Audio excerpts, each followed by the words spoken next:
This is MC of our story, Logan McLean, the oldest son of a noble family that's basically broke beyond repair. The maids in the house were absolutely terrified of him, and honestly, they had good reason. Just look at the guy's face. Dude looked straight up demon on Viagra. So, one day, Logan decided to visit his father at the castle, but the soldiers straight up blocked him at the gate. No entry. Their excuse was brutal. They said he wasn't worthy. According to them, he was nothing more than the son of the Baron's former wife. Around the castle, people either feared Logan or straight up hated him, because until that point, he really had been arrogant and completely despicable. But things were about to flip, because Logan wasn't the same person they thought they knew anymore. The guard's attitude irritated him badly. So, Logan reached into his outfit, pulled out a pair of gloves, and tossed them directly into the guard's face. Full public humiliation. A move like that meant only one thing: the insult would be paid for with a duel. Logan didn't stop there either. He insulted the guard, saying the real failure here was him, calling him a lifelong mediocre soldier. Domian completely lost it. Overcome with rage and emotion, he accepted the duel against the prince. They headed straight to the dueling arena, agreeing to use wooden swords. But here's the thing, knights can use aura. Even with a wooden sword, a strong knight could easily kill a weak warrior. Everyone watching genuinely feared for the prince's life. To them, Logan was obviously a total loser. Domian attacked with everything he had, pouring aura into his strike. But Logan dodged with insanely precise timing, slipping past the attack and countering right over Domian's sword. The impact was so strong that it knocked the weapon straight out of the guard's hand. He literally couldn't keep hold of it. The crowd froze in shock. Whispers. How did Logan, the so-called loser, know how to fight like that? Logan wasn't satisfied. He told Domian he could have a second chance if he wanted. But the soldier was still on the ground, staring at his own hand. He couldn't deny it, the blow had been incredibly heavy. Logan didn't wait for an answer. He stepped in and landed more strikes with the wooden sword.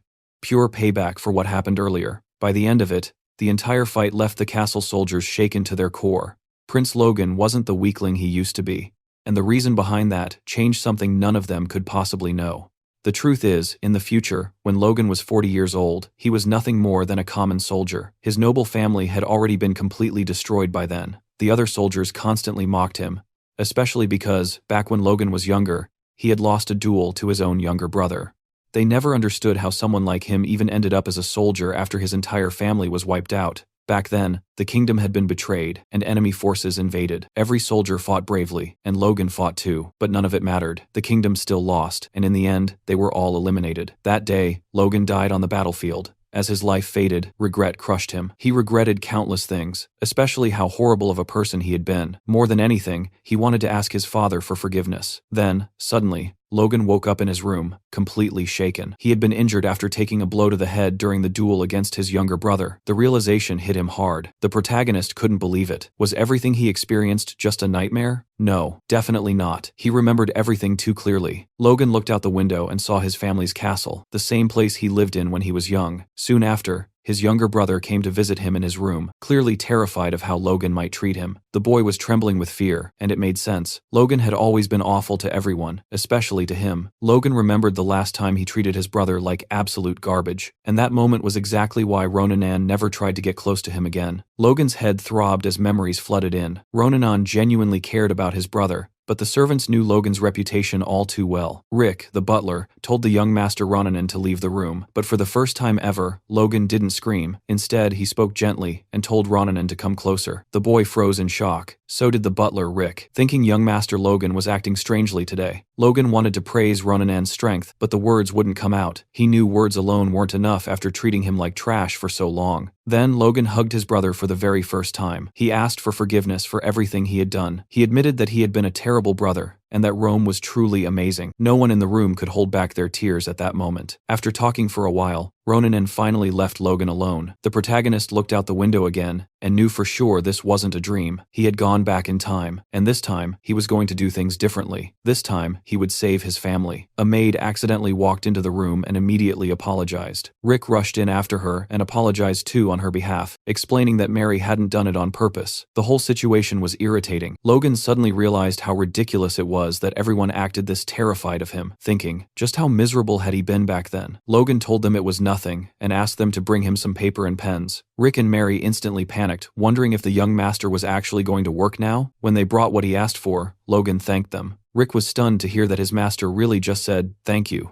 Now the servants felt like they were dreaming. Once again, Logan realized what a piece of trash he used to be. He asked to be left alone so he could work, but before starting, he remembered something important. The war against the Empire would happen in 10 years. That war would be what destroyed his family, because they would be weak and drowning in debt. His goal now was clear. He wasn't just going to change who he used to be, he was going to change his family's fate. On top of that, an internal war in his region, set to happen just 1 year from now, was the very first event that began shattering his territory's reputation. After working for a while and filling pages non-stop, Logan finally decided it was time to go see his father. As he walked through the estate, he noticed the staff turning their faces away from him, avoiding eye contact like it was instinct. They genuinely believed Logan could end their lives on a whim, and that fear was burned into them. Along the way, a maid carrying freshly cleaned clothes didn't notice him approaching and tripped, crashing to the ground. The girl froze completely. In her mind, this was it. Her life was over. But that wasn't what happened. Logan reached out with a gentle hand and helped her back up. For a moment, it felt like some kind of miracle. Then the girl looked at his face, that terrifying face she recognized all too well. Logan wasn't known for kindness. She immediately begged for her life and ran away without daring to look back. Watching her flee, Logan realized something important. Simply acting different wasn't going to fix things overnight. After all, he'd spent years smiling like a damn murderer. When Logan reached his father's office and announced himself, his expression turned cold again. It had been more than 20 years since he'd last seen his father. As expected, the atmosphere inside was icy. The patriarch of House McLean, Patrick McLean, had no reason to show respect to his eldest son. Logan explained why he was there. He asked for permission to undergo isolated training on the family's mountain property. The protagonist still carried the memories of his past life and already knew how night training worked, but his current body was useless, lazy, and completely untrained. On top of that, he needed money to change his family's situation, and becoming stronger would help with that too. He had to be ready, because in 3 months, that girl would arrive. Patrick immediately questioned him, asking if Logan was trying to run away after losing to Ronian. Logan denied it. He admitted that he was weak and that he had wasted his life until now. He wanted to get better. But Patrick had heard these words before. He refused the request, saying Logan's problem wasn't just a lack of effort. Logan had expected that answer. Logan admitted that his behavior had been his biggest flaw, and said he was determined to change it. His father didn't believe him anymore, and ordered him to leave. The request was denied.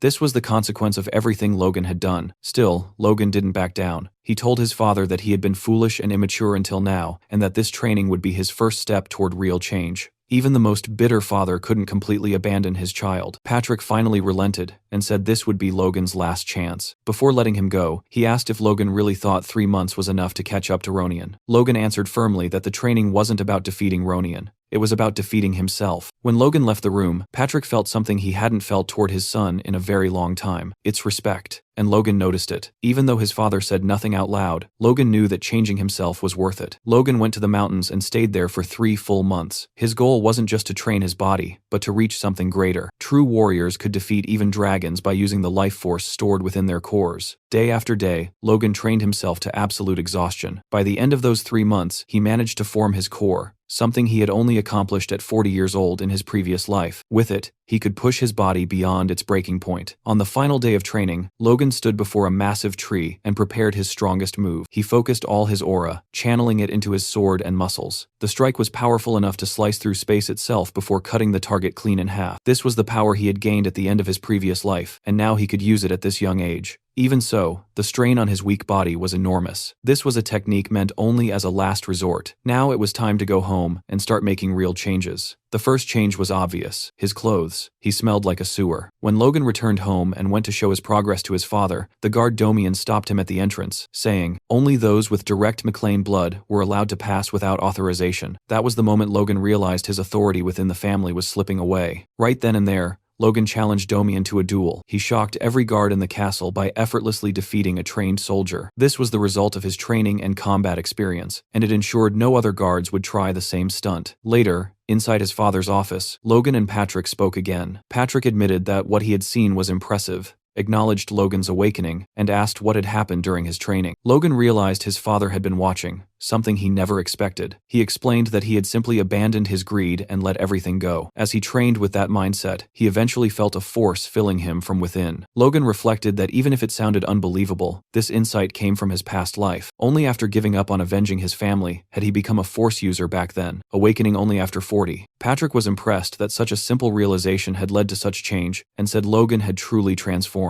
However, he was still furious. After achieving such a breakthrough, the first thing Logan did was attack a knight. Logan argued that the man deserved it and asked whether his father had heard the full story from the soldiers. Patrick said he had, but still believed those measures weren't necessary. They were necessary, Logan insisted, surprising his father. The knight had tried to deceive his lord's blood and make a fool of him. Letting that slide would poison the family's discipline. Logan then reflected on hierarchy, the foundation that keeps any organization functioning. Once hierarchy is shaken, the organization weakens over time, something he had learned during 10 years as a mercenary. When dealing with armed men, order must be established in a single decisive move. What happened that day would serve as a warning to the other knights. Patrick admitted Domian was largely at fault for failing his duty and trying to trick Logan. Still, he felt Logan's actions were risky and said it was better to hold back in the future. Logan was shocked by how easily his father forgave him, especially compared to his previous life. Seeing Logan's expression, Patrick even joked and asked if he wanted a punishment. Logan replied that he was good. Patrick ended the conversation by saying he still didn't approve of what Logan had done and warned him never to act like that again without permission, especially since he hadn't officially received his rank yet. Logan respectfully said he would remember that. Soon after that, Logan's father announced that his fiancée, Rena, would be visiting soon. At first glance, Logan looked surprised by the news, but it wasn't surprise at all. It was pure excitement. The day to get the cash was finally approaching. Right on cue, Princess Rena Wolves was formally introduced. Every lady present fell silent, completely stunned by her beauty, and every guard instantly felt jealous of Logan. When Rena stepped forward, she greeted Lord McLean gracefully, saying it had been far too long and politely asking about his well-being. Patrick McLean, momentarily stunned by her appearance, commented on how she had grown into a beautiful woman since the last time he saw her. Rick watched from a distance as well, clearly impressed by how much she had matured, but then he glanced at Master Logan, who didn't look impressed in the slightest. Rena then said she had a letter entrusted to her by her father, the Count, and began reading it aloud. The letter was addressed to Baron Patrick McLean, and it was painfully boring. Over the next 30 minutes, even the guards struggled to stay awake, but the ending snapped everyone back to reality. The final request stated that due to unavoidable circumstances, the arranged marriage between Rena and Logan was to be cancelled. After hearing the letter, Logan quickly understood the message behind it. The Wolves clan had expected Patrick McLean to become a powerful aura user, but instead he had remained a high-ranking knight for over 20 years. And to make matters worse, Logan himself was considered a complete loser. Joining the Wolf clan with the McLeans simply made no sense anymore, so they chose to go their separate ways. Patrick was furious. Breaking off the marriage for such vague reasons was nothing but an insult. He understood immediately that the Wolves were trying to humiliate House McLean. Rena denied that, saying she had personally asked to be the messenger because she feared Patrick would misunderstand their intentions. She wanted to clear things up face to face. She spoke about her vivid memories of spending a year at the McLean residence as a child. She recalled the peaceful days, the beautiful surroundings, and the good moments she shared with Logan. Those memories meant a lot to her, and she didn't want to let them go. But she was bound to her family's will and had no choice but to obey her superiors. The only thing she could do was come in person and apologize to Logan and Patrick. Everyone was moved, murmuring that her heart was as beautiful as her face. Everyone except Logan, his stepmother Mary, and Daddy Patrick. Mary bluntly asked Rena what the real reason behind the breakup was. She demanded to know what these so-called unavoidable circumstances actually were. Logan thought about his stepmother, Ronian's biological mother, and how she had always treated him as an enemy because of the succession issue. He hadn't expected her to interfere, but family honor was clearly a different matter. Rena apologized again and avoided the question, claiming she didn't know the real reason. She explained that since she was only meant to marry into another family, her father never discussed important matters with her. Mary grew furious and concluded that this explained why Rena had come to announce the breakup without any clear justification. Rena, visibly terrified, her white dress now stained with her makeup melted by sweat, looked up at the McLeans and announced that to compensate for the inconvenience, the Wolf clan was willing to pay 3 million gold pieces. McLean's financial manager, Dwayne Filsner,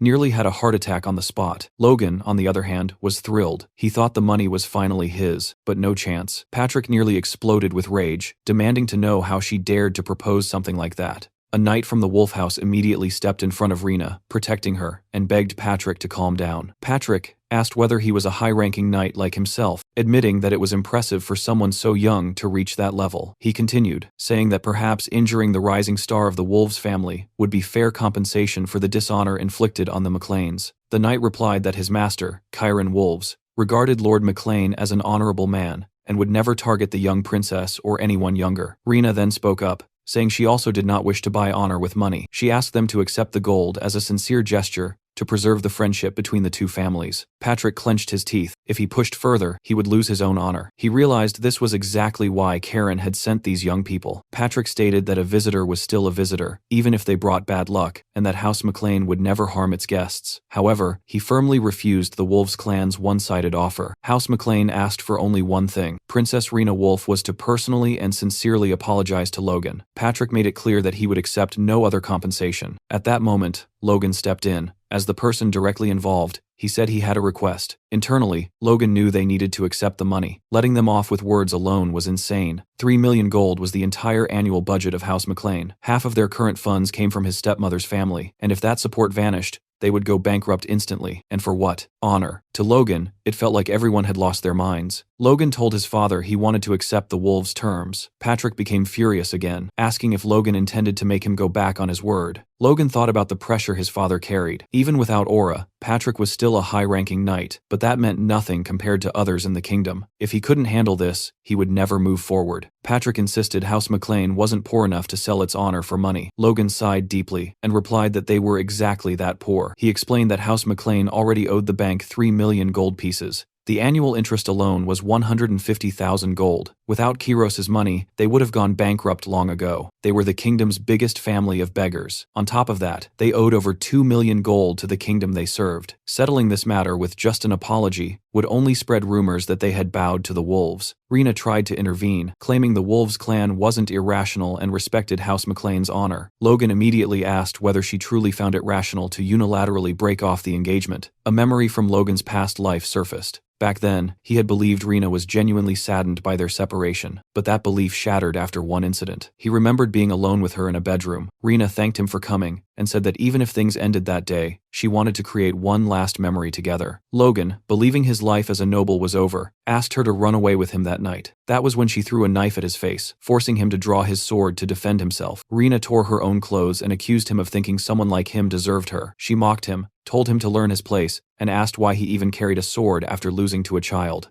Outside, a thunderstorm raged as she screamed, accusing Logan of trying to assault her. With his sword already drawn, the lie was easy to believe. Logan remembered how he had already been blamed for countless things, to the point where not even his family trusted him. In the end, House McLean had been forced to apologize to the Wolves and pay heavy compensation. Because of Rena, Logan had never been able to trust women again. He thought of her as a street bitch and vowed that this time she wouldn't get away with it. After recalling all this, Logan reconsidered his plan. He had intended to slowly rebuild his reputation by showing everyone he had changed, but the fight with Damien made him realize something crucial. Soldiers ignored disrespect toward him, and rumors about his loss to his brother had spread while he was gone. You couldn't transform the family by winning over people like them. With only 9 months left until the regional war, reputation no longer mattered. Saving his family did. Logan swallowed his pride and told Rena he would accept the Wolves clan's compensation, even if it meant defying his own family. Rena was speechless. Patrick exploded with anger, demanding to know how Logan dared oppose his will. Logan replied calmly that he wasn't satisfied with empty apologies, leaving his father stunned. Words carried away by the wind had no value, and honor built on them was just as light. Rena tried to salvage the situation, saying the Wolf clan wished to obey the Baron's decision, and asked Patrick what he chose. Logan saw through her act, realizing she was trying to protect her father's reputation and was likely terrified of paying 3 million gold. Patrick looked down at Rena and declared that as the head of House McLean, he would accept only a sincere apology. However, he would leave it to Logan to decide whether the apology was sincere. Mary was furious. Patrick warned Logan to think carefully, reminding him that accepting money for dishonor would open the door for honor to be traded again in the future. Logan didn't hesitate. As the one directly involved in the broken engagement, he accepted the compensation offered by the Wolves clan. The decision shocked Mary and visibly upset Rena. Patrick, disappointed, said he thought Logan had improved, but instead he had changed for the worse. He blamed himself for failing to teach him the true value of honor. Logan said nothing out loud, but in his mind, he knew everything he was doing was for the sake of his family. Back in his room, after receiving the handsome compensation from Rena Wolves, Logan was interrupted by a knock on the door. Assuming it was Rick, he casually told whoever it was to come in. Instead, Dwayne, the family's financial advisor, stepped inside. Seeing him there immediately made Logan wonder what this man was plotting. Inside Dwayne's mind, a long train of thoughts unfolded. As House McLean's financial advisor, he had been forced to manage the entire estate with a budget that kept shrinking year after year. On one side were soldiers constantly demanding better weapons, and on the other were servants struggling to secure enough supplies to survive the winter. To fill the financial gaps, Dwayne spent most of his days begging the patriarchs for funds. At times, he genuinely questioned whether he was a financial advisor or just the king of beggars. He often thought that if this wasn't his hometown, he would have resigned long ago. But now, things were finally different. With the 3 million gold, he could finally breathe easy for at least a few years. The only obstacle he saw standing in his way was that idiot. In his mind, Logan would surely have to split the 3 million with him. Dwayne put on a polite smile and told Logan he had only come by to greet him after the impressive showing he made the day before. The way Logan defended himself and refused to yield to unfair external pressure proved he was an incredible apprentice, worthy of becoming the heir of House McLean. As Dwayne praised him, he imagined his flattery had deeply touched Logan. After all, the boy had never been praised before, having only ever caused trouble. Taking his money should be easy, but Logan wasn't impressed in the slightest. Dwayne continued, saying that in times like these, 3 million gold was like rain falling in the middle of a desert. Logan's clever handling of the situation had allowed the family to breathe again. Logan remained completely stone-faced and replied that he didn't see why the family would feel relieved, since the money belonged to him. Hearing that, Dwayne felt all hope drain out of him. He believed Logan intended to keep every coin for himself, but he forced himself to stay calm. After 20 years as the McLean family's financial advisor, swallowing his pride had become second nature. This situation was no different. Suddenly, he began to cry. That reaction caught Logan off guard. He asked if the family's situation was really that bad. Dwayne explained that Logan might not know this, but House McLean already owed 3 million gold to Cooper Bank. He tried to continue, saying the interest alone amounted to 150,000 gold per year, but Logan interrupted him and finished the sentence himself. Dwayne stared at him in shock and asked if he already knew. Logan replied that the interest shouldn't be a problem. After all, it was harvest season, and the income from the harvest should cover it. Dwayne desperately tried to explain that simply running the barony cost an enormous amount of money, and that the family was always operating on an extremely tight budget. He suggested that even a little help could change things, but Logan cut him off again, making it clear he didn't want to hear it. Confused, Dwayne asked why Logan wouldn't help, especially since he had opposed the Baron earlier for the sake of the family. Logan agreed with him. He said he would use the money for the family's benefit, but not to cover the Baron's immediate expenses. Instead, he needed to prepare for the future. Dwayne grew furious inside, thinking Logan had no idea what he was talking about and should just hand over the money immediately. Logan then calmly asked whether paying off the family's debts would truly change anything. Dwayne argued that a larger budget would make managing the estate easier for at least a few years. Logan pressed further, asking what would happen after that. Even if things improved temporarily, they would eventually fall back into debt, because House McLean had no special products to sell. It was a vicious cycle, and Logan intended to break it with a plan of his own. For that plan, he needed the money. Dwayne was completely stunned. He wondered if this was really the same young master he knew. He had always thought Logan was a careless kid who had no interest in family affairs. Logan then said he had a favor to ask. If Dwayne helped him, Logan might even share a portion of the money to help cover some family expenses. Dwayne immediately asked what he needed. Logan answered simply, he needed to gather mercenaries. Later, Logan spoke with Rick. It looked like he was preparing to leave again, and Rick immediately demanded to know where the hell he was going. It hadn't even been long since Logan returned from his isolated training. Logan replied that he was leaving to make money. Rick pointed out that Logan already had a substantial amount, but Logan insisted it wasn't enough. He explained that the patriarch would never allow him to leave now, especially with the tension inside the castle, but Logan had no intention of asking for permission. He planned to slip out quietly. Rick was shocked, but Logan didn't care. He knew that if he couldn't change his reputation now, it would never change. That meant gathering power from outside the family. Luckily, he knew exactly what was happening beyond the estate. Just like in his past life, when he had been kicked out of the family, he already knew his first step was to find a certain individual. Rick tried to reason with him, saying he wasn't thinking straight, and that becoming a fugitive at this point would only make things worse. Logan grew irritated by Rick's persistence. Rick asked what Logan planned to do if he simply ran away, and even said that if Logan really intended to leave, he might as well trample all over him first. Logan was already close to doing just that,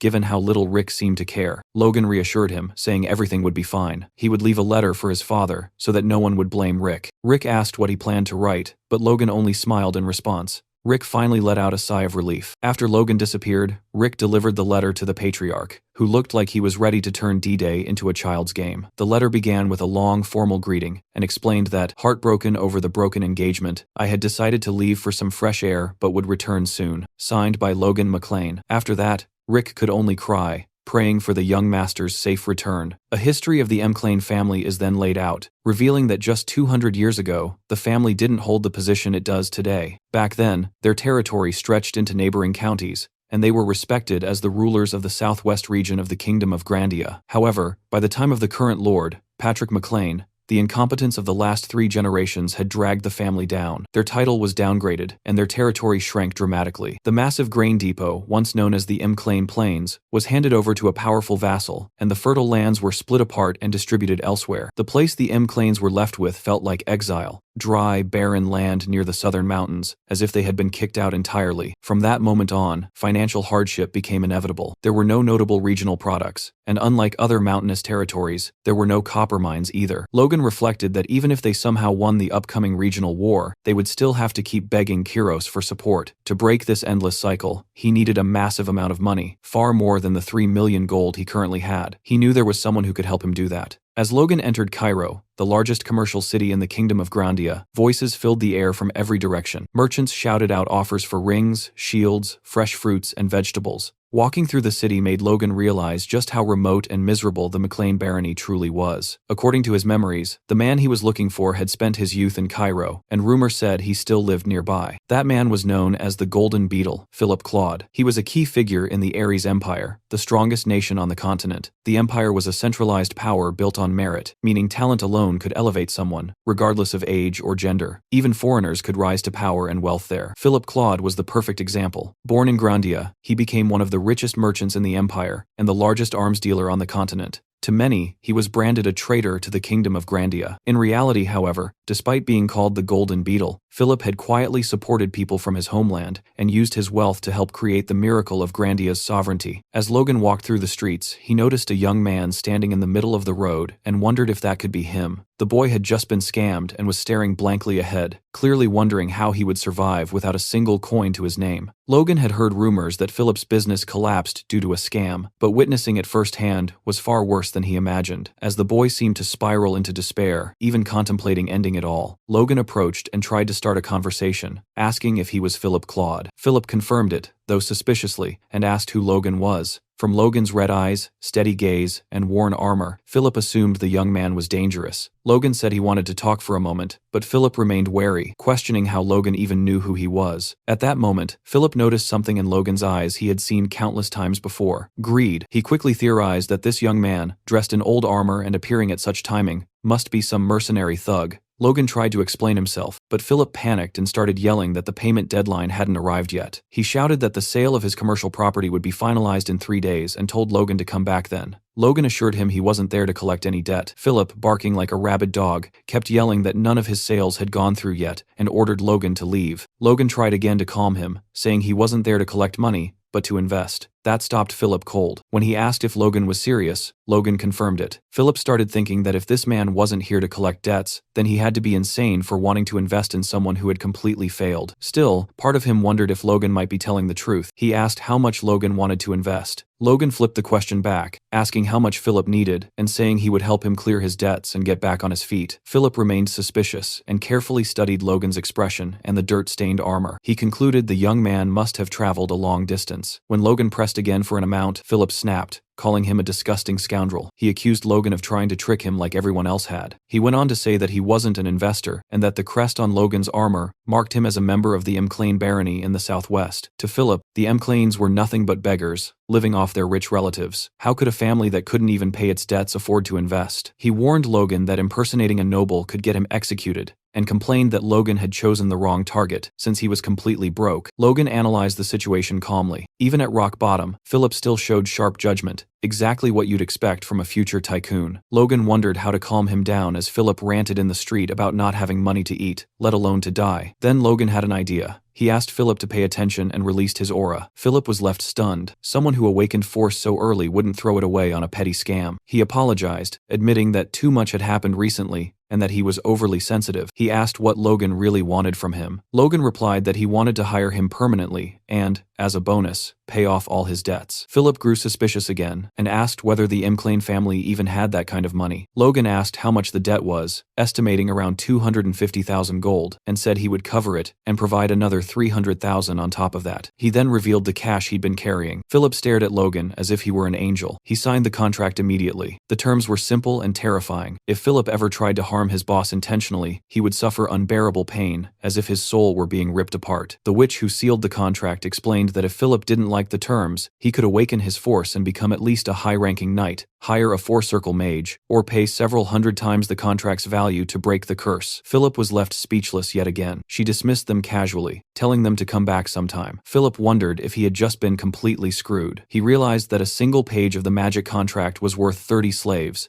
meaning he had just paid a fortune to make Logan his savior. Logan explained that since they barely knew each other, trust didn't exist yet. If he was investing a fortune, he needed a guarantee. Once trust was built, the contract would be removed. He extended his hand. Philip thought the contract was a mess, with no deadlines or conditions, but he had no choice. He shook Logan's hand. When he asked what Logan needed him to do first, Logan replied that they needed to buy monster meat. Philip immediately called him a psychopath. Logan thought the reaction was understandable. Monster blood and flesh were poisonous, and burning them was considered common sense. But in a few years, everything would change. Once word spread that monster blood could be neutralized with common ingredients, food-scarce regions began consuming monsters. That winter, cases of deficiency started disappearing after people consumed Kellogg meat. Even individuals with injuries that caused sterility saw improvement. A year later, the Royal Magic Tower confirmed the findings. The Kellogg monster vanished from the continent as the species was hunted to extinction after it was proven to enhance fertility. With that knowledge, Logan knew he could easily make 3 million gold, maybe far more depending on how much he secured. Walking beside a madman like this, Philip glanced at Logan with disappointment and wondered if it wouldn't be better to just run away. Inside a tavern, Logan and Philip sat down to discuss what their next move should be. Logan casually told Philip that he wanted to purchase monster meat worth 1 million gold coins. Philip nearly lost his mind hearing that and thought Logan had completely gone insane. Logan told him to calm down, confidently assuring him that he would make money even if he spent that much. Philip strongly objected and asked if Logan was absolutely sure about what he was doing. Logan confirmed without hesitation. Philip then asked what the price range per unit was for Kellogg meat. He explained that Kellogg meat was practically worthless at the moment. Most people simply burned it because there were no buyers. If someone at level 0 was sent to retrieve the bodies, it would cost around 200 gold due to kingdom transport fees. That fee was charged per unit. However, if multiple Kellogg's were transported together, the cost would drop significantly. Philip was impressed that Logan had even considered transport fees and admitted that Logan's calculations were correct. He asked if, with that price per unit and a budget of 1 million gold, Logan planned to hire a mercenary guild to conduct a kingdom-wide hunt and buy everything they brought back. Logan confirmed it and asked if Philip saw any issues with that plan. Philip immediately explained that the approach was wrong. Since monster meat was being discarded anyway, Logan should hire a merchant guild instead. Merchants would transport and sell anything as long as there was money involved. Even if it was considered trash, they would gladly bring it. Philip confidently added that once Logan placed the order, they would likely deliver every piece of Kellogg meat in the kingdom, already cut and prepared. Logan was impressed, thinking his investment was already paying off. Half-jokingly and somewhat suspiciously, he called Philip an adorable punk. Philip brushed it off and told Logan not to worry about money anymore. From now on, everything would be handled by him. After all, his own future depended on Logan's success. Logan then handed Philip a list of materials, including ironwood cartridges, springs, and glue, instructing him to buy them in large quantities. Philip once again grew suspicious and asked if Logan was planning to open a toy factory. Logan replied that he had something far better in mind. In reality,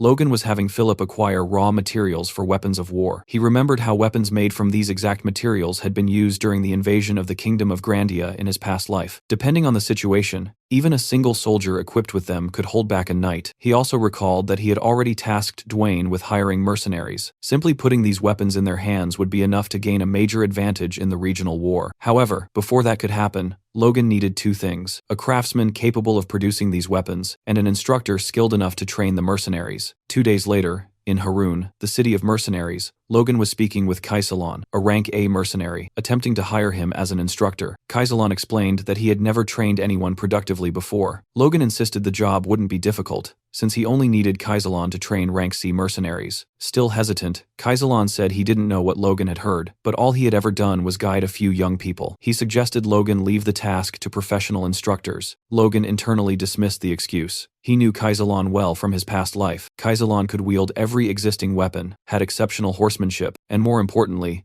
was an outstanding instructor. The mercenary squad Kaisalon trained after retiring from a serious injury had been stronger than any other. Logan offered 4,000 gold coins. Kaisalon refused. Logan raised it to 6,000. Still no. 7,000. Kaisalon continued refusing, claiming money couldn't buy everything. Logan raised it again to 8,000. That was the breaking point. Kaisalon finally accepted, even thanking Logan in advance. As they talked, Logan revealed that he was the firstborn son of Baron McLean, and asked if Kaisalon wasn't curious why he was hiring mercenaries from the countryside. Kaisalon replied that he didn't care, as long as he was paid. Walking through the streets, they witnessed a man whipping a group of people, shouting that if they were late again, he would kill them all. Kaisalon explained that Harun was known as the city of mercenaries and slaves, and that scenes like this were common. The city soon turned into a full slave market. Logan replied that he was familiar with this reality and even considered buying a slave himself. A merchant noticed him, assuming he was a clueless country bumpkin, and called him over, boasting about unbeatable prices. The moment the merchant recognized Kaisalon, his face went pale with fear. Seeing that, Logan relaxed, thinking that hiring Kaisalon had already been worth it. They arrived at a shop with far more guards than the others. Logan immediately realized this was the place. An elderly merchant greeted him and said he assumed Logan knew what he was getting into. Logan replied that he was there to buy a dwarf. The merchant confirmed he had come to the right place and explained that races from other worlds were rare, which was why they were treated carefully. He first showed a pair of elves, boasting about how difficult they were to obtain.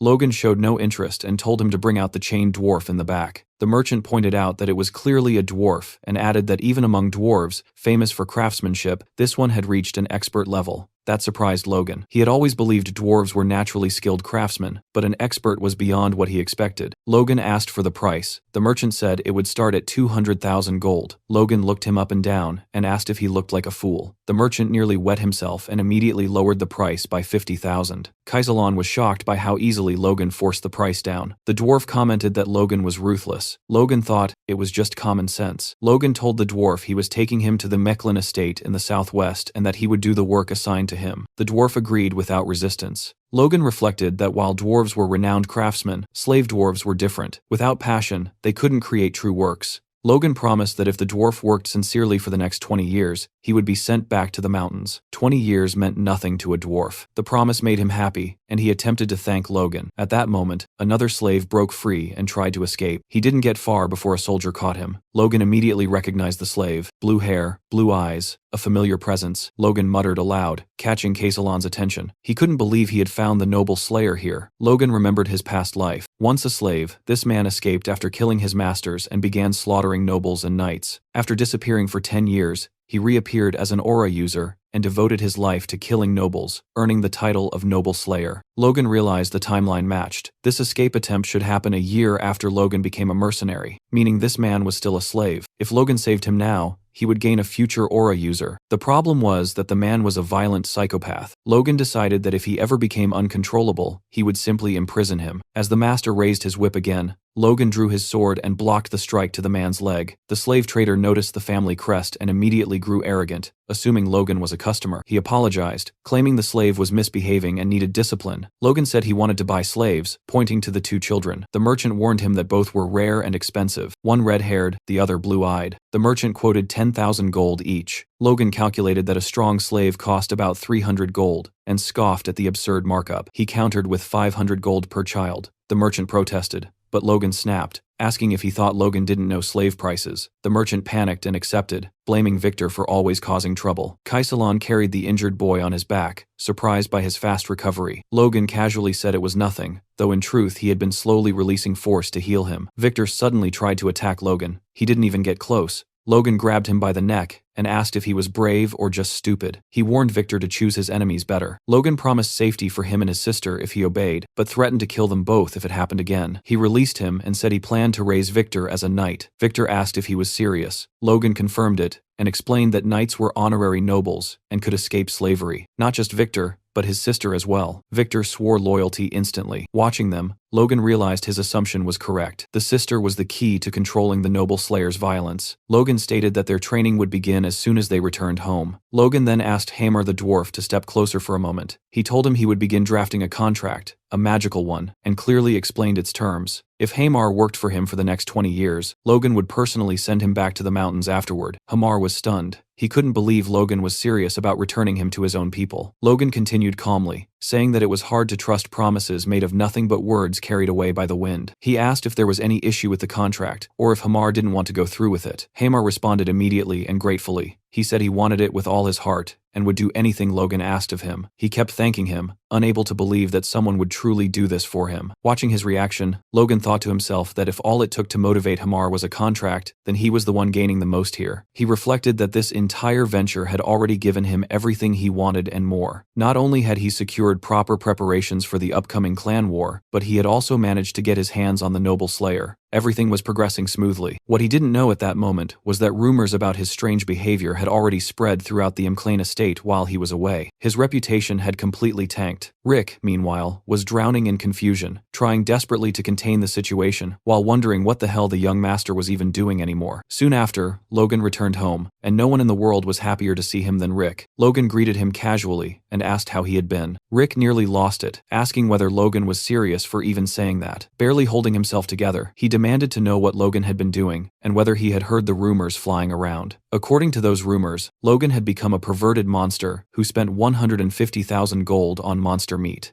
Rick explained what had happened. A few days earlier, someone named Philip had gathered every merchant he could find and announced that he wanted to buy monster meat in the name of Logan McLean. Even before that, people had already been gossiping about Logan, about his broken engagement, and how he had practically robbed his fiancée. Philip, unaware of Logan's past, assumed his master was just some eccentric lunatic. Still, he saw opportunity in the chaos. He deliberately spread even more bizarre rumors about monster meat to attract sellers. Then he dropped the purchase price as low as possible while still keeping merchants interested, offering 1 gold piece per kilogram. He knew no merchant would refuse selling trash if someone was willing to pay for it. He even told them to bring every bit of monster meat they could get their hands on. Philip's aggressive sales tactics worked. Merchants began gathering monster meat in large quantities, and rumors about Logan spread across nearly the entire Thieves' Quarter. Hearing all of this, Logan simply commented that Philip had done his job perfectly. Rick was stunned. He couldn't understand how Logan could laugh at a time like this. Logan told him to look at the expressions of the people who had come back with him, and think about how many rumors they must have heard to be wearing faces like that. To Logan, there was nothing to worry about. He calmly said that everything would be over soon. Rick warned him not to be so relaxed. The next thing waiting for him was a meeting with the patriarch, and he was furious. Inside his father's office, Patrick asked Logan whether he had enjoyed running away from home. Logan answered honestly that the trip had been worth it. Patrick said he had heard plenty of rumors about the strange and reckless things Logan had been doing, but at least it seemed like something had come out of it. Logan defended himself, saying rumors were nothing more than baseless nonsense, and that he didn't regret any of his actions. His stepmother immediately cut in, telling Patrick that she had warned him already. Logan had no awareness of his own standing, and didn't understand how his behavior could disgrace the family. Logan didn't even let her finish. He interrupted her, saying she was exaggerating. All he had done was use the money from the broken engagement in a way he saw fit. Mary pushed again, asking Patrick if he had heard that, and whether he was still going to take Logan's side after everything. That was when Patrick finally snapped. He shouted for her to stop, then calmly but firmly told her to leave the room. He wanted to speak with Logan alone. Once they were alone, Patrick warned Logan that this was the final chance he would give him. Standing in front of his furious father, Logan felt a rare sense of fear. Patrick asked what was really going on in his son's head, and said they needed to talk honestly about everything that had happened.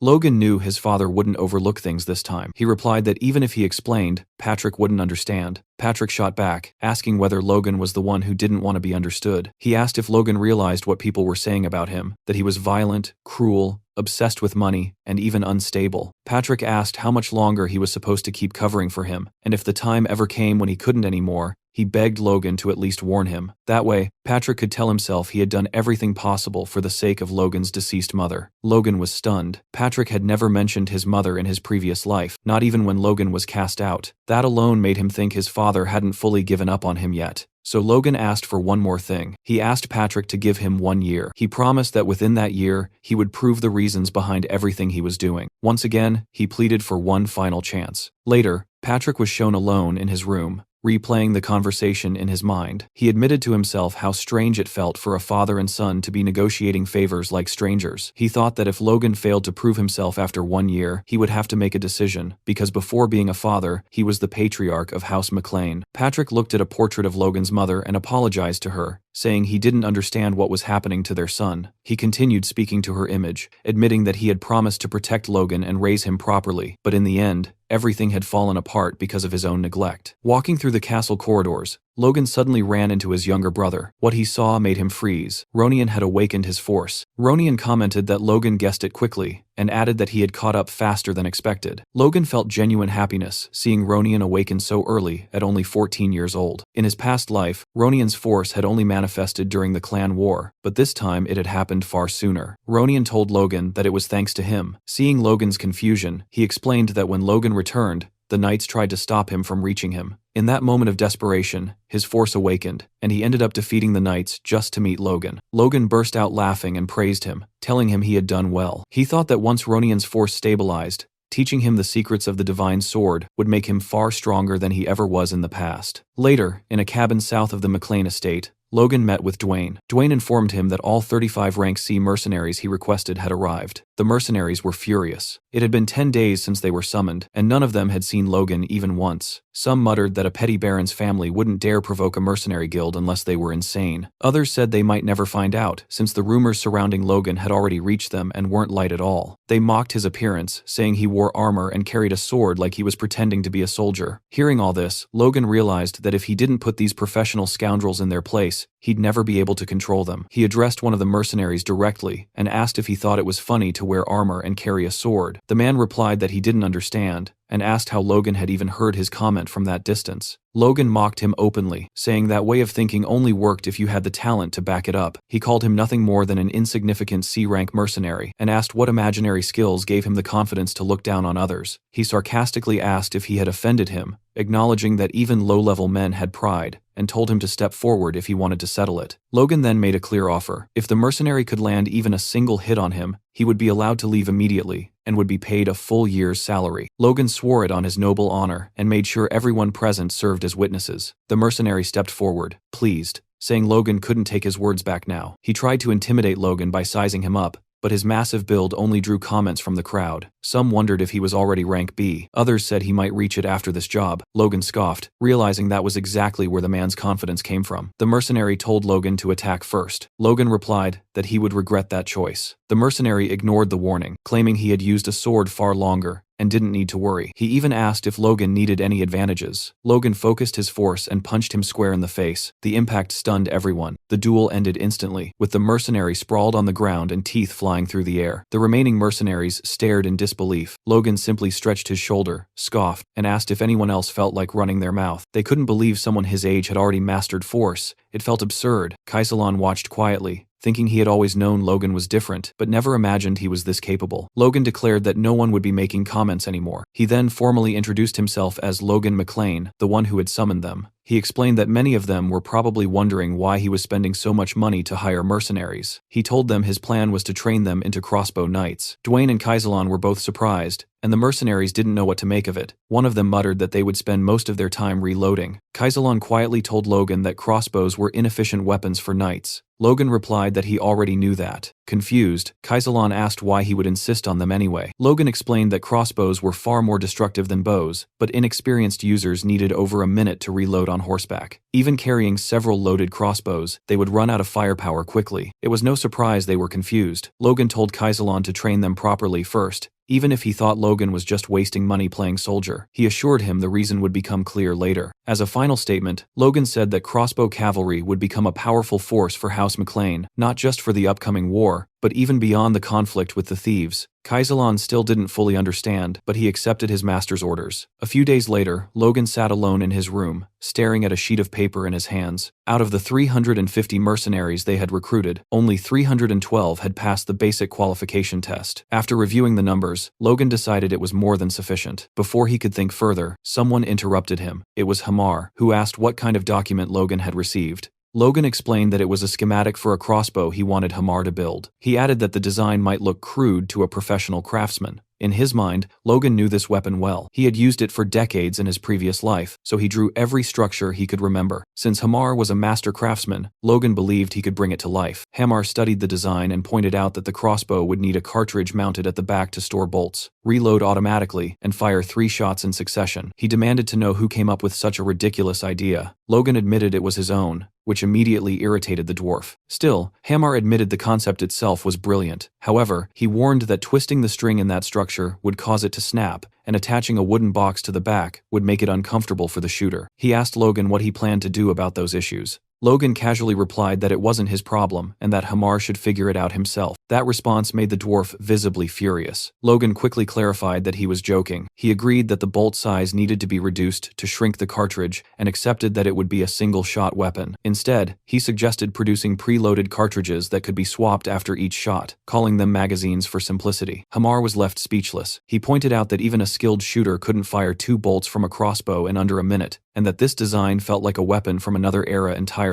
Logan thought to himself that it was exactly that, a weapon born in the future. Hamar then commented that most people believed building such a weapon only required a spring, some wood, glue, and a bowstring. To him, this was a challenge worth taking on. He said he would attempt it. Logan immediately asked when it would be ready. Hamar shot back, asking whether Logan was seriously placing a deadline on something he had never seen before. Logan responded that it was still a weapon created by humans. Hamar was confused and asked who had made it and where. Logan ignored the question and challenged him instead, saying that if he thought he couldn't do it, he might as well give up. That was enough to trigger Hamar's pride. He declared that he only needed a month and that he would produce something far superior. Watching this unfold, Logan felt satisfied. Messing with a dwarf's ego really did work wonders. Later, on the castle's training grounds, Victor was seen running laps. Logan warned him that he was slowing down again, and that he could push harder. Victor forced himself to accelerate. Logan reflected that for several days after bringing him in, all he had done was feed him properly and let him sleep. The transformation from just that alone was shocking. Eventually, Logan ordered him to rest, and Victor's little sister immediately ran over to him. Once again, Logan thought about what an incredible investment Victor had been. At only 14 years old and smaller than boys his age, Victor had managed to run 20 kilometers without stopping. The talent was obvious. But what impressed Logan even more was his perseverance. The boy seemed unbothered by pain or exhaustion. It became clear to Logan that Victor wasn't born a noble slayer. That path likely emerged because of his sister. Logan cut off his thoughts and told Victor that rest time was over. He tossed him a sword and announced that from that moment on, Victor would begin learning the sword technique of the Kingdom of Grandia, the standard style every aspiring knight was taught. Soon, Logan called for Victor's attention and demonstrated the technique himself. He gripped the sword firmly and sliced through the air with power. Victor looked unimpressed. All he wanted was to collapse and sleep. Still, he clenched his teeth. If exhaustion was the price for good food and a proper bed, he would pay it. He mimicked Logan's movements and cut through the air flawlessly. Watching him, Logan was stunned. Victor's execution matched his own perfectly. Not just the motion, but his breathing as well. And Logan had only demonstrated it once. Seeing how effortlessly Victor followed made Logan admit that even Ronian hadn't been this talented at the same age. Logan told Victor that once he built enough stamina and performed the technique perfectly more than 1,000 times in a row, he could call himself a knight. Victor's eyes lit up at the thought. When Logan asked if he believed he could do it, Victor answered eagerly that he could. Logan added that if Victor needed anything for his training, he could ask Rick, who would probably handle most requests. Victor shook his head and said he didn't need anything. Logan pressed him again, but Victor's only request was that Logan take care of his sister. That alone was enough for him. Logan thought it was the perfect answer. As he continued overseeing Victor's training, Logan acknowledged that the boy wasn't ready for war yet, but in the future, he would become a powerful asset to House McLean. He also concluded that the mercenary corps and whatever weapon Hamar managed to create would form a terrifying force together. Even so, Logan reminded himself not to get carried away. Hamar might fail to build a proper crossbow, and even if he succeeded, the mercenaries might not know how to use it effectively. Since he had entrusted so much to others, Logan knew he needed to prepare another plan as well. Sometime later, Logan went to his father's office and requested permission to take part in the knight's training. To his surprise, Patrick agreed. That same night, at the training grounds, Captain Hankley formally introduced Logan to the rest of the knights, making it clear that from that point onward, Logan would be training alongside them. The announcement was not well received. Whispers spread immediately through the ranks. Many of the knights believed Logan was treating the knightly order like a joke, especially after defeating Dominan. As the murmurs grew, Hankley recalled a past conversation with the patriarch. He remembered standing in Patrick's chamber, discussing Logan's entry into the order. Hankly had been strongly against it. He had warned Patrick that the knights would never accept him. Patrick, however, had shut that down quickly. He told Hankly that he wasn't asking for special treatment for his son. In fact, he wanted Logan treated exactly like any other rookie, if not harsher. Back in the present, Hankly thought that despite those words, Logan was still the Lord's son. It would have been much easier if Patrick had asked him to go easy on the boy instead. Logan noticed the captain's unease and reassured him. He said that if he failed even one exercise during the upcoming week, he would quietly step aside and never interfere with Hankly again. The captain was taken aback by that attitude, but eventually agreed. After hearing this, Hankly made a decision. For the next week, the nightly orders training would be pushed to 3 times its usual difficulty. Soon, one of the knights was seen running while carrying another on his back, wondering what kind of insane training this was. Hankly shouted at them not to die, and reminded them that, as cavalry knights, they needed to understand what it felt like to be the horse itself. He told them to feel the burden of carrying armored riders across the battlefield. That was when the knights realized why they had been training in full armor the entire time. Some of them cursed under their breath, blaming everything on that troublesome newcomer. They started betting on how long Logan would last. 1 day, 2 days, maybe 3. They were wrong. Logan was sprinting at full speed, charging through the field, weaving past everyone else. The sight left the knights speechless. Even Captain Hankly was stunned. To make it worse, Logan was smiling the entire time. Hankly grew furious. At this rate, it wasn't Logan who would fall behind, it was the knights themselves. He immediately ordered everyone to stop and announced a 10-minute break. Then he walked over to Logan, asking how he was feeling after that run. What Hankly really expected was an honest admission of exhaustion, an excuse to pull Logan out of the madness. But Logan cut him off before he could finish. He said it was easy. Hankly was dumbfounded and asked what he meant. Logan replied that it was excellent training. If the knights went through this every day, there was no way they wouldn't become strong. He even added that he was looking forward to the next session. Nearby, 2 knights lay on the ground, barely holding on. Hankly realized this was not how he intended things to go. Logan, on the other hand, clearly didn't care. Later that night, Logan looked around the training grounds and realized he was completely alone. Everyone else had already gone home. Standing there, he reflected on why he was doing this. Training with the knights was his insurance plan. If all his other preparations failed, he would still be able to join the knights and fight on the front lines. Building bonds now would only help later. There was another reason as well. Through meditation, he could develop his force. But physical training was just as important, and the knightly order provided exactly that. As he imagined his force core growing stronger and his body feeling no fatigue, Logan drew his sword and unleashed a quick force, slash, clean, and sharp. He marveled at the fact that all this power came from just a 1-star core. When he reached 2 stars, he believed he would be able to rival a high-ranking knight, like his father. The next morning, Logan tested the crossbows Hamar had made and dismissed them all as failures. He bluntly asked Hamar if this was the best he could do. He pointed out that the weapon only fired once and that there was no magazine system in sight. He reminded him that the mechanism needed to be integrated. Hamar exploded in anger. Logan immediately apologized, admitting he had been too harsh. Hamar responded that Logan was right about one thing: no matter their relationship, a craftsman's pride should never be insulted. But what Logan truly meant was that if this was Hamar's limit, then their plans were doomed. That realization nearly made the dwarf lose control. Logan continued pressing, saying that maybe he had overestimated Hamar. Weeks had passed, and nothing satisfactory had been produced. That was when Logan crossed the line. He openly provoked Hamar, saying he had misjudged him, wasted money on him, and been completely wrong to trust him. That was the final trigger. Hamar demanded 1 more month and guaranteed that he would return with something worthy of the investment. In his fury, he smashed the crossbow in his hand before storming off. Logan watched him leave, thinking about how anger would consume him and force him to start over from nothing. A cruel smile crept onto Logan's face as he wondered how far Hamar could go if he was pushed even harder. 1 month later, on one of the training fields, Hamar returned to demonstrate his new creation. The improved crossbow fired 2 bolts at the same time.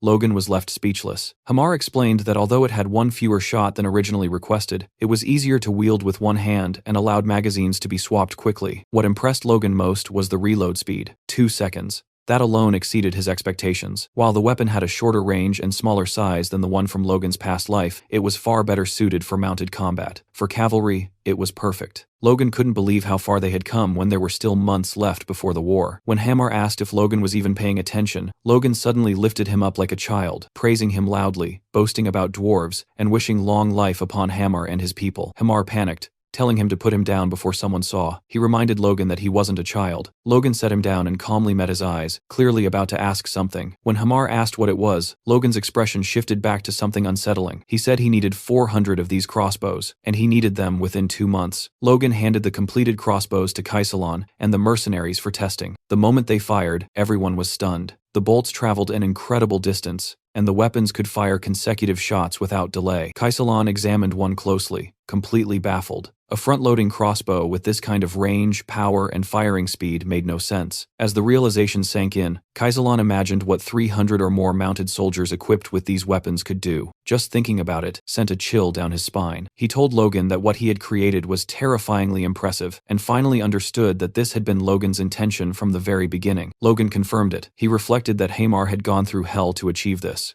Even with additional craftsmen helping him, Logan never expected Hamar to finish the order 2 months ahead of schedule, let alone produce an extra 100 crossbows. That was the mark of a true expert dwarf. There was no denying it. Logan briefly considered sharing the technology with the knights and regular soldiers, but the cost alone made it unrealistic. Worse, there was the risk of the design leaking. For now, it was better to keep it contained. He instructed Kaisalan to equip the mercenaries with the crossbows and clear out the monsters roaming outside the territory. Kaisalan initially thought the plan was impossible, but Logan remained confident. After some thought, Kaisalan admitted that it might actually work. Logan wasn't satisfied with might. He told Kaisalan to make it work, because if he couldn't, nothing else mattered. Kaisalan finally understood. Logan hadn't built this weapon just to deal with monsters. He was preparing for war. During one of the night training sessions, a knight commented on Logan's insane physical stamina. Another joked about whether that ridiculous endurance was something he inherited. A third added that if Logan was anything like the patriarch, he was probably skilled with a sword. The conversation shifted to Logan's duel with Dominan, until one knight warned the others not to compare him to Patrick. Even before awakening his force, Logan had lost to his younger brother. Still, it was impressive that he had endured this training for over a month. What had originally been designed to make him quit had instead become the new standard for the Knight Order. The training was exhausting, but far more meaningful than pointless drills. It felt like the proper level for real knights. Unexpectedly, it motivated the lower-ranking knights who had previously been slacking off. They also began to truly understand their horses, forming stronger bonds with them. Captain Hankley realized that he had only pushed this training because the young master refused to give up. He never imagined it would produce results like this. It felt as if his good luck had walked straight up to him. That night, alone in his room, Logan reflected on his progress. After exhausting his body through training, he used meditation to stimulate his inner consciousness. The combination was working in perfect sync, and he could feel real improvement. He had already started noticing subtle changes in his force. If this continued, he believed he could surpass even the monsters he had faced in his previous life. Then something unexpected happened. Logan's core expanded. He began muttering nonsense as the transformation completed, and just like that, his core advanced to 2 stars. He realized this meant he now had the foundation required to learn the next secret sword technique, Iron Cut. Murderous Iron Cut. Just remembering the power granted by the first technique made his heart race. The second would be far stronger than he could imagine. If he mastered it before the war, even a high-ranking knight wouldn't intimidate him anymore. The next day, Kaisalan and the mercenaries encountered a group of goblins. The soldiers opened fire, killing them almost instantly. One mercenary noted the lack of recoil, while another observed that his bolt pierced one goblin's head and still embedded itself into another behind it. Logan watched as a swarm of over 100 monsters was wiped out in under 10 seconds. The mercenaries' old habits with basic crossbows had vanished. They were far faster at swapping magazines now. Logan thought the effort of traveling so deep into the territory had been worth it. Kaisalan asked if Logan was satisfied. Logan answered that he was, more or less. He remembered how disastrous their first hunt had been and acknowledged how much they had improved since then. Kaisalan then questioned why Logan had gone to such lengths, saying he had never heard of a mercenary force equipped with this level of firepower. He even asked whether Logan planned to hunt monsters across the entire continent. Before Logan could answer, a mounted knight arrived at full speed, delivering a message from Rick. The day before, Viscount Tesron had officially declared war on House McLean. Inside the McLean war room, Patrick and the other family heads watched through a crystal ball as Viscount Tesron announced his declaration. He claimed that because one of his ancestors had been unjustly killed long ago, he blamed House McLean. Patrick was left speechless. Several nobles exchanged looks, questioning whether such words justified a war at all. Hankley and Marion turned to Patrick, asking what his next move would be. Hankley explained that Tesron's Knight Order alone outnumbered theirs.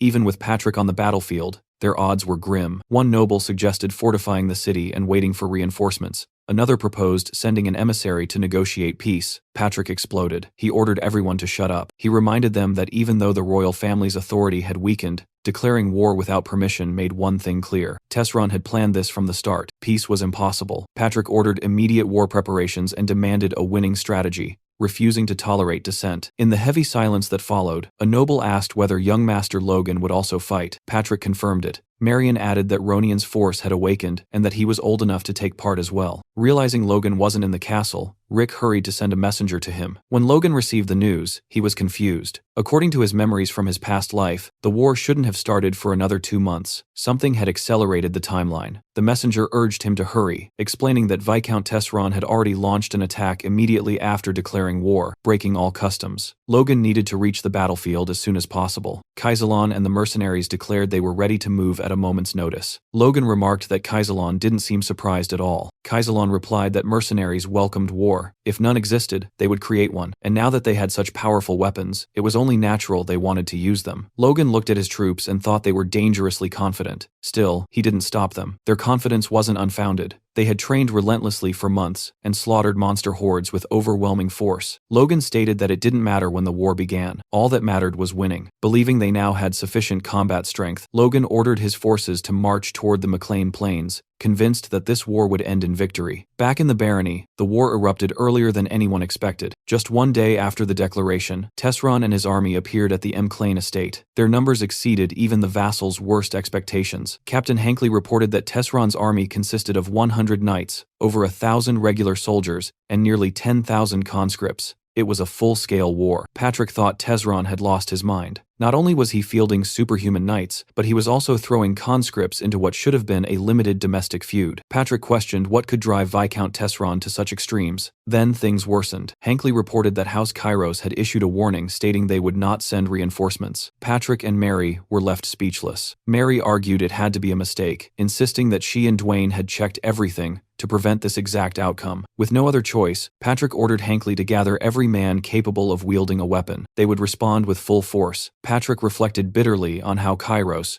whom they trusted completely, had abandoned them at their most desperate moment. House McLean assembled everything they had: 53 knights, 552 regular soldiers, 4,418 conscripts, a total of 5,023 combatants. Still, it wasn't even half of Tesseron's army. On the battlefield, 2 soldiers whispered to each other. One asked where young Master Logan was. The other answered that Logan had been gone for a long time and still hadn't returned. A few nearby soldiers muttered that he probably wouldn't come back at all, guessing that he must have fled as soon as he heard about the war. Hearing this, Ronian turned sharply and demanded to know what they were talking about. He said there was no way Logan would ever do something like that. Ronian believed Logan had already foreseen this war, and that was exactly why he had taught him that secret technique. There was no chance Logan would run away now. Some of the soldiers nearby overheard Ronian's words, but instead of reassuring them, it only reinforced the rumors spreading through the ranks that the Lord's eldest son had deserted. Soon after, Patrick appeared beside Ronian. He told his youngest son that he would have to take Logan's place on the battlefield and ordered him not to hesitate or waver. Patrick himself didn't want to believe the rumors either, but belief no longer mattered. What mattered now was victory. With that resolve, he commanded all troops to advance and crush the scum daring to attack his home. At that moment, Tesseron appeared with a confident smile, pleased to see Patrick finally draw his sword. He shouted that his knights were his blade and challenged Patrick to face them head-on. Patrick gathered his aura and charged forward, attempting to smash through the enemy vanguard, but his attack was stopped cold when a knight bearing a shield blocked him completely, leaving Patrick momentarily stunned. Rick was also present on the battlefield,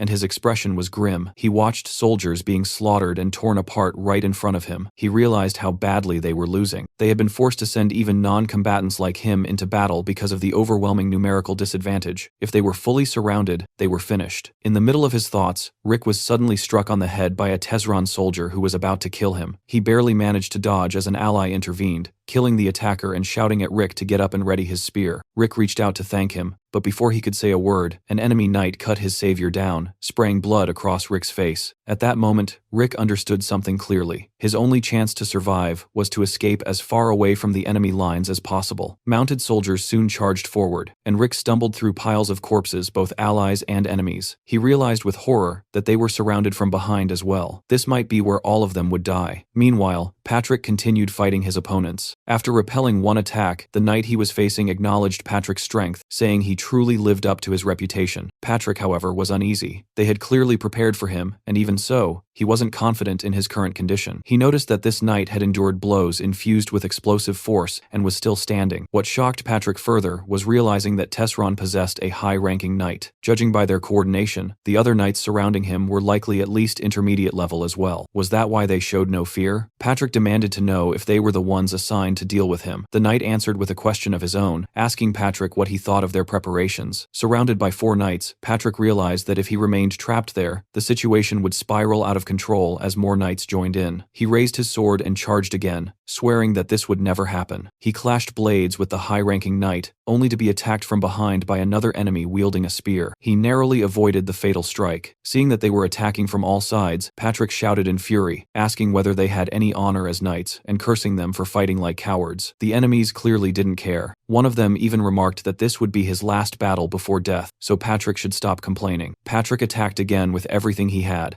colliding swords with one of his enemies. This time, luck abandoned him. A spear pierced into his back, tearing through his stomach and leaving him gravely wounded. He realized the truth then. While the high-ranking knight kept him occupied, the others struck whenever they pleased. It was a perfect trap. There was no escape. As the enemy closed in, Patrick bitterly thought that Logan had made the right choice by fleeing. At the very least, he hoped Logan would survive and carry on the McLean legacy. From a distance, Tesron watched the battle unfold with satisfaction. He congratulated himself on keeping his high-ranking knight hidden until now. Once Patrick fell, taking McLean Castle would be easy. Just as he prepared to issue his next command, he heard something unexpected behind him. The sound of cavalry. A servant rushed over, reporting that a mounted unit was approaching from the rear. Around 300 riders, possibly more. Tesron paused, wondering if the McLeans had hidden troops he didn't know about. The servant hesitated, then added that something was strange. The approaching cavalry wasn't carrying lances. Their only weapons were small crossbows. Tesron burst out laughing. He mocked the report, asking if those were the tiny crossbows hunters used. He ordered the rear guard and archers to wipe them out immediately, dismissing them as nothing more than fifth-rate soldiers. Before he could finish speaking, a bolt tore straight through the servant's head. Tesron froze inside his armor. Logan had entered the battlefield, and he was furious. He gave the order to fire. Instantly, a storm of bolts rained down on Tesron's forces. The mercenaries' projectiles punched through armor, shields, and flesh alike. Hundreds fell in mere seconds. One soldier realized that anyone who failed to raise a shield in time was already dead, and that he himself would have joined them if he had reacted a moment later. Tesron's archers scrambled to return fire, but their arrows fell harmlessly short. Their bows couldn't reach Logan's troops. Another volley followed, cutting down even more of Tesron's soldiers. Watching the rear collapse in seconds, Tesron couldn't understand what was happening. There was no magic involved, just those cursed crossbows. Questioning, what kind of weapon had the McLeans created? Enraged,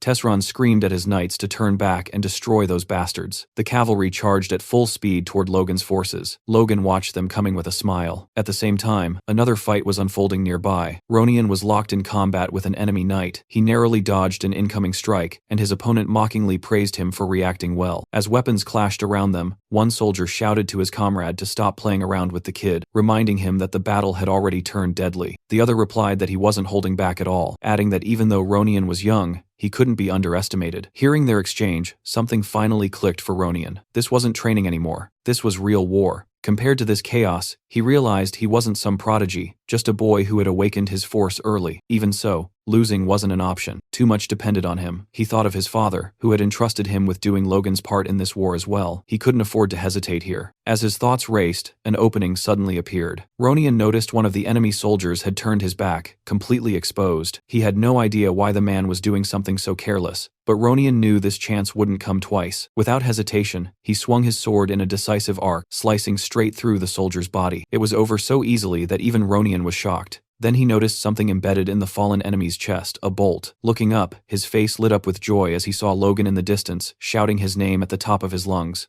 But that moment of relief was brief. More enemy knights were charging furiously from behind Ronian's position, rushing toward Logan under the Viscount's command. Logan watched their movement and immediately recognized the kite shield formation they had adopted. It was a strong defensive tactic, but it wouldn't be enough. This was where his real plan came into play. Logan calmly ordered his mercenaries to aim their crossbows diagonally toward the ground. The command confused them once again. Then Logan flashed that unsettling psychotic smile and gave the real order: fire at the horses. He wasn't holding back anymore. Dirty tricks were fair game if it meant winning. The mercenaries reacted instantly, grinning with the same bloodthirsty excitement as Logan. A hail of bolts tore into the cavalry's mounts. Horses screamed and collapsed, throwing riders violently to the ground and shattering the charge in seconds. Logan felt relief knowing he had arrived in time to support Ronian. But the battle wasn't over. His father was still in danger. Remembering his vow to save his family in this life, Logan knew that victory meant nothing if Patrick fell. He issued a quick command to Kaisalon and immediately rushed toward his father. Kaisalon panicked. This wasn't part of the plan. Victory was already within reach, and Logan was risking everything by charging ahead alone. Even if Logan was stronger, running into a mid-ranking knight could turn the tide. Still, Kaisalon pulled himself together and ordered Gerald to provide covering fire. As Logan cut through the enemy lines, Patrick was still locked in a brutal duel with the high-ranking knight, and the situation looked grim. The knight mocked him, saying he couldn't believe Patrick would recklessly charge forward knowing he'd be impaled. At the last second, Patrick twisted away and leapt back, barely creating enough space to breathe. As he observed the enemy's movements, something felt off. They were fighting with desperation, pushing themselves beyond reason, practically throwing their lives away. That didn't make sense. They had the advantage. Why were they acting like cornered animals? Before he could think further, Patrick deflected 2 incoming lances in quick succession. Then, out of nowhere, Logan appeared in front of him. In the blink of an eye, Logan cut down 2 mid-level knights, leaving Patrick completely stunned. Patrick remembered seeing Logan enter the battlefield with a mercenary force far behind enemy lines. There was no way he should have reached this spot so quickly. As Patrick turned his head, the sight behind him froze his thoughts entirely. The ground was littered with corpses, an ocean of bodies stretching across the field. Patrick wanted to ask how Logan had become this strong, but now wasn't the time. Nothing made sense anyway. Instead, he asked the only question that mattered: did Logan's arrival mean they were winning? Logan simply nodded. Hearing that, Patrick placed a hand on his son's shoulder and told him he had done well. The high-ranking knight stared at Logan in disbelief. A 20-year-old boy from a remote barony had just taken down 2 mid-level knights effortlessly. At that age, the knight himself had been destroying his body just to qualify as a knight. None of that mattered now. He resolved to kill Logan on the spot. He barked orders at his fallen comrades, telling them to regroup. Patrick, watching this, realized something critical. Logan was strong enough to handle most mid-level knights. If Logan took care of them while he focused on the high-ranking knight, they might still win this battle. But Logan had other plans. He stepped in front of Patrick and extended his arm, declaring that he would face the high-ranking knight alone. Patrick immediately objected, warning him it was too dangerous. He acknowledged Logan's growth, but reminded him this enemy was high rank. Patrick didn't finish his sentence. Logan punched him hard in the stomach, knocking him flat onto the ground. Logan bluntly stated that in his current condition, even he could defeat his father. He told Patrick to trust him and leave this fight to him. Reluctantly, Patrick agreed. He warned Logan to be careful. Logan replied that they didn't have time, they needed to finish this quickly. The high-ranking knight was furious. How dare a brat like this advance on him? He surged forward, pouring his strength into his strike. Their swords collided, and with a single blow, Logan sent the knight skidding back several meters, leaving him stunned. The knight couldn't understand it. Despite Logan's injuries, he sensed no overwhelming aura or superior level, and yet, he was being overpowered. There was only one explanation. Logan was pushing himself beyond his limits. The knight attacked again, with killing intent. They exchanged blows at blinding speed, leaping back and forth, blades clashing. As their swords locked once more, the knight thought that if he weren't injured, he would already have won. That was when Logan saw it, a fleeting opening. He struck instantly, slicing his opponent and inflicting a deep wound. Logan leapt back just in time to avoid the counterattack. As the knight analyzed the exchange, he realized there were no obvious gaps. Logan needed to force one. Then he noticed something, and Logan noticed it too. The knight was absorbing the force behind Logan's strikes. Thinking he had sprung his trap, the knight declared that Logan had fallen right into it and prepared to finish him. Logan appeared off balance. The killing blow was about to land, but it never did. Logan regained his footing instantly, leaving the knight questioning whether his own movements had slowed. Logan's aura surged as he prepared his sacred technique. The knight felt it immediately and knew he had to retreat. Too late. Logan unleashed a devastating wave of cutting energy. The attack erased the high-ranking knight in a single strike. The battlefield fell silent. Logan roared that he, Logan McLean, had slain the enemy general of Tesseron's army. Panic spread through Tesseron's ranks. Soldiers stared in disbelief. A high-ranking knight had fallen. With the Viscount's banner nowhere in sight, morale collapsed. Weapons clattered to the ground as soldiers begged to surrender. Rick began chanting Logan's name, praying for his master's safety. One by one, the voices joined him, until the battlefield echoed with it. The Viscount was already fleeing the battlefield, his mind spiraling as he tried to understand where everything had gone wrong. 3 full years of preparation had amounted to nothing. He had sought support from other nobles, gathered 100 knights, and yet everything collapsed because of that damned red-haired boy and his strange weapons. Thinking quickly, Tesseron decided that survival came first. If he could just make it back to his own territory, he might escape with his life. When he reached his castle, he shouted for the guards to open the gates. The soldiers were stunned to see him return so suddenly. Before the gates could fully open, another guard spotted movement in the distance and shouted a warning. Knights were approaching, and Logan was leading them. Tesseron froze in place at the sight. Logan dismounted calmly and remarked that the Viscount had been pretty quick to run. Then, standing directly before the gates of Tesseron's territory, Logan raised his voice so everyone could hear and declared that Tesseron had already lost the war. He ordered the garrison to open the gates and welcome the true victor. From atop the walls, the soldiers hesitated. Some wondered if it was true, if that was why their lord had rushed back in such a panic. Before doubt could spread further, a general barked at them, demanding to know whether they planned to cower just because the enemy spoke boldly. The men snapped back to attention. The general pointed out that there were only a little over 300 enemies outside. As Logan charged his aura again, the general insisted that such a small force could never take the castle in a siege. The soldiers guarding the gate were confused about what Logan was doing until he leapt over the wall, soaring dozens of meters into the air. Landing inside, he calmly told the general to open the gates unless everyone there wanted to die. Otherwise, he would kill them himself and open the gates personally. Inside the palace, Tesseron was frantically stuffing gold coins and valuables into bags, thinking that at the very least, he should escape with some wealth. Suddenly,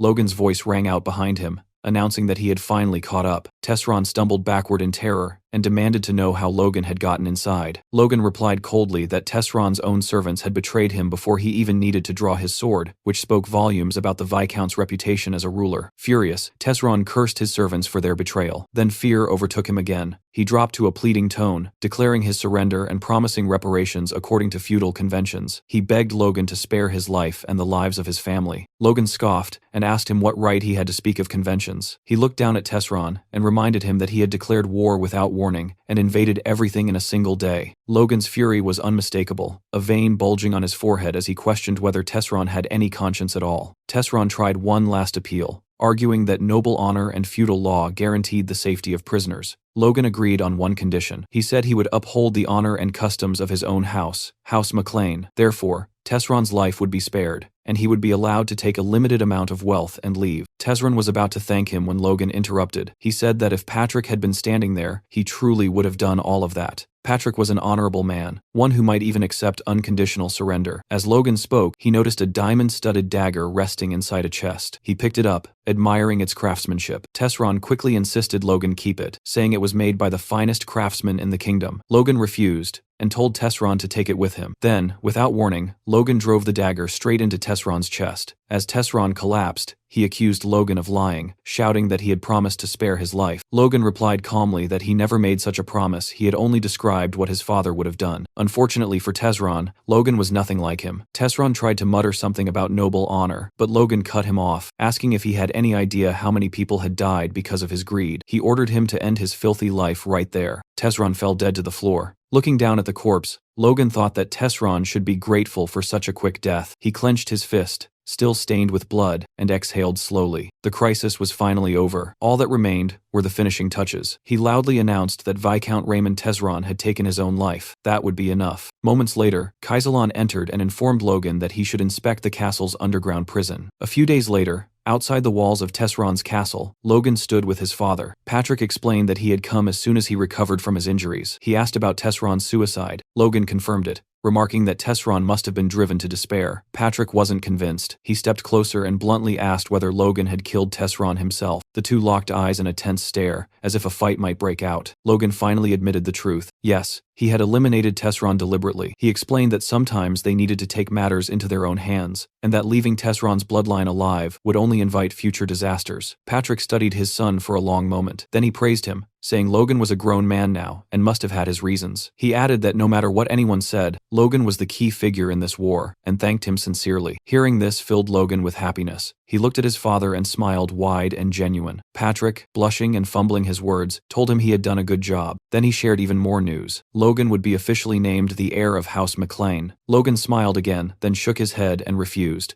Patrick was stunned and demanded to know why. Was Logan worried about his reputation? Patrick assured him that his achievements in the war were more than enough to silence all criticism. But that wasn't the reason. Logan explained that Ronian was far more suitable to inherit the family. The McLeans were a family of knights, and Ronian had awakened his force at only 14, 4 years earlier than Logan himself. There was no telling how strong he would become as an adult. Patrick was left speechless. He argued that strength alone didn't decide who should lead a noble house. Logan agreed that under normal beliefs, that was true. But if Ronian earned the title of the continent's youngest force user, as he had in Logan's previous life, there would be no objections at all. More importantly, Logan had no personal interest in becoming Baron. He didn't want to waste time tied to that role. As the older brother, Logan said he wanted to give Ronian the chance he deserved. He asked Patrick to delay choosing a successor until Ronian came of age. Patrick admitted he never imagined Logan cared so deeply for his brother, but agreed to his request. The decision would be postponed for 5 years, until Ronian became an adult. Logan thanked his father. Still, Patrick insisted on granting him another reward. They would return to the mansion to calculate the spoils of war, which would likely reach several 100,000 gold pieces. But judging by Logan's expression, he already had something else in mind. Suddenly, a guard shouted for the gates to be opened. The M'Clane Knights had returned. The townspeople immediately gathered, murmuring in disbelief. They couldn't believe the army had come back in barely a week, and that the war had supposedly ended in just a single day. Two men began discussing it, one of them wondering aloud how such a thing was even possible. He asked if the M'Clane Knights had always been this powerful. The other man lowered his voice and asked if he had heard the rumors that everything happened because of the young master, Logan M'Clane. He said that according to the soldiers who had returned first, Logan's mercenary troops completely reversed the battle. They appeared behind the enemy as if they had predicted everything in advance. Another man added that the enemies had been wiped out by some strange new weapon, and that Logan himself had even defeated a high-ranking knight. A young woman asked if the young master had always been such an extraordinary person. Someone else replied that he always thought Logan was just fooling around before. Slowly, the crowd began to piece things together. Maybe the monster meat he had bought earlier wasn't meaningless after all. Maybe the boy had always been preparing something far bigger. Some even whispered that Logan might have been acting the whole time. The thought sent chills through them. They began praising him, saying geniuses truly lived on a different level, especially now that he had awakened as a Force user. Logan heard every word and felt painfully embarrassed listening to people talk about him like that. Ronian asked how it felt to receive so much admiration. Logan replied awkwardly that it only made him blush, and told his brother not to exaggerate. But Ronian insisted it wasn't exaggeration at all. Everything they said was true, and told him he should at least smile for the people who were so happy to see him alive. After thinking for a moment, Logan decided to try. He forced out what he thought was a heroic smile. In reality, it looked more like someone desperately holding in a bowel movement while sprinting toward the castle. Honestly, he resembled either a rich lunatic, like Rich McGee, or Medusa herself. The moment the crowd saw Logan smile, everyone froze. They were convinced he was about to crush their skulls with his bare hands. Logan, completely unaware of what he had done wrong, stood there confused. Ronian could only feel pity for his poor brother. Patrick turned his head to look at Logan, genuine pride written across his face. Then he raised his voice and announced that the next round of cheers would be dedicated to the true champion of the war, and declared that the grand reception had officially begun. Soon after, the scene shifted to the castle gardens. Logan wandered through the courtyard, amazed that a welcome ceremony could continue all the way until dawn, especially for people who had just returned from a battlefield. Unfortunately, the peaceful moment didn't last long. From behind him, Marion suddenly shouted his name and demanded to know what he thought he was doing. Ronian quickly grabbed her arm, trying to calm her down, but Marion ignored him. She said she had heard everything. She demanded to know whether it was true that Logan had refused the position of successor and asked what he was really planning. She accused him of fooling everyone else, but warned that she was not stupid. Ronian tried to defuse the situation, explaining that Kyros's betrayal had deeply shaken Marion. Logan told him it was fine. Turning toward Marion, he reflected that despite the resentment she still carried, she had lost all real influence after Kyros abandoned her. She was no longer a serious threat. Logan thought that if he handled this carefully now, there might still be a chance to make things right. He admitted sincerely that his behavior over the past months had been unreliable and shameful. He confessed that even he regretted what he had done, driven by jealousy and feelings of inferiority. Hearing this, Marion shouted at Ronian that she had been right all along, that Logan himself was admitting everything had been his scheme. Ronian cut her off again, begging her to stop. He apologized to Logan once more and explained that she wasn't thinking clearly. Logan barely reacted to Marion at all. Instead, he turned to Ronian and told him to listen carefully. The person who truly deserved an apology wasn't Marion,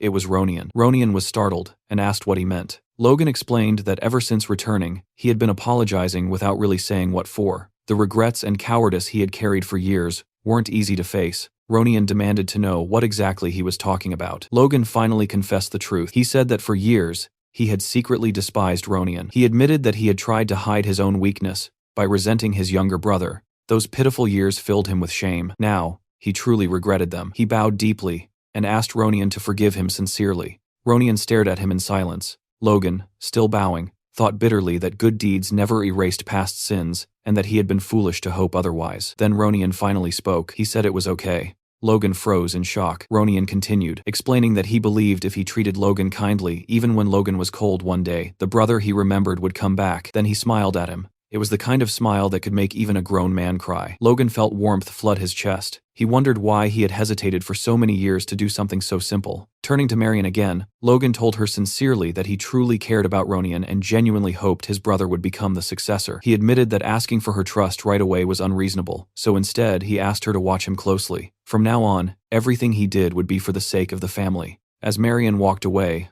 Logan thought quietly that for now this apology would have to be enough. The very next day, deep inside a forest, Logan and Hamar were walking side by side. Hamar grumbled, asking where in the world they were headed right after returning from war. Logan calmly replied that he had rested enough already, and that it was time to start working again. Hamar muttered under his breath that he was only nervous because of the task ahead, thinking about how he would finally enjoy the rewards this time. Logan assured him confidently that this job would definitely be enjoyable. Hamar hesitated, convinced that Logan had absolutely no idea what he was talking about. Soon, they stopped in an open clearing and stared into the distance. Hamar suddenly froze in shock. It turned out that Logan planned to open a mine there. Earlier, during the discussion about the barony of Tesron, Patrick had explained what Logan wanted as his reward from the war. Instead of land, titles, or wealth, Logan had requested permission to explore the hill near the Tesron border. Patrick had laughed and said calling it a hill was generous. It was practically a barren wasteland with nothing valuable in sight. He asked why Logan insisted on that specific location. Logan only smirked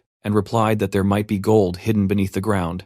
The truth behind Tesron's sudden war only came out a year later. It turned out Tesron had secretly been exporting gold from a hill located in former Meclane territory that he had seized. That single gold mine alone had elevated Tesron far beyond the status of an ordinary count's family. That prosperity lasted until Ronian later wiped out the entire family in revenge. Back in the underground prison of the Tesron barony, Kaisalon had mentioned that there were several strange prisoners worth inspecting. One of them claimed he had committed no crime. He said he had only accepted a request from the Count to transport gold from the mine they were hired to work in. Despite that, the Viscount had imprisoned them anyway. Logan pressed a hand to his face, stunned by Tesron's stupidity. He couldn't believe the man had locked up 5 highly valuable mining specialists. One of the prisoners asked nervously if Logan was angry on their behalf. In reality, Logan's merchant instincts had awakened. He realized he had just stumbled upon an enormous and unexpected business opportunity. The old prisoner studied Logan suspiciously, wondering what kind of person he was.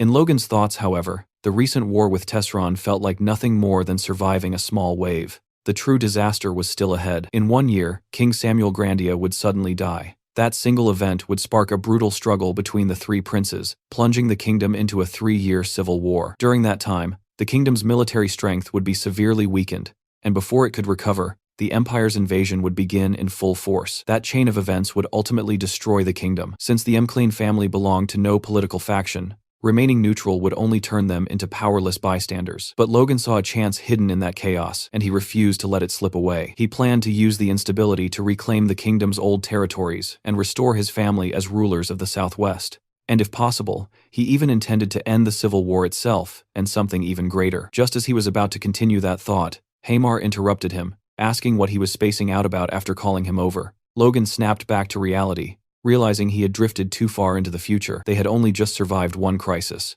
For now, he needed to focus on building power as fast as possible. But dreams like that would sound insane to anyone else. No matter what happened, he had to fund everything with his own money. That barren hill would become the golden goose that financed all his ambitions. Logan informed his servants that there was gold buried inside the hill, and that he intended to dig and establish a mine. He asked them for an estimated cost. The servants were stunned into silence. Hamar thought it was just another one of Logan's insane ideas. The old supervisor said Tesron had paid them generously, so he agreed to the inspection immediately. But opening a gold mine felt excessive. He cautiously asked Logan if he was truly certain there was gold there. Logan nodded and said he had seen it with his own eyes. The old man asked how that was even possible. Logan replied that it had been part of a secret operation, and for safety reasons, only the 6 people present would participate in the drilling. Hearing that, the old man grew uneasy, suspecting Logan might be planning to dispose of them afterward. He argued that 6 people could never handle such work and accused Logan of exaggerating. He almost said that even with a dwarf involved, it would be impossible, but stopped himself and silently prayed that Hamar could somehow manage it. Hamar locked eyes with Logan and calmly said that he should prepare to die, sleep less, and give up any hope of a normal life if he accepted this task. Seeing that expression, the old man felt his soul leave his body. Logan, however, was satisfied. As expected of Hamar, he truly had the mindset of a lifelong craftsman. Logan said that now both Hamar and the old man were officially ready to begin, and once again asked for the financial estimate. The old man explained that they first needed to drill test shafts to estimate the size of the gold deposit, but the initial investment alone would require 5 million gold pieces. Hamar added that safely developing the mine would take a long time. Just the preparation phase would need 6 months, followed by another 6 months for full extraction. Logan nodded. It was exactly as he had expected, huge costs and long delays. But this mine had made Tesron wealthier than most Count families. He had no choice but to seize this opportunity. He thought that if he could already sell the monster meat, he would have enough funds by now. But its effects wouldn't be recognized for another 6 months. Then, a realization struck him. Maybe he didn't need to wait. If he could neutralize the poison in the monster meat, he could sell it immediately as medicine. After all, he had detoxified countless poisons during his years as a mercenary. Creating an antidote should be possible. If he perfected the formula and sold it, he would become unimaginably rich. A week later, in the southwest McLean village, Rick brought Logan the medicine he had prepared, using crushed night herb, web herbs, and drip grass. Logan immediately told him not to call it fake medicine, explaining that it was simply a neutralizing agent. Then he asked where the monster meat was stored. Rick replied that it had been placed in the village warehouse exactly as Logan requested. Hearing this, Logan said that was perfect and announced they would apply the medicine directly to the meat. Rick panicked instantly and asked if he truly had to go with him. Logan confirmed that of course he did, but Rick looked far from thrilled and warned that he had never been there before and had no idea what kind of horror awaited them inside. Logan grew annoyed, wondering why Rick had suddenly become so dramatic. Then it hit him, the stench. The moment they approached the warehouse, the smell assaulted them so violently that even a sewer would have seemed fragrant by comparison. Logan admitted he expected it to smell terrible, but this was bad enough to make him vomit. Rick had already started throwing up on the spot. Luckily, Logan quickly found a solution. He used his aura to block his sense of smell completely. After sealing it off, he calmly prepared to enter and told Rick it was time to begin. Rick stared in disbelief, watching Logan walk in perfectly fine while he himself was still on the verge of collapsing. When he asked how Logan could endure it, Logan replied that he had temporarily paralyzed his sense of smell using force. Rick muttered that it was unfair, and Logan shot back that if it bothered him so much, he should awaken force himself and solve the problem properly. Logan handed Rick a pouch of white powder, the neutralizer, and instructed him to sprinkle it evenly over the meat. He explained that he should apply enough for the outer layer to turn white, while the remaining black portions were still poisonous and needed to be handled carefully. After that, Rick had to chop everything finely and roll the mixture into small pellets. When a sample was finished, Logan asked if it looked like proper medicine. Rick confirmed that it did. Logan then explained that they would sell it as medication, and since Rick would be responsible for preparing everything, he needed to pay close attention and remember every step. Rick protested immediately, saying there was no way he would do something like that. Logan casually replied that he would pay 100 gold coins for every pill produced. Rick changed his mind instantly. Logan, however, felt irritated, thinking he could have forced him to do it for free. Next, Logan said they needed to test the effectiveness of the product. Rick asked what kind of medicine it was supposed to be. Logan replied that it was good for men, but Rick still didn't understand. Logan sighed and told him he would only explain once, so he had better listen carefully. He described 2 rabbits, a male and a female. The male rabbit was weak and depressed because he couldn't properly move his little foot inside the pot. The female rabbit then gave him a special tea to cheer him up. After drinking it, the male rabbit turned into a super rabbit, his little foot becoming 4 times bigger than before, allowing him to stir the pot far more effectively. After finishing the story, Logan asked Rick if he understood. Rick nodded immediately, saying he got it and that he already had the perfect test subject in mind. Logan became curious and asked who it would be. Rick replied without hesitation that it was Mr. Dwayne. Soon after, Dwayne knocked on Logan's office door and heard a calm, "Come in." He apologized for disturbing him and said he had heard Logan wanted to see him, but after stepping inside, Dwayne couldn't find Logan anywhere. Suddenly, Logan appeared behind him like a vampire emerging from the shadows and scared him half to death. Dwayne leaped back like a professional basketball player, clutching his chest and nearly collapsing from shock. He scolded Logan for sneaking up on people like that. Logan casually approached him and said he simply wanted to massage his shoulders, since he had been working so hard managing things after the war. Dwayne insisted he was fine, and said Lord McLean was the one truly suffering. Logan mentioned that his father had even fainted from exhaustion, but Dwayne snapped back that it only happened because Logan scared him earlier. Logan told him he understood how hard things had been. They had spent every last coin on the war. The servants and knights didn't even know it, yet they kept pestering him for money, driving the administration insane.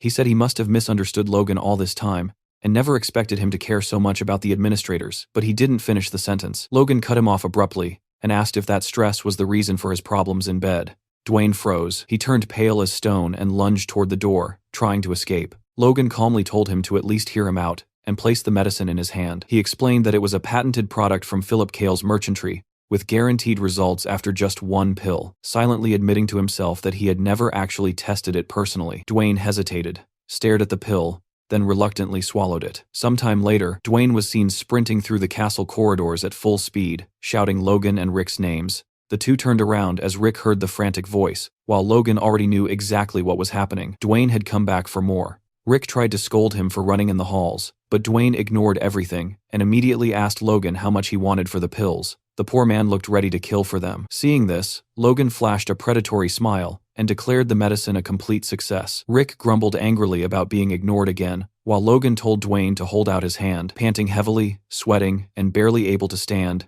Dwayne dropped to his knees in front of Logan. It looked less like a transaction and more like a marriage proposal. Logan stood there as if about to accept, while Rick stared in total disbelief. Logan handed Dwayne a wooden box filled with pills. Dwayne received it as though it were a sacred treasure. It turned out that after the first successful test, men began bowing before him, and the experiments continued several more times afterward. Sometime later in an office, Logan was talking to Hankley, casually mentioning that he had heard rumors about Hankley and his wife fighting every single night. Hankley immediately denied it, demanding to know who would dare spread such nonsense. But before he could say anything else, Logan told him to shut up and shoved a pill straight into his mouth. Hankley had just become Logan's second test subject. He swallowed it, and the effects kicked in almost instantly. He turned toward the door as if to say something, but Logan cut him off again, telling him to go see his wife right now and that he would deal with everything with his father. Hearing that, Hankley broke into a grateful smile, thanked him, and bolted out of the room like a force of nature, clearly heading toward what could only be described as a legendary night. Later, Patrick was shown sitting in his office. He had become the third experimental subject, and judging by his expression, he was also more than satisfied with the results.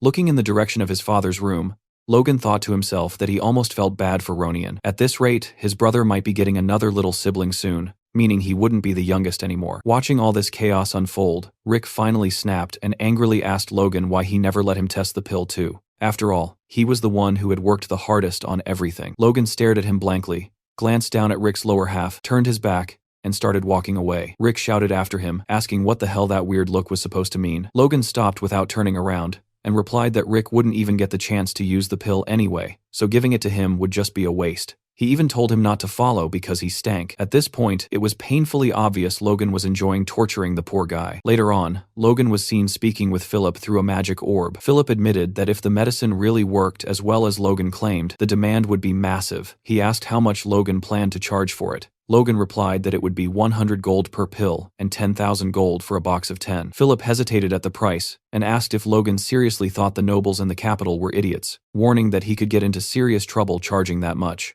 Logan confidently replied that they weren't fools at all. In his past life, the medicine had been such a huge success that its price had skyrocketed. He insisted that if Philip only released a limited quantity at first, the product would sell for even higher prices. Philip listened carefully, admitted it made sense, and paid for another 10 minutes of communication time. Logan continued, saying that the medicine would explode in popularity if a famous person tried it and gave a testimonial, someone well-known who actually needed that kind of medicine. Philip was speechless and argued that no noble would ever publicly admit that his impotence had been cured by a pill. Logan replied that they didn't need anyone to officially announce anything. So many people were constantly watching the nobles that even a quiet rumor would spread like wildfire, and everyone would come running like bees to honey. Hearing that, Philip suddenly got an idea and suggested that Logan should go to the capital's party. Logan exploded and asked if Philip had lost his mind. Only parties he had ever attended were drunken mercenary celebrations after wars, and his family didn't even have money for proper noble parties. Philip insisted that parties were perfect for making connections, even for business.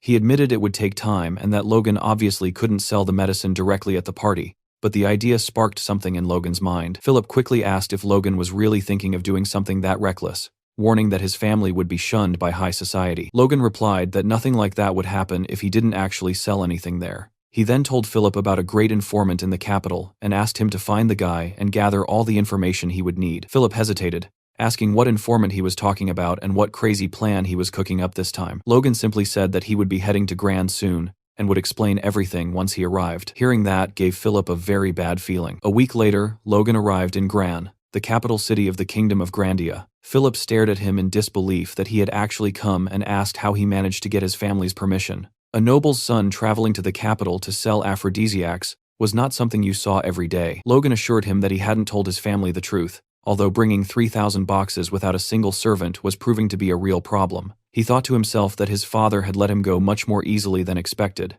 probably because of everything he had accomplished during the war. Philip remarked that, now that he thought about it, Logan hadn't had a servant the first time they met either. He asked if it was really okay for a noble to walk around like that. Logan replied that servants only slowed you down, not to mention they already had their own jobs to handle. He thought about Rick and the massive task he had entrusted to him. He continued thinking that even though he treated Rick harshly, sometimes in both his past and current life, Rick had always done everything for him, and he was genuinely grateful. A mental image of Rick appeared in his thoughts, specifically the moment Rick stole a bunch of pills from him. Annoyed, Logan had warned him that if he shook him and any pills fell out, Rick would get punched once for each pill. That was what he called tough love. Then, Logan suddenly announced that he had made up his mind after getting a brilliant idea. To celebrate all his hard work, he declared that he would name the medicine Emporic. The best way to honor a man's legacy, after all, was to name an impotence pill after him. Philip didn't even question it. At this point, he had no doubts left. Logan was absolutely a lunatic. Inside the dorm room, Philip told Logan that he must be exhausted from the long journey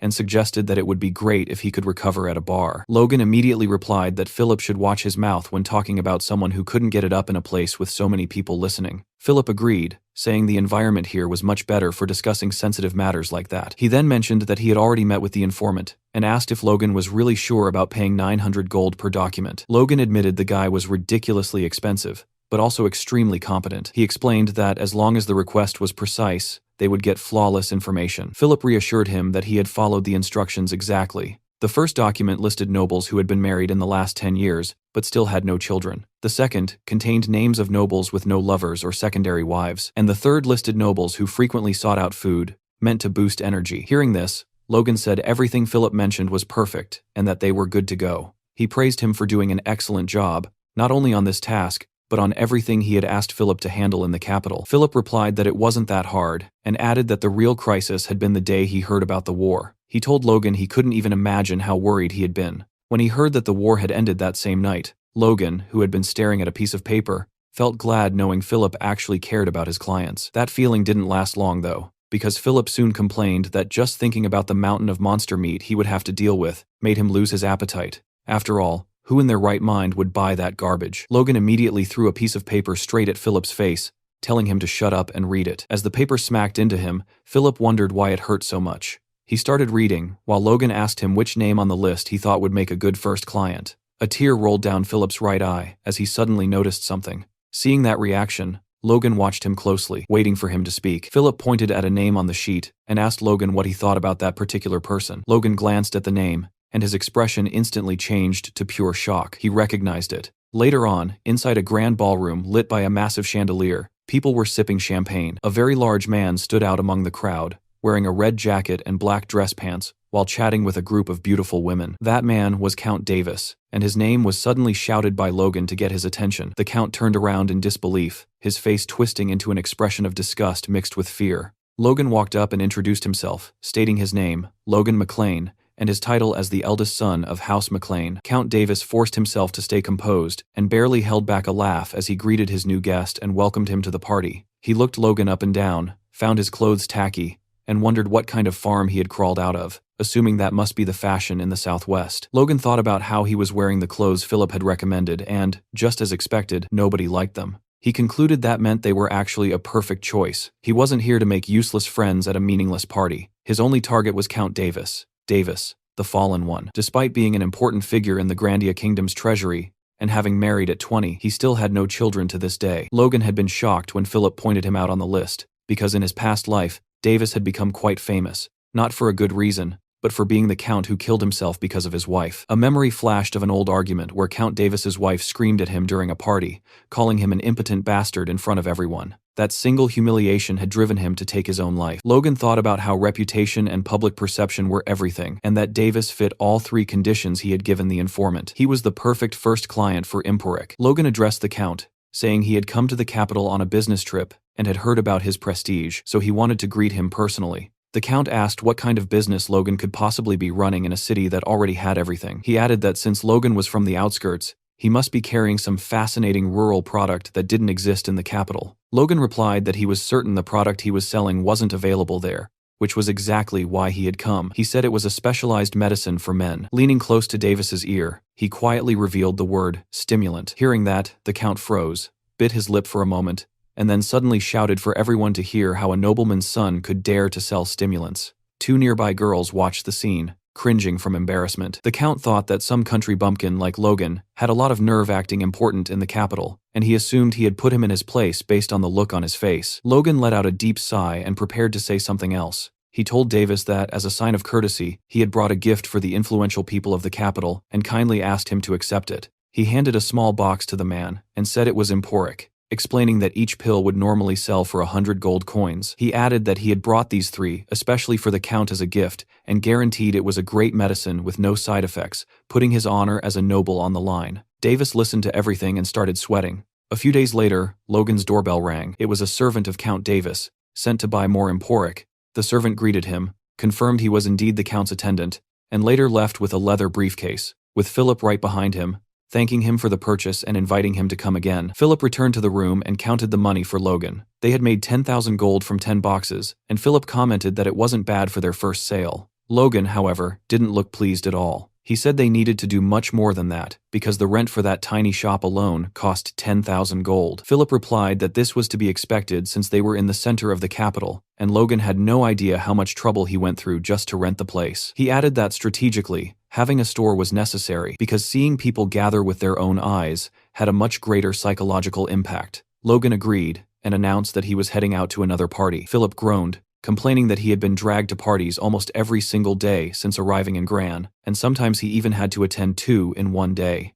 Logan explained that having Count Davis as the first client wasn't enough. He needed to promote the store to as many people on that list as possible. A week later, Count Davis's servant was walking down the street, still unable to believe the Count had asked him to buy that medicine again, especially after seeing that no health foods had ever worked for him in the past. When he reached the shop, he was completely stunned. A massive line of men stretched down the block, all waiting to buy the medicine. He observed the crowd and wondered what was going on until it suddenly hit him. He recognized every single one of them. One was Viscount Talon's chamberlain, and the man in front of him was Count Hamel's butler. He adjusted his hat to hide as much of his face as possible, thinking this would generate unnecessary gossip. He decided he'd better just buy the medicine and leave. As soon as he did, Philip stepped out of the store to address the crowd. He apologized and announced that unfortunately, the stock prepared for today was already sold out. Hearing that, the servants waiting to buy medicine for their masters were horrified. One of them went up to Philip and asked what he meant by sold out, since no one had said anything earlier. Philip apologized again and explained that emporic was insanely popular,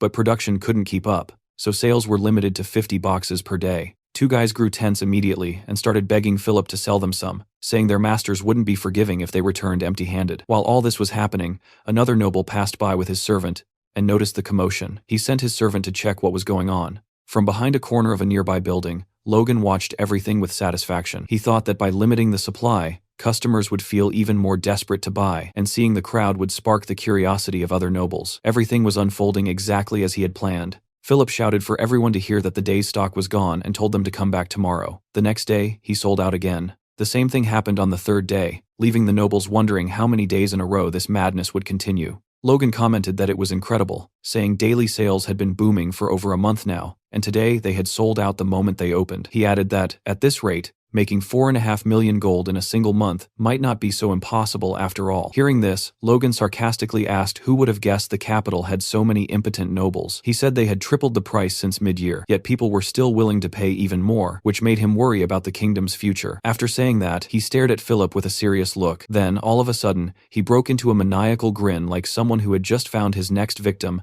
and started laughing loudly. His voice echoed out of the shop, making people on the street turn their heads. In the end, he was just ridiculously happy. He grabbed Philip by the neck and started messing up his hair, calling him an admirable brat and praising him for doing a great job. Philip, meanwhile, was turning purple from lack of air. He bowed deeply and thanked Logan for all his effort. Logan looked down at him and said it was good that Philip recognized his own work, and starting next week, he would receive 1% of the total sales as his personal cut. Philip suddenly started shouting that he would do his best, and even tried to kiss Logan. All of this happened while a mysterious figure watched from the street, his wrinkled face hidden beneath a hood, and his beard glowing blonde in the light. Later, inside a sorcery shop, Logan was using the communication line and suddenly shouted from the back of the room that it would be at least 10 tons of gold per year, which instantly made everyone nearby turn their heads toward him. He froze mid-sentence, staring straight at the door.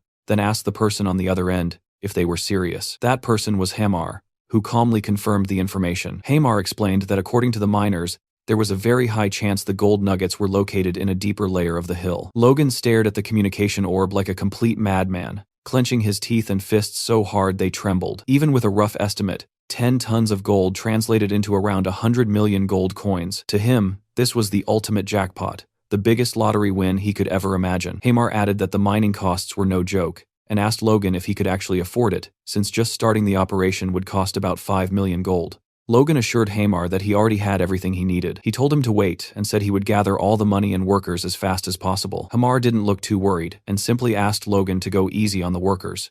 Later that night, in the middle of the city, Logan walked through the streets while thinking about how the initial investment for the mine would be around 5 million gold. If he kept selling as he was earning roughly 4.5 million gold per month. Come to think of it, even if he only sold for 2 months, he would still have money left over, since he still had about 700 boxes of medicine in stock. He started thinking about going back home to get more merchandise and beginning the mental development stuff, but something suddenly caught his attention and snapped him out of his trance. Logan looked toward a shop and sensed that someone was inside. In an instant, he rushed over, thinking it might be robbers. He violently kicked the door open, sending it slamming into the wall, and began searching the place from top to bottom, but the room looked completely empty. Logan drew his sword, wondering if the culprits had somehow vanished, then reminded himself there was only one door. They had to still be inside. Just as that thought crossed his mind, a shadow zipped past him. He realized it too late and slashed at the cloaked figure, but missed. He shouted, demanding to know who was there. When he turned around, no one was in sight. He stood still with his sword pointed at nothing,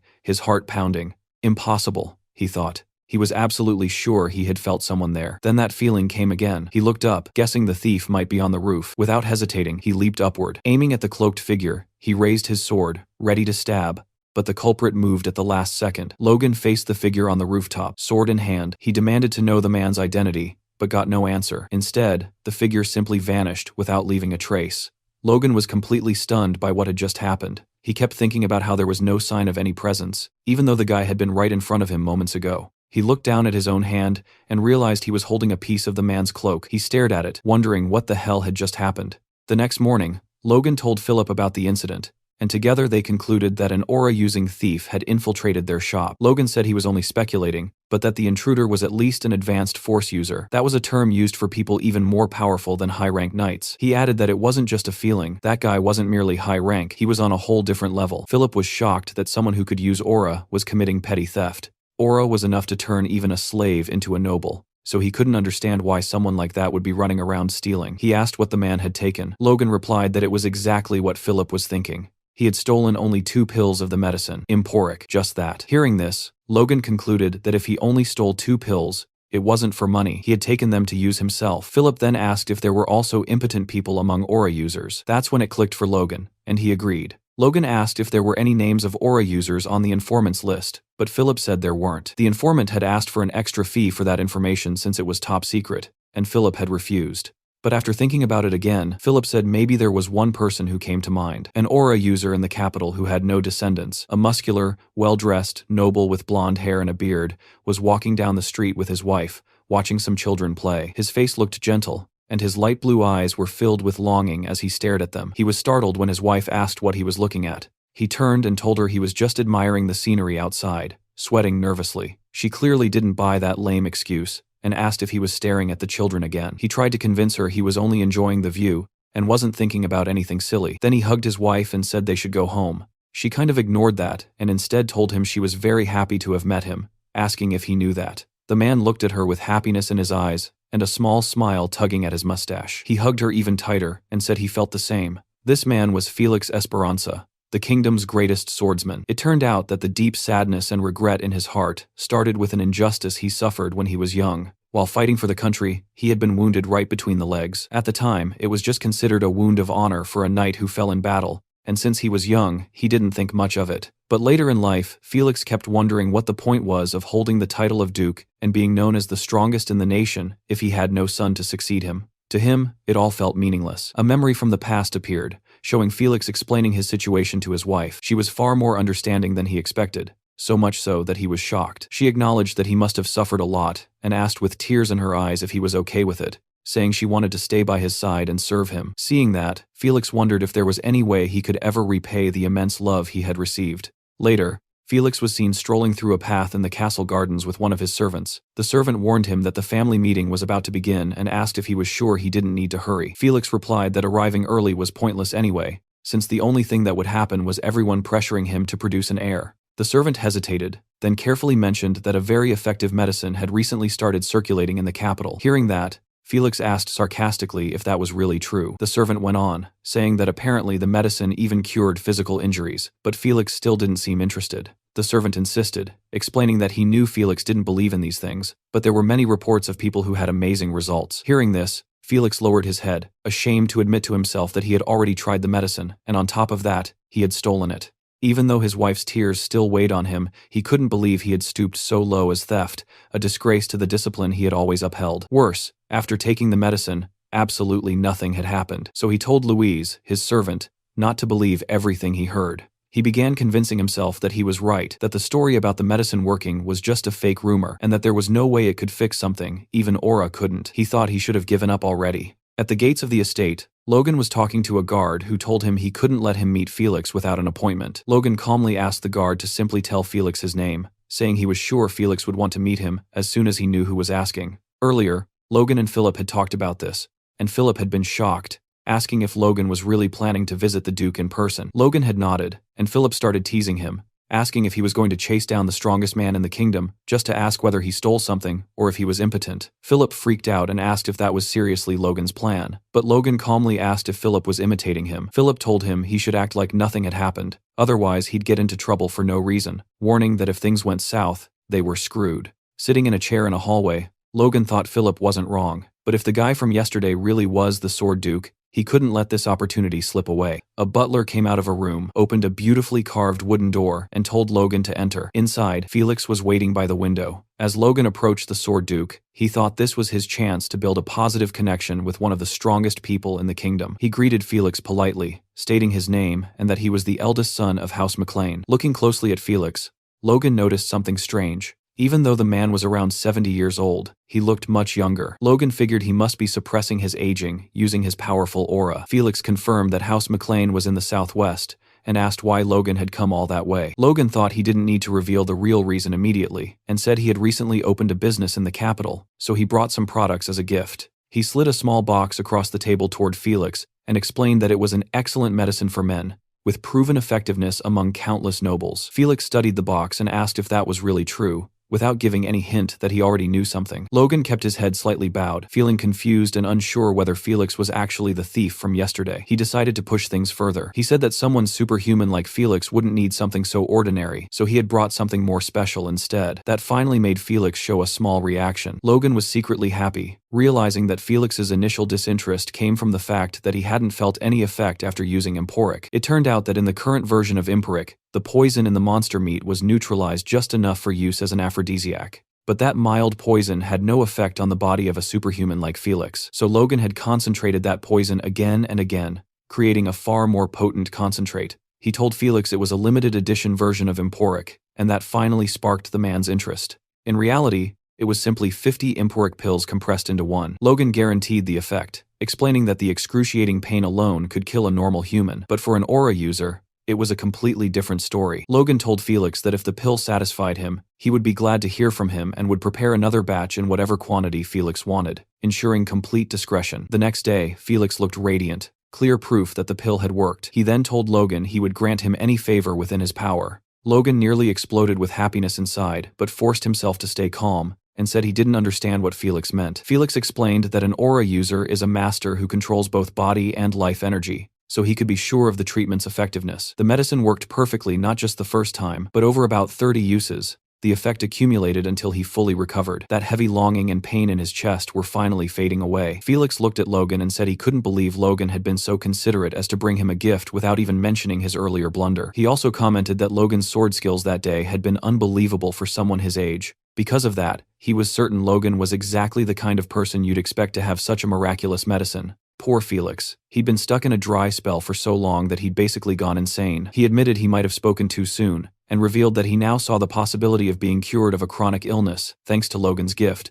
so he wanted to repay him properly. He asked again what Logan desired. Logan stared down at the floor with a cold expression and replied that in that case he wanted any book on swordsmanship. Felix searched his library and brought him a book, warning that training only by following what was written inside could hurt his body, but that it was still worth reading. After that, Logan thanked him and asked for one more favor to write a letter as proof that he had taken the book. Felix said that would be no problem at all. Logan thought that now he had what he needed, and commented that it was a shame he was only taking one swordsmanship book when the Duke was willing to give him anything. But his real goal was different. Just as he finished that thought, Felix said he had been thinking about it, and that something didn't feel right. Logan asked what he meant, and Felix replied that he would personally teach him a sword technique, which left Logan completely speechless. The kingdom's greatest swordsman was offering to train him. Felix continued, saying he understood Logan's desire to stay humble, but giving him just a low-level sword book wouldn't put his mind at ease. Logan thought that even though he already had the secrets of the divine sword, he'd be crazy to refuse when the strongest man in the kingdom was offering something like this.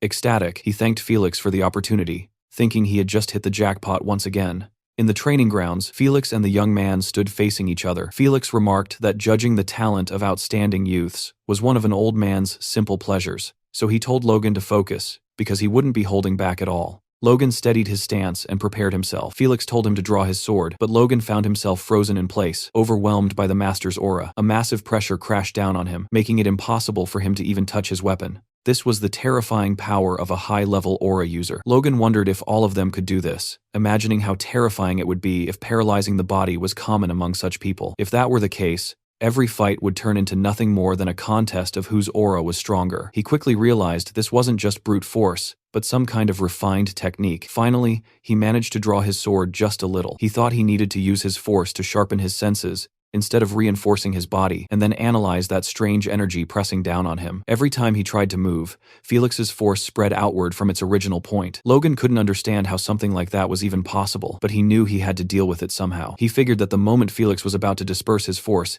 he had to move half a step faster than that. With that thought, Logan assumed a proper fighting stance, his sword now fully drawn. Felix looked at him and calmly said he was talented. Logan was sweating heavily, barely managing to stay upright as Felix told him to pay close attention. Felix seemed to be gathering his aura at the tip of his blade, clearly preparing an attack. As Logan struggled against the crushing presence, fear locked his body in place. When he looked up, he finally understood what he was facing. Felix's blade of force. He stared straight ahead, knowing the attack was coming, but there was a serious problem. Felix's aura was simply too strong for him to handle. He felt as if the Duke's force was invading his body, scrambling his senses, while the energy around that red blade kept growing more intense. Desperation filled his mind as he wondered if there was anything he could even do. Then suddenly, he realized something. His own force was neutralizing the Duke's. Turning inward, he knew he couldn't dodge the attack in time, but maybe there was another way. Logan summoned the force inside his body and molded it into a protective circle around himself. Seeing that, Felix was stunned,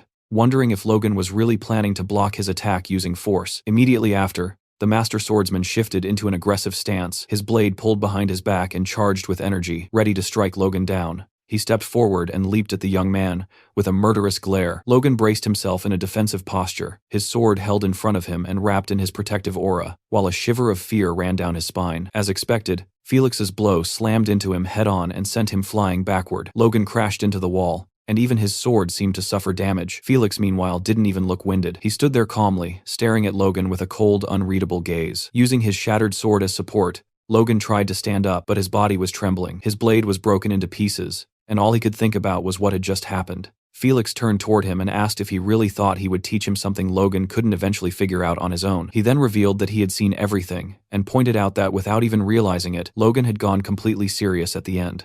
With a proud look on his face, Felix praised him, amazed that Logan had faced the attack head-on, thinking that some people were simply born to stand out. As Logan finally passed out, Felix commented that it would be entertaining to watch him grow even stronger. A little later, Felix's butler asked Logan if he was leaving already, adding that the Duke had invited him to stay until he fully recovered. Logan replied that it was fine, and that thanks to the potion Felix had given him, he felt completely okay. Hearing that, the butler said he would walk him to the door. Outside, he wished Logan a safe journey, and Logan thanked him. After that, Logan quickly walked away, vanishing from the butler's sight, leaving him wondering how Logan had disappeared so fast. Turning a corner, Logan kept moving while limping slightly from the pain of Felix's attack. It hurt like hell, but he wasn't about to waste such a valuable potion on a minor injury. He couldn't believe the Duke had given him a superior-grade potion, something practically impossible to find, as if it were nothing. Logan thought that his own power had already evolved enough to heal internal wounds by itself, but the damage Felix had caused would be much harder to deal with. In the end, he looked at the potion and muttered that either way, he had gained far more than he had lost. Then Logan took out a note Felix had given him, with the coordinates for the mansion's communication channel. Felix had told him that if Logan ever had any problems, he could just get in touch. Logan felt genuinely happy, thinking about how Felix had actually come to view him favorably. To him, it felt like Felix was practically treating him like a disciple, and that relationship would definitely be useful in the future. Just as that thought crossed his mind, Philip suddenly appeared from behind, scaring Logan badly. Logan turned his head and asked what Philip was doing there, and Philip replied that he had been waiting at a distance for Logan to come out. The moment Logan showed up, Philip asked why he looked so pale. Worried, he practically shouted at him, asking if Logan had done or said something rude to anger the Duke. Logan replied that it was the complete opposite, and that he had just had a small swordsmanship lesson with the noble. Suddenly, he coughed and blood sprayed from his mouth, terrifying Philip. Seeing that, Philip panicked and said he was going to prepare everything for them to flee, and would get the fastest horses available. Logan tried to explain that Philip was completely misunderstanding the situation, but Philip kept muttering and didn't listen at all. A week later, at Logan and Philip's shop, a notice on the door announced that Emporic was out of stock and asked customers to come back later. Inside, Logan appeared with a victorious expression and declared that their total profit from Emporic sales had reached an impressive 4.1 million gold coins. Impressed, Philip replied that if sales kept going at this pace, surpassing 4.5 million gold in a month wouldn't be difficult either. They exchanged confident looks and let out a cheer of joy that echoed outside the shop. But the celebration didn't last long. Logan, suddenly serious again, asked Philip if he was so happy that he didn't need a bonus this month. Philip instantly snapped back to reality and begged him not to ruin his daydreams. Then Logan commented that he had made sure the monster meat they bought at the market would be processed without any issues, and he praised Philip for doing a great job. Next, Philip suggested that Logan consider buying a house in the capital to reduce accommodation costs, but Logan dismissed the idea, explaining that they would only be in the capital for another year and a half, so it didn't make sense to invest that much. He told Philip to stay focused on Emporic for now, adding that they would eventually have to move anyway. When Philip asked what he meant by that, Logan simply said it was something he didn't need to worry about. Finally, Philip asked Logan to take better care of his health, saying he was shocked to see him coughing up blood earlier. Logan replied that that was exactly why he had locked himself in his room for an entire week. Hearing that, Philip asked if Logan had really been resting, since every time he went into the room, he saw Logan sitting at his desk doing something. Once again, Logan cut him off, telling him it was none of his business. Philip complained that Logan kept way too many secrets, but Logan was secretly glad that even while grumbling, Philip didn't push the issue. If Rick had been there instead, he would have dug until he found out everything. Philip then asked if Logan was going home already, and Logan confirmed it, asking him to find a way to calm the customers until he could send more Emporic. On top of that, Logan said he had one more thing to tell him. He instructed Philip to send food rations worth 100,000 gold coins per month to both the Tesseron and M'Clane estates. Hearing that, Philip was stunned, and asked if Logan planned to feed the entire region with that much food. Logan cut him off, saying that was enough muttering, and that they needed to do this for a whole year, so Philip should start looking for a supplier. Philip realized Logan was completely serious, and commented that he never imagined Logan valued his people so much, but that wasn't quite true. As he prepared to leave, Logan thought that it wasn't about valuing them, it was something he absolutely had to do. It would take at least a year to solve the food shortage in M'Clane. He knew the people's labor was a crucial part of his plan, so he couldn't let them starve. Logan got ready to leave and casually told Philip he had work to do, so he was heading out. Philip didn't even bother asking for details, already knowing it was just another one of Logan's secrets. Elsewhere, a group of poor people were huddled together on the cold floor of what looked like a warehouse, using whatever scraps of cloth they could find to keep themselves warm. One guy, his face bleeding, just stared down at the floor in silence, completely broken. Meanwhile, Logan was inside a magic shop, handing a piece of paper to a sorcerer. The wizard glanced at the list and asked if Logan seriously intended to track down all the people written there. He hesitated, explaining that with only names and a few traits, the task would mean searching the entire continent. Logan didn't even flinch, and calmly asked if he could do the job or not, adding that he would pay very generously. The sorcerer looked at the paper again, clearly unsure, then after a short pause reluctantly agreed. As Logan left, he thought that just as expected, it wouldn't be easy to find them. After all, even the names he had might be fake. Still, he had no other choice. He needed to gather every independent superhuman he could find, no matter the cost. These were the people who had reached that stage in his past life but never joined any organization. Every single one of them would become a critical ally in the upcoming war against the Empire. especially one specific mercenary who had once fought on the Empire's side. While walking, Logan suddenly stopped. He let out a sharp breath and realized he'd been rushing things way too much. With everything going smoothly in the capital, he was moving too fast. He looked up at the sky and reminded himself that he actually had plenty of time. He could afford to slow down, but that belief that he had plenty of time might not be true at all. In a dark room that looked like a dungeon, a man tried to calm down a furious elder chief. The old man was completely possessed by rage, shouting that someone was mistreating his disciples, and demanding to know if the man had other henchmen, even mentioning some tower master. The man explained that he was only there to deliver information, but the elder didn't care at all. His fury stayed uncontrollable. Then the elder demanded to know why his disciple had been summoned this time. The man replied that the young man had been sent to the far southwest countryside, to the Mlan region, for a 6-month business trip. Hearing that, the elder slammed a heavy hand on the man's shoulder and declared that he wouldn't let the magic tower master get away with this. This time, he insisted, the matter would be settled once and for all. Next, the scene shifts to the massive and imposing Earth Magic Tower in the Kingdom of Grandia. Inside, a man approached a desk where another man was fast asleep. He greeted him, and the sleepy attendant blinked and looked up. The moment he recognized the visitor, he stood up cheerfully and welcomed him. Curious about who this young man was, the employee silently wondered what Logan's deal was. At first, he assumed he was a noble, but seeing him now in a cheap suit made him start doubting that. The attendant figured there was no way he was there to meet a high-ranking mage and hoped Logan would just buy some basic scrolls. Smiling politely, he listened as Logan asked for 150 scrolls of destruction magic, which instantly caught him off guard. Even so, he kept his face cold. Then, Logan pulled out his Cooper bank account certificate and asked the attendant to take a look. As the man began counting the funds, his disbelief only grew. The total came to a ridiculous 4 million gold, leaving him completely stunned. He looked down, visibly shaken, then stammered and offered to personally escort Logan to the upper floor. Logan listened calmly. Destruction magic was a 4th circle, area of effect spell capable of bringing down stone walls. However, because of drawbacks like slow activation time and very obvious casting signs, it was rarely used in combat. Even so, Logan saw massive potential in it for construction, believing it could speed up development by a crazy amount. Logan soon found himself speaking with an older man who asked if he really wanted to buy 150 scrolls. Logan replied that he absolutely did. The man, Radius Great, the master of the Earth Magic Tower, didn't hide his nervousness, since it had been ages since they'd had such a wealthy client. Logan remembered how just minutes earlier, the master had come running the moment he heard Logan wanted 155 scrolls, which was a pretty strange reaction for someone of his status. It turned out Radius had been Tower Master for 5 generations, yet he only had 1.5 million gold to his name, showing just how bad the tower's finances were. Logan immediately realized that this weakness worked in his favor, so he told Radius that his own house, McLean, was nothing more than a bunch of petty thieves from the southwest, and he understood if the master had never even heard of them. Hearing that, Radius apologized to Logan, admitting that his young apprentice had made a mistake and promising he would scold him severely. Logan waved it off, saying it wasn't necessary. The master replied that Logan was extremely generous.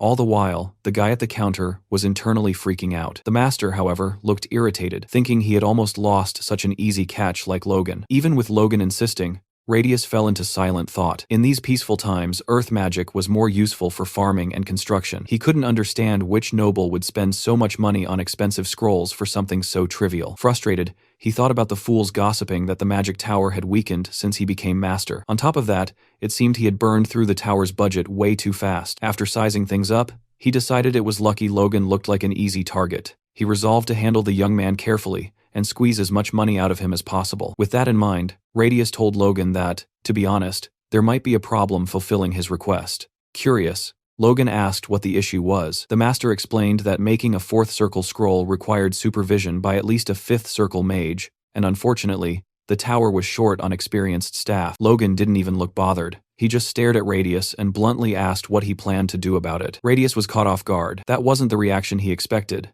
But he kept going, explaining that the unit cost to produce each scroll was extremely high. Hearing that, Logan calmly stood up and said it was a shame nothing could be done. He headed toward the door, telling the master that his original plan was to buy 150 scrolls every single month, but if the tower couldn't handle that quantity, he'd take his business to the royal family's magic tower instead. Radius panicked. He jumped in front of Logan and blocked his path, desperately asking if Logan seriously planned to buy 150 scrolls every month. Logan confirmed it, adding that over the next 6 months, he'd need a total of 900 scrolls. The master looked like he'd just reached heaven, staring at Logan as if he were an angel sent by the gods. Logan then casually pointed out that if producing 150 scrolls at once was already hard for them, a 6-month order would be an even bigger nightmare. As Logan turned to leave again, Radius did something dramatic. He threw himself to the floor and grabbed Logan's boot, shouting that they would handle the order. Logan asked if he really thought that was possible. Radius replied that it was 100% feasible. While dusting off Logan's shoes with his robe, he continued, saying each scroll cost 10,000 gold, meaning 150 scrolls would come to 1.5 million gold. Radius's eyes were shining with greed as he quickly realized that with Logan's planned purchases, he could earn over 9 million gold in the next 6 months. After finishing his little performance,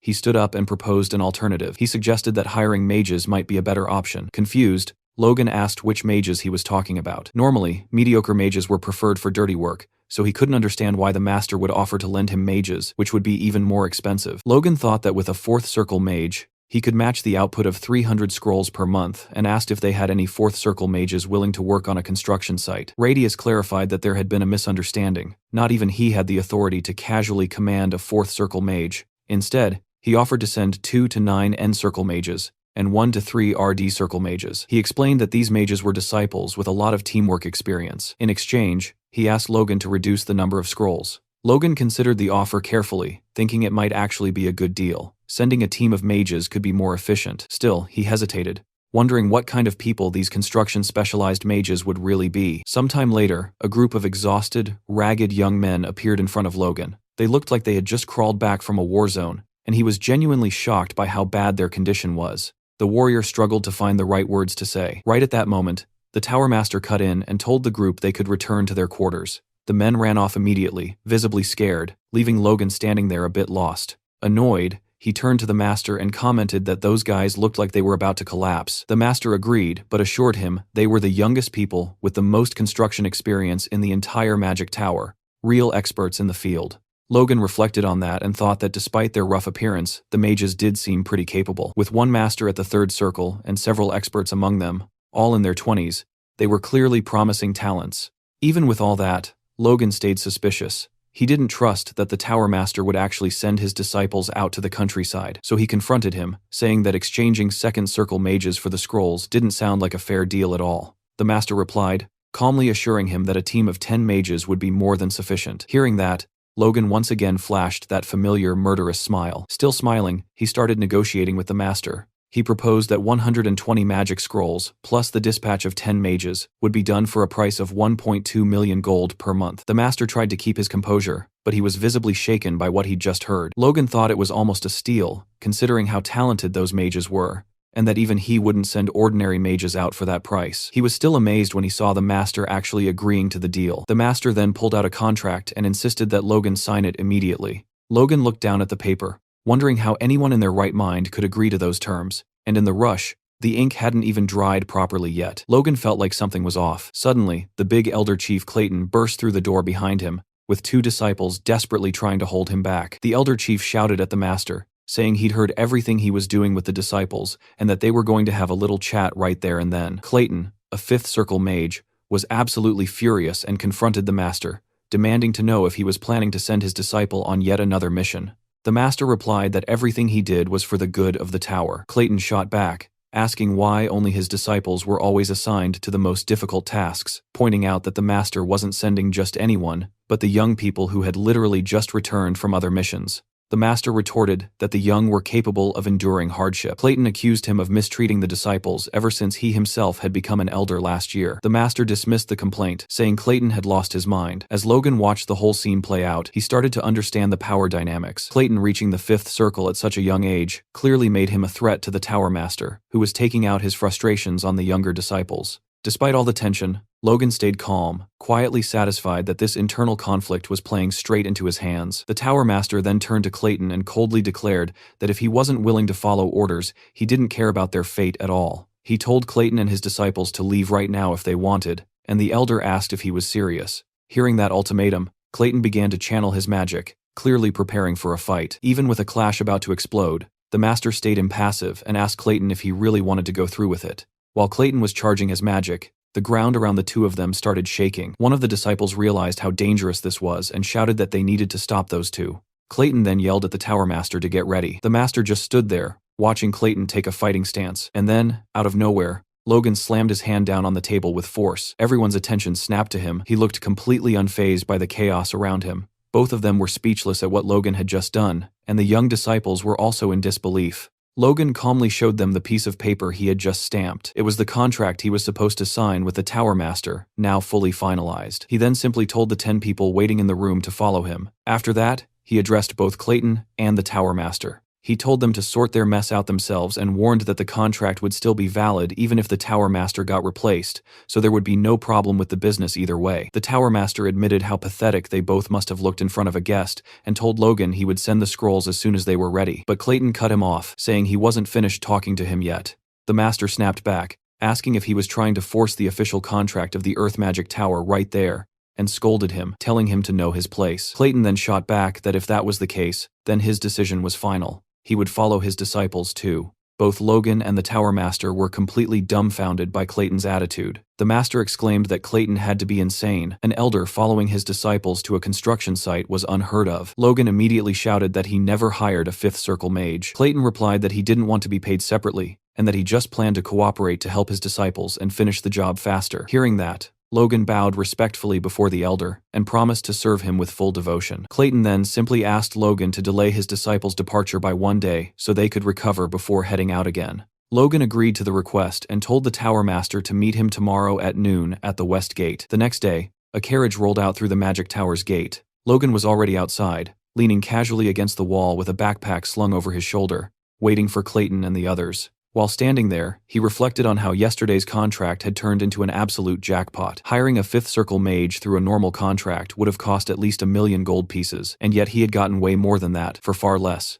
The young man thought about how badly he wanted to return to his territory as fast as possible. He still needed to send more impulry to the capital and take care of a bunch of other things. His thoughts were cut off when someone suddenly shouted his name. Someone was calling for him. It turned out to be Rena, who admitted it had been a long time since they last saw each other. Logan greeted her casually by name, but Rena immediately cut him off, saying they weren't close enough for that kind of intimacy. Realizing the situation had just gotten awkward, Logan caught the hint and corrected himself right away, treating her more formally as the Princess of the Wolves, agreeing that it really had been a long time since they last met. He even added that she was being rude as always. Rena looked down at him from her luxurious carriage, hiding half her face behind a fan. She said there were rumors going around in the capital, and that she'd heard Logan was getting involved in some pretty shady business. Then she asked if the McLean family wasn't going through a tough time. Deep down, what she actually wanted to know was if his family had finally gone broke. Logan kept his cool, and replied with maximum politeness that, as Rena should know, he was very ambitious about making money, and that his family's situation was none of her business. Once again, Rena got on his nerves, and said she knew the amount she gave him. When they broke off, the engagement wasn't small, but that it was probably normal for a thief like him. Logan honestly felt like slapping her just for fun. Anxious to get rid of Rena as fast as possible, he agreed with the comment and tried to walk off in the opposite direction, tossing out a dismissive remark about her being so filthy he'd rather avoid her. But just as he was about to leave, Rena stopped him again, mentioning she had heard about his deeds in the feudal war, about how he had used some special weapon. She then asked what he would think about selling it to her. Trying to stay polite, while desperately wanting to escape this conversation, Logan downplayed the weapon's importance, saying it was no big deal, and that while he was embarrassed, he'd have to decline the offer. After that, he basically fled from Rena's carriage, which honestly felt like the smartest move. She watched him with pure disgust from the window as he walked away. Logan thought about how even after becoming famous in the capital for selling impotent medicine, not a single noble had shown any interest in the feudal war in the countryside, not even Rena. If anything, the wolves were way too involved in this. He reflected that the structure of the crossbow he built was very simple, so he only hoped to use it a few more times before the plans fell into the wrong hands and everyone started manufacturing it. Right then, a voice interrupted his thoughts. It was Clayton with his disciples. He said he expected to find Logan at the West Gate and asked what he was doing coming over to their side instead. Logan started physically pushing Clayton and the others in the direction he wanted to go and told them he had run into someone annoying earlier. Suddenly, 3 carriages came tearing through the woods. Logan was riding with Clayton in one of them, along with one of his disciples. Clayton looked like an angry parrot, huffing non-stop. He turned his head toward Logan and commented that the carriage was spacious enough for 5 or 6 people, and that the coachman seemed very experienced. He concluded that Logan had spent a lot of money to make them comfortable. Then Clayton's mood soured, saying Logan didn't need to bother with all that pomp, and that he had wasted money for nothing. Meanwhile, the disciple tried to calm him down, but it didn't really work. Hearing all this, Logan looked at Clayton and thought it wouldn't be the first time a mage had shown exaggerated pride, so he told Clayton that he was honored to serve such powerful mages and that everything he did was just the bare minimum. After all, he had basically hired a fifth circle mage for free, so flattering him wasn't a problem at all. Clayton didn't respond, he just stared out the window, keeping his grumpy attitude. After night fell, Logan and the others set up camp. Logan commented that it was too late to travel any further, so they would rest there and continue their journey tomorrow. After that, Logan lit a fire and started meditating, when suddenly a man with a knife appeared, ready to attack. The man threw the knife at Logan, who sensed the danger and ducked his head to dodge it. Without even interrupting his meditation, Logan calmly asked who was there. One of the men stepped out of the shadows and praised his dodge. Logan stood up as the man continued, saying he had heard all the rumors about him in the capital, and asked if Logan wasn't the guy who made a fortune selling some weird drug. Logan realized he was surrounded by 5 guys and figured they were probably robbers. He let out an annoyed huff and said he just wanted to practice what he had learned through meditation. But honestly, this was the perfect opportunity. Since they had interrupted him, he drew his sword and warned the bandits that they were about to become his training partners. One of the bandits mocked him, laughing and jeering. Logan didn't even react. Without hesitation, Logan slit the bandit's throat in one clean motion, silencing his laughter instantly. 2 of the others stared at their fallen comrade, completely unable to understand how Logan had moved so fast, and one of them called him a bastard. Another bandit jumped in to attack. Logan took an aggressive stance. The moment the bandit got close, ready to plunge his knife into him, Logan dodged and sliced his belly in a single swift motion, sending him flying through the air. The guy crashed into a tree and seemed to have passed out. 2 men were already down, leaving only 3. One of the bandits realized there was no way they could beat Logan and shouted for the others to run. That's when he noticed he couldn't move his legs at all. At that moment, Logan started charging his aura, and the way he held his sword looked strangely familiar. He was copying Felix's movements. Logan forced enough mana into his sword to replicate the attack Felix had taught him. The aura blade was ready. He planted his foot on the ground and cut through the air with absurd force. The strike hit 2 of the opponents squarely, knocking them down instantly. Then something weird happened. He suddenly lost the aura he had managed to conjure, which left him confused for a second. Logan figured this ability must be hard to maintain for long. He looked at the last bandit, who had fallen to the ground, absolutely terrified. Logan smiled. He had managed to use the move at its maximum level thanks to Felix. While Logan was distracted, the last bandit started crawling away, trying to escape. Logan thought about how focusing and compressing the force through the new authority had created that aura earlier. Along with the pressure blade he learned from the Duke, Felix had also shown him the force blade, which was a weaker version of the attack. But Logan knew it was impossible to imitate that at his current level. His cheeks flushed as he muttered that he couldn't believe he had actually managed to use the force blade, even if only for a brief moment. Then he noticed the last bandit still trying to escape, and turned his head in that direction. Logan stared at him while the man cried. Realizing just how screwed he was, Logan prepared to attack again, which terrified the poor guy even more. Walking toward him, Logan explained to himself that using the force coming from the sword to dominate the enemy created the ability known as the pressure blade. And just as he was about to stab the last bandit, Logan flashed that predatory smile again. He said this ability should be enough to use in a real fight. After killing him, he glanced at the bodies around and wondered if he had overdone it a little. Suddenly,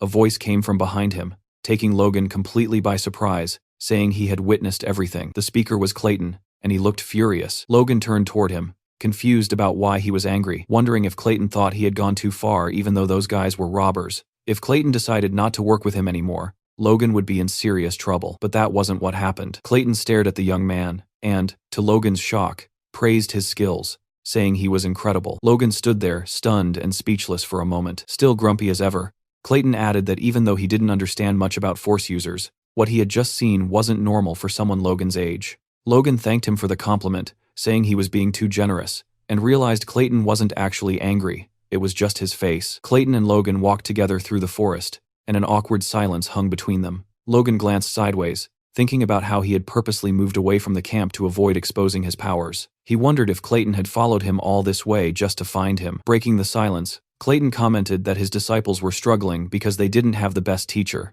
and that was why he was trying to teach them as much as he could. Logan reassured him that he was already doing a good job, and asked why Clayton felt the need to share this with him. Hearing that, Clayton stopped walking, turned his head toward Logan, and warned that even after they reached Logan's territory, he wanted his disciples to take breaks and have chances to train with him. Clayton then said he would work as much as necessary to make sure they got this opportunity, and asked if they could have an understanding. Logan agreed immediately. Logan looked down and noticed something strange. He saw mana flowing up from the ground behind Clayton, wondering where it was going. It turned out the mana was flowing toward the tent where the mages were sleeping. Once again, Clayton looked at Logan and asked if they had a deal, while Logan kept wondering why Clayton would go to such extreme lengths to share his mana with his disciples. Logan acknowledged that Clayton was taking great care of them. Clayton replied that as a teacher, he had to do the bare minimum. Logan questioned if fighting the Tower Master for them wasn't doing more than the minimum, but Clayton shot back that the Tower Master was the one who picked the fight. The next day, the flags of the McLean estate waved proudly in the wind. Inside his father's office, Logan was talking with Patrick, who had clearly heard about his son's travels, and asked if he had gained much experience during his time in the capital. Logan replied that everything he learned there had been insanely helpful. Patrick nodded and said that, in that case, it was fine, then asked if his son had anything else to report. Hearing that, Logan thought he probably could have approached the topic in a smoother way. He casually mentioned that his business in the capital was thriving. That single sentence left Patrick completely speechless. Standing up from behind his desk, Patrick asked what business he was even talking about. Logan explained that he had been selling the medicine he had given him before. Patrick looked like he was about to faint and asked if Logan had really gone all the way to the capital just to sell a stimulant. Putting a hand on his forehead, Patrick reminded him that even though he had promised not to interfere, this was still a massive shock. Then he told Logan to be more careful with the family's reputation next time. Logan quickly promised he would, feeling relieved that Patrick was taking it way better than he had expected. Then he added that he had also befriended the Sword Duke. Hearing that, Patrick froze and immediately asked if he meant Felix Esperanza. Then Patrick suddenly got furious and demanded to know if Logan had also sold the medicine to Felix. With a calm smile, Logan replied that he had done exactly that. Enraged, Patrick shouted, asking how far Logan planned to drag the family's reputation through the mud. Completely unfazed, Logan pulled out a book Felix had given him and said that in return, he had received a valuable intermediate-level sword technique. Patrick, now calmer, took the book from Logan's hands and read the title out loud, Iron Blood Sword. He commented that it was a genuine intermediate sword technique, guaranteed by the Sword Duke himself. But Logan knew that wasn't entirely true, since he was the one who had written that title. He reflected on how, in his past life, an imperial merchant had unearthed the Iron Blood Sword from ancient ruins. It had been considered one of the best intermediate sword techniques of its time. At first, the merchant had only copied and sold it to a select few, but eventually it leaked, and copies of the full technique spread all over the market. Over time, it became so common that even ordinary people managed to learn it. Logan figured that wouldn't happen for another 10 years in this life, so having the family's knights learn it now would be a huge advantage. He also thought that if they added the sword's chi and the divine secrets of the sword on top of it, his father and Ronian could use it as a real trump card. That said, the Iron Blood Sword technique pushed raw strength to the extreme, and to prevent it from causing internal damage, Patrick would normally never allow something like that. But slapping the Sword Duke's name on the book would almost guarantee Patrick accepted it. Patrick flipped through the contents and commented that this was on a completely different level from the records their family had passed down. His hands trembled slightly as he held the book, realizing that in reality, acquiring intermediate sword skills was insanely difficult. He thought that was the reason he had been stuck at the same level for 10 years. Patrick then told Logan that properly mastering this technique would boost the total strength of the Knight Order by at least 30%, and he wondered out loud how they could ever repay the Duke's kindness. Hearing that, Logan thought it was perfect timing because he actually had a proposal. Patrick should also master the technique and show it to Felix. But before Logan could even finish his sentence, Patrick suddenly rushed out of the room. He threw a seal at Logan and said that mastering the technique was now his top priority, leaving Logan in charge of everything until he succeeded. That was the exact moment Logan realized how serious this was. Patrick had just handed him the family crest, the symbol of temporary authority. Patrick shot through the door, yelling at Logan to help Dwayne with the family's responsibilities. He promised he'd return as soon as he mastered the technique perfectly, thanked him in a rush, and disappeared before Logan could bring up any of the things he still wanted to discuss. There Logan stood in his father's office, holding the family crest and looking completely lost. He stared down at the seal, not even sure where to begin, realizing that having this thing meant he could now act freely. Logan silently swore that he would finish everything he wanted to do before Patrick came back. Dwayne burst into the room almost immediately. The idea hadn't even fully sunk in yet, and Dwayne was already shouting that he had heard about all of Logan's exploits in the capital. Dwayne quickly got down to business and started begging for money. Suspicious, Logan asked if he hadn't already received funds from the battle with Tesseron. Dwayne shouted in frustration, explaining that those funds were nowhere near enough to maintain the two fortresses. The war had caused a massive labor shortage, and production was going to drop hard this year. To make things worse, the Kiros had also cut off all aid. Desperate, Dwayne dropped to his knees and begged Logan for money, saying he had heard about the fortune Logan made in the capital. But Logan just smiled and said he was sorry. He had already spent all the cash. Hearing that, Dwayne couldn't believe it and asked where on earth Logan had managed to burn through all that money so fast. Logan just looked down at him, smiling without saying a word. Dwayne looked up and told him to stop messing around, but Logan stayed calm, staring right back at him. Seeing that, Dwayne started sweating. He asked if Logan was serious, and Logan nodded. Dwayne bowed again, totally desperate, and asked where he had even spent that much money. Logan replied that he had spent 1.2 million gold on scrolls and magic mages and had also bought construction materials and food. In other words, there was nothing left. Dwayne repeated what Logan had just said in disbelief, and muttered that buying a little food and handing it out wouldn't make any real difference. That's when Logan dropped the real bomb. He said he had spent 1 million gold just on food. Dwayne wasn't sure he had heard that right and asked him to repeat it. Logan did, saying that he would be distributing 1 million gold worth of food every month for a full year to the people. Hearing that, Dwayne started shouting, asking if Logan had eaten something that made him go insane. Logan thought that was a pretty normal reaction. After all, him becoming a war hero wasn't suddenly going to change Dwayne's opinion of him. Logan calmly told him that he was completely sane and asked if the food he bought was enough. Dwayne confirmed that it was, and then asked what Logan planned to do with the construction materials and scrolls, wondering if he was about to start some massive project. Logan replied simply that they were going to build a dam. 2 weeks later, a notice started circulating all around the city with a blunt message. The feudal lord was summoning everyone for compulsory labor, those from Manhwa Fortress to gather at the west gate of the city, and those from Storm Fortress at the east gate. Seeing this, a man from Tesseron Fortress snapped that they had finally hit their limit and that the nobles were exploiting them without mercy. A man from Manhwa Fortress added that forcing them into labor right at the peak of harvest season was pure madness. Another voice joined in, saying they had barely survived the battle, only for the feudal lord to now try and crush them anyway. Furious, they started questioning whether the message even gave them a choice: die while fleeing, waste away working, or just starve to death. In the end, they realized every road led to the same ugly ending. Determined, they grabbed pitchforks and whatever tools they could find. Ready to confront the feudal lord in open rebellion, the whole crowd gathered in front of the McLean estate, and a young man turned to an older one and quietly asked if they were really going to go through with this. The older man answered firmly that the lords were treating them like dogs, while they themselves could barely survive on grass. He looked at the crowd and declared that this time, picking a fight was worth it. A bead of sweat rolled down the young man's forehead as he nodded and agreed, saying he'd rather take the chance and fight back. Right then, the castle gates opened. Driven by sheer determination, the people took their positions. When the gates opened fully, the silhouettes of several knights appeared. One of the knights shouted for his comrades to get ready for the distribution. The crowd, which had been leaning toward a fight just moments ago, calmed down and started wondering what the noble meant by distribution. "I were fivels of lows." The elder stepped forward, warning everyone that it was all a trick. At that exact moment, a man placed a sack in front of him. The knight explained that by order of young Master Logan, anyone who participated in the forced labor would receive a month's worth of grain. He told everyone to line up at the gate so the distribution could begin. Hearing that, the crowd dropped their weapons and rushed to form a line. The old man clutched the sack tightly, staring silently at the ground. He trembled for a moment, then lifted his head and shouted for all to hear, "Hail Logan McLean!" The people turned toward him as he repeated the cry. Smiles spread across their faces as they agreed with the old man, and soon everyone began hailing Logan. Meanwhile, high up on the estate walls, Logan and Dwayne were talking. Dwayne asked if it had really been necessary to issue a compulsory order just to gather the people, since they could have simply made a request. Logan replied that if he had done it that way,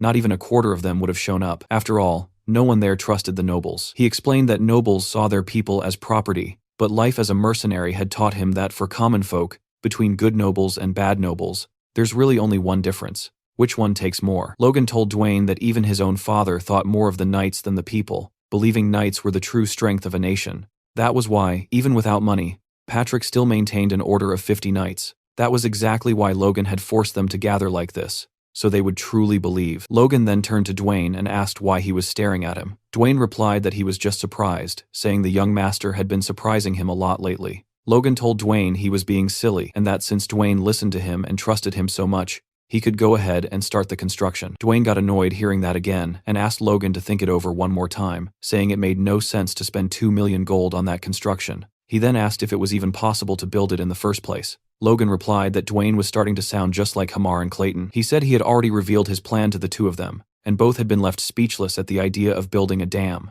During dinner, they had asked if his intention was to divert the water and build gates. Logan confirmed it, insisting that the project be executed exactly as planned. He explained that the McLean territory was surrounded by mountains, which made the land unproductive. He added that the mountains to the north were blocking the Ludder River from flowing south. To transform the region, he had instructed Hamar and Clayton to carve a massive hole through those mountains, so the river water could pass through. Hamar, clearly annoyed, replied that it would be easier to believe if Logan had just asked them to tear down the entire mountain. Logan explained that instead, they would build a tunnel connecting directly to the Ludder River, about 30 meters in diameter at the mouth, and that it would function as a gate. He added that this method was used in the western part of the continent, where they called it a dam. In reality, Logan knew that explanation wasn't completely true. It was a flood control method that would only become popular in the Empire about 20 years later. He also didn't fully understand all the principles behind it, but with a Master Dwarf and a Fifth Circle Mage at his disposal, Logan believed the project could actually work. If those two led the project, he could transform the western wastelands of Maclean into fertile plains. Clayton was about to comment on the plan, but Hamar cut him off, insisting that choosing the right spot was crucial. He explained that soil composition was fundamental and that they needed to consider water levels to prevent the tunnel from collapsing. They would have to build an arched structure and ask the mages for help. After hearing all that, Clayton turned to Hamar and asked if Logan's idea was really feasible. Hamar, surprised that he had said all that out loud, could hardly believe it himself. Hearing everything, Logan held his wine glass and confidently acknowledged that the plan was possible. That made both Clayton and Hamar start sweating. Hamar, trying to backpedal, began to say that he was already busy with other tasks, including the new mining operation. But before he could finish, Logan interrupted him, explaining that was exactly why he had prepared magic scrolls and mages. Logan then told Hamar that he would leave the task of finding the right mountain to him. Hearing that, Hamar replied somewhat reluctantly that he had suspected something when Logan suddenly decided to take him out for a massive meal. Watching all of this, Clayton wondered if everything that was happening was really okay. At the construction site, Clayton took his position and began concentrating his magic. From a safe distance, two workers watched nervously. One of them brushed it off, telling the other that with Logan there, they'd be fine. Omar then shouted to Clayton, saying he could start whenever he was ready. Clayton pressed his magic-infused hand against the mountain, and with a sudden surge of power, the surface shattered into millions of pieces. The people instantly scattered to avoid the flying debris. Seeing the chaos, Hamar rushed over and pushed Clayton aside, reminding him that he had told him to take it easy. Logan, watching the whole thing, started explaining that besides physical strength, there was another power humans could use: mana. In his past life, Logan could barely feel mana at all, but now he could see everything clearly. He was blown away by the power of the earth flowing from the mana circle in Clayton's heart, weaving intricate patterns that stimulated and broke apart the stone wall. Impressed, Logan realized that the development of his force core had supercharged his senses to an absurd level. Clayton turned toward him with a small smile and told the young man to pay attention to the next trick, saying this was just the beginning. At first, Logan wasn't that impressed, but he watched closely as Clayton raised his hand and then suddenly clenched his fist. In the blink of an eye, all the stones from the previous explosion came together and began floating in front of him. Instantly, Logan understood what was happening. The debris was merging to form a gigantic structure. The sheer size of the thing was insane, and the young warrior could only stare upward with his jaw dropped, while a completely terrified Hamar hid behind Logan's leg. Clayton transformed the scattered stones into a massive rock golem. Logan, stunned that Clayton could create something so colossal without any tools, started pondering the possibilities. He muttered to himself that if they could make a few more of these golems, the construction would be finished way faster, and they could even use them in war. Overwhelmed by Clayton's power, Logan grabbed his hands excitedly and asked how many golems he could create. Clayton, also hyped, asked if his students were capable of creating golems too. He then confirmed that since they were from the golem school of the Earth Magic Tower, they definitely could. Logan was glowing with excitement, but Clayton quickly cooled his enthusiasm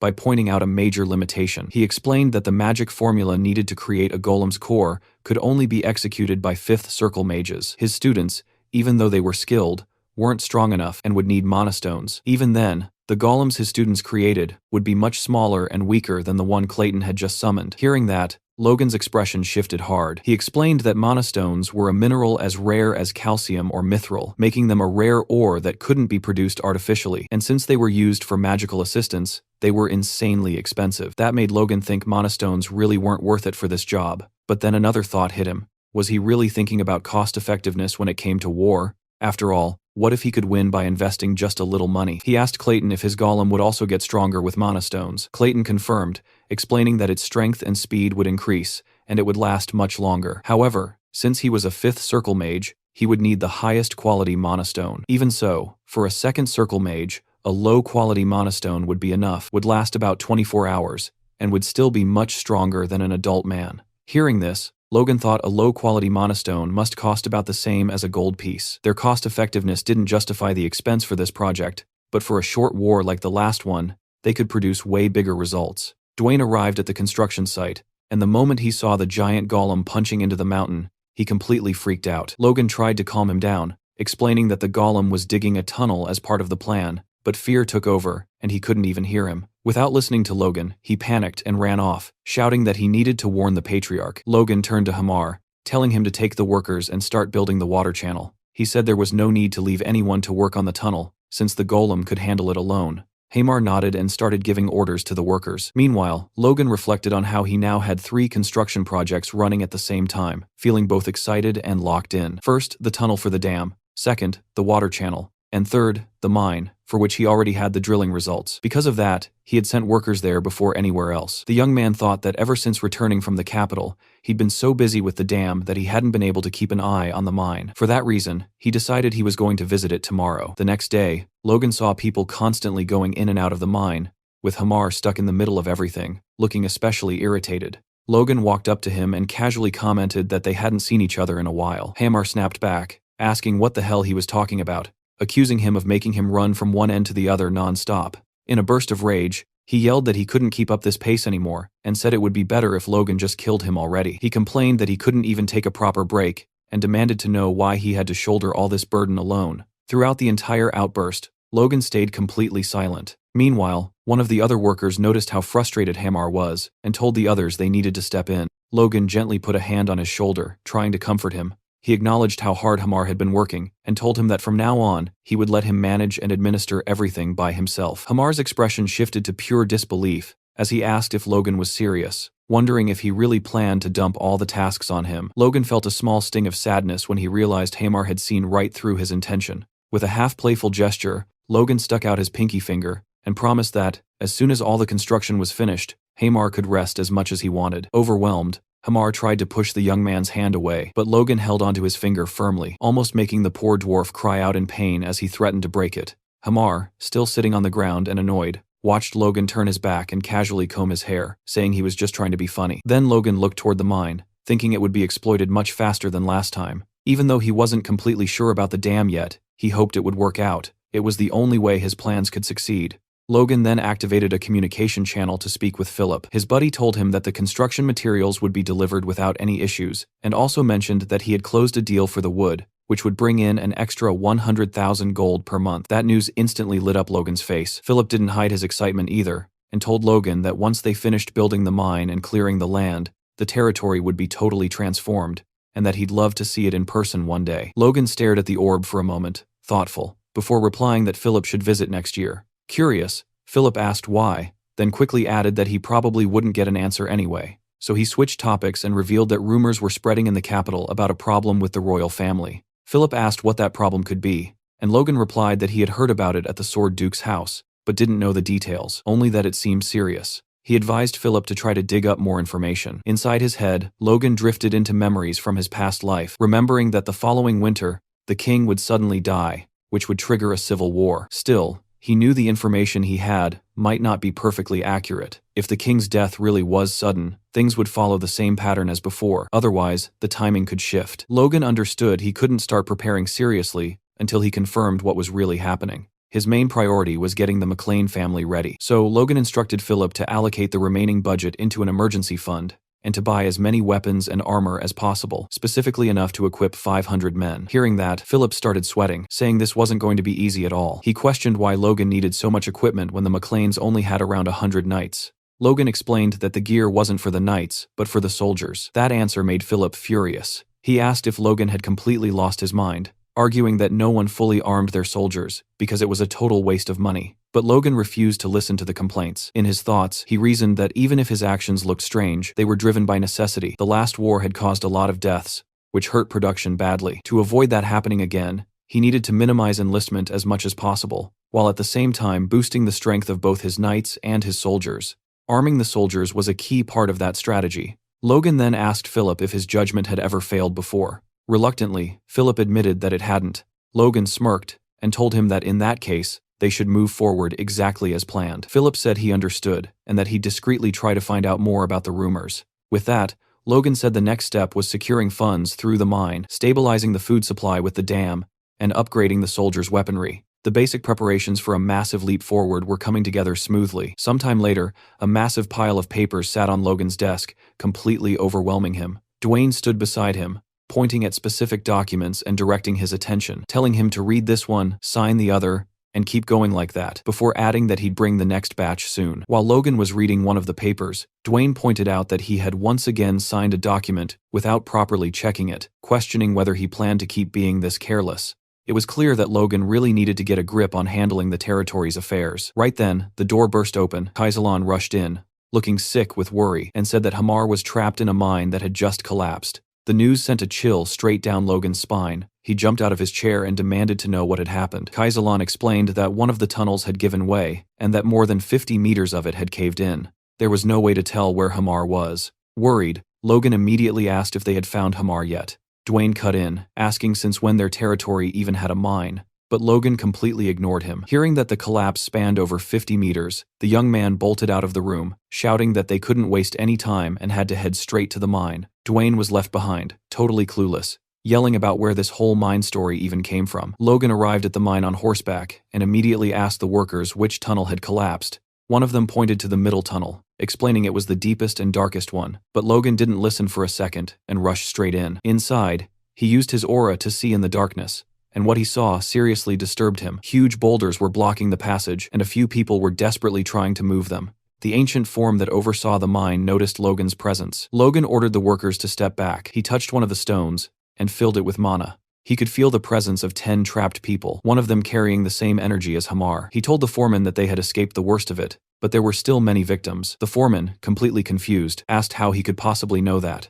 Logan ignored the question and asked how long it would take to clear the rocks. The foreman estimated at least 3 days, and that instantly made Logan anxious. He knew the longer they took, the slimmer the chances of survival for the people trapped inside. Outside, Logan asked Clayton and his apprentices for help. He begged them to rescue Hamar and the trapped workers, promising they'd be rewarded handsomely. Clayton realized Logan was talking about the place where Hamar had been working. He decided to help, but made it clear it wasn't for the money. It was because people were hurt. Logan thanked him and promised to return the favor. Clayton thought it was strange that Logan, who had always been so secretive about the mine, was suddenly giving up its location just to save a slave and a few workers. He used his magic to support the tunnel, and his disciples used mana stones to summon golems. Holding their crystals, the disciples threw the stones at the rubble, and the rocks transformed into stone golems that immediately started clearing the debris. The miners were terrified. They weren't used to seeing magic that powerful. Logan was stunned by their efficiency, watching them clear several meters of rubble in just seconds. Clayton urged them to move faster, and Logan didn't just stand there watching. He joined the workers and mages, carrying rocks and helping with the removal himself. Clayton was shocked to see Logan, a noble, working so hard to save commoners and a dwarf. For him, it was a scene he had never witnessed before. Then, the master of the mine shouted that he'd found Hamar, injured and partially buried. Seeing that, Logan was terrified. But then he realized that despite the scare, the injuries were minor, and everyone was okay. A huge wave of relief washed over him, and he thanked the gods that everyone had escaped with only a few scratches. Later, in the infirmary, Logan asked Hamar what had happened. Hamar admitted he had dozed off because he'd been overworking himself lately. Logan was upset, but Hamar tried to reassure him, saying he'd be back to work in no time. Logan cut him off and told him to rest for as long as he needed. Hamar was shocked by Logan's concern and shouted that he was going to rest even if the world caught fire or aliens showed up. Leaving the infirmary, Logan was impressed that the rescue had taken only 2 hours. His thoughts were interrupted by Clayton, who suddenly appeared and said that Logan's mind was something wonderful. Logan wondered if the mage had figured out his mind was full of gold and whether he'd keep it a secret. He explained to Clayton that the mine was crucial to his plans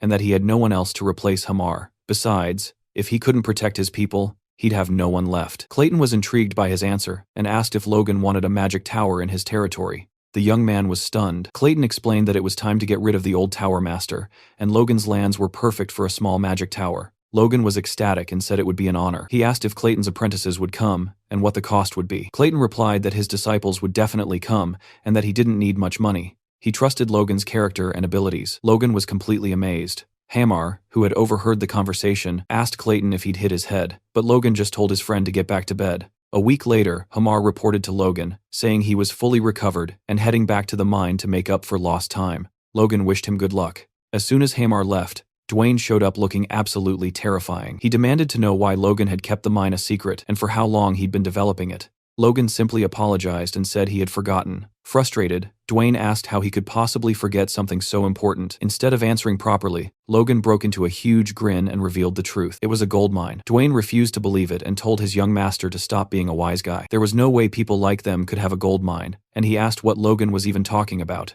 Logan asked what was so unbelievable about it, and called him a rascal. Then, getting serious again, he informed him that the mine was expected to generate about 100 million gold per year, and asked if he really thought he'd joke about something like that. Hearing this, Dwayne went completely speechless. He asked if Logan was serious, and just froze on the spot. Logan touched Dwayne, worried, and he nearly fell backward. It looked like the information was making him faint because he just couldn't process the amount of cash that mine would bring in. Elsewhere, a group of people were walking together through the forest, confused about why they'd been called back again. The dam construction was finished in just 3 months, instead of the 6 they expected. They were the administrators Dwayne had gathered for a final inspection. Logan greeted them warmly, saying how glad he was to have them there, and acknowledging how tight their schedules were. He asked them to stay and witness the opening of the dam. One of the administrators looked on skeptically, thinking it was a waste of time because bringing water from the Ludder River to sprinkle over the desert wouldn't make a lick of difference. He thought Logan should have invested the money more wisely, maybe by fixing the south wall. The other administrators also questioned why Logan had put in so much effort. They turned to Dwayne, who was once again standing there with his mouth wide open. Dwayne stared at the dam,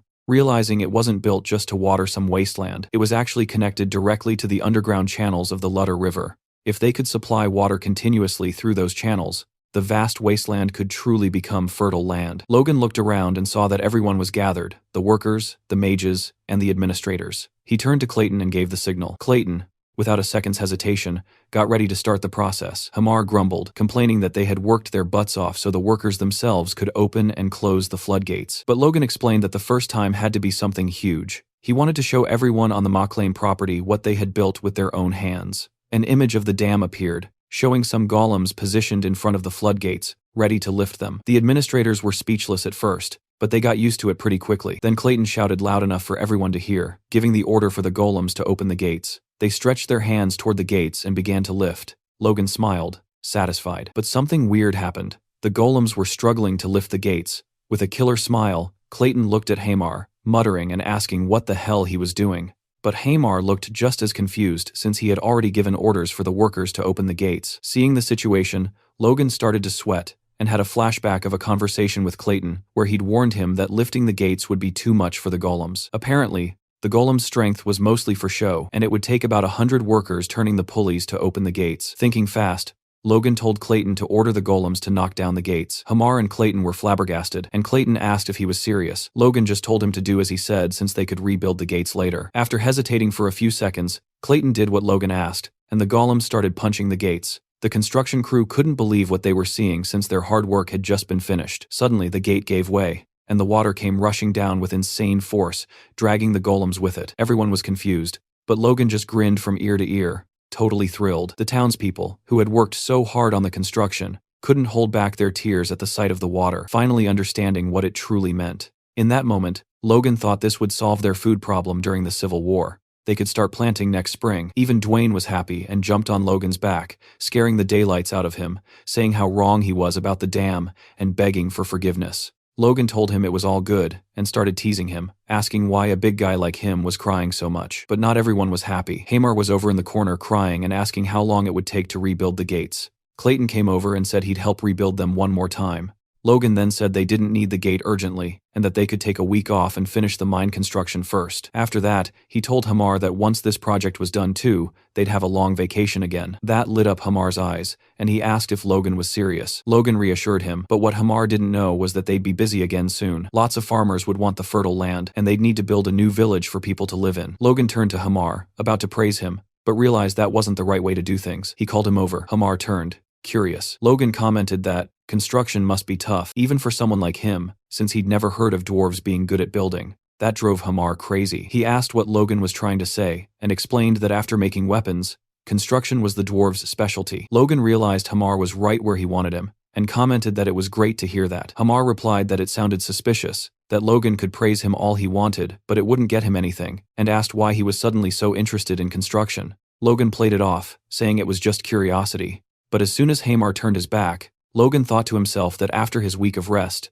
the thrilling experience of home building would begin, and then he wouldn't be laughing. He was actually scared to run into him at night. As soon as the chat with Hammer was over, Logan stepped up and addressed the crowd at the inauguration. He repeated the promise he had made earlier. First, that everyone would be allowed to farm the McLean Plains. Second, that they would receive leasing rights proportional to their work, and that taxes would be capped at only 30%. Then he glanced at the vassals, thinking that by announcing it this way, not even they could oppose it. In fact, they all looked radiant, realizing that the territory might finally be changing for real. 4 weeks later, Logan was back in his office with Rick, reviewing a plan sent by Hamar, who had already finished the village layout and even a model house. Logan commented that he knew he'd chosen the right person for the job, and Rick agreed, saying Hamar was amazing. Logan thought about how he never imagined Hamar would accept the task when he first approached him a few weeks ago. Hamar had planned the streets in a cross pattern and placed houses of the same size, complete with wells, community bathrooms, and sewers.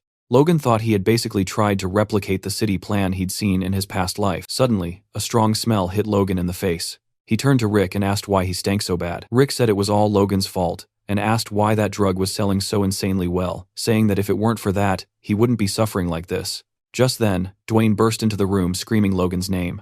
Logan asked if he was ever going to knock again, but Dwayne didn't care, and immediately started saying something about Hamar. Then his expression flipped into pure joy. He told Logan that Hamar had sent word they could start mining the gold now Hamar and showed him some nuggets, explaining they had found the treasure just like that. Logan told Hamar he did a great job, and Dwayne hugged him, asking how they got so lucky to have him around. But Hamar just wanted to rest, and his eyes showed he had been awake for a very, very long time. Logan then asked him how much they could start extracting. Hamar replied that everything was on schedule, and that they could pull out a ton of gold per month, which should last at least 10 years. He once again insisted that he really needed to go rest. Logan hesitated and argued that there was still so much to do, like building the city, handling more beasts, and creating new weapons. He asked Hamar if that would be possible. Logan's request hit like an axe blow, making Hamar sweat and grab his head. Then he just lay down flat on the floor to rest. Dwayne bent over him and called him the treasure of the territory. Logan thought he'd be the only one moving forward now since there was still so much work left to do. He told Hamar he'd keep his promise and that he could take his time off. Hamar suddenly started screaming with happiness and bolted out like a flash of lightning.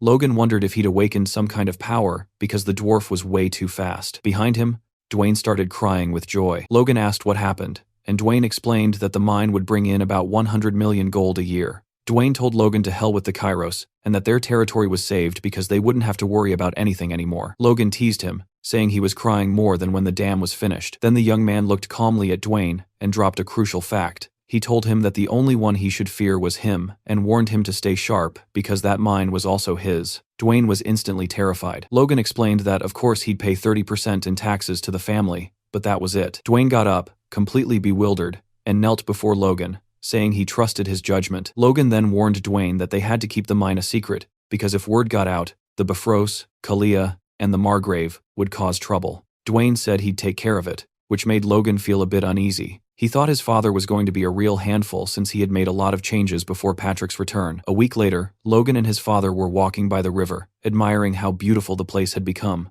Logan noticed right away that his father had become an advanced knight. Patrick acknowledged that while Logan had been away, he had managed to accomplish a ridiculous amount. Logan tried to defend himself and explain his plans, but Patrick cut him off mid-sentence. Patrick said that having water flowing through that wasteland was insane in the best way possible, and that Logan was way better at managing the territory than he ever was. Logan tried to stay humble, but Patrick kept going, saying Logan had managed to do more in just 3 months than he himself had done in the last 10 years, and then straight up thanked him for it. Logan wanted to say he was grateful too, but Patrick interrupted him again and dropped another bomb. He announced that from now on, Logan would handle all the duties of a lord, because he wanted to focus entirely on training the Order of Knights. Hearing that, Logan was completely stunned. Patrick cut him off again before he could react and asked if he knew what he had realized during his training. Then he said it bluntly, "I got old." Patrick explained that he couldn't master the secret techniques anymore, and that now it was up to young people like Logan and Ronian to try. He said Logan had helped him break through a barrier that had blocked him for years, and that he now wanted to step back and become a guide instead of staying in the front. Logan nodded and accepted the proposal. Patrick then turned and called for Marion,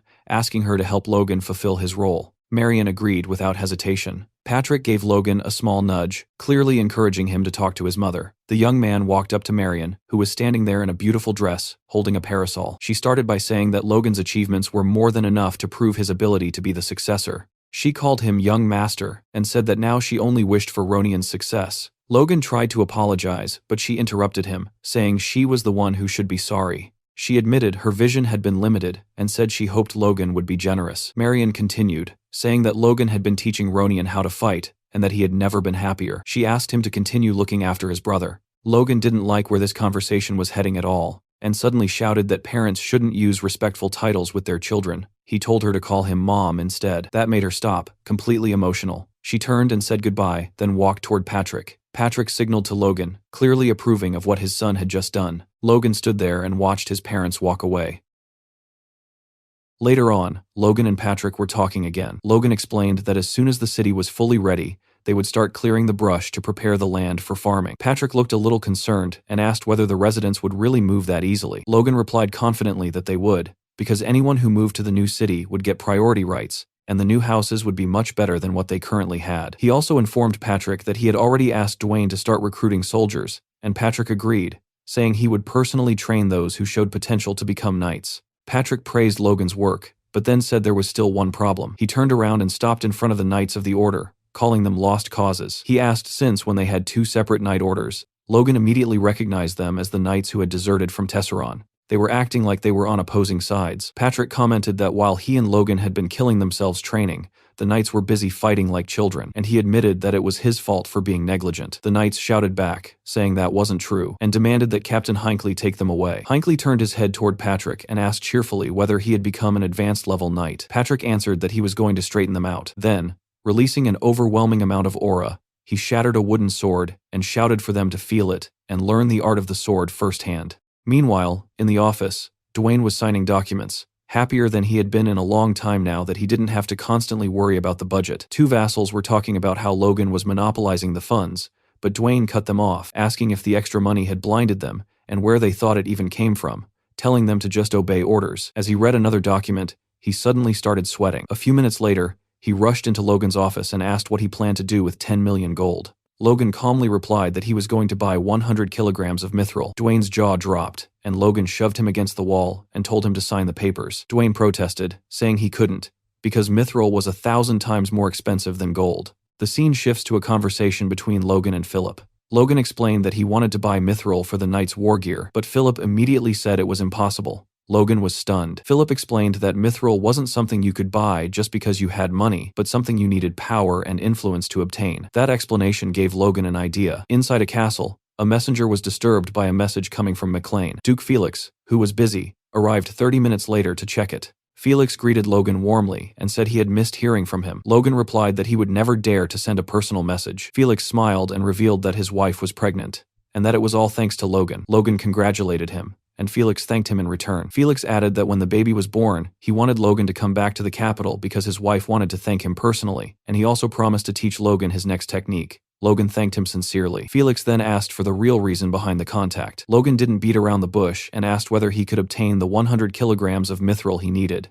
Felix's jaw dropped, and he asked if Logan had really said 100 kilograms and not 100 grams. Felix commented that he didn't even spend that much on his own parties, and said he had underestimated Logan's generosity. Felix then said he would take care of everything, but on one condition. Logan had to attend the baby's celebration and call him master. Logan stared at the now empty communication sphere, then suddenly shivered before letting out a cry of pure happiness. Becoming a disciple of the Sword Duke was the most incredible thing that had ever happened to him. He had only planned to ask for a bit of help, but Felix had handed him a golden rope instead. Logan then thought that Hamar would probably be more productive after a short break, and bragged to himself about how benevolent he was as an employer. In reality, Hamar had nightmares about Logan for weeks after getting that vacation. On the outskirts of McLean Castle, a group of young men, all under the age of 20, gathered for recruitment. Watching them, Dwayne asked Logan whether he really needed to recruit this many people. Logan replied that he would handle everything himself. In his mind, expanding their forces was absolutely necessary, and he intended to personally select the recruits, even if that approach came with certain disadvantages. He reflected on the Empire's new military theory, which claimed that what truly mattered wasn't physical strength, but the senses. According to that doctrine, the Empire had once used 50,000 knights to crush neighboring countries. Thinking 9 years ahead, Logan believed that once they gathered all existing soldiers and reselected them, they could form a proper knight unit. The upcoming Grandia civil war would be difficult, but with proper preparation, they would still have a formidable force when the Empire eventually invaded. He admitted to himself that he would have preferred to recruit people over 20 as well, but if he did that, there wouldn't be enough manpower left for constructing the city. One of the vassals shouted at the boys to quiet down. Logan then asked how soldiers had traditionally been selected in the past. The vassal explained that everyone was made to run, and they simply chose candidates based on the order in which they finished. Logan immediately realized how crude that method was. He issued new instructions, ordering them to select only those with good eyesight, sharp hearing, and quick reflexes. The first test he devised required the candidates to walk toward an image until they could see it clearly. Some of them stopped quite early, and one boy confidently announced that the picture was of a chicken. Logan told the knights to take note of the kid who had just called him handsome. From the back, another boy raised his hand and said that, judging by the comb, it had to be a rooster. Logan was impressed by that observation. For the second test, Dwayne repeatedly shouted the same word over and over, while the participants were instructed to move forward only once they understood the word clearly. One boy suddenly shouted back at Dwayne, saying the answer was, the world's sparrow, then added that Dwayne had also called him a son of a bad, and asked whether that was part of the test too. Dwayne panicked, convinced he had been muttering to himself. Logan calmly told Dwayne to select that boy immediately, and added that he also needed a beating. Later, while reviewing the documents, Logan could hardly believe his eyes. 250 people had passed with flying colors. He started thinking bigger, deciding that he would select around 500 people without holding back, with the ultimate goal of forming a force of 1,000. At the training grounds, Victor was practicing with his sword. He swung the blade with raw force, drawing the attention of nearby knights. All Victor could think about were Logan's words. If he could perform the sword technique 1,000 times without making a single mistake, he could become a knight and awaken his inner strength. Gripping the hilt tightly, he told himself that he needed to become a knight as soon as possible. Nearby, his sister Victoria watched him with concern. At that moment, Victoria noticed Logan approaching. He gestured for her to stay quiet, explaining that he wanted to check on Victor. Watching closely, Logan thought Victor had a great deal of talent. Even though his swings were wild, his basic stance remained solid. Logan called out to Victor and told him that the next day he would be leaving the McLean Castle territory to train soldiers in the Tesseron region, a mission that would last until winter. He invited Victor to come along. Victor immediately asked whether he could bring his sister with him. Logan questioned whether it was really a good idea to bring his sister to a training camp full of men, but Victor insisted loudly that it was fine. Logan let out a sigh and agreed, telling Victor that Victoria could come, but warning him by pointing a finger that if any trouble occurred, it would be entirely his responsibility. Victor replied firmly that he would take very good care of his sister. Logan then asked whether Victoria was really that precious to him. Victor hesitated, then finally let everything spill out. He explained that his parents had died because of him, and that Rhea was left without parents because of him as well. Because of that, he felt it was his duty to protect her no matter what. Logan looked at him silently for a moment, then placed a hand on Victor's shoulder and told him that it was okay and that he should keep up the good work. A few days later at Tesseron Castle, Kaisalon was putting the kids Logan had selected through brutal training. He ordered them to run 5 laps around the wall, announcing that the last 100 would have to run 2 extra laps as punishment. Terror spread across the recruits' faces, but Kaisalon shouted at them to stop messing around and start running. Watching this, Logan complimented Kaisalon, saying he had a natural talent for being a sergeant. Kaisalon replied that since he was being treated like a knight, he had agreed to renew his contract. Lowering his voice, he whispered into Logan's ear, asking whether he was planning to start some kind of war within the next 2 years. Logan simply smiled without answering, but Kaisalon already knew that war was inevitable. Their attention was suddenly pulled away when one of the recruits shouted that someone was a monster. They were talking about Victor, who was running far ahead of everyone else and leading the race. The others were stunned. One of them asked what Victor was made of, and another replied that Victor was Logan's slave. Hearing that, the first boy felt his fighting spirit ignite and started running again, shouting that he wouldn't lose to Victor. Kaisalon immediately noticed what Logan often called the winner effect. Logan commented that he didn't expect exceptional physical abilities from the recruits, but the will to never give up was enough. He believed Victor would naturally absorb strength from this role, and that his awakening would come soon, turning him into the greatest motivator among the soldiers. After the run, the kids were taken to the barracks, where long tables filled with food awaited them. They ate heartily and thanked Logan for the meal. Rhea was also there, helping serve food. The boys were completely mesmerized by her beauty, and one of them even called her an angel. Victor noticed their gazes immediately and released a threatening aura. Pointing at them, he warned them to look away before he gouged their eyes out. The boys fell silent instantly. However, one apprentice sitting behind Victor continued staring at Rhea with a lecherous expression.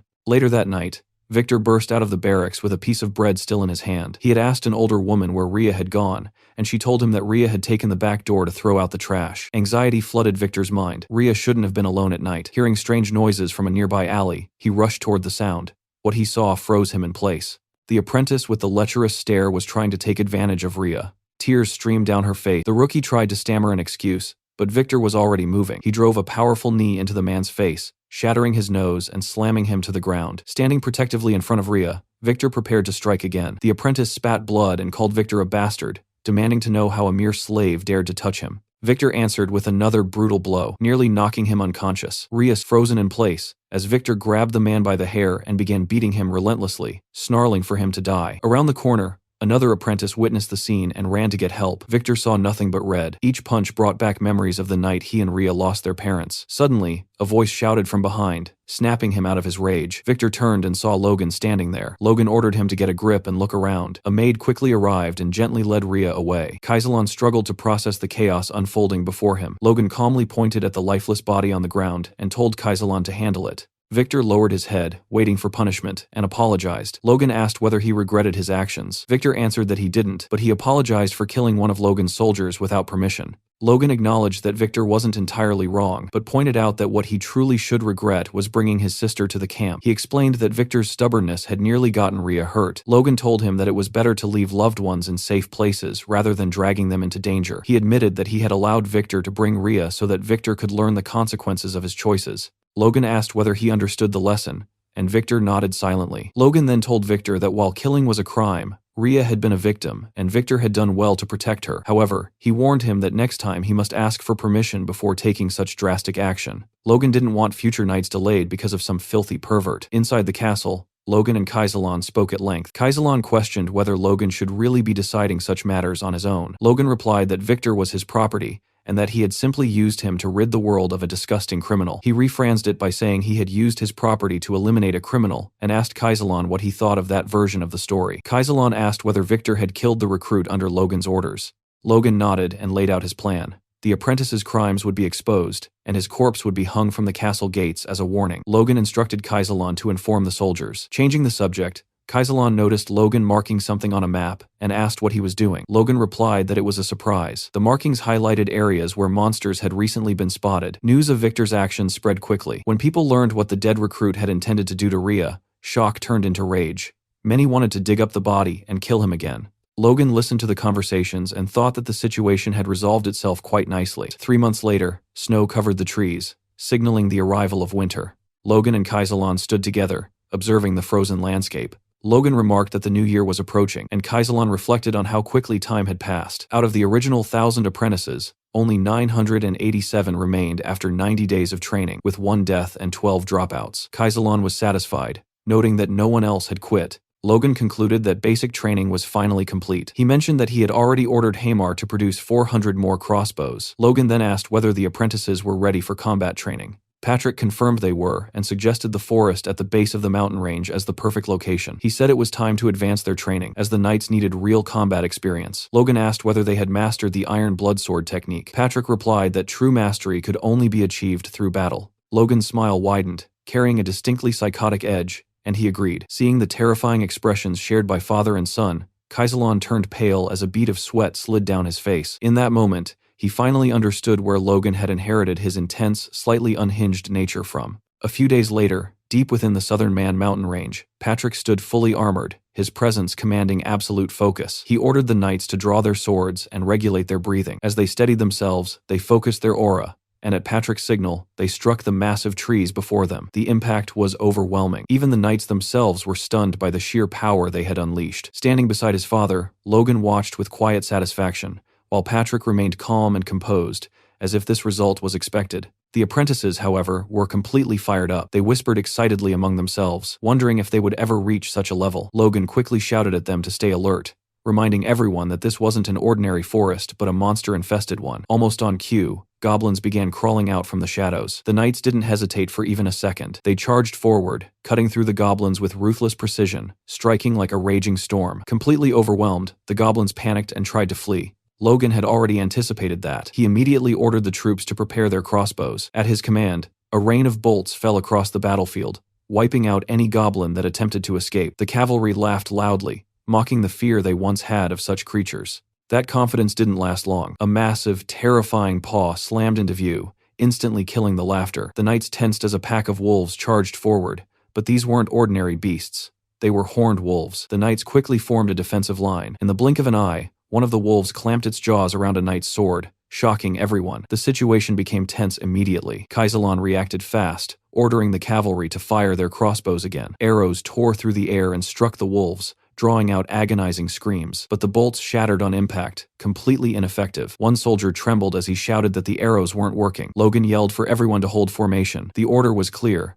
Not a single wolf was allowed to break through. Victor leaped forward, determined to test himself. His strike was powerful enough to send a wolf flying several meters back, but before he could react, a blood-curdling scream rang out behind him. Turning around, he saw a wolf biting into a recruit's leg, while another apprentice stood frozen in terror. A blazing strike cut through the battlefield as Logan unleashed his fury, killing the wolf in a single blow. He shouted at the terrified apprentice to snap out of it and get the wounded to safety. The recruit obeyed instantly and ran. Logan observed the battlefield and realized his suspicion had been right. Most of the apprentices weren't ready for chaotic combat. However, those who ranked within the top 100 in the census test were clearly different. One apprentice, cornered, noticed another wolf creeping in from behind. Before it could strike, Victor appeared out of nowhere and slit the beast's throat. He looked down at his blood-soaked blade, a faint smile forming on his face. The other apprentices stared at him in shock. Watching this, Logan realized that Victor had finally broken past his limits. The fight was nearing its end. Patrick personally brought down the final wolf. Logan asked the captain if that was all of them, and the captain confirmed it.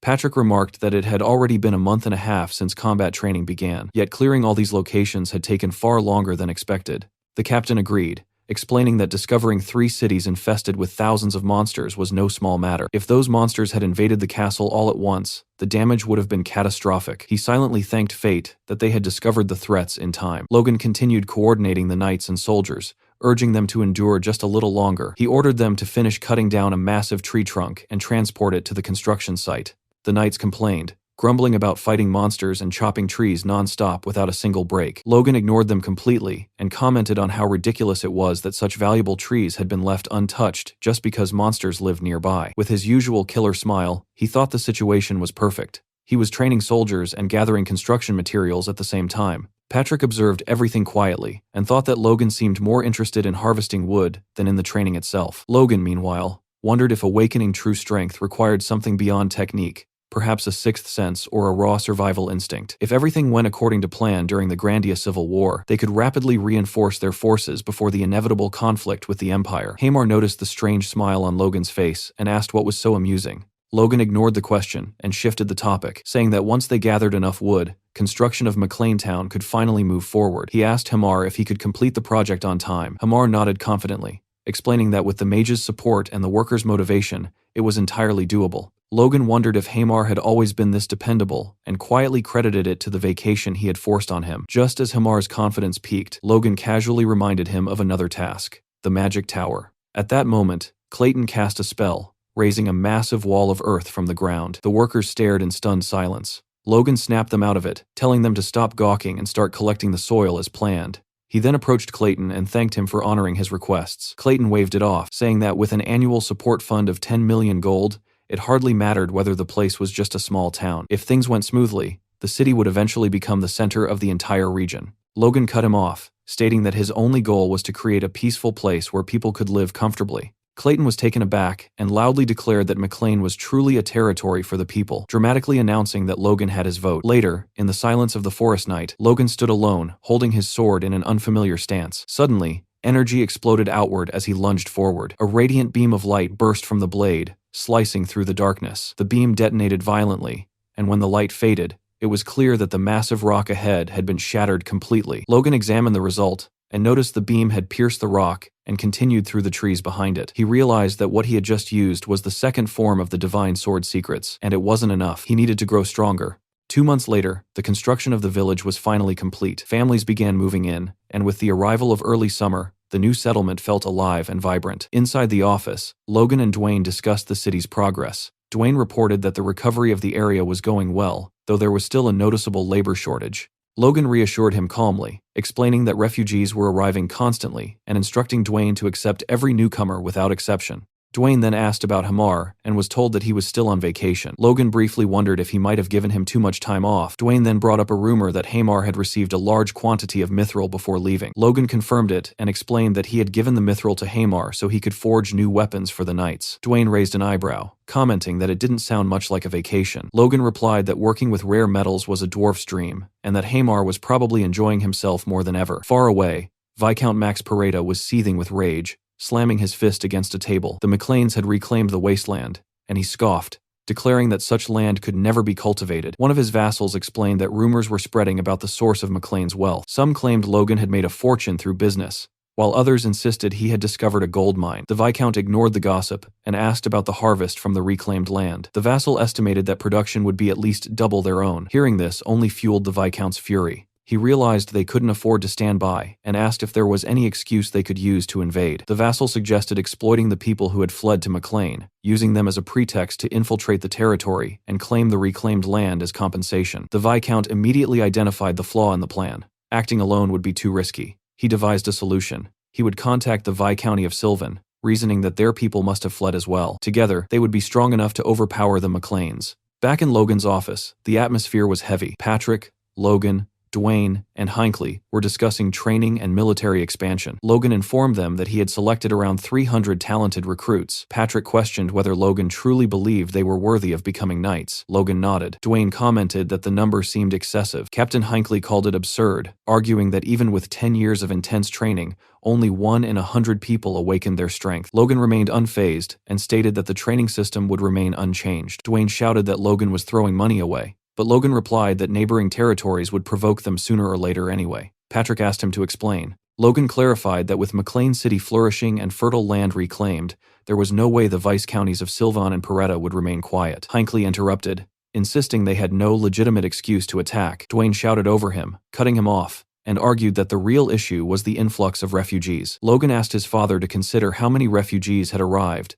and how many of them might have come from Peretta or Sylvan. Furious, Dwayne demanded to know why Logan hadn't prevented the situation in the first place. Patrick slowly pieced everything together and asked Logan directly if his goal had been to start a war. Logan's answer was blunt. They were enemies, and they would have to deal with them eventually. So why wait? Silence filled the room. Everyone, from Hinckley to Dwayne, was visibly disappointed. Patrick wondered if he had given up his authority too soon. Just then, Rick burst into the room looking for Logan and announced that Sylvan and Peretta had sent a voice message. Logan calmly replied that things had already begun and that they needed to decide how to handle the situation. Outside the castle, 2 flags fluttered in the breeze. They belonged to the emissaries of Sylvan and Peretta. The silent emissaries admired the beauty of the city as they walked through it. They observed how the houses were arranged around a large crossroads and noted how clean and content the people appeared. They concluded that the city was worth taking. One of them attempted to start a conversation with a soldier, who proudly said that all the credit belonged to the first young master, Logan. The soldier praised Logan's abilities, claiming he was far more advanced than any other prince his age, and that he prioritized the well-being of both the land and its people. He even began sharing an anecdote about Logan, but the envoys cut him off, uninterested. Inside the meeting hall, the envoys stood before Logan and Patrick. They demanded the return of the refugees and control over the Tesseron Plains. Logan and Patrick both lowered their heads. Logan thought they were openly asking for war, and Patrick silently agreed. Hinckley stepped forward and took charge, asking whether Sylvan and Peretta truly intended to go to war. The hall erupted into chaos as everyone began shouting at once. One of the emissaries, clearly frightened, pointed at Logan and Patrick and accused them of trying to intimidate envoys. Patrick was furious, but maintained his composure. He warned them that they were the ones declaring war and that the Macklins did not fear it. The envoy retorted that, if war broke out, nothing but ashes would remain of the McLeans. A knot formed in Logan's stomach, and he stepped forward, demanding to know how refugees could be used as bargaining chips. He told his father that the envoys had forgotten their duties as nobles, and that there was no longer any need for negotiation. The knights surrounded the emissaries, swords drawn and pointed at them. The envoys shouted, asking if Logan and Patrick were really trying to start a war. Logan descended the steps and replied coldly that it would be all-out war. He said they had the audacity to enter his castle and insult him with foul words. Logan drew his sword. Logan killed the guards in seconds and advanced toward the envoys. One of them, trembling with fear, begged Logan not to come any closer. Logan ignored him, swung his sword, and killed him instantly. The remaining envoy collapsed to his knees, pledging loyalty to McLean and promising to relay every detail to his lord. Logan turned to his father, who gave a silent nod. Logan then ordered the knights to prepare for war. The hall erupted in cheers. On the same day, the McLeans sent out a magical transmission to the Viscounts, openly demanding compensation for the envoy's insolence. Viscount Soto Sylvan was livid. He scoffed at the demand, mocking it outright, and declaring that the McLeans didn't have the strength to fight him. Logan and Patrick watched the glowing transmission globe, as Sylvan's response was summarized clearly. Return the servants, pay 10 million gold, and hand over the Tesseron Plains. Patrick questioned why there was even a rush when the McLeans had enough power to crush 6 counties if they wanted to. Logan shut that down immediately, warning that Sylvan needed to be occupied as fast as possible. Kaisalon entered the room with his report, stating that preparations were complete: 389 regular soldiers, 100 from the main fortress, and 313 mercenaries were all ready. Logan praised Kaisalon's work and asked about their equipment. Kaisalon confirmed that armor, spears, and crossbows had already been distributed, and that their forces would not be outmatched. Logan thought to himself that even if Sylvan and Pareda attacked together, they wouldn't lose, but this fight couldn't drag on. Drawing too much attention would attract the factions fighting over the throne, and Logan wanted the third prince to become king, since he was the only reasonable option. Logan then asked Kaisalon if there was any good news. Kaisalon nodded and said there was. Victor had awakened his strength and was waiting to report it personally. Logan immediately perked up and told him to bring Victor in. When Victor entered, Logan didn't let him speak and told him to show it instead. Victor focused, and gray smoke slowly wrapped around his body. Then his power exploded outward. Logan and Patrick were left speechless. Logan praised Victor sincerely and promoted him to knight on the spot, tearing up the slave document. Victor was clearly happy, though slightly annoyed when Logan added that the promotion itself would be finalized after the war. Logan burned the slave contract, knowing Victor only wanted to fight anyway. In his mind, Logan already had an opponent prepared for him. Logan told his father that they should respond to Sylvan. Patrick told him to skip all formalities and go straight for the throat. Logan smiled, then ordered the army to march towards Sylvan County. He shouted for Soto Sylvan to come out and face him. Inside Sylvan territory, Soto Sylvan raged. Captain Kellyan asked for permission to lead the charge with 120 knights and 2,512 soldiers. Sylvan felt relieved. Even though the McLean army was larger than expected, Sylvan still believed he held the advantage, especially with Kellyan being a high-ranking knight. At the same time, Sylvan worried that Pareda might betray him. He convinced himself that McLean and Pareda were working together against him. Furious, he ordered Kellyan to contact the barony of Beffrose to keep Pareda in check. Kellyan acknowledged the order. In front of the castle, Captain Hinckley, Logan, and Patrick discussed their approach. Hinckley suggested providing covering fire, but Patrick rejected it outright, saying they couldn't risk Sylvan escaping. Logan agreed and explained that Sylvan believed his forces were superior and would come out to fight soon. Hinckley found it strange, noting that Logan seemed to understand Soto Sylvan far too well. The gates of Sylvan Viscounty opened, and Sylvan's knights marched out. Patrick assessed their formation and remarked that Sylvan had around 3,000 regular soldiers. Hinckley noted that it was about 1.5 times more than the McLean forces. Kellyan tried to speak, but Patrick ordered the advance without hesitation. Kellyan shouted insults, calling the McLean soldiers rabble. Kaisalon calmly ordered the mercenaries to ready their crossbows. Kellyan couldn't understand Patrick's plan and ordered his men to raise their shields. Kaisalon gave the firing order. A rain of arrows fell from the sky. Kellyan smirked at first, confident they'd be blocked, until the bolts punched straight through the shields. His expression twisted with fury as he screamed for a full advance. Kaisalon immediately ordered the troops to spread out, confusing Kellyan completely. The crossbow cavalry split apart and began targeting the Sylvan soldiers directly. Kellyan felt genuine fear for the first time. Retreat crossed his mind, but it was already too late. Patrick stepped forward and challenged the Sylvan knights head-on. Kellyan froze as Patrick cut down 4 knights in a single exchange. In that moment, Kellyan understood. Patrick had reached the advanced level. Patrick then gave the order to annihilate the enemy. The Macklin knights surged forward and tore through the Sylvan forces without mercy. Hinckley watched it all unfold, realizing that just 2 months ago, the Sylvan knights would have been an even match. Now they were being crushed. Hinckley smiled proudly and commented that their lord's brutal training had truly paid off. On the battlefield,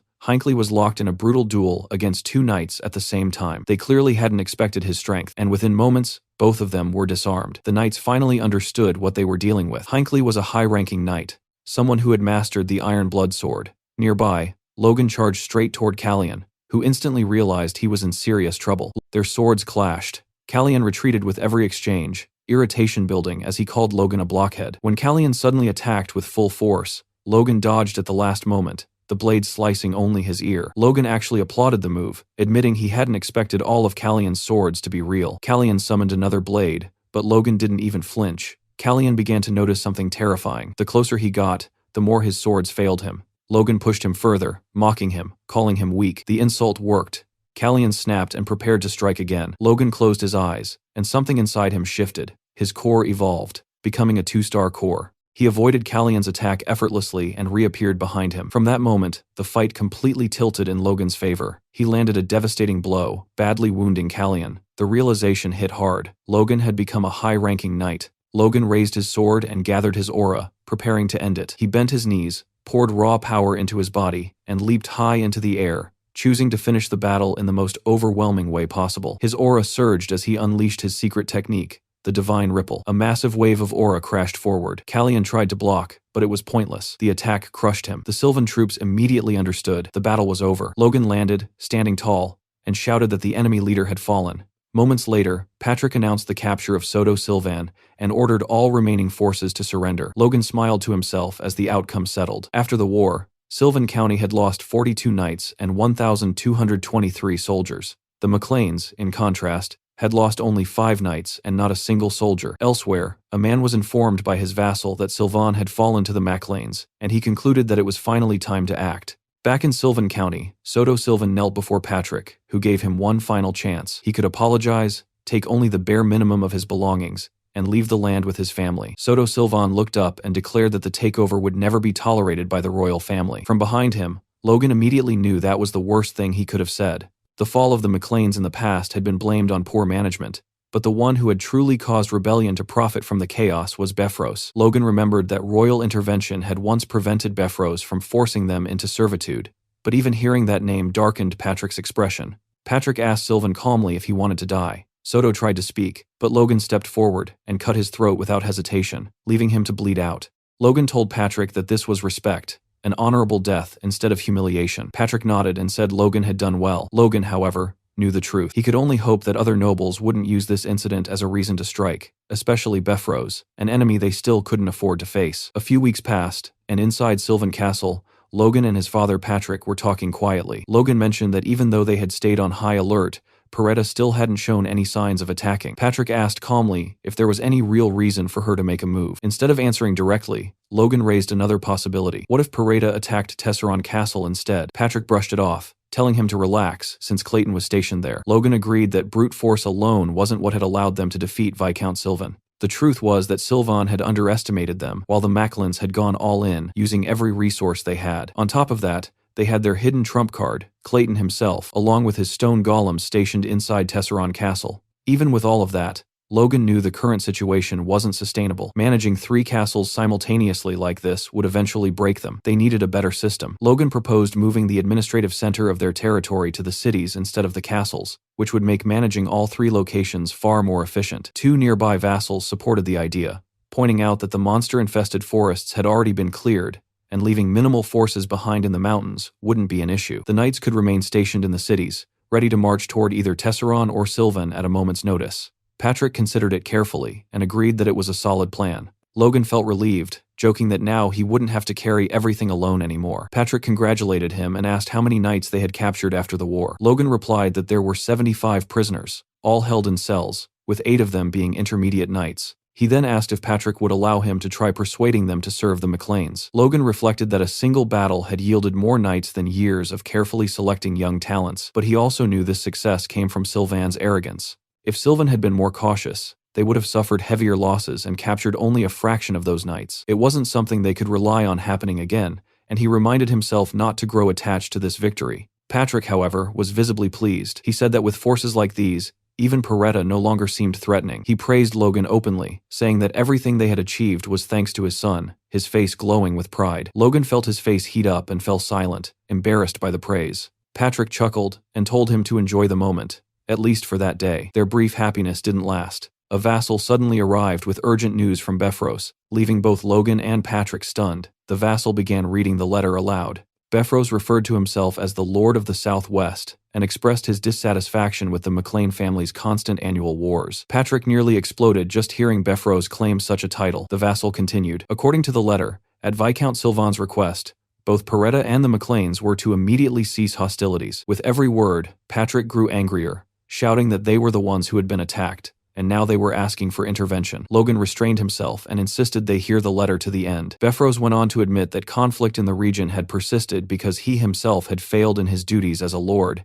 and had not promoted coexistence. Therefore, on his 50th birthday next month, Roger Befros would host a gathering, inviting the heirs of every southwestern family to discuss the future of the region. Patrick completely lost his temper. He called it nonsense and unleashed his aura, tearing the clothes off the vassal. Still reading, he roared that the McLeans would not attend and that they did not serve Befros. The letter concluded by stating that refusing the invitation would be taken as a rejection of dialogue. Patrick declared they would not bow to threats. Logan disagreed. He thought the invitation sounded interesting. Patrick stared at him with an expression Logan had never seen before. Even while saying he respected his son's opinion, Patrick started yelling again, ripping the last scraps of fabric from the vassal. He swore that the McLeans would never kneel before Beffros, even if it meant his death. At that moment, Logan calmly picked up a plant and asked his father if he wanted a burial right now, prompting one of the accompanying knights to step in and firmly state that there would be no patricide today. Patrick finally calmed down, took a deep breath, and asked Logan what he was really thinking. Logan answered honestly. There was no way they could defeat Beffros right now. He laid out the facts. They had around 200 elite knights,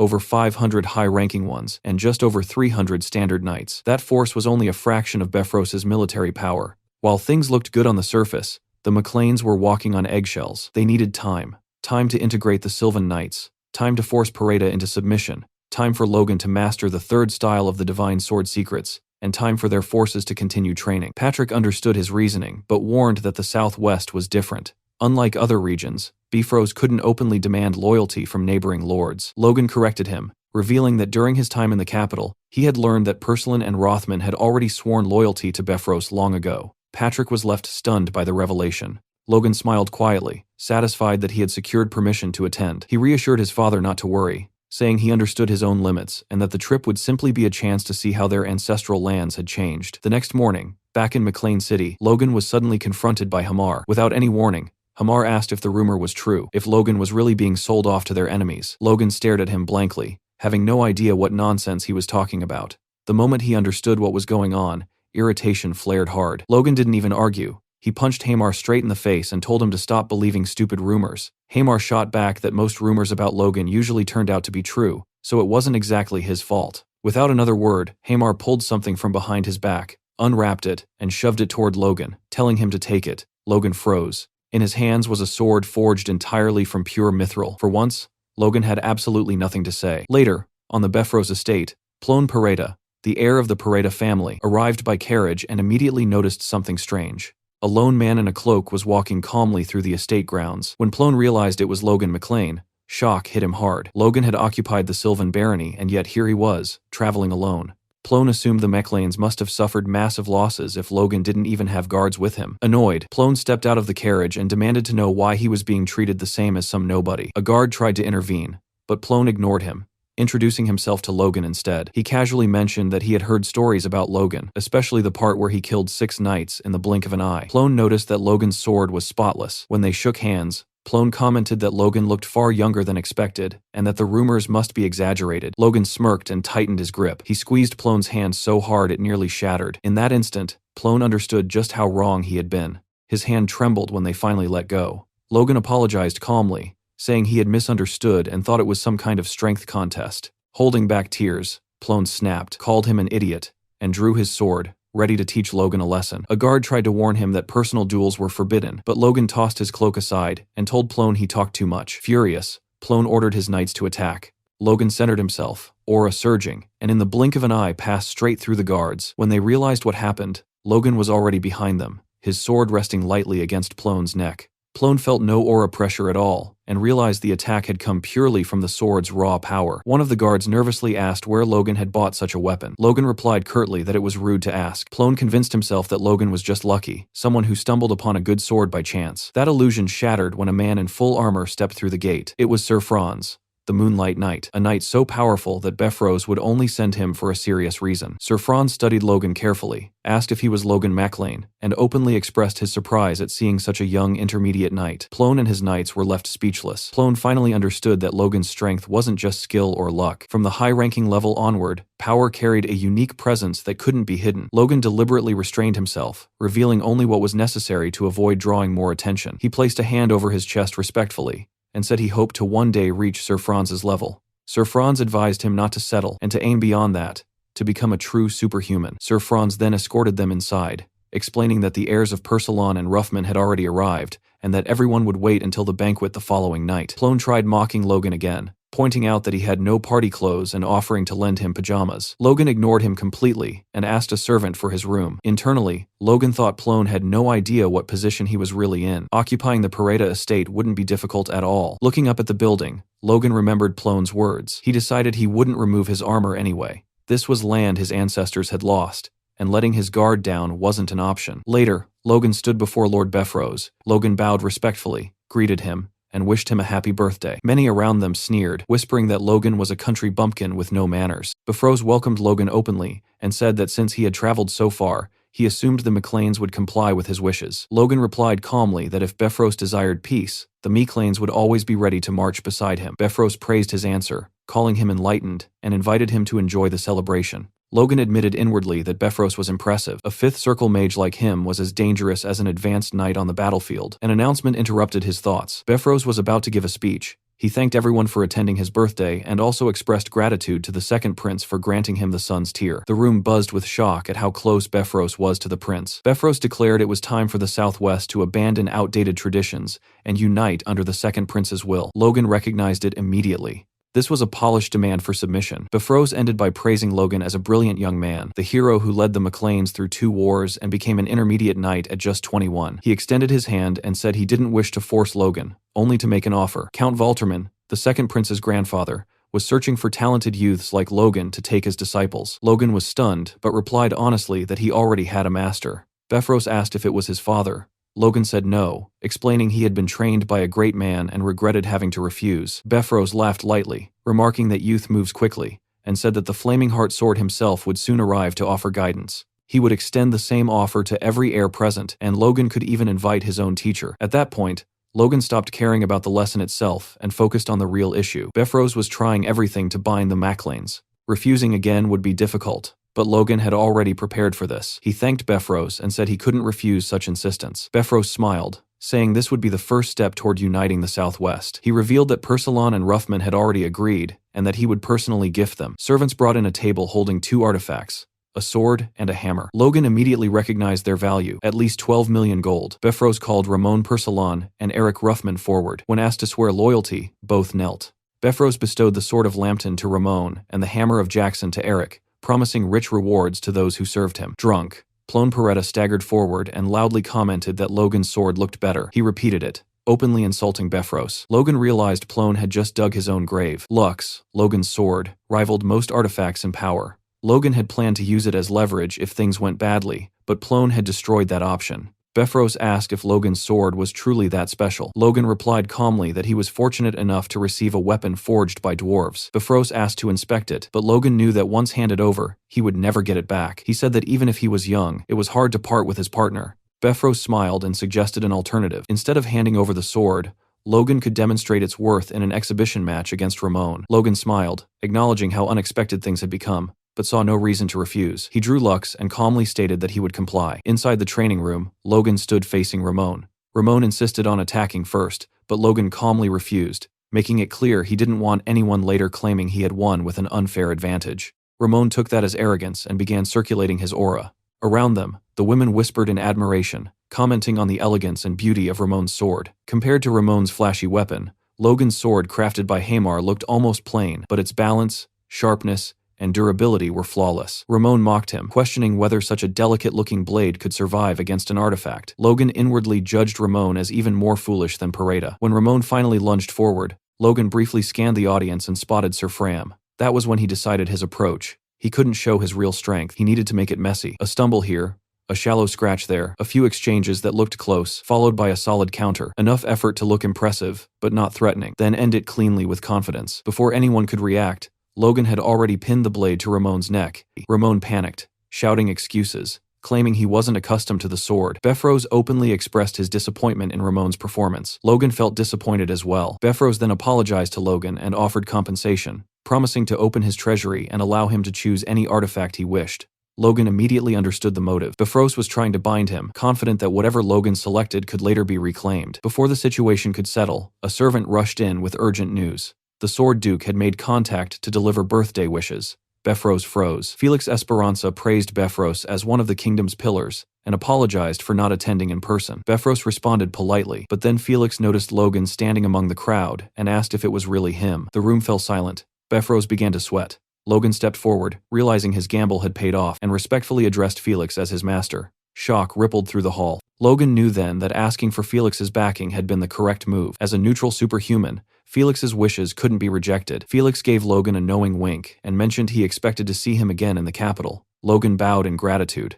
Befros looked like he was on the verge of collapse. The following day, Logan entered Befros's artifact vault. A guard informed him he had exactly 1 hour and could choose only a single item. Around 30 artifacts were displayed. Logan ignored the weapons entirely. Instead, he felt his force being subtly drawn toward a pair of armored boots, sealed inside a glass case. There was no visible magic, yet they continued siphoning his energy. Curious, Logan began feeding them more of his strength. The pull intensified, draining him like a tide. Refusing to back down, Logan poured in even more power, challenging them outright. Suddenly, the boots released a violent surge of energy that threw him backward. His strength rushed back into him all at once. That was when Logan realized something important. That night, Befros asked whether Logan McClane had already left. With 3 days still remaining before the party, he immediately understood what that meant. The young man had no intention of staying. Furious, Befros concluded that Logan had deliberately played him and ordered his knights to pursue him and retrieve the artifact at any cost. Logan was resting beside a campfire when a sudden wave of murderous intent surged toward him. He sprang to his feet at once and scanned the trees. In the darkness, he sensed movement. A pursuer. Moments later, a hooded man stepped out from the bushes, and Logan instantly realized that Befros had sent 4 people. The man at the front casually warned his companions that they were free to do whatever they wanted, as long as they didn't kill Logan. The other 3 lunged at him, but Logan didn't wait to be surrounded. He moved first. The attackers panicked. Unable to comprehend how an intermediate knight could move with such speed, Logan felt a flicker of satisfaction. Choosing those boots had been the right call. Not only did they allow triple jumps in midair, they adjusted to his size automatically and even repaired themselves. Judging by their performance, they were at least a 4th-grade artifact, if not higher. A fitting name came to mind almost naturally: Boots of the Wind God. As the fight escalated, one of the men asked for permission to strike Logan's vital points. The hooded figure responded with open disgust, calling such behavior shameful. In the next instant, that man moved. He attacked from behind, his aura shimmering silver. Logan barely managed to block and was still forced backward by the sheer power. His expression hardened. This was no ordinary opponent. He gathered his aura, bracing himself for a brutal fight, and remarked that he never imagined the title of Moonlight Knight was earned through ambushes and sneak attacks. That was when it clicked. The stance, the aura, the presence. Logan recognized him. Sir Franz, the Moonlight Knight himself. Franz openly acknowledged that Logan had not only concealed his real strength, but exceeded expectations. He added that he was already aware of the artifact Logan had taken, and declared that he would claim it as payment for the lesson he was about to teach. Logan scoffed, asking what kind of lesson that was, and pointed out that Sir Franz should be ashamed of the title he carried. Franz replied that this was precisely why the lesson would be harsh. As Logan studied his posture more closely, he realized Franz's stance resembled someone wielding a whip rather than a sword. Then Franz attacked. A blade of force lashed out, moving like a whip through the air. Logan blocked again and again, remarking internally on how relentless the assault was. He knew he couldn't last long like this. Deciding there was no room for hesitation, Logan pushed everything he had into his aura and maneuvered behind Franz, striking with full intent. The result shocked him, not even a scratch. In that instant, Logan understood. He flipped backward just in time, narrowly avoiding another deadly blow. Franz questioned how Logan was dodging his attacks, and wondered aloud if those movements were secret techniques from the Sword Duke. Logan didn't bother answering. If Franz was still standing, then the attack hadn't been enough. He realized that without the boots of the Wind God, he would have been forced to take those attacks head-on. Logan calmly told Franz that he wasn't using any secret arts and asked him to wait a moment, promising to show him a real secret technique. Franz, arrogant to the end, agreed without hesitation. That arrogance made things easier. Logan focused entirely on his sword, pouring his aura into it. He knew what was at stake. If he lost, he wouldn't just lose Lux and the boots. Franz would make sure he never held a sword again. Franz struck first, lunging forward, aiming straight for Logan's heart. The moment his blade descended, everything exploded. Franz had completely misjudged the depth of Logan's power. Logan unleashed the 3rd form of the Divine Sword secrets, conjuring a blade of pure aura that tore through the battlefield. The shockwave was so violent that the knights accompanying him began frantically searching for his location. Franz coughed up blood. He had managed to dodge the worst of it, but even so, he muttered bitterly that it might have been better to die alongside Logan than to return defeated. Logan mounted his horse and rode off, his thoughts heavy. He remembered the moment Franz had attacked while he was charging the 3rd style, and the coin-sized hole that had been torn through his chest. All the bravado, the confidence, the talk it had all been a facade. Still, one truth was undeniable. With his current skills and the treasures he possessed, he could now defeat an advanced knight. Suddenly, his vision blurred. Logan slipped from the saddle and fell to the ground as the horse continued forward without him. Back at the mansion, Rick and Dwayne were left speechless when Logan returned in tatters. They demanded to know what had happened. Logan casually said he had fallen off his horse. His battered appearance caused an uproar, but the matter was quietly set aside. Patrick was visibly ashamed, saying that Logan had endured all these hardships because the family lacked sufficient power. Logan reassured his father that they would soon repay everything in kind, but to do that, he needed to reorganize their forces. On the training field, Ronian swung his sword again and again, his movements sharp but restless. He remembered what Logan had told him before the war, that it would be easy, and that Ronian wouldn't be needed yet, that he should focus on polishing his skills. Back then, Ronian had accepted it, but now he couldn't stand being treated like a child anymore. He was just about to push himself harder when Logan suddenly interrupted him, telling him to take a short break. Logan then introduced the person Ronian would be training with from now on. Victor stood there wearing brand new, gleaming armor. Ronian asked if the armor fit properly, but his thoughts were elsewhere. Victor looked to be around the same age as him. Was he also a Force user? Logan confirmed it calmly, saying that Victor had recently awakened his Force and was the same age as Ronian, which would make him perfect motivation.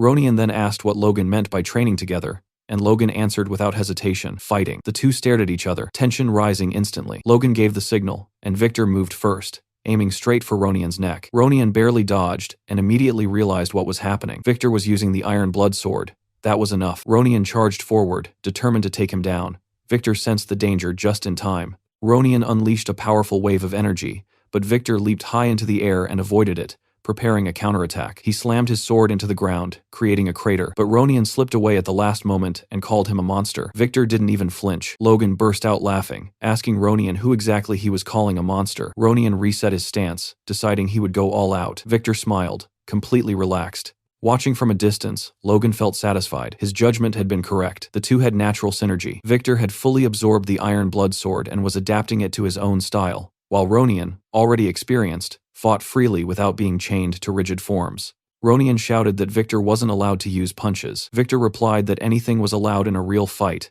making Logan laugh again. Logan told them not to push too hard, and thought to himself that there were still 7 years before the Empire's war began. Ronian and Victor would be ready in 5 or 6. He briefly wondered how terrifying Victor would become if he learned the Divine Sword secrets, but that would require a proper catalyst to keep him close. Later, inside Logan's office, Clayton and his disciples were completely shocked by what Logan told them. Victoria, standing nearby, calmly stated that she could see the mana band. Logan tried to convince her to learn something she enjoyed, so she would stay in the castle. When Victoria said she wanted to learn how to move clay dolls using the yellow thread, Logan was stunned. Clayton interrupted and asked if she could really see where he was sending his mana. Victoria pointed at one of the disciples, calling him old, and said that was where the mana was flowing. They tried again, and she pointed at a water bottle instead. Clayton grabbed Victoria by the shoulders, trembling, and declared that she was special, that not even legendary great mages could see mana with their naked eyes. Logan wondered if seeing mana was really that extraordinary. He asked Victoria if she truly wanted to learn magic. She answered that if that was how she could control the giant doll, then yes, she wanted to learn.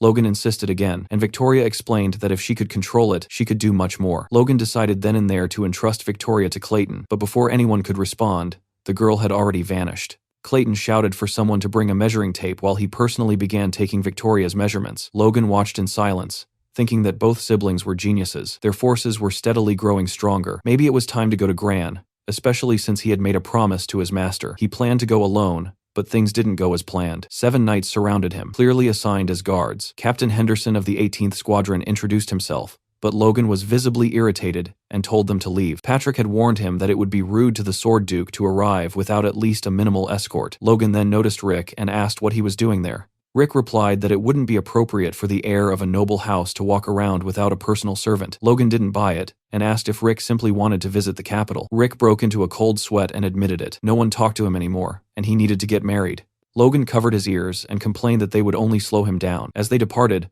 Logan focused on his real goals. First, identifying changes in the future. Second, finding the third prince and forming a connection. He recalled the royal family's history. King Samuel von Grandia had no heir until the age of 40, so he had 2 sons with concubines. 10 years later, the queen gave birth to the third prince, who surpassed his brothers and became the successor. Logan remembered that winter, just before the third prince came of age, the civil war would begin with the king's death. The first prince, von Doblus, a 6th circle mage, and the second prince, Jordan Valtermine, would both have the backing of their grandfathers. Logan had once seen the third prince on the verge of execution before Felix intervened, claiming the king's will demanded his survival. Despite surviving, the third prince would lead the country to ruin within 5 years. Logan decided long ago that he would never allow that man to become king. The second prince wasn't much better either. He needed to see the third prince with his own eyes to judge whether he deserved the throne. Inside the castle, Logan's servants were speechless. Rick approached again, suggesting that Logan should make connections and asking for help getting close to one of the maids. Annoyed,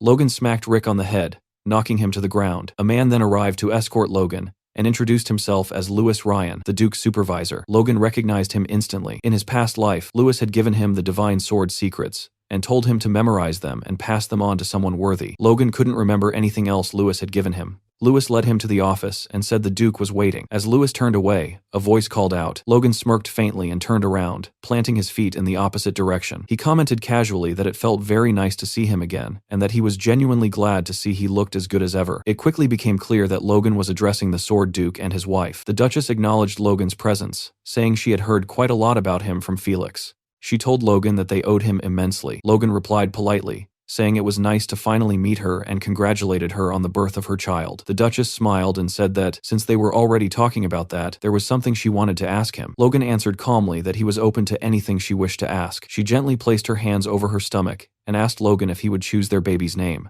The moment the words left her mouth, Logan froze completely. Felix stepped in, explaining that he and the Duchess had discussed this matter for quite some time. He said that everything they had now was thanks to Logan, which was why they wanted him to be the one to choose their child's name. Logan, however, was still stunned into silence. Inside his mind, Logan reflected on the meaning of names. In Grandia, a name was believed to decide and illuminate the path a child would walk in life. Since ancient times, nobles had sought out respected figures to name their children, sometimes holding feasts solely to celebrate the naming. But leaving such an important task to him felt different. He and the Sword Duke had only met twice, yet it was undeniable that they had already influenced each other's lives in profound ways. Logan realized how heavy the responsibility was, but at the same time, he saw no reason to refuse. Logan finally spoke and said that it would be an honor for him. Hearing this, both Felix and the Duchess were overjoyed and thanked him sincerely. Felix then turned to his wife and gently told her to go rest, reminding her that she was with child and should not strain herself. The Duchess protested lightly, saying that manners still mattered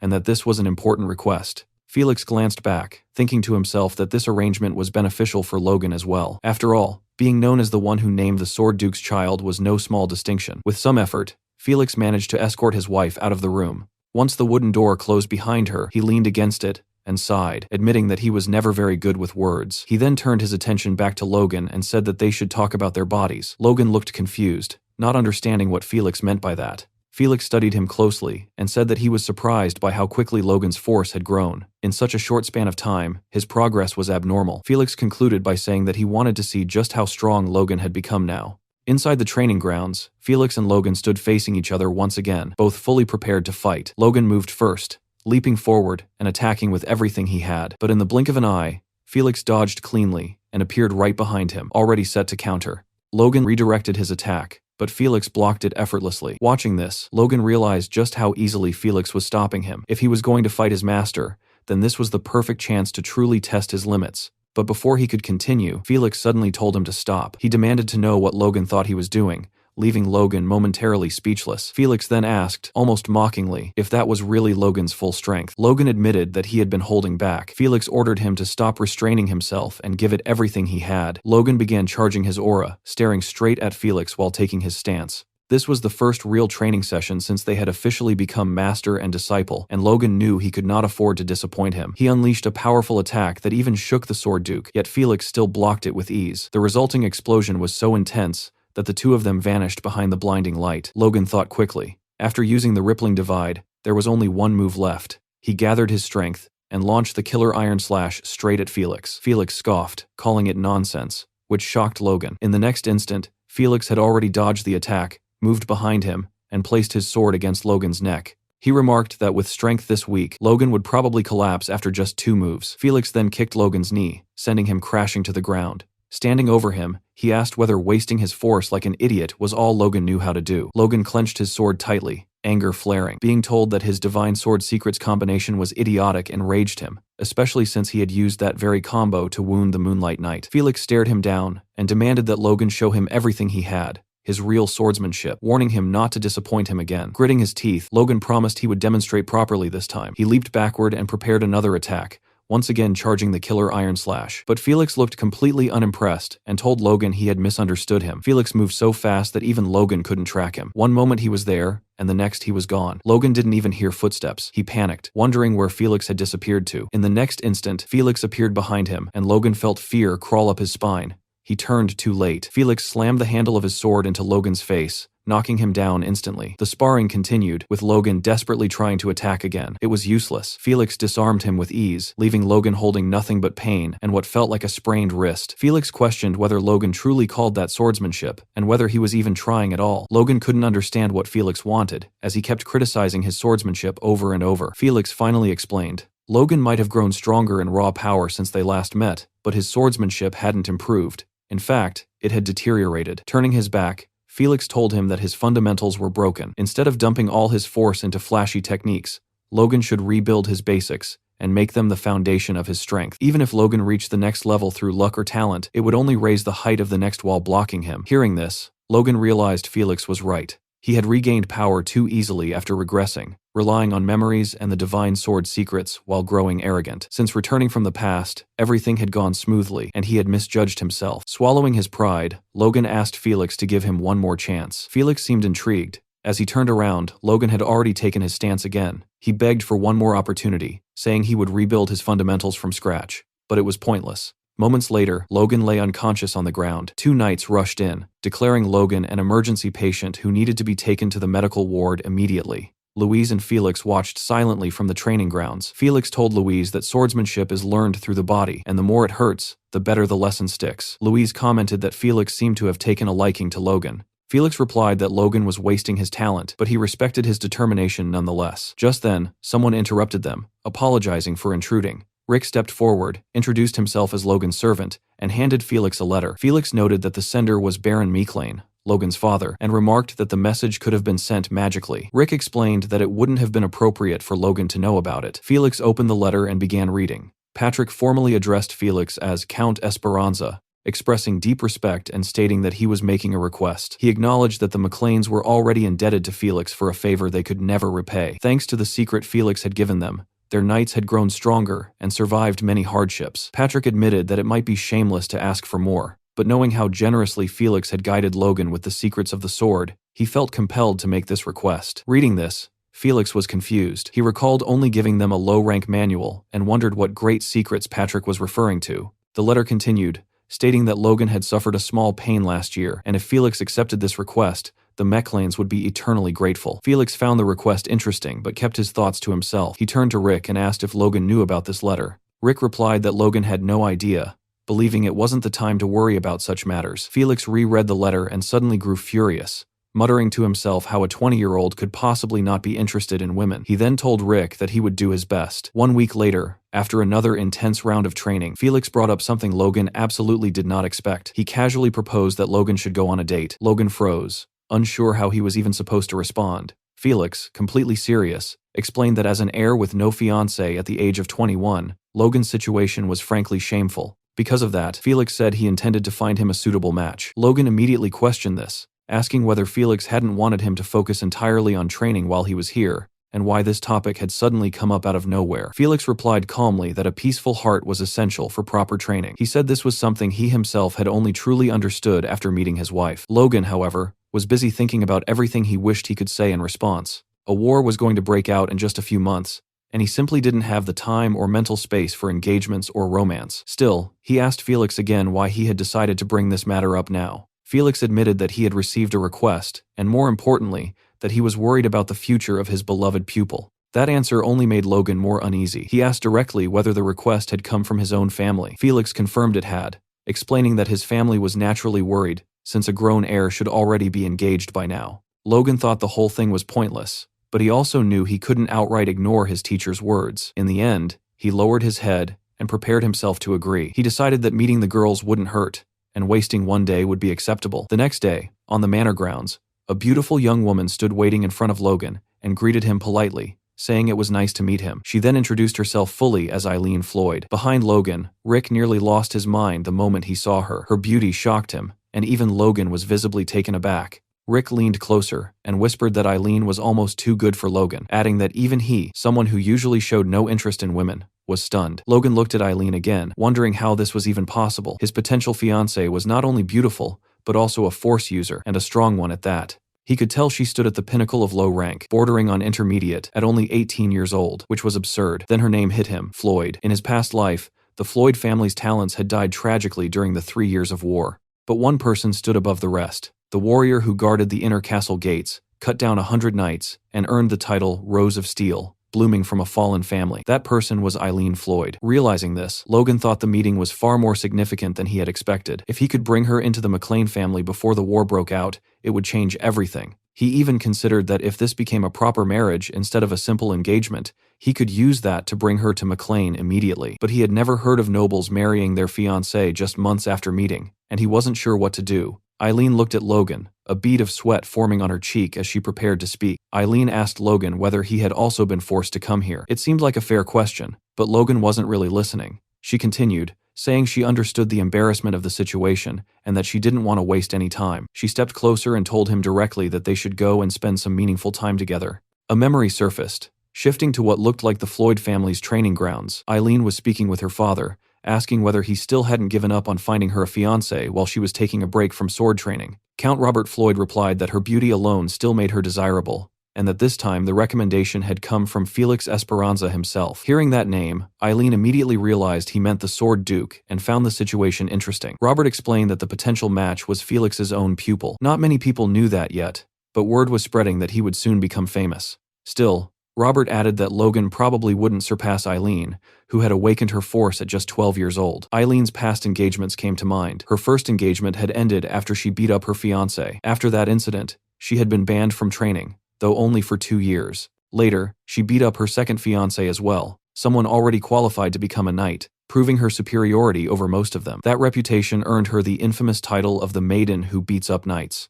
With a name like that, combined with her determination to become a knight, marriage proposals had all but vanished. That was why Robert believed they had to seize this opportunity. If the Sword Duke himself had acknowledged Logan's talent, then maybe this was finally someone capable of handling his daughter. Back in the present, Eileen once again asked Logan to spend time doing something meaningful together. Logan was left speechless. As she clasped her hands together, he finally asked what she meant by meaningful. Eileen said she had heard Logan was the Sword Duke's pupil. She asked Logan to cross blades with her. Well, let's see how this spar date goes. Later, on the knight's training grounds, it was clear that both of their servants had already heard what was happening. They were completely baffled by the situation, and kept begging the two of them to stop this madness, before it turned into something serious.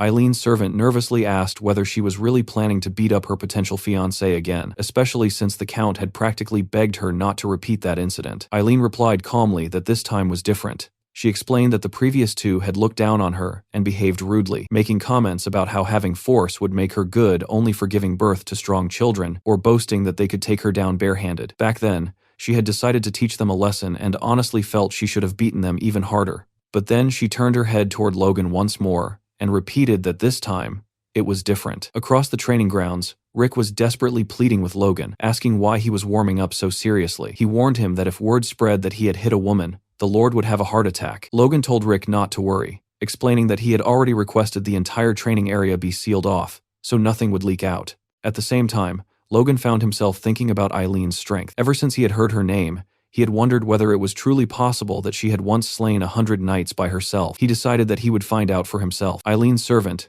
realizing there was no stopping this, shouted for her to make sure she won. As Eileen took a deep breath and prepared for the fight, Rick and her servant could be seen arguing in the background. Rick kept insisting that she had no idea how skilled his master was, while her servant shot back that he had no idea how skilled her young lady truly was. When Eileen approached Logan, she told him that she had been training alone for 10 years. She warned him that she had already beaten a knight before and hoped he wouldn't underestimate her. Logan replied calmly that he had no intention of underestimating her at all. In fact, he told her plainly that he wouldn't go easy on her, and that he hoped she would understand if he was a little harsh. Hearing that, Eileen unexpectedly began to blush. The two of them faced each other, their stances completely different. Logan stood with his sword pointed directly at Eileen, while Eileen held her sword angled downward behind her. In the next instant, she launched herself forward and attacked. Logan easily blocked her strike, countered immediately, and struck her down. With just a single exchange, Eileen was sent to the ground. Logan informed her that he had only used the flat side of his blade. As Eileen tried to push herself up,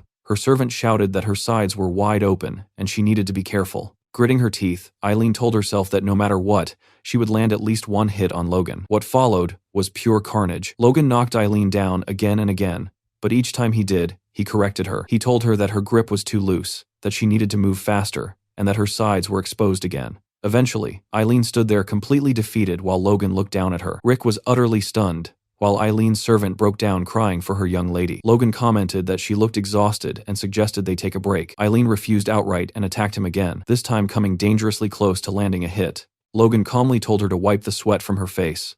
As he stopped her attack once more, Eileen realized that even a sneak attack wouldn't work on him. Still, Logan praised her for trying. That praise left Eileen frozen in place. She stared at him, wondering why he wasn't angry at all. Logan then told her that she needed to move more concisely and promptly smacked her on the head. Eileen looked up, tears welling in her eyes, and admitted that Logan was not someone to mess with. Looking down at her, Logan realized that her bad habits made it obvious she had truly learned swordsmanship alone. Yet despite that, she had improved noticeably with only a few pointers. That alone proved she was genuinely talented. He thought that she still wasn't using her full potential, and wondered if this was exactly how Felix had felt when watching him. Suddenly, Eileen let out a fierce battle cry and charged again. This time, she changed her approach, weaving from side to side instead of attacking head-on. Logan acknowledged that her footwork was interesting and far better than her earlier straightforward charges. When she attacked again, he blocked it just as easily. Frustrated, Eileen shouted that no matter what she did, Logan kept deflecting everything. In the next instant,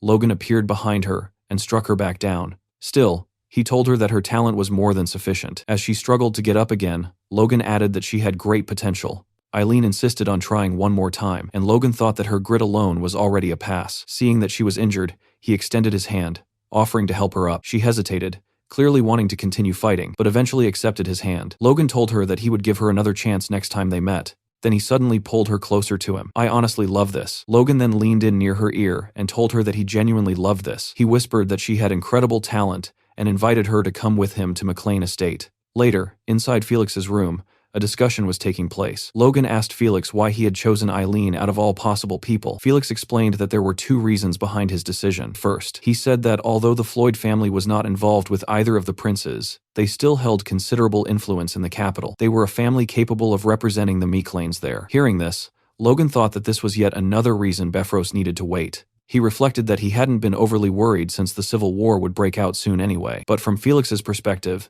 this choice made perfect sense. Felix then stated that the second reason was far more important. Logan fell silent, ready to listen. Felix admitted that he had been curious to see what would happen if a wild guy like Logan met a troublemaking maiden like Eileen. What he hadn't expected was for Logan to actually like her that much. As Felix laughed his ass off in the background, Logan thought that his master could be quite strange at times. Still, good was good. Felix told Logan that he had seen how his face turned red when he met Eileen and said that Logan finally looked like a boy his age. Logan didn't quite understand what he meant. Felix stood up from his chair and told Logan that he didn't know how heavy the burden on his shoulders truly was. Someone as young as Logan, wearing the expression of a man who had been holding up the entire world, wasn't easy to watch. Felix told him that he could share that burden if he wanted. He should open his heart more, trust the people around him, and allow himself to relax. Felix admitted he might be overstepping, but from everything he had heard, Eileen could give Logan the breathing room he needed. Logan wanted to tell Felix that his burden was something only he could carry, but Felix interrupted him, warning him not to wait too long to have a child, speaking from experience. The next day arrived with beautiful autumn weather outside. Inside, however, Logan was sparring with several of the knights he had brought with him. As the knight he was fighting lost his balance, Logan asked him why he failed to block that attack and told him to keep his focus next time. Logan reflected that it had been 3 weeks since he arrived in the capital. Aside from that single date, he had spent every day training or sparring with these knights, which still counted as training in his mind. He wondered why he felt more pressure from them now that they were in the capital, and briefly considered whether he might have beaten them up too much. Henderson looked at Logan with an expression that was hard to describe, perhaps appreciation, maybe even admiration. Earlier that day, the Knights of Esperanza had sparred with the McLean Knights, and Henderson's group had lost. One of Felix's knights commented that the Esperanzas required their knights to be mid-ranked, and said that people like Henderson should still be learning how to swing a sword. He added that Henderson might have potential, but his companions should find trainees to spar with next time. They also remarked that sparring on the first day showed excessive enthusiasm, which Henderson found strange. Henderson then told his companions that the Esperanza Knights were strong, but not as strong as the Iron Blood Sword. His friend agreed, and recalled Logan telling them that he had received the Iron Blood Sword from the Duke himself. That made them wonder whether those knights were using a weaker sword style. Henderson began to suspect that Logan hadn't received the technique from the Duke at all, but had created it himself. Regardless, they believed their young master had bestowed them with skills superior even to the Duke's. Overwhelmed, they fell to their knees, calling Logan their great young master. Back in the present, Henderson and the others were staring at Logan, making him uncomfortable. He turned his back, thinking he wasn't sure what was going on with them, but since they weren't causing trouble and were focused on training, he let it be. Elsewhere in the capital, a wooden sign declared that the McLean special product was on sale. The man holding the sign was none other than Philip, shouting that this was a rare opportunity to buy the essential vanity product that had once made nobles gasp. He approached a man, claiming he could see worry on his face and assuring him that his medicine could solve all his problems. Then he shouted at another young man, saying he looked just like his master, only to realize that the person in front of him was actually Logan, who was visibly pissed. Philip immediately began bowing and explaining that there were too many competitors. In reality, he wasn't bowing at all. Logan was sitting on his back while Philip was forced to do push-ups, Logan commenting that his form was slipping. Logan told Philip that he would ensure he earned even more money, so there was no need to resort to such ridiculous sales tactics. Logan got off his back and told Philip to stand up, saying he had another business for him. Philip asked what kind of business that was. Logan introduced him to the Knights, explaining that they were the 18th squad of the McLean Knights and would be guarding him. Captain Henderson greeted Philip respectfully, saying it was an honor to meet him. Philip, confused, asked why he needed guards, 6 of them, no less. Logan told him not to worry, as it was simply a larger version of the business he was already running. He then instructed Philip to acquire as much weaponry, war horses, and lumber as possible before the year ended. Philip was stunned. He exploded, asking whether Logan was planning to wage another war. Logan calmly denied it, saying he was only being cautious. Philip nearly said that every time Logan claimed that, they ended up in a war, but stopped himself, fearing bad luck. Philip then asked about the budget. Logan replied that it was 30 million gold, and told him to get as much as possible within that amount. Philip thought Logan had gone insane. Logan, meanwhile, recalled the war with Sylvan and what he had learned. If they increased the number of crossbow cavalry, soldiers could take on low-ranked knights. Individual soldiers could defeat groups of force users. If successful, it would change battlefield norms. It might not rival the Empire's crossbows from his previous life, but it would come close. Philip argued that Logan didn't understand how markets worked and that he wouldn't be able to acquire even half of what he wanted. When Logan asked why, Philip explained that sudden demand would skyrocket prices, especially horses. More money didn't mean horses would suddenly be born in triplets or ponies would grow faster. Logan wondered if he had made the request too late, and thought it should have been fine before the war. Philip accused him again of planning another war, which Logan denied. Philip held up 3 fingers and explained that prices would likely triple. Logan accepted that it couldn't be helped. Philip thought that had worked, but Logan added that it would be fine to go up to double the current market price. Philip realized Logan wasn't backing down, and that prices would still likely triple. When Philip tried to argue again, Logan interrupted him. He promised that if Philip managed to buy supplies for less than double the market price, he would receive a bonus equal to 3% of the difference. Philip froze and asked how much that would be. Logan calmly explained the percentage. Philip was stunned, and promised to do his best. Henderson quietly wondered if 3% was a lot, since numbers had never been his strength. Philip, overjoyed, began massaging Logan's shoulders, while Logan thought that money really did solve everything. He reflected that he had gained valuable insight into training from his teacher, and had unexpectedly gained Eileen as well. Things were going well. Still, one issue lingered in his mind: King Samuel. There was still no bad news. No sign of internal conflict.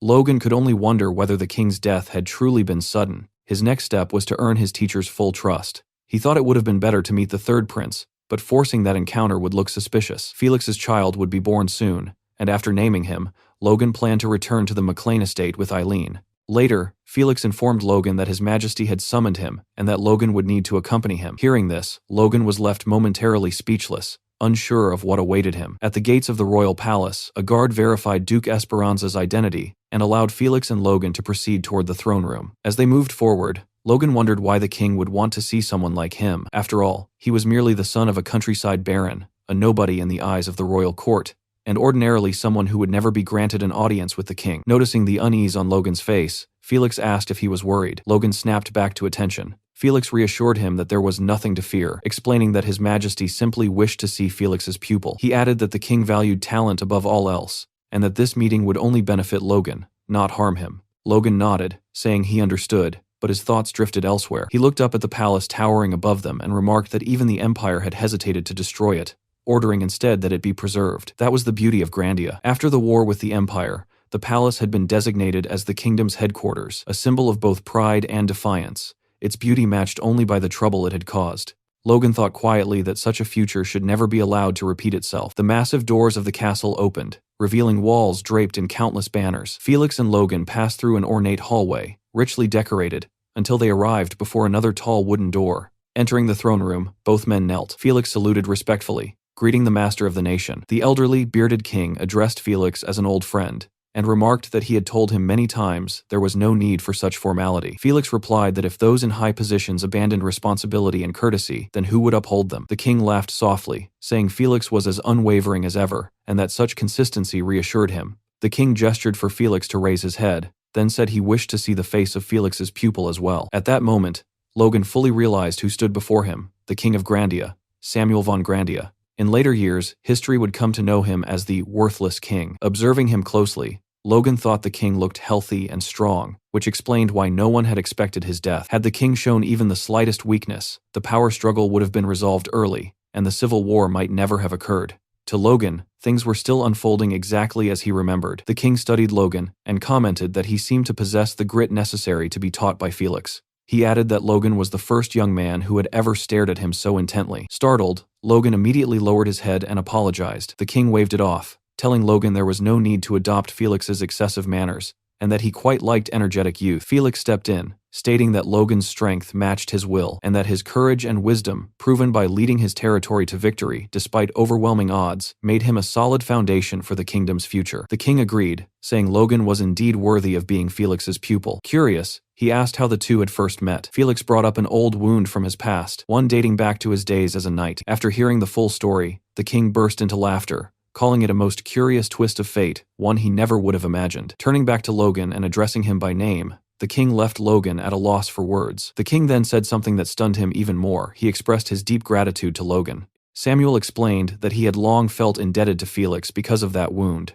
a debt so heavy he could barely speak of it. By resolving Felix's problem, Logan had eased a burden on his heart as well. For that, the king was truly thankful. Felix tried to downplay it, saying the king was giving Logan too much credit, but Samuel refused to hear it. He declared that without Felix, he would never have become king in the first place. He then said that he must express his gratitude properly. As king, he removed a golden bracelet from his wrist and told Logan to step closer. Felix nearly lost his composure, urgently telling His Majesty that he could not give away a royal family treasure and that Felix himself would compensate Logan instead. It was then revealed that the bracelet was no ordinary ornament. It overflowed with mana, clearly a fifth-class artifact at minimum. The king held it out, telling Logan to accept it as compensation for resolving their troubles. Logan, terrified out of his mind, hesitated, but the king urged him to hurry and take it before he changed his mind. Logan accepted the bracelet and said he would carry this overwhelming gratitude in his heart. Felix shouted from behind that Logan could not accept such a gift so lightly. The king asked Logan if he too believed the gift was excessive. Logan replied honestly that while it was overwhelming, he would make meaningful use of it. Seeing Logan's expression and hearing his words,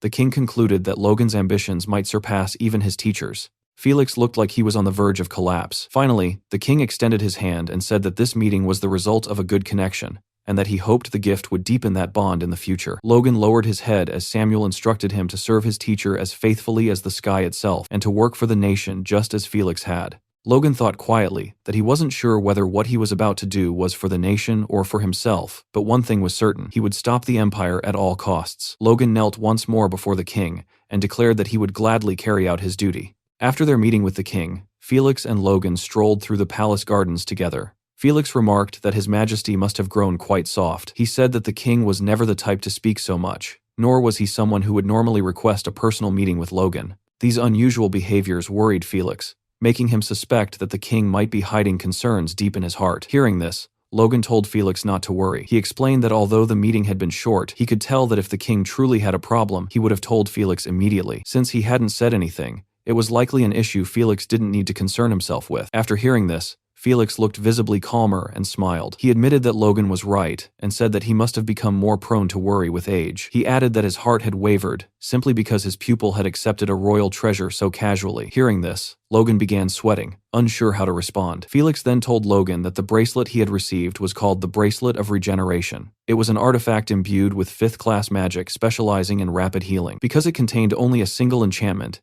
its effect was extremely potent, comparable to the holy spell of a high-ranking priest. Hearing this, Logan immediately grasped the bracelet's potential. A spell of that level could turn fatal wounds into mere scratches. The bracelet possessed regeneration power at the highest possible tier. Felix said that knowing Logan now possessed such an item put his mind at ease. Logan replied that it was all thanks to Felix. However, Felix interrupted him and said that now he could push Logan to the brink of death, confident that the bracelet would simply repair him afterward. He told Logan to prepare himself. Until seeing this side of Felix, I had believed Logan was the only madman in Grandia, but it seemed Felix might surpass him. At that thought, Logan looked like he was about to wet his pants. Still, he believed this would help him grow stronger. He told Felix that he would do his best to meet his expectations, as the harder he trained, the more progress he would make. It soon became clear that Felix was keeping his word.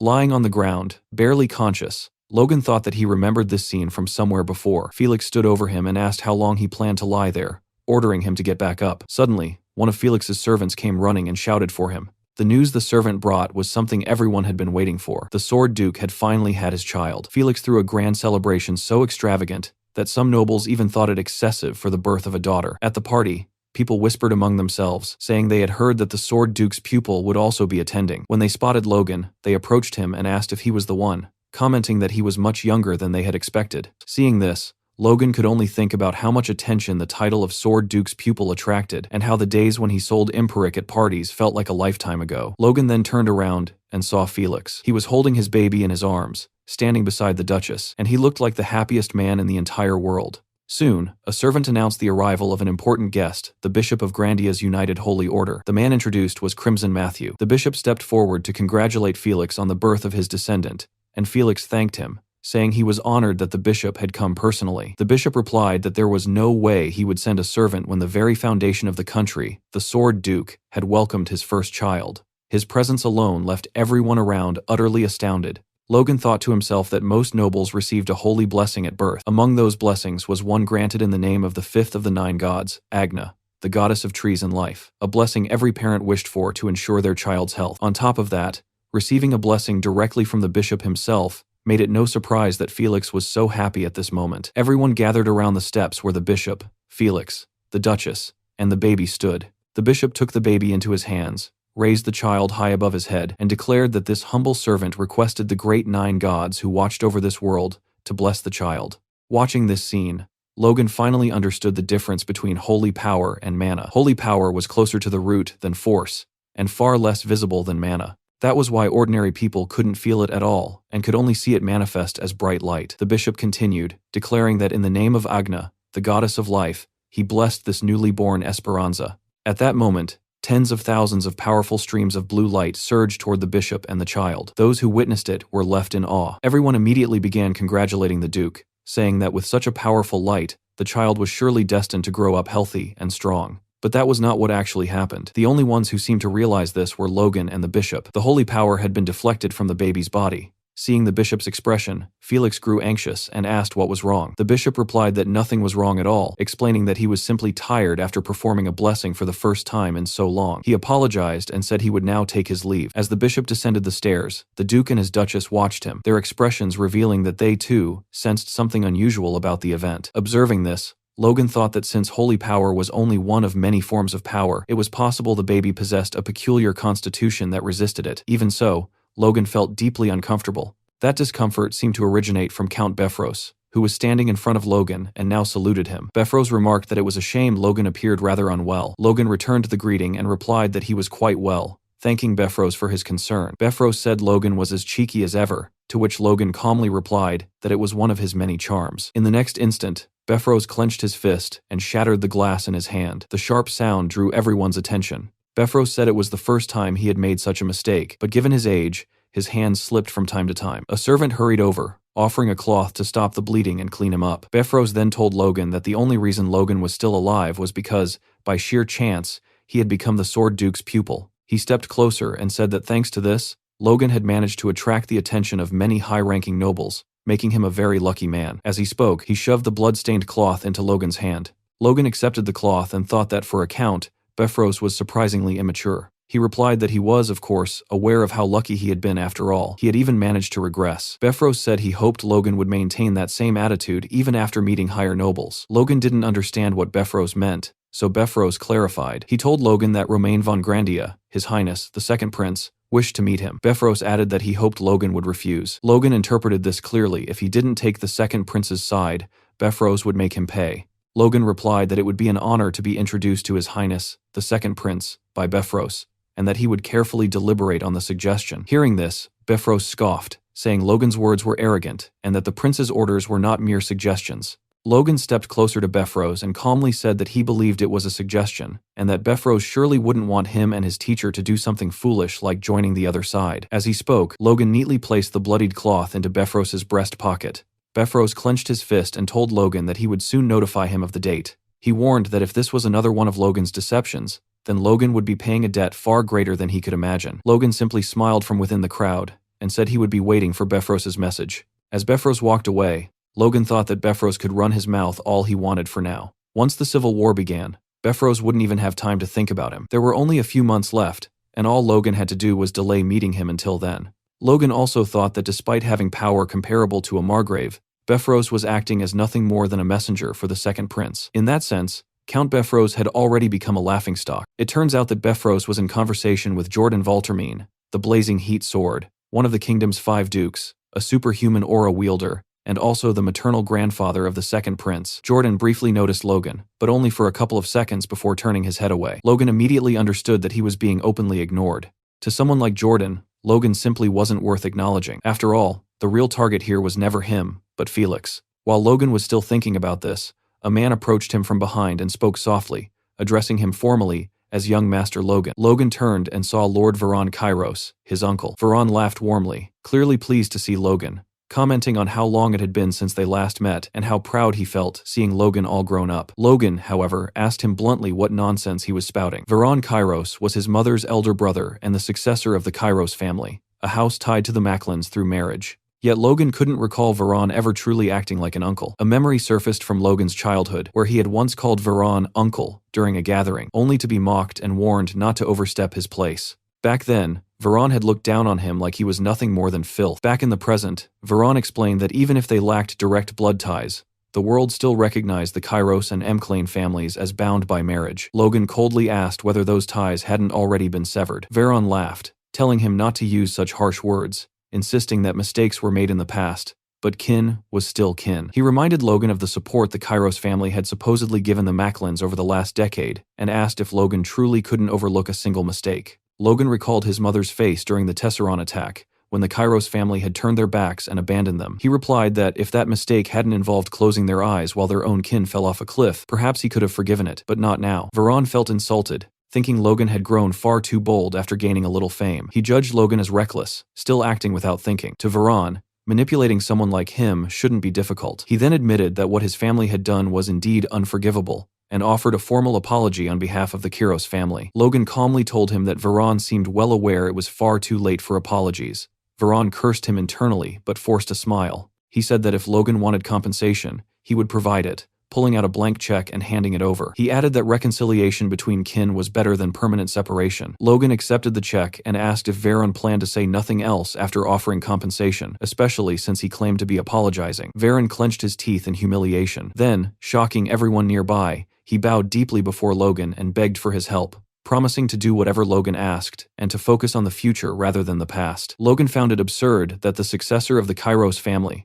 a man who had never reflected on his own faults, was behaving this way. Something rotten was clearly happening. This wasn't genuine remorse, it was pressure from above. Logan noticed another man in the background, Duke Owen Douglas, the first prince's paternal grandfather, and the only 6th circle magician in the kingdom, standing in direct opposition to Jordan Valtermine. Logan realized that whether it was Kairos or Befrose, 2 of the 3 richest men in the kingdom were ultimately being forced into submission by the Duke's schemes. And if those men were involved, then he had something important he could entrust to them. He told Veron to raise his head and said that small favors between kin didn't need to be complicated, asking if Veron agreed. Logan leaned closer and whispered something into Veron's ear. Veron initially thanked him, but as the request sank in, his expression collapsed into despair. Logan, meanwhile, wore a wide grin. Logan told him that if he fulfilled this single request, arranging a meeting with the first prince would be simple. Veron nodded in defeat, saying he understood and would do exactly as Logan wished. At that moment, a voice interrupted them, calling for everyone's attention. It was Lefman, a vassal of the Esperanza family,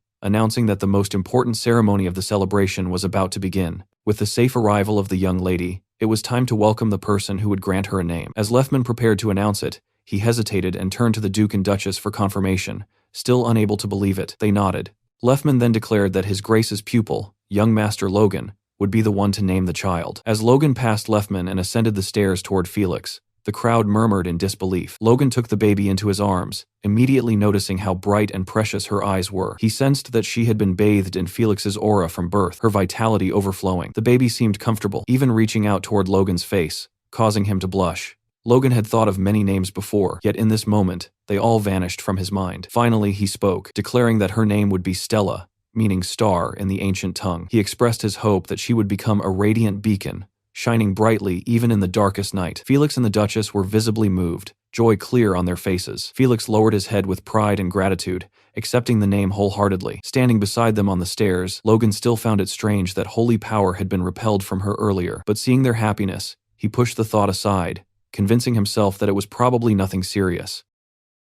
Rick arrived with his arms full of letters, stacking them in front of Logan as if trying to make a point. He explained that nobles from all directions had sent invitations, hoping to meet Logan after the naming ceremony. Logan barely glanced at them and told Rick to leave everything in his room because he planned to refuse every single request. Rick was clearly confused, unable to understand why Logan would ignore such opportunities. Logan simply replied that they needed to return to their estate as soon as possible. The Civil War was approaching, and preparation mattered more than social games. He thought it was unfortunate that he never managed to meet the third prince during his stay, but that regret would have to wait. Right now, returning home came first. Dwayne had already contacted him with news that the estate was thriving beyond expectations. The harvest this year was estimated to be nearly 20 times higher than projected, enough to sustain them for at least 3 or 4 years. Logan felt a growing urge to see everything with his own eyes. Felix stepped forward and told Logan to pause his training for the moment. He then revealed that he had one final secret art to pass on before Logan departed. The words left Logan stunned. Standing face to face, Logan admitted his surprise at being taught another secret technique so suddenly. Felix calmly replied that he was aware Logan possessed something even greater already, leaving Logan momentarily speechless. It was clear Felix was referring to the ancient secret art. Felix acknowledged that he had spoken poorly of that art in the past, but when used properly, it could surpass even his own techniques. Still,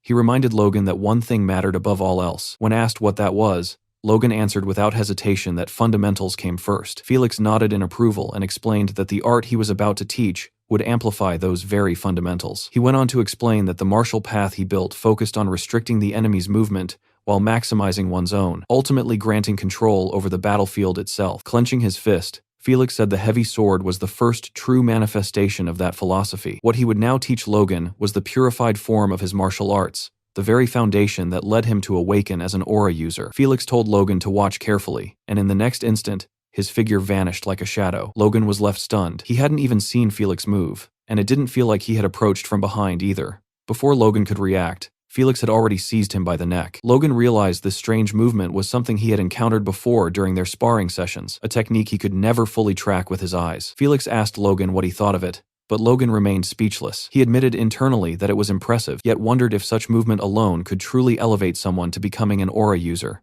A superhuman like Felix would naturally be impossible to follow, but what about ordinary warriors? Felix seemed to read his thoughts, and asked Logan what the foundation of all martial arts truly was. Logan answered that it was the legs and the steps one takes. Felix said that answer was correct, but only for non-force users. The reason Felix stood above other aura users in the kingdom was because of the very technique he had just used, known as Spirit Shadow. The name felt unsettling to Logan, but judging by Felix's pride in it, the technique was unquestionably valuable. Felix casually mentioned Logan's trouble with the knight named Franz, striking a sarcastic pose as he remarked that such difficulties would never have happened if Logan had mastered Spirit Shadow earlier. He then asked if Logan wanted to learn it. There wasn't a hint of hesitation in Logan's expression. Every hardship he had endured only strengthened his resolve. Felix began teaching him immediately, instructing Logan to lighten his steps and allow his heels to touch the ground only at the moment of jumping. He silently noted Logan's extraordinary talent. Within just a few hours, Logan had nearly replicated the movement and was already internalizing it, as if full mastery were only a matter of time. Felix felt a rare sense of satisfaction, realizing that decades of waiting had finally paid off upon meeting Logan. Even so, Felix shouted at him repeatedly, telling him he was still too slow and needed to move lighter while maintaining stronger force. He did this intentionally, believing that excessive praise was poison for a genius. Logan, meanwhile, continued to view himself as lacking, though a touch of humility did him no harm. After some time, Felix told him to stop, saying he had done well and only needed continued practice to fully internalize the technique. Noticing Logan's thoughtful expression, Felix asked what was bothering him. Logan admitted that the movement felt incredible and that he already felt twice as fast as before, but it didn't seem like something a knight would naturally create.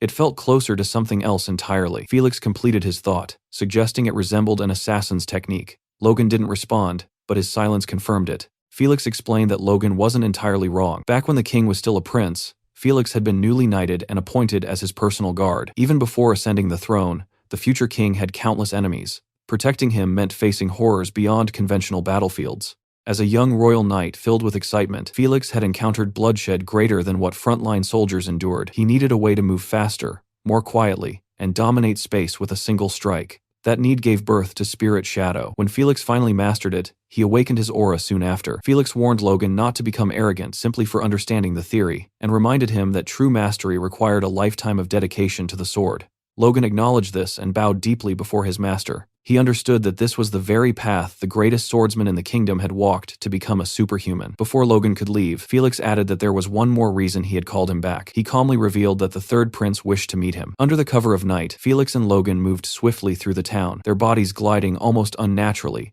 as they used the newly learned technique to travel freely toward the palace. Logan asked if this kind of movement was the reason Felix had taught him Spirit Shadow, and Felix confirmed that this was indeed one of its purposes. Moments later, they descended to the ground. Their destination turned out to be an abandoned house hidden within the woods. As they stepped inside, Logan scanned the surroundings, wondering if the third prince truly lived in such a neglected place on the outskirts of the outer castle. Felix then knocked on the floor itself. In response, hidden underground stairs revealed themselves, opening silently. As they descended, Logan asked whether it was really necessary to go this far just for a meeting. Felix replied that many eyes were currently watching him, and beyond that, meeting the Sword Duke's pupil naturally attracted even more attention. Felix then asked Logan whether he had heard of the third prince before. Logan hesitated, unsure how to respond, before admitting that he had heard rumors claiming the third prince was the only one fit to become king. Felix immediately warned him never to say such things in public, as words like that could create serious trouble for everyone involved. At the bottom of the stairs, Felix knocked on a door and announced himself. A voice from inside invited them to enter. Felix opened the door, and they removed their hoods. Felix greeted the prince warmly, saying it had been a long time. The prince responded just as pleasantly,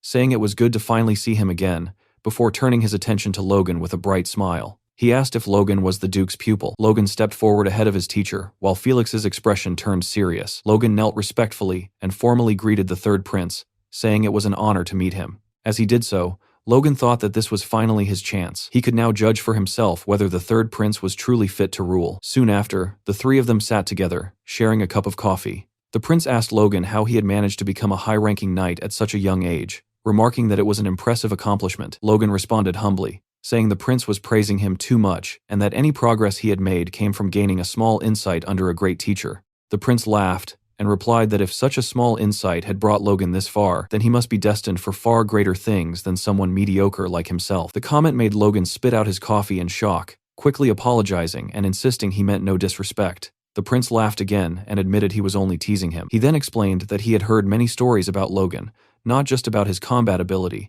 but also how he had rescued his declining family and expanded their influence. The prince told him that such achievements truly made Logan worthy of being called a hero. Logan thanked him for the praise, while silently noting that the prince was surprisingly well informed about matters most nobles would dismiss as unimportant. Logan glanced at Felix, who subtly shook his head, signaling that he had not been the source of this information. Seeing this, the prince explained that since Felix had spoken so highly of Logan, he conducted his own investigation. He then asked if he had offended Logan in any way. Logan assured him that he had not and expressed gratitude for the prince's interest. As Logan studied him more closely, he realized that the third prince was not just slightly better than his brothers, he might surpass them by far. The prince then said they should stop circling the topic and get straight to the point. He explained that Logan might not yet realize it, but the fate of the kingdom was already in danger. The nobles had split the country into two opposing factions, each trying to devour the other. While open warfare had not yet broken out, the situation was a ticking time bomb. The prince bluntly stated that two reckless men who cared nothing for common people were poisoning the kingdom and would eventually bring it to ruin. That was why he needed capable individuals. He needed power to drive out those leeches draining the country dry. Felix was stunned by the bluntness of his words. The prince then turned to Felix, saying he understood his position and knew that as a powerless prince, he could not command the Sword Duke's pupil to serve him. But that was never his intention. He turned back to Logan and declared that Logan was a genius of the century and a treasure of the kingdom. He expressed his hope that when the time came, talented people like Logan would stand by his side. He extended his hand and asked Logan if he could do that for him. Logan felt that this was exactly what he had been waiting for. He told the prince that he deeply agreed with his views, and that after meeting him in person, he realized the rumors were not wrong. The third prince truly seemed to be the only candidate fit to rule. However, Logan explained that there were obstacles preventing him from serving under the prince immediately. The prince replied that he had expected as much, and assumed Logan had no interest. Logan clarified that this was not the case at all, and that the prince's potential alone was more than sufficient. He added that it was widely known that the other princes were already engaging in disgraceful behavior, which left Felix visibly shocked. Felix tried to interrupt, saying Logan was not in a position to speak about the princes, but the third prince stopped him, stating that Logan was free to continue. Logan explained that his estate was currently in conflict with Count Befros, a dangerous enemy who could not be opposed lightly at their current strength. He needed to resolve this issue first before answering the prince's call. The prince thought for a moment before asking whether Logan was aligned with the second prince. Logan replied that if given some time, he would deal with Befros and then support the third prince with the restored power of the McLeans. In return, the prince would have Logan as his sword. The prince found this proposal intriguing, remarking that such confidence was fitting for the Sword Duke's pupil. He extended his hand again and told Logan that he would prepare a gift for him once that day came. Logan reached out and shook his hand, and the prince told him to look forward to it. After leaving the abandoned house, Felix asked Logan what he had been thinking when he effectively pledged himself to the third prince. Logan asked if he had come across as too direct, explaining that he only meant after handling his own matters. Felix scoffed, calling Logan a crafty brat and saying he understood perfectly what Logan meant. Logan laughed and replied that he did it because he trusted Felix. Felix reminded him that he had warned Logan he could guarantee nothing. Felix then said he knew that was not the whole story, and told Logan he could share his worries if he wished, as Felix might be able to help. Logan looked up silently before asking Felix which of the three princes he believed should become king. Felix avoided the question, saying it was not his place to decide, and that it was ultimately the king's choice. Logan then shared a saying he had heard. The first prince would become a tyrant who destroyed the royal family, while the second prince would become a terrible king who ruined the nation. Felix reacted sharply, asking who dared to say such things. Logan thought to himself that Felix himself had said those words in his previous life, and doubted his opinion had truly changed. Logan stated that he believed those words, and felt that the third prince would be far better than the other two. He asked Felix directly what he thought. Felix hesitated once again. Seeing this, Logan clarified that he wanted Felix's honest opinion. Felix looked down at him, considered his words carefully, and finally admitted the truth that he shared the same sentiment. Hearing this, Logan felt a sense of certainty. For now, it might only be a seed planted in Felix's thoughts, but when the unexpected chaos erupted, that seed would bloom. Logan then told Felix to protect the third prince until he came of age, even though he knew turmoil would strike before then. Felix sighed, and told Logan that he had always known he was intriguing, but admitted that he had no idea what Logan was truly planning. As they left the castle grounds, Logan fell into deep thought. Over the past 2 months, he had accomplished a great deal. He had confirmed the king's condition,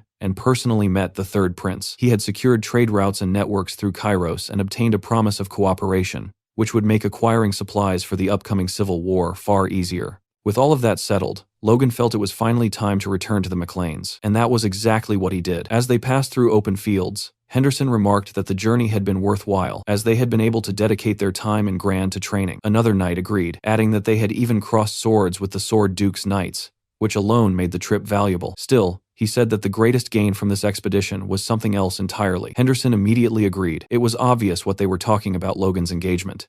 The knights quietly discussed it, with Henderson admitting that he never would have believed Logan would find his match in the capital. Another knight mentioned hearing rumors that Logan had already made up his mind after their very first date. They then wondered aloud what Logan liked so much about her, not realizing that he could hear every word. Logan answered that question silently in his own mind. What drew him to Eileen was her power and her combat ability. His gaze shifted to his newly engaged fiancée. He knew that, in truth, he was bringing her back to Mauchline to be trained as a knight, even though their engagement existed only on paper for now. Because of that, convincing her father had not been easy. The man had been deeply concerned about his precious daughter becoming a knight, especially when Logan planned to take her away the very day after their discussion. In fact, he had clearly stated that if Logan so much as touched her before the wedding, he would personally cut off his head. Eileen suddenly spoke up, asking Logan to keep his promise to her. Logan asked what she meant. She replied that she could not leave without results after coming all this way, so he had to honor what he promised her. Hearing this, Logan looked down at Eileen, noticing how tightly she was gripping her skirt. In that moment, he understood the feeling she was experiencing, the weight of leaving behind the place where she had lived her entire life. Logan told her that he would honor his promise no matter what. Hearing that, Eileen said softly that she hoped they would arrive soon. Soon they reached the McLean estate. Inside, Logan and Eileen stood before the other members of the family, and Logan calmly announced that he was back. However, no one seemed particularly focused on his return because their attention was completely stolen by the girl standing beside him. Shock rippled through the hall, and even Patrick stared in disbelief, silently admitting that the two actually looked good together. Patrick welcomed Logan home and immediately asked who the young lady was. Logan introduced her as Lady Eileen Floyd, his fiancée. The servants instantly lost their composure, struggling to believe what they had just heard. Patrick felt overwhelming joy, thinking that when he requested help from the Sword Duke, he had only hoped for a courtship. Yet Logan had returned with a full engagement, far exceeding every expectation he had. As Patrick began welcoming Eileen, nearly calling himself her father-in-law, Logan cut in and dropped another bombshell, announcing that Eileen would also be joining the Maclean Knights Order. Eileen stepped forward confidently, reintroducing herself and declaring that she would serve both as a daughter-in-law and as a knight to the best of her ability. Patrick immediately turned pale,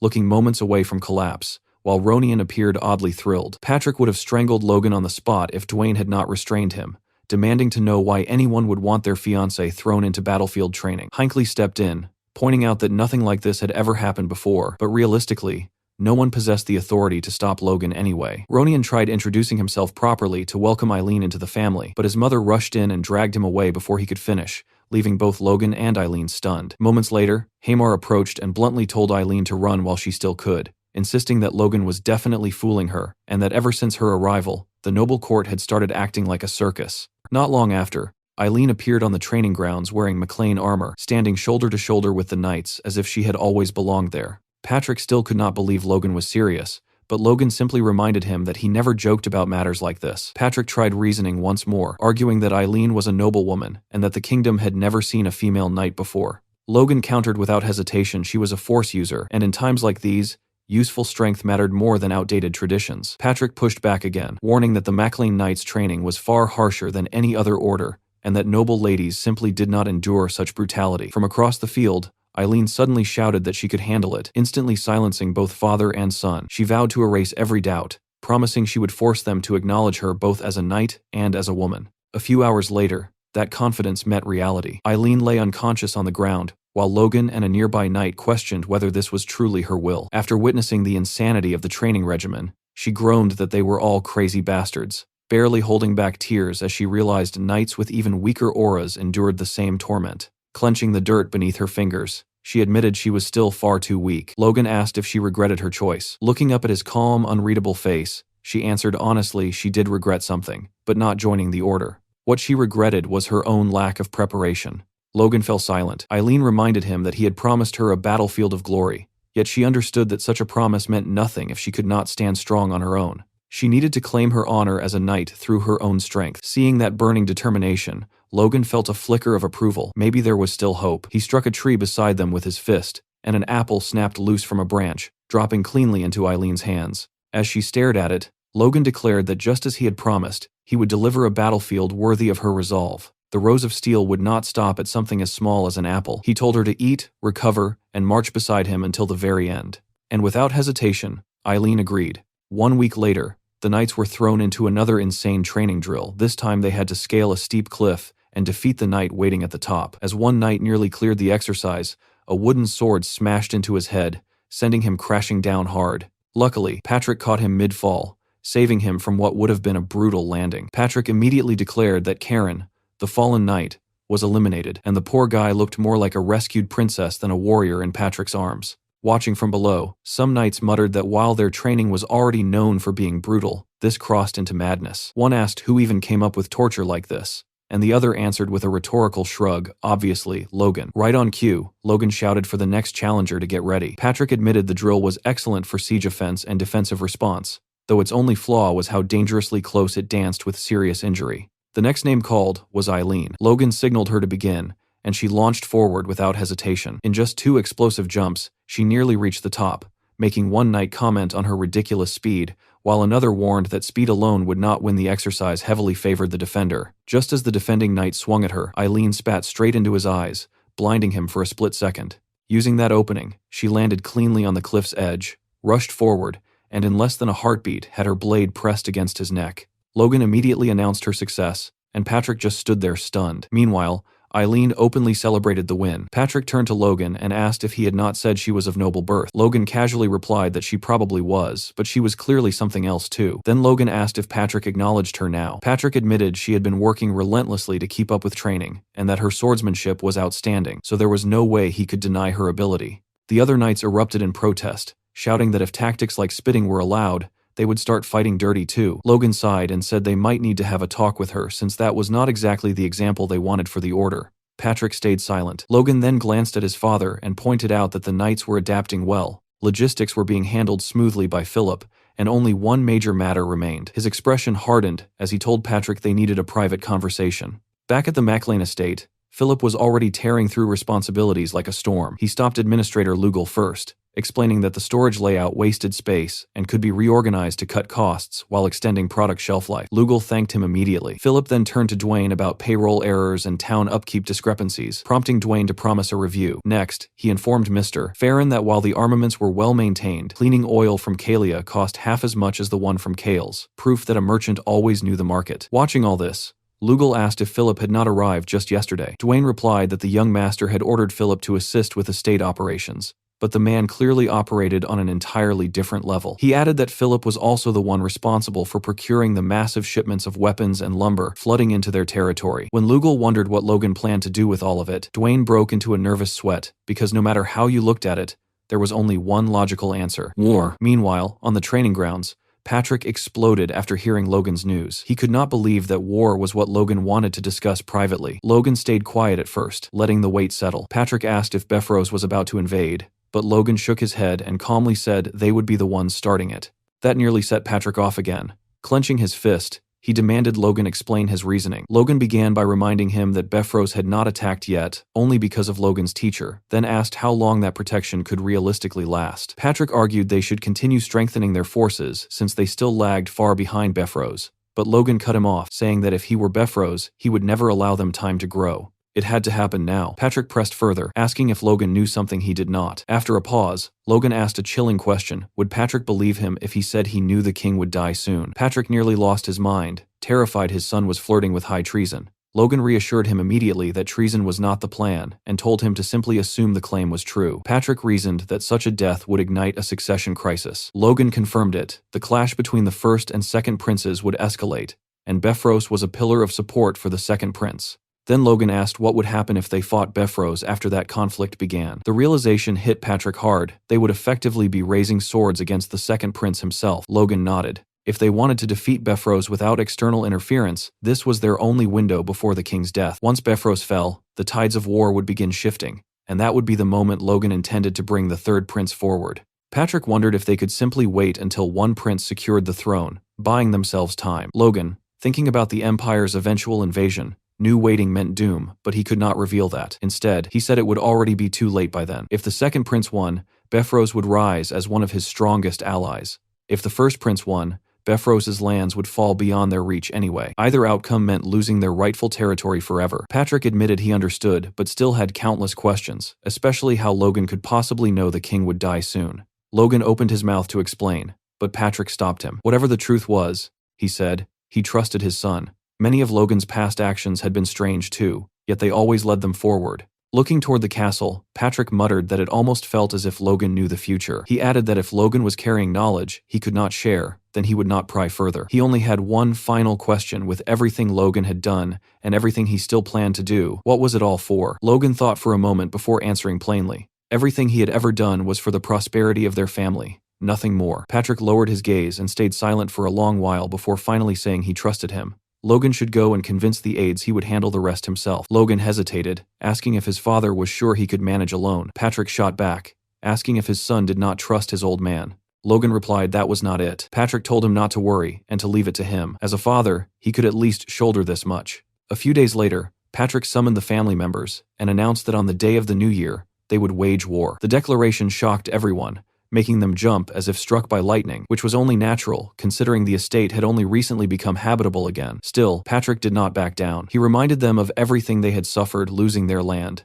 the assassination attempt orchestrated by Befros, and the looming danger that would inevitably reach them if they remained passive. As those memories resurfaced, their blood both chilled and burned, and they slowly began to understand the necessity of this war. Logan observed quietly, knowing they could not mention the knight's death, so Patrick deliberately appealed to emotion. They had to push forward no matter what it took. Only 2 weeks later, with 3 days remaining before the year ended, they marched to war. Their forces were impressive: 152 knights, 1,000 crossbow cavalry, including trainees, and 1,532 infantrymen. Patrick shouted the order to advance, and the army moved as one. While riding toward their destination, Patrick asked Logan if he had a specific plan. Logan recalled how Patrick had earlier insisted that proposing a war meant he must already have strategies prepared, and Logan confirmed that he did. A direct assault on Bifrost was impossible with their current strength, so instead, they would not declare war on him. Patrick found himself confused until Logan raised a finger with quiet confidence, signaling he had a brilliant idea. Elsewhere, a servant terrified out of his mind rushed to inform his lord that the Mechlins had declared war, seeking revenge for the shame they suffered 6 months earlier. That lord was none other than Max Peretta, the true target of Logan's campaign. Hearing the news, Peretta's face went ghostly pale, as if his soul had left his body. At the Bifrost estate, Bifrost was informed that the Mechlins had declared war on the Perettas, and he was clearly displeased. A servant explained that the Perettas were requesting aid, and asked what should be done. Bifrost scoffed, calling the McLeans fools. He had barely restrained himself because of the Sword Duke, yet now they had handed him the perfect pretext. He estimated that his military strength was roughly double theirs, though much depended on the rumored crossbows. Turning to Aslan and Franz, he asked if preparations were complete, and they confirmed everything was ready. Rising from his chair, Bifrost ordered them to prepare for war, planning to crush the Perettas once they were drunk on victory and then cast the McLeans from heaven into hell. Meanwhile, on the battlefield, Patrick pushed his horse forward at full speed. Captain Hinckley shouted that at this rate they would reach Peretta Castle within a day, which Patrick welcomed before immediately ordering everyone to change directions. A terrified Max Peretta paced inside the Peretta estate, practically losing his mind as he demanded to know why the McLeans had not arrived yet. Just then, a knight rushed in with urgent news. When Peretta barked at him to speak, the knight reported that the Mechlin army had completely vanished. Meanwhile, as Bifrost rode toward Peretta with his forces, one of his own knights delivered the same shocking update. The McLeans were no longer anywhere near Peretta territory and had instead appeared within Bifrost's domain. In that instant, Bifrost grasped the truth behind their strategy. If they were not targeting the first castle, then there was only one possibility left: the second stronghold, Castle Tomoto. Elsewhere, Logan and Captain Hinckley stood overlooking their destination. Logan calmly stated that this was it, and Hinckley agreed, as their eyes settled on the enormous structure before them, Castle Tomoto, Bifrost's second castle, and home to a massive granary. Hinckley explained that this fortress was essentially Bifrost's lifeline, storing the majority of his provisions, and that capturing it would deal devastating long-term consequences to their enemy. Still, he could not help but ask Logan whether occupying this castle alone would truly be enough to secure victory. A memory surfaced from an earlier conversation between Logan and Patrick. Logan had proposed that they publicly declare war on Peretta, though their real objective was Castle Tomoto. Patrick had been baffled at first, struggling to understand the layered plan. When he asked whether Logan intended to lure Bifrost out by attacking Peretta, Logan confirmed it without hesitation, explaining that they would avoid a direct clash with Bifrost's main forces while swiftly seizing the castle instead. Patrick pointed out that even if they succeeded, they would inevitably face Bifrost within a couple of days. Logan had simply replied that this was acceptable. They only needed to hold their ground until the king passed away. That statement stunned Patrick into silence. Logan then revealed the reasoning behind it all. The moment the king died, every noble across the kingdom would be obligated to abandon whatever conflicts they were engaged in and attend the national funeral. It would be a royal decree carrying overwhelming authority, powerful enough to halt even an ongoing war. Patrick quickly realized the brilliance of the strategy. Should Bifrost dare to defy such a command, he would instantly be branded a traitor, guilty of treason. Even so, Patrick could hardly believe Logan's certainty, and asked if he truly knew the exact date of the king's death. Logan answered without wavering. It was a date he could never forget. The announcement would come at midnight on New Year's Eve. Back in the present, Logan calculated their remaining window with cold precision. Only 2 days remained, and within that time, they had to capture Castle Tomoto no matter what. On the walls of Castle Tomoto, the captain of the guard, high-ranking knight Jerome, was furious, shouting and demanding to know where this massive army had suddenly come from. His brother, Jarek, another high-ranking knight, urged him to calm down, reminding him that they had already reported the situation to the main castle and only needed to hold out for a single day. Jerome glanced from his brother to the overwhelming force below and snapped that there were nearly 3,000 enemies, with the knights of the Mechlin alone numbering around 200, questioning how they were supposed to endure such pressure. He muttered that if this had been the main castle, defending it would have been easy, but trying to fend off this army with Castle Tomoto's limited military strength was almost impossible. Jarek, however, insisted they only needed to guard the ramparts and stand firm. If everyone worked together, surviving one day was achievable. Turning toward the three ranking knights stationed there, Gale, Tears, and Typhon, he declared it was time for them to earn their keep. At that very moment, a thunderous battle cry cut through the tension. Patrick had ordered the advance, and the army moved forward, with Logan positioned at the front lines, crossbow in hand. Jerome immediately commanded his archers to take aim, while Logan instructed his crossbowmen to prepare. Seconds later, both sides fired. Force-imbued arrows streaked toward the castle walls with terrifying speed, causing even Jerome to flinch. Yet every bolt slammed into the stone without clearing the height of the ramparts, something Jarek recognized instantly and ordered his archers to return fire. A rain of arrows descended toward the McLean forces but fell short, landing exactly where their march had halted.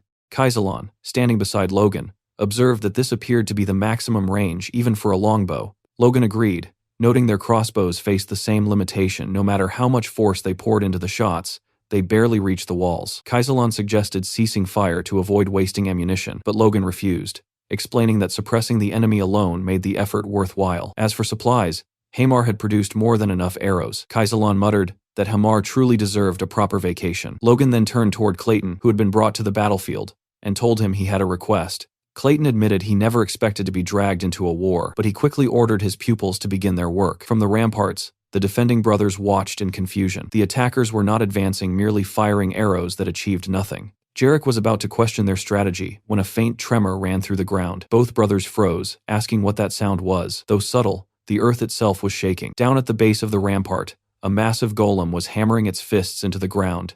The realization left them stunned. They knew Logan had a mage, but they could not comprehend what the golem was attempting. A memory surfaced from the newly built Maclean town, where Logan had once discussed using golems in the war with Clayton. Clayton had found the idea odd, while Logan argued that golems could shield them from arrows or crush enemies with ease. Clayton replied that mana stones would not be the issue if that was Logan's concern, but then asked whether this battle was truly so important. He went on to reveal something Logan would not like: such an operation was impossible. When Logan demanded to know why, insisting mana stones could solve any resource problem, Clayton stopped him and explained that the issue was far more serious. It concerned their lives. Logan listened as Clayton revealed a little-known truth. When golems suffered a certain level of damage, that harm was transferred directly back to the caster. Researchers had been trying to overcome this flaw, and Clayton even handed Logan a paper suggesting that disrupting the magical flow from the mana stones produced unusual effects. Yet Logan barely heard the explanation, already mourning the collapse of his dream to command a golem army. Clayton called out, asking if he was paying attention, but Logan simply stood there, disappointed. Seeing this reaction, Clayton proposed an alternative instead. On the battlefield, the golems were relentlessly digging into the earth, carving a path underground while the mages followed alongside them, channeling their magic into the operation. From atop the walls, the two brothers watched as the McLean forces suddenly stopped firing. Confusion spread between them, one even suggesting that the enemy might be attempting to tunnel beneath the walls. Jarek, however, remained unbothered. He reminded Jerome that the digging had begun in the morning, and dusk was already approaching, meaning reinforcements would likely arrive long before the golems ever reached the castle. That thought eased Jerome slightly, convincing him that all they needed to do was wait. But the fragile calm shattered almost immediately when the ground beneath their feet trembled violently. Neither of them could explain what was happening. Jerome's eyes widened as he realized the structure of the walls themselves might be at risk. He turned to Jarek and demanded to know the chances of a collapse. Jarek insisted such a thing was impossible, yet Jerome, visibly shaken, asked whether his brother could not feel the earth quaking beneath them. Still composed,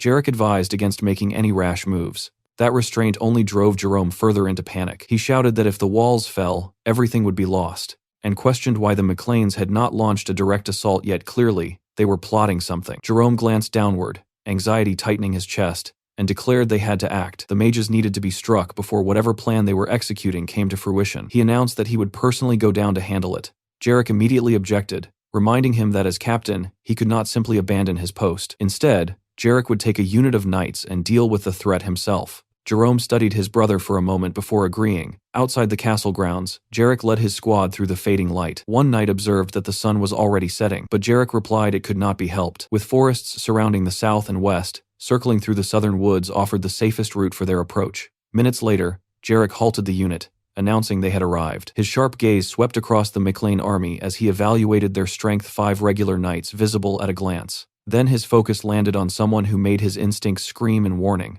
Captain Hinckley. The sheer force radiating from him was on an entirely different level, unmistakably marking him as a high-ranking knight, just like Jarek. Disbelief flickered through Jarek's mind. It seemed impossible that the Mechlins possessed so many high-ranking knights, yet if he could eliminate Hinckley, the balance of the battlefield would tilt in their favor instantly. One of his knights hesitated, pointing out that what lay before them looked like an obvious trap. Jarek dismissed the concern coldly, trap or not, retreating now was pointless. They would strike, deal with the threat, and return to reinforce the western walls. Another knight remarked that Jarek must be worried about Jerome, who had been on edge ever since the Mechlanes began their assault. Jarek fell silent, thoughts drifting to his brother. The two of them were unusual commoners who had climbed high enough to become high-ranking knights, an achievement rare across the entire kingdom. That distinction had earned them the prestigious role of guard captains for the second castle. Perhaps because of their humble origins, Jerome constantly feared losing that position, and that fear had bred hesitation, mistakes, and a dangerous tendency to lose composure whenever trouble appeared. His reputation among the knights was already slipping. Jarek had done everything he could to support him, but even loyalty had its limits. This battle, Jarek realized, might be their final opportunity to prove themselves. Failure was not an option. No matter the cost, he had to win. Jarek and his knights charged straight into battle, their momentum fierce and unrelenting. The Mechlane troops noticed the sudden assault from behind and immediately turned tail toward the tunnels. Watching them flee, Jarek narrowed his eyes, wondering if they intended to escape through those passages. They clearly had superior numbers, along with a high-ranking knight, so their willingness to retreat without hesitation felt suspicious. Realization struck him almost instantly. This had to be a trap. Still, he ordered his men to continue the pursuit. As they neared the tunnels, arrows suddenly whistled through the air. One streaked past Jarek's head, missing by mere inches, and leaving only a shallow scratch. He assumed this was exactly why the enemy had retreated inside to fire from the darkness. Yet as a high-ranking knight, he believed such arrows posed no real threat. With force reinforcing his defense, he surged forward, confident he could deflect every shot. That confidence shattered when an arrow slammed into his horse's neck. Jarek leapt clear, landing steadily, only to notice a flashing light deep within the tunnel. Then chaos erupted. A storm of arrows rained down, killing the horses and several knights within seconds. Jarek pressed on regardless, batting away arrows with his force. He knew he lacked the luxury to help the regular knights who could not defend themselves, so he shouted for anyone capable of blocking arrows to advance with him. If he could just eliminate the opposing high-ranking knight, the rest ordinary knights and close combat weak mages would crumble. Victory still seemed possible. But hope died the moment Clayton cast his spell. An immense earth wall surged upward, sealing their escape. Before Jarek could react, another spell transformed the terrain into a swamp, sucking at their boots and making movement agonizingly slow. From the shadows stepped Hinckley, calmly noting that their horses were dead and their retreat blocked, leaving only one thing, the pleasure of battle. The smirk on Hinckley's face made Jarek's blood run cold. Fear tightened around him. This operation had failed, and survival now meant preserving as many soldiers as possible. He resolved to hold the enemy while his men broke through the wall. Just then, a thunderous noise from above shattered his thoughts. Logan had ordered a full charge toward the castle. Earlier, Logan and Clayton had discussed using golems beneath the enemy walls. Clayton suggested undermining the foundations to collapse them, a practical strategy, provided they began digging far enough away to avoid archers, though it would take time. Then Logan conceived a sharper idea: lure the defenders into the tunnels and divide their strength. The tunnels alone would not suffice, so he proposed shaking the ground with earth magic. Clayton warned that creating a true earthquake was unrealistic, but Logan insisted a single violent tremor would spread panic, forcing the enemy to split up and investigate the perfect opening for an assault. Back in the present, Jerome was practically shaking in his armor, watching the charging mass of Mechlane forces. After holding the line for so long, the attack came at the exact moment Jarek was absent. It had been planned down to the heartbeat. Jerome cursed himself for trusting his brother and for dismissing his own instincts as panic. Fury overtook him. He pulled his finger from his mouth, barked orders, and signaled the archers to fire. Arrows streaked toward Ronian and the advancing troops, but Logan surged forward with aura blazing overhead, the energy shielding the attackers so completely that not a single arrow struck true. Eileen and Ronian charged without hesitation, leaping from their horses to scale the ramparts. As she climbed, Eileen remembered the brutal training of the past 2 months, the endless cliff she had forced herself to conquer again and again. Compared to that cursed height, these walls felt trivial. She vaulted above the defenders and landed hard, declaring the ramparts laughably easy. One stunned knight could hardly believe a woman was the one descending upon them. Eileen, however, thought only of earning glory. With a fierce war cry, she cut him down in a single strike. She paused to breathe a fatal mistake. Her guard slipped, and an enemy soldier crept behind her, blade poised for the killing blow. She turned just in time to see death inches from her face. The sword stopped. An ally's blade had already pierced the attacker through liver and lung. Rand barked at her to get a grip, warning that spacing out meant death here. Frozen, Eileen wondered if fear had finally reached her, if killing a man had forced her to understand the battlefield's true horror. Her fist clenched. Then she slapped herself hard, shocking Ronian. She apologized for the shameful display and thanked him before steadying her gaze on the battlefield once more. Ronian felt a surge of pride for his sister-in-law. Turning away, he told her he'd heard she sought glory. It was his desire as well. He wanted to contribute, to grow stronger, strong enough not to be left behind by the man improving at a terrifying pace each day. Eileen smiled. Their backs now pressed together as enemies surrounded them. With murderous resolve, they invited the foe forward, then burst apart in opposite directions, blades carving through anyone within reach. From below, Logan heard the uproar and glanced up at the wall, thinking those two were far too excited for a battlefield. He noted Ronian's rise to intermediate rank and his new sword with quiet pride, but quickly suppressed the sentiment. This was no time for praise. Their recklessness would draw the enemy's high-ranking knights.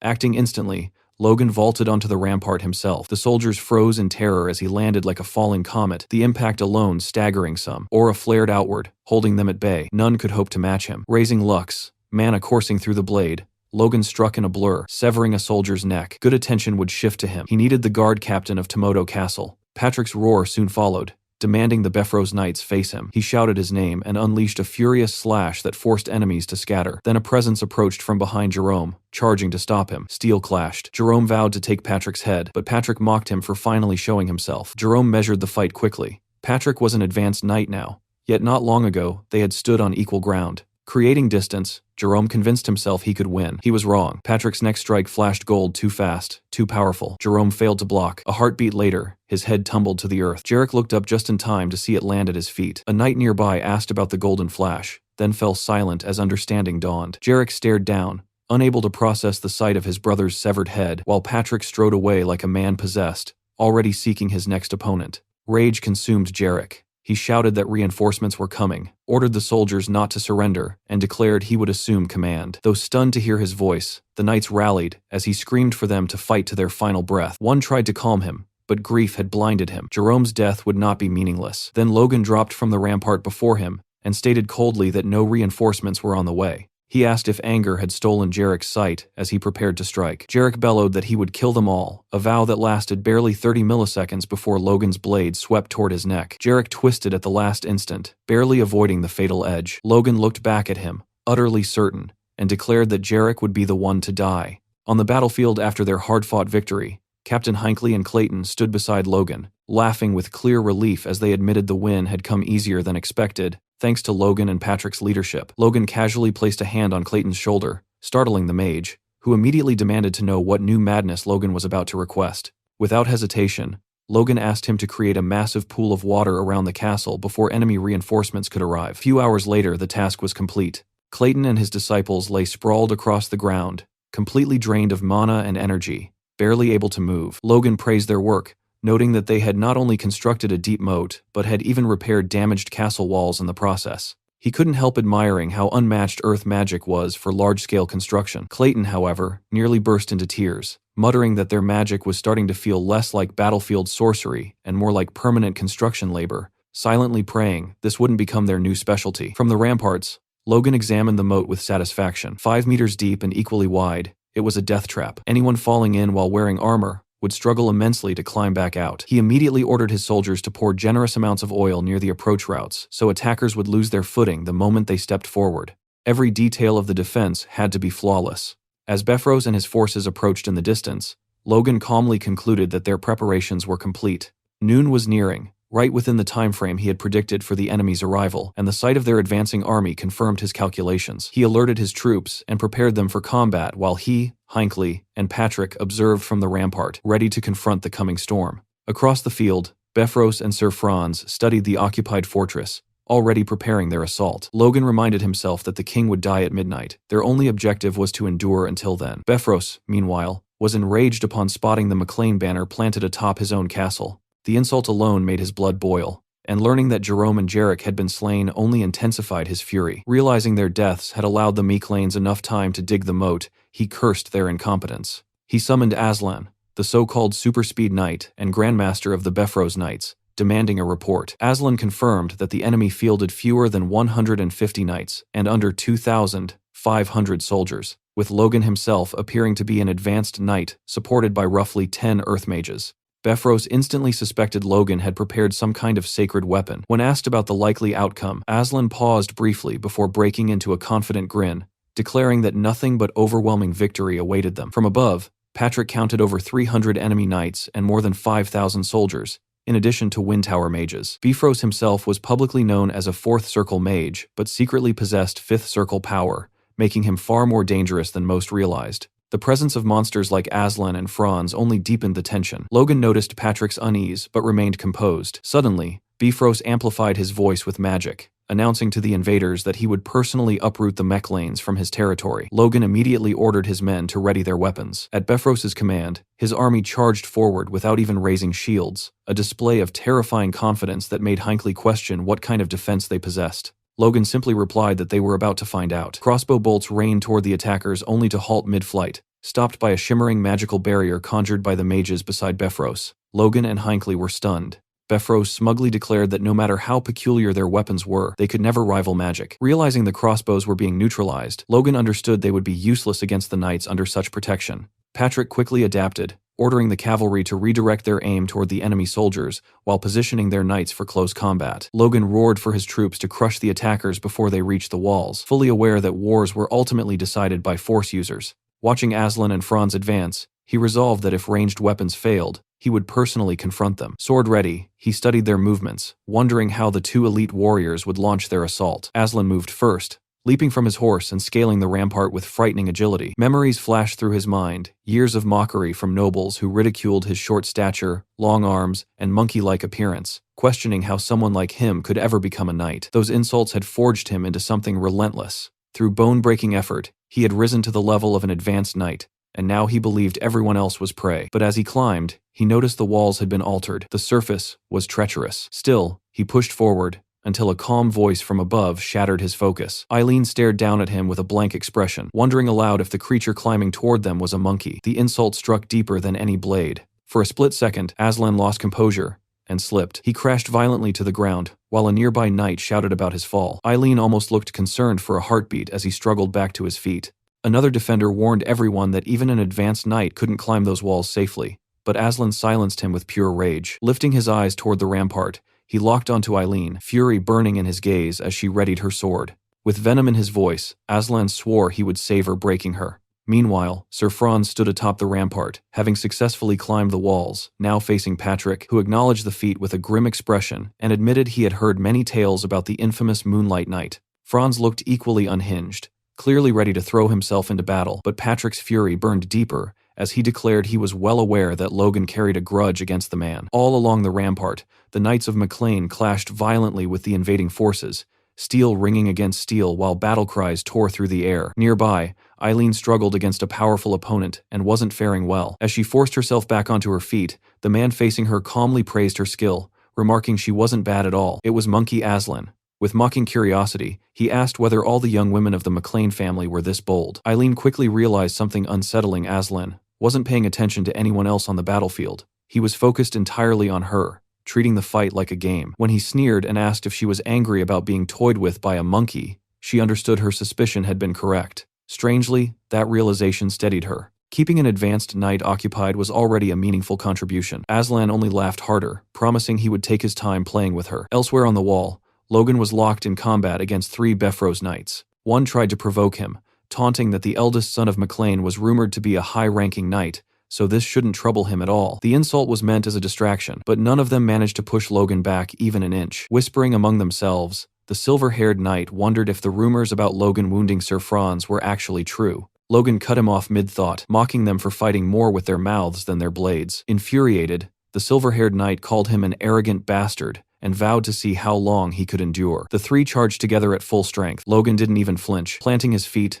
blade forward, he closed his eyes and in the next instant, slipped behind them, wounding all 3 at once. The sudden strikes shook the Bifrost knights badly. Glancing back over his shoulder, the silver-haired knight couldn't comprehend Logan's speed. He hadn't even seen his feet move. Guessing Logan had simply accelerated with force, the man tried to rationalize it, but Logan calmly told him his thoughts were obvious. Annoyance rippled through the trio as Logan continued mocking them, asking whether fear had made their legs freeze. One knight urged the others to stay calm, admitting Logan was an exceptional opponent who required caution. Logan noted internally that high-ranking knights held their titles for a reason. They wouldn't fall for cheap taunts twice. During his earlier strike, they had even shielded their vital points with minimal yet precise force. Still, sweat formed on Logan's brow. Tightening his grip, he decided to stop worrying about Franz for the moment. Aslan, the swift knight, posed the greater threat. He couldn't afford to waste time here. Launching forward, he unleashed Spirit Shadow, the technique Felix had taught him, instantly appearing behind the silver-haired knight with killing intent. The knight sensed danger but couldn't react in time. At the last second,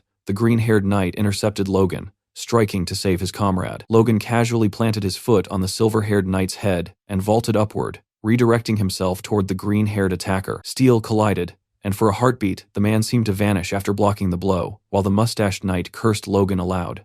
Logan answered by driving his sword into the ground, flooding it with force and releasing a violent shockwave that erupted upward beneath the silver-haired knight, blasting dirt into the air. Without hesitation, Logan charged through the cloud toward the explosion's center, but the green-haired knight reappeared behind him, pouring every ounce of strength into a desperate slash. Teeth clenched, blood at his lips. He believed this was the finishing strike that he finally had Logan. He was wrong. Logan flickered behind him once again and cut him down with terrifying ease, exhaling softly afterward. Barely able to stand, trembling and bleeding, the silver-haired knight stared in horror and demanded to know who Logan really was. What kind of ghostly movement allowed him to fight like this? Before he could finish, a sword burst straight through his chest. Even Logan was momentarily stunned. Ronian stepped forward, pleased to see his brother unharmed. Logan rested a hand on his shoulder as Ronian explained that the moment he saw Logan battling 3 high-ranking knights, he rushed over and struck the enemy's heart just in time. Victor suddenly appeared behind him, arguing that he had actually beheaded them first. The two immediately began bickering like siblings, rather than warriors in the middle of a battlefield.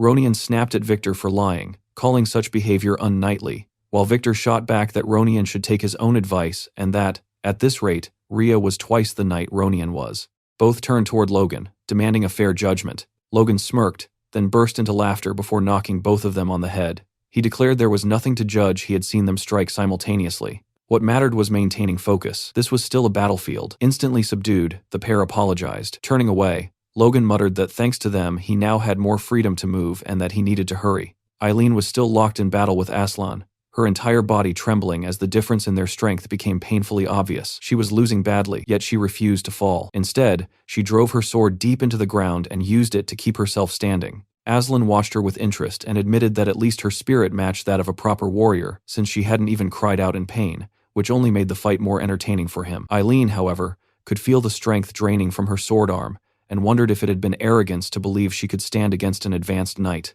She knew that if Aslan had truly wanted her dead, she would have been a corpse already. In the next instant, Aslan moved. His speed was monstrous. He lunged forward, grabbed her by the neck, and lifted her off the ground as she desperately gasped for air. With a mocking tone, he pointed out how terrified she looked, before telling her to prepare herself because he intended to take good care of her. His grip tightened, crushing her throat while her trembling hands tried to pry his arm away. Yet even in that state, she spat straight into his face and rasped for him to go fuck himself, declaring she would rather die than submit to whatever he was implying. Aslan laughed at first, but then his expression hardened.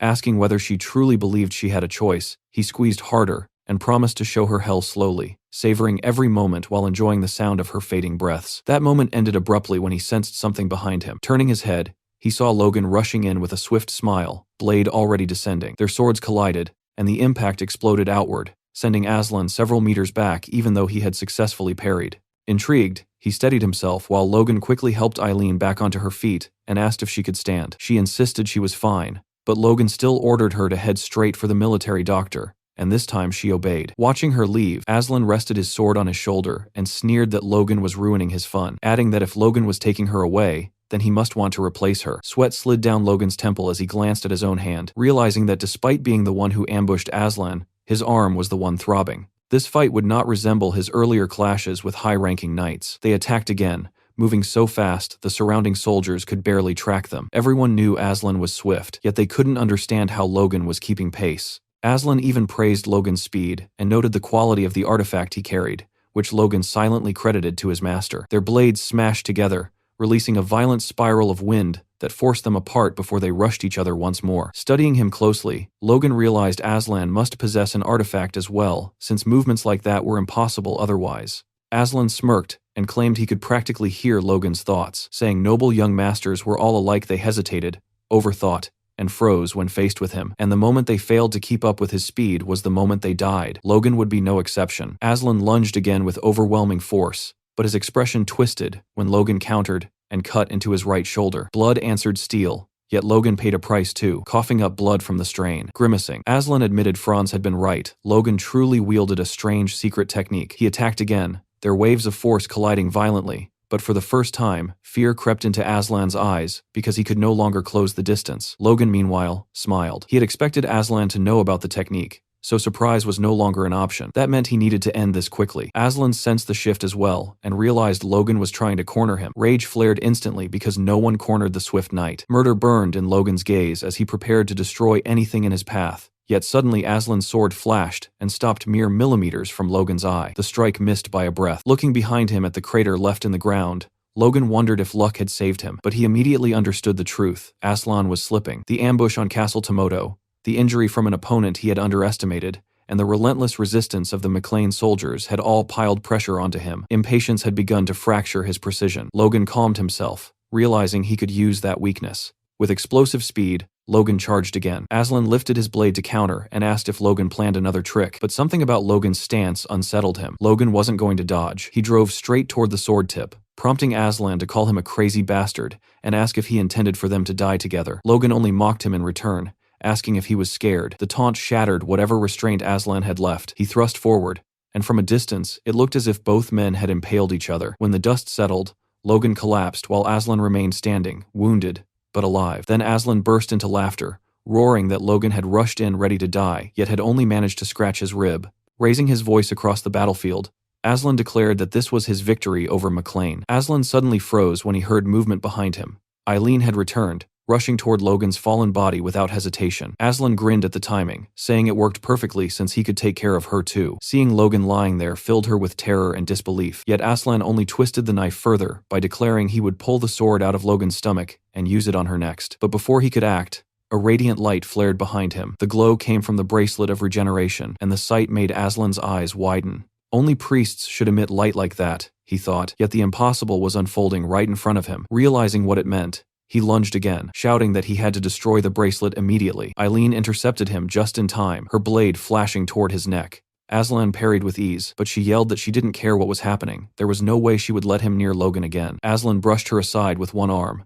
barely bothered, muttering that her attack would have meant nothing if he were in better condition. Yet when he turned back, shock rooted him in place. Logan stood there alive. Calling him a monkey, Logan announced it was time for round 2, and this time with different weapons, because he had taken Aslan's sword. Panic flickered across Aslan's face as he realized the danger of being disarmed. He spotted Lux lying nearby and rushed to retrieve it, while Logan calmly analyzed the artifact he now held. Injecting force into the blade heightened the mana within it, sharpening the wielder's senses until the world seemed to slow down. That was the secret behind the title of Super Speed Knight. Logan even licked the blade the same way Aslan used to, declaring the weapon his now. Furious, Aslan demanded to know if Logan truly believed he could handle it, but Logan was already moving. In a single devastating strike, Logan tore through Aslan's side armor and reopened the wound along his ribs. He admitted he had aimed for the heart and smiled coldly, calling it unfortunate. Blood splattered the ground as Aslan cursed and demanded to know how Logan had survived a hole through his stomach, how someone so young possessed an artifact like that bracelet. Logan explained that the king's bracelet of regeneration could turn mortal wounds into scratches as long as the wearer wasn't killed instantly.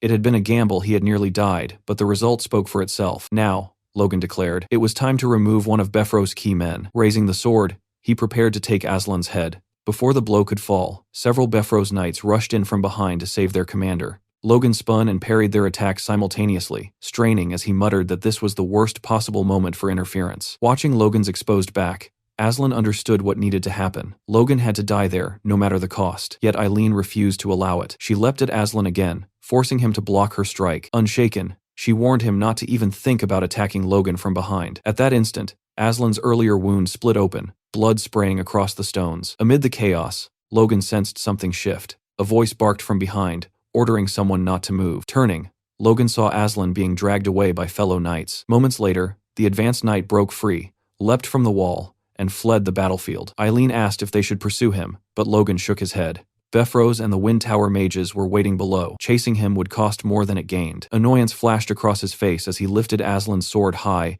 and roared for all to hear that Logan McLean had defeated the Super Speed Knight. The enemy soldiers recognized the blade instantly, and their morale shattered. From below, Befro's watched with a dark expression, calling it a pathetic sight. When a mage asked if they should press the attack, Befro's refused. Logan could still hold the castle, and that proclamation had already crippled their troops' spirit. Upon hearing that Aslan would survive but lacked the potions needed to return to battle, Bifrost clicked his tongue and admitted the MacLanes had prepared well. The longer this dragged on, the worse it became for them. Deciding to test how long the MacLanes could endure, he ordered a retreat. Confusion rippled across the ramparts as the attackers withdrew, some soldiers wondering if they had actually won. Elsewhere on the wall, Franz disengaged from Patrick, who was clearly battered. Annoyed by the retreat, Franz told Patrick he was lucky before leaping away, mocking that he now understood the limits of the MacLanes. Even their advanced knight wasn't impressive. Logan hurried over to check on his father. Patrick asked if Logan was unharmed, then apologized for only managing to stall Franz rather than defeat him. Logan understood. Both were advanced knights,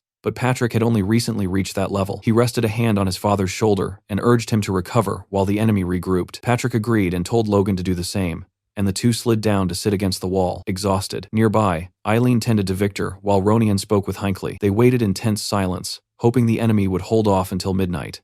That hope shattered when a lookout spotted a new banner approaching an eagle wreathed in flame. The army of Pareda had arrived. Logan and Patrick stared in disbelief. They had never anticipated this alliance. Below, Bifrost greeted Max Pareda, who declared he had rushed there to assist, and that with their combined armies, the defeat of MacLane was certain. Watching from above, Logan realized Pareda was merely currying favor with Bifrost, while Patrick cursed them as filthy bastards. Knowing the situation had turned dire, Patrick told Logan they had no choice but to enact their backup plan, and Logan confirmed everything was ready. Inside the castle's town, a family hid quietly in the corner of their home, trying to make themselves as small as possible, while the distant sounds of war trembled through the ground beneath them. The child asked her mother how long they would have to remain there, her voice fragile with fear, and she gently reassured him that it would only be a little longer, reminding her that stepping outside was still far too dangerous. The girl nodded obediently while she looked down at her with protective warmth, and the father soon suggested that they should pray together. Gathering close, the three embraced tightly, and prayed that when the new year finally dawned,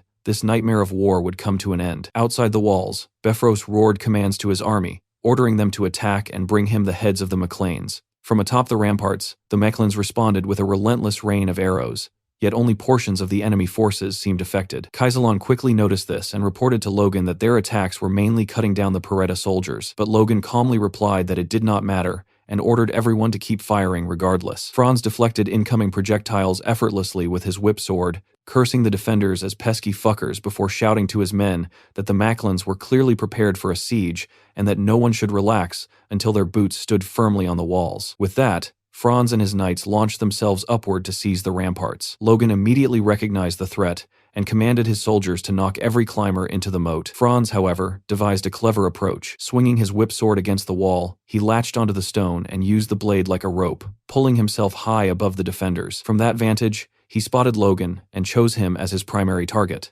The moment Franz landed before him, he declared that this time he would end Logan for good, but an attack burst toward him from the side. A thunderous explosion swallowed the battlefield, obscuring both fighters entirely. When the dust settled, Franz had parried Patrick's strike with apparent ease, even remarking that Patrick had grown much faster and now wielded an impressive sword. Patrick revealed the weapon's name, Velocitas, casually polishing it with his glove as memory flashed through his mind of Logan handing him the blade, insisting it suited Patrick far better. Patrick suspected Logan had simply been kind, yet the weight of the sword filled him with confidence. He told Logan to move on, declaring that although he might still be weaker than the Moonlight Knight, this weapon gave him the strength to hold Franz back. Logan nodded once before rushing off. Franz noticed immediately that Patrick carried Aslan's sword and charged forward, vowing to reclaim it without delay as the two advanced knights clashed head-on. Meanwhile, Logan accelerated with force coursing through his body, trusting his father to handle the duel. As he moved, something caught his eye. Victor was locked in combat against several knights alone. Just as Victor was ambushed from behind, Logan descended from the air and cut one attacker down instantly,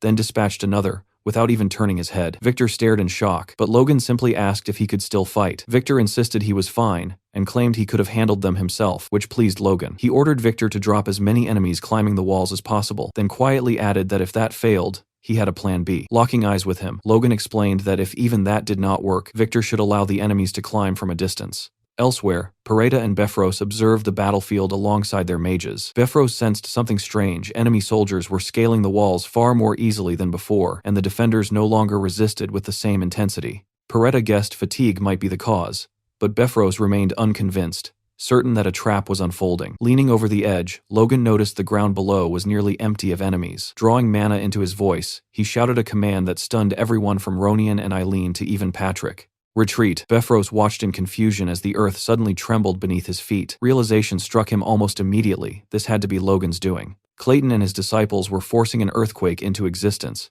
pouring every ounce of strength into the spell, while Clayton muttered that Logan truly demanded the impossible. The McLeans began withdrawing in perfect order, knights shielding the regular soldiers as they descended. Befros's forces hesitated, wondering if fear had driven the defenders away. Then the magic revealed its true purpose. Cracks raced across the fortress walls like lightning splitting the sky. In the next instant, the walls collapsed. Stone thundered downward, crushing and burying countless soldiers who had remained too close. Befros went blind with fury, while Peretta struggled to comprehend the devastation before him. With his defenses shattered, Befros spat that the McLeans fought like rats. Amid the rubble, Clayton fell to his knees, utterly drained. Logan sprinted toward him, shouting his name, and Clayton looked up weakly to report that he and his disciples had spent the last of their strength bringing the walls down exactly as ordered. Logan praised them sincerely, noting that a massive portion of the enemy must have been buried beneath the ruins. Clayton added that knights would likely survive due to their physical resilience, and Logan agreed before turning his gaze toward Befros, quietly stating that this would all be over soon. Standing near the wreckage, Befros sneered that Logan had committed sheer madness by destroying his own final line of defense. Mana gathered as he prepared a devastating spell, declaring that Logan had only hastened his own demise. Logan immediately ordered Clayton and the mages to fall back, while Victor, Ronian, Patrick, and Logan formed the front line. Patrick asked one final time whether Logan was certain this plan would succeed. Logan met his father's eyes calmly and told him not to worry. Just as Befros was about to unleash his magic, a blazing red light erupted above the city, freezing every soul in place. Heads lifted skyward in disbelief. A memory surfaced within Logan. He remembered this unmistakably, the day when crimson lights ignited atop every tower in the nation, announcing news that would shake the kingdom itself. Befros stared upward, fury and terror twisting across his face as he realized the truth. This was very bad for him. Two laser-like beams burst forth from the highest towers of the palace, cutting through the night sky with an intensity that froze the battlefield in place. Ronian stared at the spectacle, unable to decipher its meaning, while Patrick wondered aloud if some calamity had struck the royal family. Slowly, his eyes drifted toward Logan. Logan glanced back over his shoulder, offering a small smile and a reassuring nod, which Patrick returned without hesitation. Turning his attention forward again, Logan tried to reason with Befros, shouting that he must understand the significance of that light, that something monumental had clearly happened at the palace. He urged Befros to halt the war immediately and establish communication with the king. Yet Befros, drenched in sweat, sat paralyzed by indecision, clutching the reins so tightly his knuckles whitened. He cursed the cruel timing of this interruption, arriving just when victory over the McLeans felt certain. Sir Franz studied his commander carefully and asked what their next move would be, awaiting orders. Befros remained bowed in thought for several long seconds. Then, to Franz's disbelief, Befros chose madness. He ordered the attack to resume, commanding his men to prepare for battle with renewed ferocity. Franz hesitated, stunned, but eventually drew his sword and joined the charge, determined to finish the McLeans once and for all. Patrick watched in outrage and shouted that Befros had lost his mind. Hinckley demanded to know whether the Count would truly continue such folly after witnessing a royal signal, while Patrick pressed further, asking if Befros dared defy the crown itself. Befros sneered back that he had no idea what nonsense they were spouting. His eyes gleamed with a deranged intensity as he prepared his final assault, declaring that all he saw before him were fools, arrogant enough to attack his impregnable castle. Observing this, Logan realized with chilling clarity that Befros had completely abandoned reason. He admitted he never believed the man would attack under the threat of being branded a traitor, and concluded grimly that survival might now depend on fighting to the bitter end. Befros rallied his troops again, veins bulging across his forehead, drool flecking his lips as he screamed that his sole purpose was to execute the red-headed filth who dared oppose him. Then a familiar voice cut straight through the chaos. Befros froze. From behind, Logan spotted someone sprinting toward them. It was Clayton, clutching a glowing communication orb whose flickering light demanded attention. Panting, Clayton informed the voice on the other end, the Minister of Defense, that they were at Castle Tomoto and that Befros was refusing to stop the war. The minister's reply came calmly, almost lazily, as he asked Befros whether he intended to commit high treason against the crown. In that instant, Befros understood he was cornered beyond escape.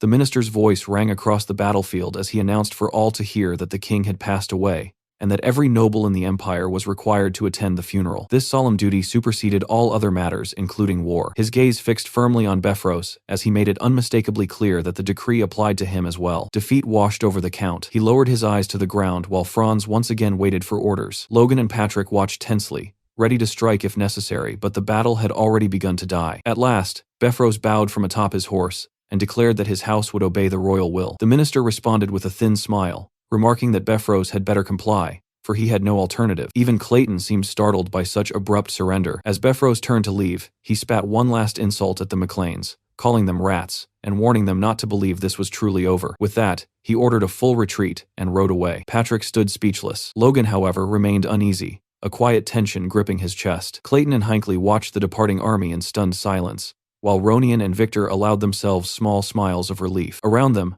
soldiers erupted into cheers. Some collapsed onto their backs in sheer gratitude to be alive, others laughing shakily as they admitted they had expected death. Patrick approached Logan with a broad grin, acknowledging their victory. Yet Logan could not stop wondering what might have happened had events shifted even slightly. Without Clayton bringing that orb, Roger Befrose would have unleashed magic powerful enough to annihilate them all. He tightened his grip on his sword, realizing that human fury itself could become an unpredictable variable. From now on, he could not rely solely on knowledge of the past. Then another thought struck him. Logan turned to Clayton and asked how he knew the orb would prove useful. Clayton explained that he had actually been sheltering in the tents when the palace contacted the device there, and though he hadn't realized the urgency at first, he brought it anyway. Logan placed a hand on Clayton's shoulder and thanked him sincerely, telling him that the magic tower had contributed more than anyone else in this war. Hearing this, Clayton cautiously asked whether it might be acceptable to request additional funding. Logan agreed immediately, promising to inform Dwayne. As Logan stepped away to check on the others, Clayton flashed an approving signal to his disciple,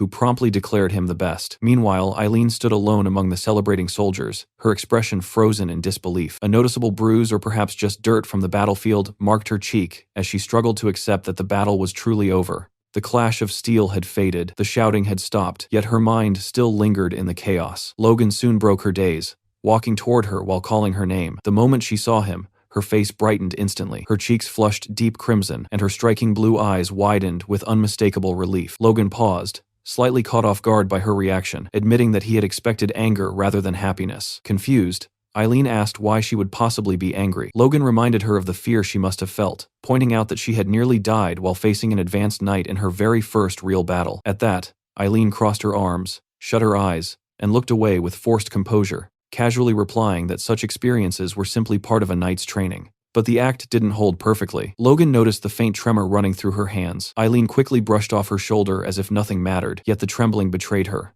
Seeing straight through the facade, Logan merely smiled and chose not to press further. Instead, he praised her. He told Eileen she had been amazing, admitting that during his own first battle he had barely resisted the urge to run in terror. Eileen immediately protested, insisting that was nonsense, then hurriedly apologized, worried she might have insulted him. Logan continued anyway, a memory surfacing from deep within himself, standing before an enemy long ago, shaking uncontrollably, tears threatening to fall as fear rooted him in place. Very few people knew that truth, but that had been the reality of his first fight. That was precisely why he had worried about her so much. Yet she had surpassed every expectation, achieving more than he could have imagined. Hearing this filled Eileen with warmth and pride. Logan reached for her hand, initially about to address her as lady, but quickly corrected himself, calling her sir instead, and expressing his hope that he would witness many more great feats from her in the future. Eileen froze completely. Her entire face turned a brilliant red, words failing her as emotion overtook her. Then, after a brief moment, her familiar wide smile returned, her eyes shimmering like polished glass. She clasped Logan's hand firmly, and promised with complete sincerity that she would always strive to do her very best. The following morning at sunrise, Patrick ordered the troops who were still fit for duty to spread the announcement throughout the region that Castle Tomoto now belonged to the McLean family. Soon after, discussions began regarding their immediate return to the capital to attend the king's funeral. Logan, however, reasoned that no one would pay much attention if a relatively obscure baron arrived slightly late. Hinckley agreed with Logan's logic, though Patrick remained somewhat uneasy about it. He stressed that recovering the losses suffered during the war was essential, and added that while they should avoid arriving excessively late, they ought to handle matters quickly and depart as soon as possible. For now, rebuilding the castle walls took priority, a responsibility Logan promptly handed over to Clayton, an order Clayton clearly did not appreciate. While supervising the golems, Clayton's disciples muttered among themselves, unsure whether they were supposed to be mages or mere laborers, with one even doubting his ability to survive such relentless work. Seeing their exhaustion, Clayton turned toward his disciple Grek and encouraged him to endure a little longer, reminding him of the extended vacation promised afterward. At that very moment, something extraordinary occurred within Grek's mana core. The energy in his heart surged and evolved. He had ascended to a fourth circle mage. Clayton was overwhelmed with joy at his student's breakthrough, even wondering if the harsh labor had somehow accelerated his growth. This unexpected development would later become the cornerstone that led the Miclain Golem mages onto the path of war engineering. The scene then shifted to Grand, the capital, where Logan's teacher, Duke Felix, stood silently at his balcony, staring through the glass doors. A servant approached and informed him that Logan and Patrick McLean had arrived. A dark expression crossed Felix's face as he ordered the servant to let them in. Along the hallway, the servant asked whether they had come straight to see the Duke upon reaching the capital, suggesting they must be weary from their journey. Patrick dismissed the notion immediately, declaring that no knight worthy of the title would grow tired from mere travel. Clad in formal attire, both Logan and Patrick followed the servant toward Felix's chambers. Logan asked how his master was holding up. The servant replied that the Duke seemed deeply shaken by the king's death, noting that no one had expected such a sudden end. Logan then asked if the cause of death was known. The servant explained that the king had collapsed while handling national affairs, with the temple attributing it to a cerebral hemorrhage caused by overwork. Logan stopped in his tracks, stunned. In his previous life, the king had died from sudden cardiac arrest due to old age. Though a cerebral hemorrhage was not uncommon for someone elderly, something about this felt wrong. Inside the chamber, they gathered around a table. Logan stood before Felix, immediately noticing how troubled he looked. Only a few months had passed since their last meeting, yet Felix appeared to have aged years within that short time. Felix studied Logan and remarked that he looked unwell, which Logan quickly denied. Felix then admitted that his own aging body was finally catching up with him. At that moment, his servant Louise spoke up, explaining that his lord had pushed himself too hard while investigating the king's death, only to be silenced sharply by Felix. Watching this exchange, Logan understood just how deeply the king's passing had affected his master. Felix suddenly seemed to recall something and turned toward Patrick, apologizing for the delayed greeting and explaining that Logan had already spoken highly of him. Patrick placed a hand over his chest and replied that his incompetent son owed Felix a great debt, and that it was an honor to finally meet the esteemed Duke he had long admired. Felix looked away, apologizing that he could not welcome Patrick in a better state of mind. Staring down at his hands, he confessed that over the past week, his old bones had never felt so powerless. Logan asked whether the capital's situation was truly that dire. Felix lowered his head and confirmed it was grave before erupting in anger, denouncing Juan and Jordan as bastards. Both Logan and Patrick were stunned by the outburst. Logan immediately recalled that Juan Douglas was a leading figure within the First Prince's faction, while Jordan Valtermine wielded immense influence within the Second Prince's camp. Pressing his palm against his forehead, Felix lamented that the nation might fracture at this rate, as both dukes had abandoned any illusion of balance and descended into open hostility. They had even dared to pressure him regarding the safety of the Third Prince. Patrick could not hold back, calling such behavior shameless. Logan understood the root of the issue. It was because Felix served as patron to a prince who had not yet come of age. Felix confirmed this and added that if he wished to protect the prince, he would be forced to align with one faction or the other. Logan realized that continued resistance could place the prince in terrible danger. Still, he reasoned that neither faction would risk the attention that would follow the prince's sudden death, at least not yet. In his previous life, countless assassination attempts had targeted the Third Prince, and Logan was determined not to let history repeat itself. As Logan contemplated this, Felix declared that he would not comply with their demands. Turning to Louise, he ordered him to escort the Third Prince to his estate. Logan immediately interrupted, insisting that Felix could not do that. No matter how much he wished to protect the prince, he could not remain by his side at all times. Instead, Felix should publicly announce his neutrality in the factional struggle. What the dukes truly feared was not his refusal to join them, but the possibility that he might support their rivals. Patrick leaned closer and whispered for Logan to wait, reminding him they had come to seek aid from the Sword Duke because of the Befros incident. Logan quietly replied that their family could handle its own problems. Hearing this certainty, Patrick fell silent and offered Felix an apology for the interruption, admitting that Logan was right. Felix, however, appeared unfazed, calmly acknowledging that his own stubbornness had prevented him from seeing the broader picture. Rising from his seat, Felix thanked Logan, stating that if his duty could be fulfilled with a single declaration, there was nothing more to debate. Walking toward the window of his study, he declared that the fate of the nation would unfold according to heaven's will. Watching his teacher, Logan realized that unlike in his previous life, where Felix had been pressured into neutrality, he was now choosing his path of his own accord. For Logan, this was a significant practical advantage. As Logan prepared to leave, Felix called out to him, admitting that he could not assist the McLean family at that moment, but if Logan ever feared matters might go awry, he should seek him out. A familiar smirk spread across Logan's face as he recognized an opportunity too valuable to ignore. He asked whether the Duke meant he was willing to grant any request Logan might someday make. Glancing back over his shoulder, Felix realized the trap he had stepped into, yet simply laughed, replying that if Logan proved capable, he would honor whatever request he made. Logan was genuinely surprised. He had spoken half in jest and never expected such generosity, yet he replied that he had no immediate request. Placing a hand over his heart in respect, He told Felix that when the time came, he would ask for something only after careful thought, believing it wiser to preserve such a favor as insurance for a greater need. Felix nodded, approving of Logan's prudence. As Logan looked at him once more, a quiet thought crossed his mind. Felix truly looked much older now, and for the first time, Logan almost felt sorry for him. Somewhere else within the estate, a man burst into the room, breathless, carrying urgent news for the Duke. Apologizing for the intrusion, he quickly informed Felix that 2 superhumans had entered the estate. One belonged to the first prince's faction, the Tempest Blade, Wicked Kalia, who immediately addressed the other, calling him Musclehead and expressing surprise at encountering him there. The other man, Marcus Luther Cale of the second prince's faction, known as the Half-Giant, shot back that Kalia had stolen his line and mockingly called him Bones. Kalia smirked and taunted Marcus, asking if he had come, hoping to receive a beating from the Sword Duke, adding that Felix likely had no interest in their factional nonsense. Marcus bristled at the jab and curtly told him to mind his own business. The 2 men soon found themselves standing face to face, their killing intent spilling freely into the room, causing the servants nearby to tremble in fear. Suddenly, a commanding voice cut through the tension, demanding to know why they were so carelessly displaying murderous intent inside his home. The speaker asked if they were looking for a beating, and addressed them familiarly as Luther and Wicked. It was Felix. The moment they recognized him, both men bowed deeply, hastily insisting they meant no such disrespect. Still bent forward, Luther remarked that it had been a long time since their last meeting, but Felix brushed aside the pleasantries and instead questioned whether they dared show him respect while abandoning their duties to indulge in factional squabbles. Placing a hand over his heart, Luther swore he would never forget the lessons Felix had taught him and clarified that he had not come to see the Duke at all, but rather his guests, the McLean family. When Felix asked their purpose, Luther hesitated, visibly uncomfortable, while Wicked stepped in to admit he had arrived for the same reason and had no desire to displease the Sword Duke.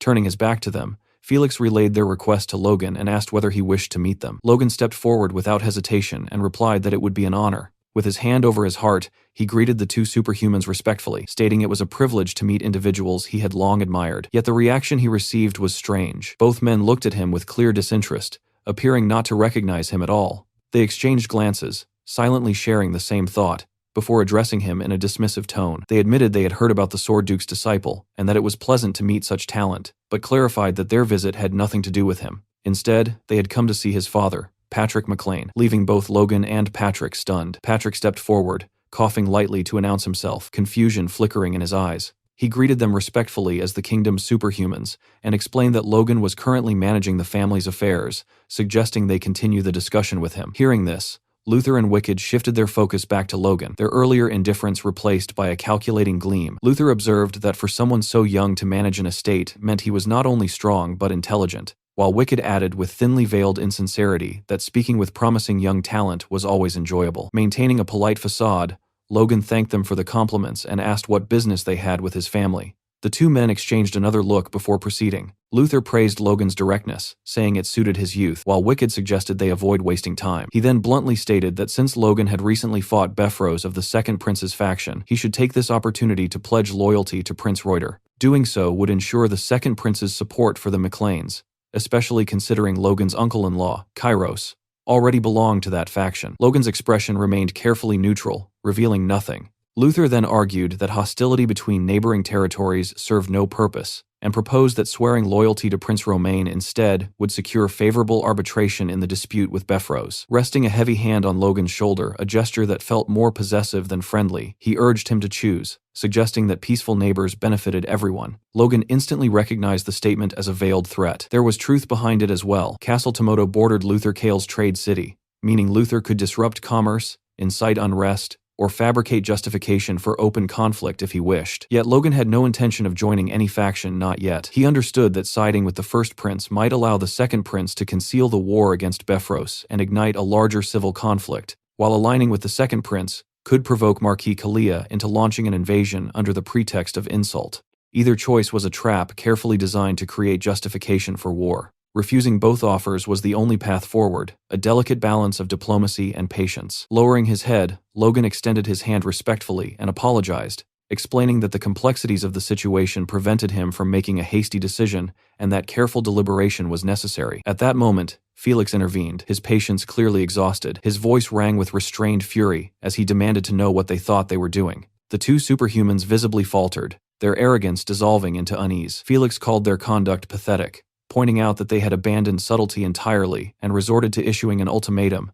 attempting to bully his ward into submission. Worse still, they had dared involve his disciple, a line they never should have crossed. Wicked hurriedly insisted their intentions had nothing to do with Logan's status as Felix's student, and that they were merely presenting a business proposal to the McLean household. Luther added that they had no wish to disregard Felix's will, and only hoped to discuss the future with the family. Their voices had noticeably softened. Fixing them with a piercing gaze, Felix asked whether they were absolutely certain this matter would not involve him. Both men straightened like soldiers under inspection and swore it would not. After silently studying them, Felix turned away and declared that this was as it should be, as he was returning to his study and had no intention of entangling himself in factional disputes. Sensing something significant, Wicked asked what he meant. Felix then announced his decision starting that very day. He would no longer participate in the factional war. Whether through Logan or anyone else, they were to abandon all thoughts of drawing him in. The two men exchanged yet another look, clearly recalculating their next move, before stating they would relay his decision exactly as given to their respective princes. Logan exhaled inwardly, relieved. However, before leaving, Wicked Kalia turned toward him with a faint menace in his voice, and told him to think carefully before making his decision, adding that they would meet again soon. Logan nodded calmly, acknowledging the warning. Luther followed by remarking that in some ways the situation might prove fortunate for the McLeans. He explained that had they attacked Befros after the funeral, his prince would not have entertained negotiations at all, implying that their timing had forced a more measured response. Realizing the implication, Logan feigned gratitude and replied that this was indeed a relief. As the two departed, Logan watched them go with narrowed eyes before lowering his head, genuinely relieved by their absence. Even a simple conversation with them had been exhausting, their presence suffocating. Felix then asked whether Logan intended to involve himself in the faction war, noting he had not outright refused their offers. Logan answered that it was a possibility he might consider if circumstances demanded it, a carefully ambiguous reply. He apologized, admitting the McLeans lacked the strength to cling to ideals under such pressure. Yet regardless of the path he chose, he intended to preserve his honor. Felix found himself momentarily speechless at Logan's pragmatism and resolve. After a pause, he nodded with faint respect and said that was enough. Turning away, he instructed Logan to return and rest, reminding him that the funeral would begin soon. Outside the palace, the king's coffin was carried through the gardens toward the grand entrance. As the pallbearers carefully maneuvered the casket inside, a somber announcement echoed across the hall, declaring the arrival of His Majesty's remains. The coffin was then solemnly brought toward the altar, where the 8 pallbearers gently placed it down. Clad in ceremonial robes, the archbishop ascended the steps toward the podium with his disciples flanking him, fully prepared to begin the funeral rites. The archbishop raised his head to address the assembled nobles, but the moment his eyes scanned the hall, his expression shifted from solemn composure to visible dismay. The scene before him was deeply disrespectful. Instead of mourning the deceased king, the attendees whispered endlessly among themselves, their conversations filled with political maneuvering and veiled threats. The two princes sat with boredom written across their faces, casting indifferent glances at the coffin as though they would rather be anywhere else. Their grandfathers mirrored this attitude. Only 2 individuals seemed genuinely affected by the king's passing: the Sword Duke, Felix Esperanza, and the 3rd prince, whose youthful face was clouded with sincere grief. Watching this disgraceful spectacle from beside his father, Logan felt disbelief and disgust churn within him, unable to comprehend how so many had chosen power games over honoring the dead. As the archbishop announced the beginning of the prayer, Logan noticed that even the holy man appeared unsettled by the blatant disrespect filling the chamber. Nevertheless, the archbishop proceeded with a lengthy eulogy, recounting the king's life from 40 years prior up to the present in painstaking chronological detail, a narration that stretched almost unbearably long given the tense atmosphere. In the midst of this drawn-out speech, Logan suddenly felt someone lean closer to him. Befros quietly warned him that he had only 1 week left and advised him to enjoy himself while he still could, implying that despair at the end would serve no purpose. Logan was taken aback both by the threat and by the fact that he had been seated beside such an unprincipled man, briefly wondering who had arranged the seating. Maintaining his composure,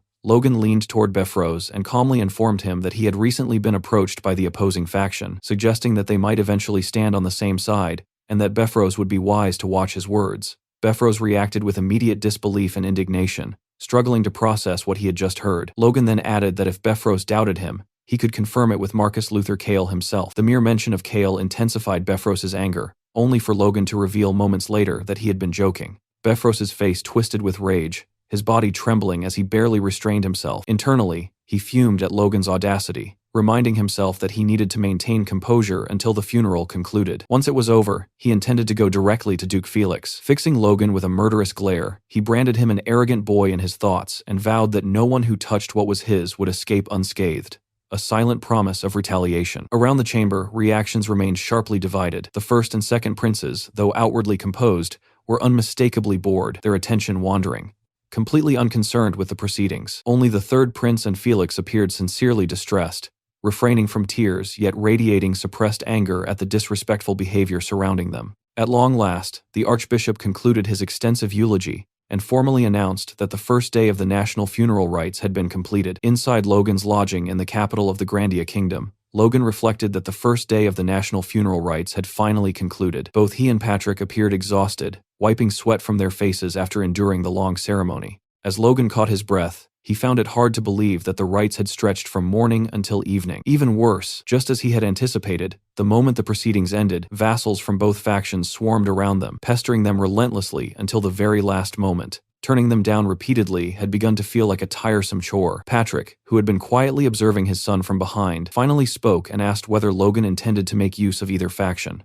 Logan turned toward his father and remained silent for a brief moment before asking if Patrick was worried. Patrick admitted honestly that if things continued this way, their family would be placed in serious danger. Regardless of which faction they leaned on, the strength of one would be necessary to stop a Bifrost invasion, which remained their highest priority. Logan responded that, if absolutely necessary, they could rely on his master to resolve the situation, though he quickly added that such help would not be required, because they would settle the matter themselves before it came to that. His confidence left Patrick momentarily speechless. Wanting clarity, Patrick asked what Logan had planned, and Logan simply told him to step into a certain room. When the door opened, a familiar voice greeted Logan, remarking that it had been a long time. Standing there was Philip, sweating profusely. Patrick stared in confusion, unable to understand why Philip was present, while Logan smiled quietly behind him and informed his father that he would soon witness the preparations he had made for the national funeral. 4 more days of funeral rites passed. By the 4th day, Logan's neck ached terribly, and the ceremonies had grown so monotonous that he could barely tell whether it was the 4th day or the 5th. As he massaged his stiff neck, a man brushed past him and muttered an insult under his breath, labeling Logan a political bat, someone who would cling to whichever side appeared victorious.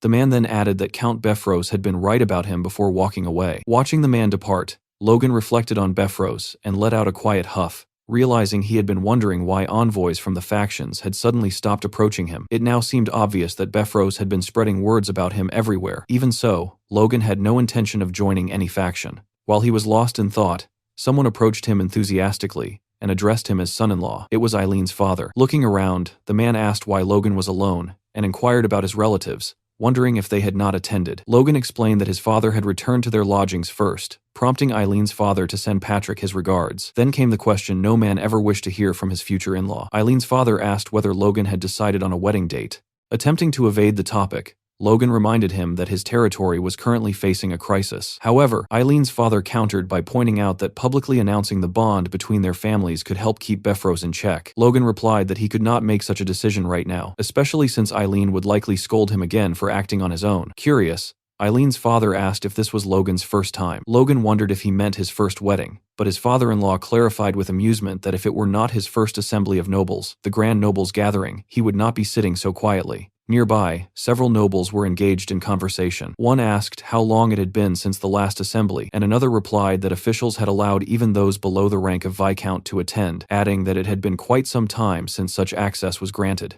A third remarked that this only proved how shaken the royal family had been by the king's sudden passing. At that moment, someone struck the speaker's shoulder. It was Logan, who had apparently not intended the contact but nonetheless caused the man to fall to the ground. Logan immediately apologized, yet the man shouted angrily, telling him to watch where he was going. Logan offered a hand to help him up and explained that it had not been intentional, but the man slapped his hand away and stormed off, calling Logan conceited. Patrick, who had witnessed the entire exchange, dismissed the man as irrational and told Logan not to worry about it. Logan agreed outwardly, yet his gaze lingered on the departing figure, clearly turning something over in his mind. As they prepared to enter the assembly, Logan reflected that in his past life, this event had taken place 2 weeks after the funeral. Now, thanks to Felix's declaration of neutrality, neither faction had any reason left to conceal their ambitions. Logan recalled that the Grand Nobles Assembly in his previous life had descended into complete chaos. The spark had been a Viscount aligned with the First Prince's faction who, swept up by the rising tension, began hurling curses at Jordan Valterman. What started as a heated exchange soon escalated as middling aristocrats clashed, the conflict spiraling out of control until even the superhumans were drawn into open combat. The catastrophe became known as the split of the tongue that failed the country, an incident that marked the beginning of the Civil War, and the Viscount responsible was condemned for generations. Back in the present, events seemed to be unfolding along a similar path. One Viscount was already locked in a fierce argument with another, insisting that no one but His Highness Romain was fit to become king. His opponent countered that such a claim was absurd, while the first prince still lived. The supporter of the first prince questioned whether his rival possessed any honor toward a superior, only to be told that superiority meant nothing, when the age difference between the princes amounted to mere months. The first Viscount angrily demanded that the man restrain his tongue. Meanwhile, the two princes appeared irritated by the entire spectacle, deliberately avoiding each other's gaze. A judge listening to the debate lowered his head, uncertain how to intervene. Watching the scene, Logan thought that at this rate, it would not be surprising if someone snapped and triggered violence. In his previous life, the Assembly's brawl had been followed by a period of military preparation, and within a month or two, the first battle of the Civil War had erupted. That timeline, however, was far too slow for Logan's purposes, as it would grant Befros ample opportunity to crush his family during the preparation period. Clenching his fist, Logan resolved that the Civil War needed to ignite sooner, leaving no time for anyone to prepare. His gaze drifted toward the Viscount he had brushed against on his way into the assembly, the same man now passionately advocating for the second prince. The Viscount argued that the outdated tradition of prioritizing the eldest son had long been abandoned, and that the right to the throne should be determined by ability. By that measure, he proclaimed, Prince Romain, who had successfully resolved trade issues with the Empire, was the most suitable candidate. Romain responded with a pleased smile as others voiced their agreement, acknowledging the truth in the Viscount's claims. Another noble, Count Clet, was confronted and asked what nonsense was being spoken, but the Count calmly reiterated that no one was more devoted to state affairs than Prince Romain. As he continued speaking, however, blood suddenly began streaming from his nose. Fear flickered across his face, while his opponent stood speechless, asking what was wrong. The Count clutched his head, his eyes changing color as his balance faltered. He swayed from side to side before collapsing onto the ground. Panic rippled through the assembly as those loyal to him called desperately for a priest. Logan and Patrick appeared shocked by the sudden turn of events, yet Logan alone recognized the truth: the man was no longer breathing. The poison he had administered was proving devastatingly effective. The toxin was derived from lethe grass. When infused with force and dried for 3 days to concentrate its properties, the herb transformed into a lethal poison, capable of triggering a cerebrovascular hemorrhage. This secret would not be uncovered until 15 years later, when the Grandia Liberation Front discovered it while searching for methods to assassinate the Empire's ruling elite. Anticipating this moment, Logan had instructed Philip days earlier to procure the necessary herbs. By attaching a tiny needle to his ring, he had discreetly injected the poison into the Count before the meeting began. While knights or magicians would likely withstand such a toxin, against an ordinary aristocrat, it was unstoppable. This man, known by the codename Parasite, had been the 9th assassination target of the Grandia Liberation Front in Logan's previous life. Now Logan intended to sever that tenacious thread early, eliminating the future traitor before he ever had the chance to sell out the country. Lifting his eyes, Logan studied both princes, aware that only one question truly mattered now: how would they respond to this sudden death? Romain, in particular, looked utterly infuriated.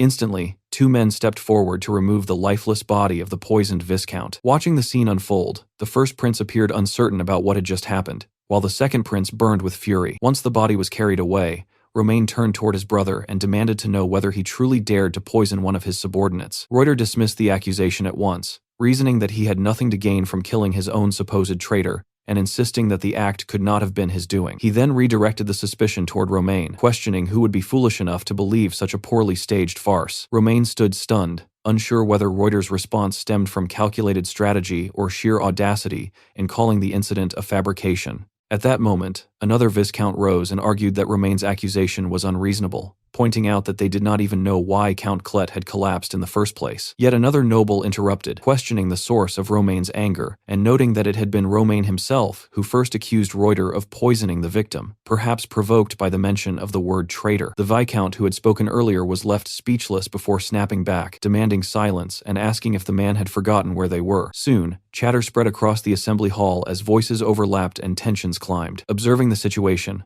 Logan recognized that 2 particular nobles were clashing first, much like the hostility between Logan and Befros. Their families were infamous northern rivals, and the resemblance extended further, as one house was led by a knight and the other by a mage. The blonde noble threatened Count Roxina, asking if he was courting death, while Count Chloe replied that such a fate was exactly what he sought. Trying to restore order, the judge struck his gavel repeatedly, warning them that fighting within the assembly would be madness. Yet as he looked closer, the gravity of the situation dawned on him. Auras were flaring throughout the hall as nobles prepared themselves for battle. Alarmed, the judge demanded to know what was happening, but the realization caused him to drop his gavel altogether. Then a commanding voice rang out, ordering everyone to halt. Heads turned toward the entrance as the speaker stepped inside and urged the assembly to calm themselves, insisting that the matter must be properly investigated to uncover the truth, rather than decided through emotion. The man was none other than Felix. He declared firmly that such a situation required reason and procedure. Logan noted that Felix had arrived with impeccable timing, though the circumstances were far from easily controlled.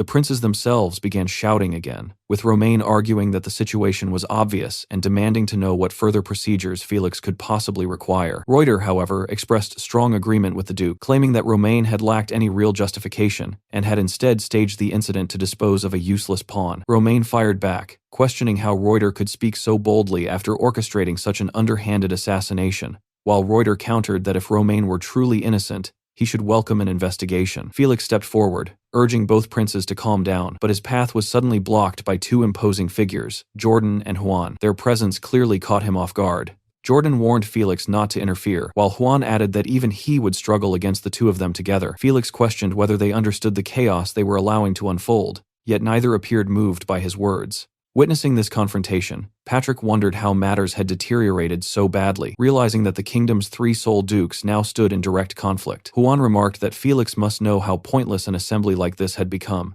and Jordan suggested that reaching a conclusion through force might not be such a terrible outcome. Watching the princes argue, Felix muttered that everyone had lost their senses. At last, Romain clenched his teeth and pointed directly at Reuter, declaring that he no longer recognized him as a brother. He asserted that only one method remained to determine who possessed the rightful claim to the throne strength. Reuter responded with laughter before raising his hand and signaling for his followers to summon their forces. Romain mirrored the gesture, announcing that they would wait no longer and ordering his supporters to take up arms and prepare for war. As the hall descended into open division, Juan and Jordan knelt before their respective lords in a clear display of allegiance. Behind them stood Felix, silent and trembling, and I'm not even sure what his expression says about this. You can tell me in the comments. After the assembly concluded, a carriage stood waiting outside the palace. Inside, Jordan was speaking with Roger Befrose. Befrose requested additional time to finish dealing with the Meclanes, but as he spoke, Jordan's grip tightened around his own arm. Jordan pointed out coldly that war could erupt at any moment, yet Befrose was still asking for time. Realizing his misstep, Befrose straightened immediately. He reflected that Jordan's title, the Blazing Heat Sword, represented only his strength on the surface, while in truth he was a frigid and calculating man who would tolerate no wrong answers. Lowering his head, Befrose asked for merely 10 days, insisting it would not take long. Jordan dismissed the request as inefficient, leaving Befrose uncertain how to respond. Jordan then explained that the most efficient solution would have been to bring the Meclanes into their faction, thereby adding their forces intact. Befrose was left speechless. Jordan revealed that he had even sent Luther for that purpose, though someone had warned that the Meclanes were too rotten to accept. At this, Befrose begged forgiveness, admitting that greed had clouded his judgment and led him to commit an unforgivable mistake. After a moment of silence, Jordan instructed Befrose to suppress his greed for now. Once the larger war was won, he promised to deal with the Meclanes personally and deliver them to Befrose's doorstep. Turning his head slightly, Jordan added that he would issue the Meclanes a mild warning, advising Befrose not to worry but instead to summon his finest troops immediately. The bigger picture demanded their focus. Several days later at Castle Tomoto, matters were unfolding swiftly. Logan and Patrick communicated through an orb with a representative of the Valtermine Duchy. The message conveyed that Logan's desire to remain neutral would be respected. However, if he reversed his stance or took provocative action, severe punishment would follow. After the warning was delivered, Patrick bowed slightly and stated that he had taken his Grace's words to heart before ending the communication. The messenger expressed hope that this attitude would continue. Patrick muttered irritably that the man had not even offered a proper farewell and questioned the arrogance of such a messenger. Logan remarked calmly that such behavior was fitting for the Valtermine Duchy. He added that despite the situation, they had nothing to fear and would not need to rely on Felix. Patrick stroked his beard thoughtfully, reasoning that if the warning held true, Befrose would be gathering forces and moving toward the capital instead of attacking them. Given the present turmoil, they might finally have time to rest. Logan agreed, suggesting they focus on what they could control. The civil war sparked by Larry Klett's death escalated rapidly. Within a week, physical confrontations erupted. Initially, both factions had considered assassinating the opposing prince, but while their conscripted forces mobilized, They crossed paths unexpectedly. A line of battle stretched from the northern territories to lands directly controlled by the crown, and spontaneous clashes broke out across the kingdom, signaling a prolonged conflict. Both sides began drawing out every ounce of strength they possessed. Bifrost, compelled by circumstance, moved to the central front, leaving only minimal forces at his main castle. As he marched to war, he reassured himself that the Maclanes would not dare defy the Duke's warning, though he privately questioned Logan's sanity. Back at Castle Tomoto, Logan struck the table decisively and declared that they must seize this opportunity to occupy Bifrost's lands. Hinckley, Dwayne, and Patrick reacted in disbelief, convinced Logan had lost his mind. Dwayne asked whether he intended to ignore a direct warning from a superhuman. Logan confirmed that he would. Dwayne fainted outright, caught by Hinckley, who warned that even if Bifrost could not retaliate during the Civil War, their move might be interpreted as a challenge to the Second Prince, potentially making them an example to deter other neutral forces. Logan countered firmly that their conflict with Bifrost had begun before the Civil War, making it a private family war rather than a factional challenge. Both the Second Prince and Duke Valtermine would understand this distinction. Hinckley wondered whether Logan had foreseen these events when he seized Castle Tomoto, though he quickly dismissed the idea of Logan seeing the future. Logan merely laughed. Patrick intervened, cautioning that even if Logan were correct, Valtermine might hold him accountable later. Logan admitted he had not considered that possibility, surprising Hinckley, before asserting that Valtermine would not act against them provided they succeeded in taking Castle Bifrost and growing strong enough to become valuable to both factions. The notion left everyone stunned. Patrick dismissed Dwayne and Hinckley to speak privately with his son. Once alone, he pointed out a fatal flaw in Logan's reasoning. For the plan to succeed, the Civil War would need to last long enough for them to occupy Bifrost and grow stronger. Logan appeared taken aback that Patrick had discerned this assumption. Patrick observed that civil wars rarely lasted beyond a year, yet the Grandia Civil War had endured 3 years, making it an anomaly Logan might be relying upon too heavily. After a moment, Patrick sighed and closed his eyes, reminding Logan that he trusted his actions were always for the family's benefit. However, he urged him to account for such blind spots in the future. Logan acknowledged the advice. Standing before the massive glass windows, Patrick concluded that their only remaining course was to occupy Bifrost's territory, reclaiming the lands of their forefathers. At the gates of the main castle of Bifrost, 2 guards stared into the distance after spotting something unusual, and the one holding the binoculars was left completely speechless. A massive army was storming toward the castle, and it was not just any force, it was the Maclanes. One soldier atop the walls shouted for everyone to hold their ground, while another reassured the defenders that a message had already been sent to Pareda and that reinforcements would arrive soon, meaning they only needed to endure until then. Observing the situation, Logan concluded that the defenders had no intention of surrendering peacefully. Patrick responded that there was no need to prolong the battle. As a figure stepped forward atop the walls, Logan gave the order to capture the castle immediately, and the troops voiced their understanding. Suddenly, a voice rang out declaring that his lord had departed to fight in the war that would determine the nation's fate, entrusting him with the honorable duty of standing as the final line of defense. The man claimed to have heard many things about Logan and vowed to repay the disgrace of Castle Tomoto being stolen. The speaker revealed himself as Lentor, a high-ranking knight, and with a downward swing of his sword, he issued a formal challenge, demanding a duel between knights. He declared that if Logan truly considered himself a knight, he should answer the challenge, otherwise he would bring shame upon himself. Logan, however, privately judged that Lentor was the one disgracing himself. In the next instant, a punch slammed into Lentor's purple-haired face, blood bursting from his nose as he collapsed. Logan realized he had knocked the man out with his bare fist without even thinking. Standing behind the fallen knight was Hinckley. Logan asked about Lentor's condition, and Hinckley casually informed him that the man had fainted, even nudging his face with a boot. Logan found it unbelievable that a supposed high-ranking knight had collapsed from a single punch, while Hinckley wondered if Bifrost had truly lost his senses to leave such an all-talk commander in charge of the defenses. Logan turned toward his father to announce that it was over, yet Patrick seemed completely absorbed in the sight before him. When Logan tried again to get his attention, Patrick murmured that this was the land of their forefathers, the very territory from which they had been driven out 2 centuries ago. Gazing down upon it, he reflected on how no one could have imagined they would reclaim it so easily. Logan smiled at his father, but quietly corrected the thought, reminding him that it had not been easy. Together they looked back at their people, Hinckley, Ronian, Victor, and every soldier, each smiling beneath the radiant sky. As Patrick looked at Ronian and Hinckley, realization dawned upon him. Drawing in a deep breath, he announced that he finally understood. Addressing everyone,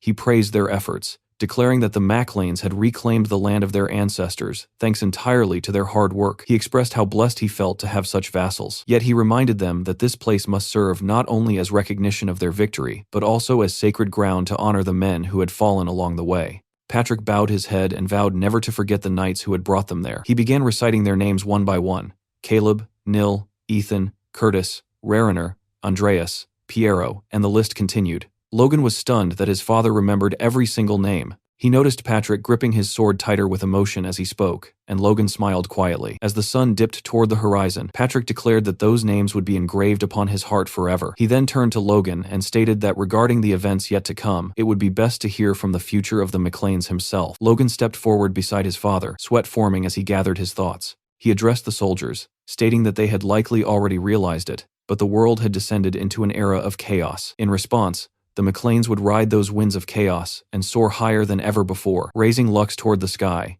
he called upon the men to become the wings of the McLeans.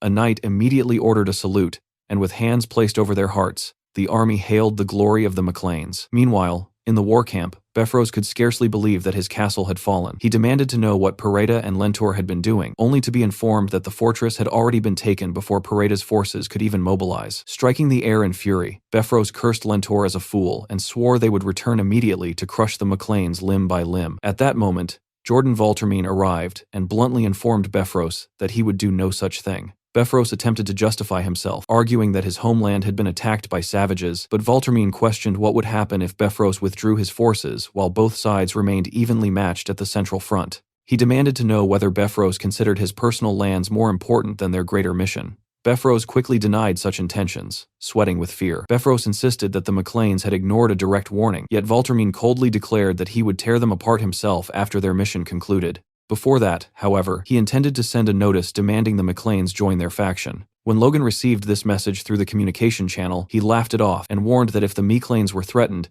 they would have no choice but to support the first prince. The statement made Jordan crush the cup in his hand while Befros nearly lost composure in terror. He thought Logan insane for daring to speak so boldly before such authority. Jordan, visibly enraged, accused Logan of disregarding both his warning and his offer, asking if he understood that rejecting him meant rejecting Prince Romaine's will. As Jordan released his aura, even Befros was stunned by the sheer intensity of his presence. Logan calmly admitted he might be overstepping, yet explained that the grudge between his house and Befros dated back long before this moment, and was not born from disrespect toward Valtermine or the prince. Jordan demanded proof, ordering Logan to lead his troops to the front lines and achieve military success, promising that doing so would spare him from their wrath. Logan regretfully refused, stating that he intended to remain neutral in accordance with his master's wishes while maintaining unwavering loyalty to the royal family. He asked that his intentions not be doubted. Jordan responded by calling him an arrogant fool, who clearly did not hear his own words. Just then, a soldier rushed in to report that the first prince's faction was making a move. The expression on Jordan's face was so terrifying that the messenger immediately regretted delivering the news.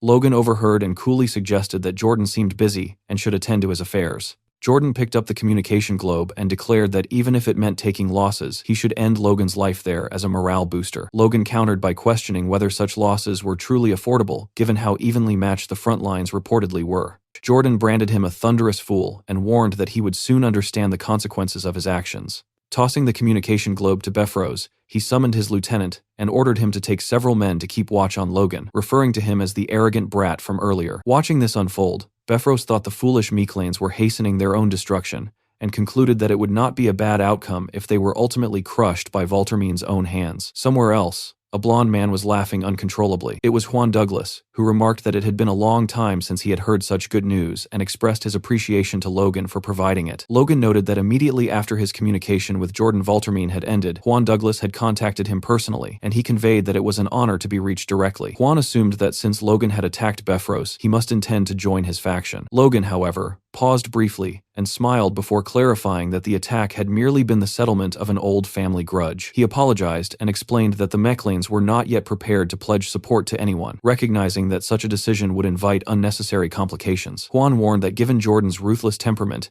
he might attempt to swallow the entire McLean family whole. He asked Logan what he intended to do in response, yet Logan remained silent for a moment. Logan then mentioned that he had already received word from Jordan and had managed to smooth things over through careful negotiation. Juan asked whether that was all, and Logan responded that his family lacked the resources to take any decisive action beyond maintaining a firm neutral stance. Nevertheless, he added that he would support Juan's excellency in spirit and requested that the remaining Befros forces be crushed. Juan laughed at Logan's boldness and offered him advice, warning that if Logan deceived him, he would not overlook it lightly. Logan reflected that threats seemed to come from every direction. Still, with this exchange, the McLeans' neutrality had been officially recognized, leaving only one final matter to address. At the Pareta estate, Max Pareta had just been informed that the Bifrost castle had been occupied. He erupted in anger, shouting that reinforcements had not even been dispatched, and demanding to know what was happening. His vassal urged him to calm down, stating that since the Macleans had acted so recklessly, the count would not remain idle,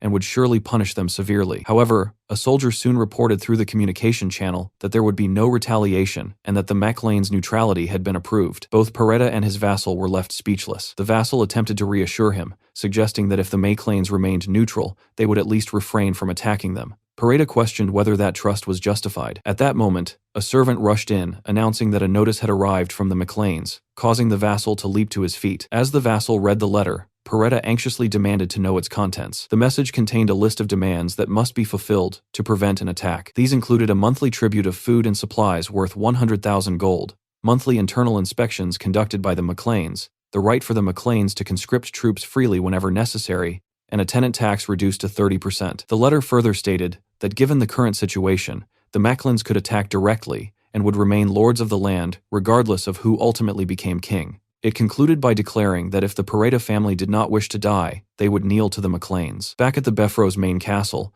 even the flag had been replaced with that of the Macleans. Inside, Dwayne reported that, as expected, the Pareta family had requested to become vassals. Logan expressed satisfaction and stated that they would now slowly strangle them financially and absorb their entire military power. He added that it was unfortunate they could not yet deal with Percival and Ruffman, but Dwayne reminded him that they had already achieved more than enough. Logan declared that all immediate threats were gone and that there was only one thing left to do: celebrate. A party was held within the castle. Logan announced that the war was over and encouraged everyone to eat, drink, and enjoy themselves. The soldiers gathered in small groups, Dwayne, Hinckley, and Kaisalon together, Hamar, Philip, and Clayton laughing over drinks, Rick conversing with a female servant, Patrick sharing a moment with Marion. Only Victor appeared visibly troubled. After some time, Patrick approached Logan and suggested that it was time. Logan agreed and called Captain Hinckley forward, addressing him formally as Sir, signaling that something official was about to occur. Patrick, already somewhat drunk, attempted to scold Hinckley for failing to salute his future lord properly,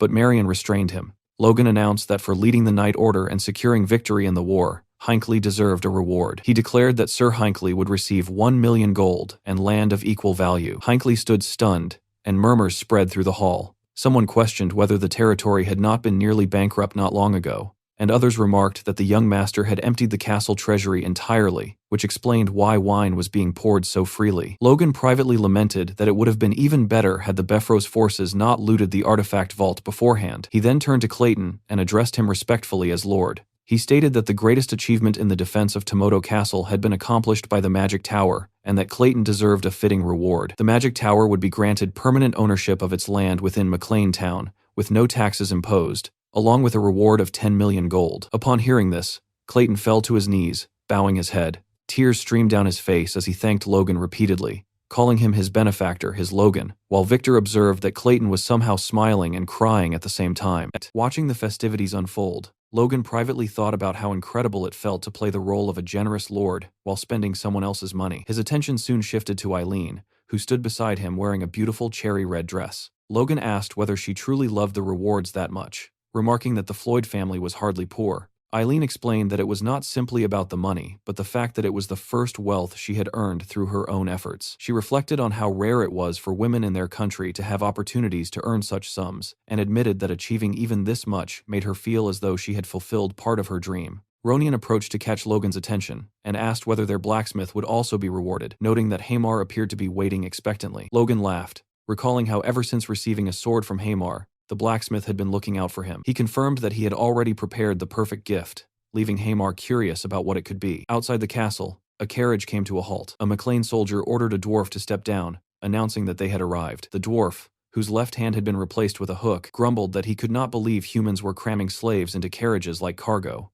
As he disembarked, he muttered that their new master must surely be a twisted pervert. Within the city, however, the atmosphere was lively. People walked the streets cheerfully, children played freely, and happiness seemed to radiate throughout the town. Observing this, the dwarf wondered if this was truly the place where they would now be working. He was not alone in his confusion. More dwarves climbed down from the carriage, remarking on the overwhelming number of humans and admitting their discomfort. They spoke among themselves, surprised that such fine carriages had been sent to transport them, as nobles typically treated dwarves like livestock meant only for hauling. One dwarf commented that nobles usually viewed them no differently than animals, while another cautioned against expecting too much, insisting that all nobles were fundamentally alike, and that some merely flaunted their wealth by providing luxurious transport even for slaves. A red-haired dwarf named Tamar silenced his companion, warning him that someone might overhear. Yet his friend challenged him, asking whether a proud dwarf like him intended to grovel before humans, and whether losing his left hand had also cost him his pride. A guard shouted for the dwarves to move if they were all off the carriage. As Tamar turned his head, he reflected bitterly on his companion's words,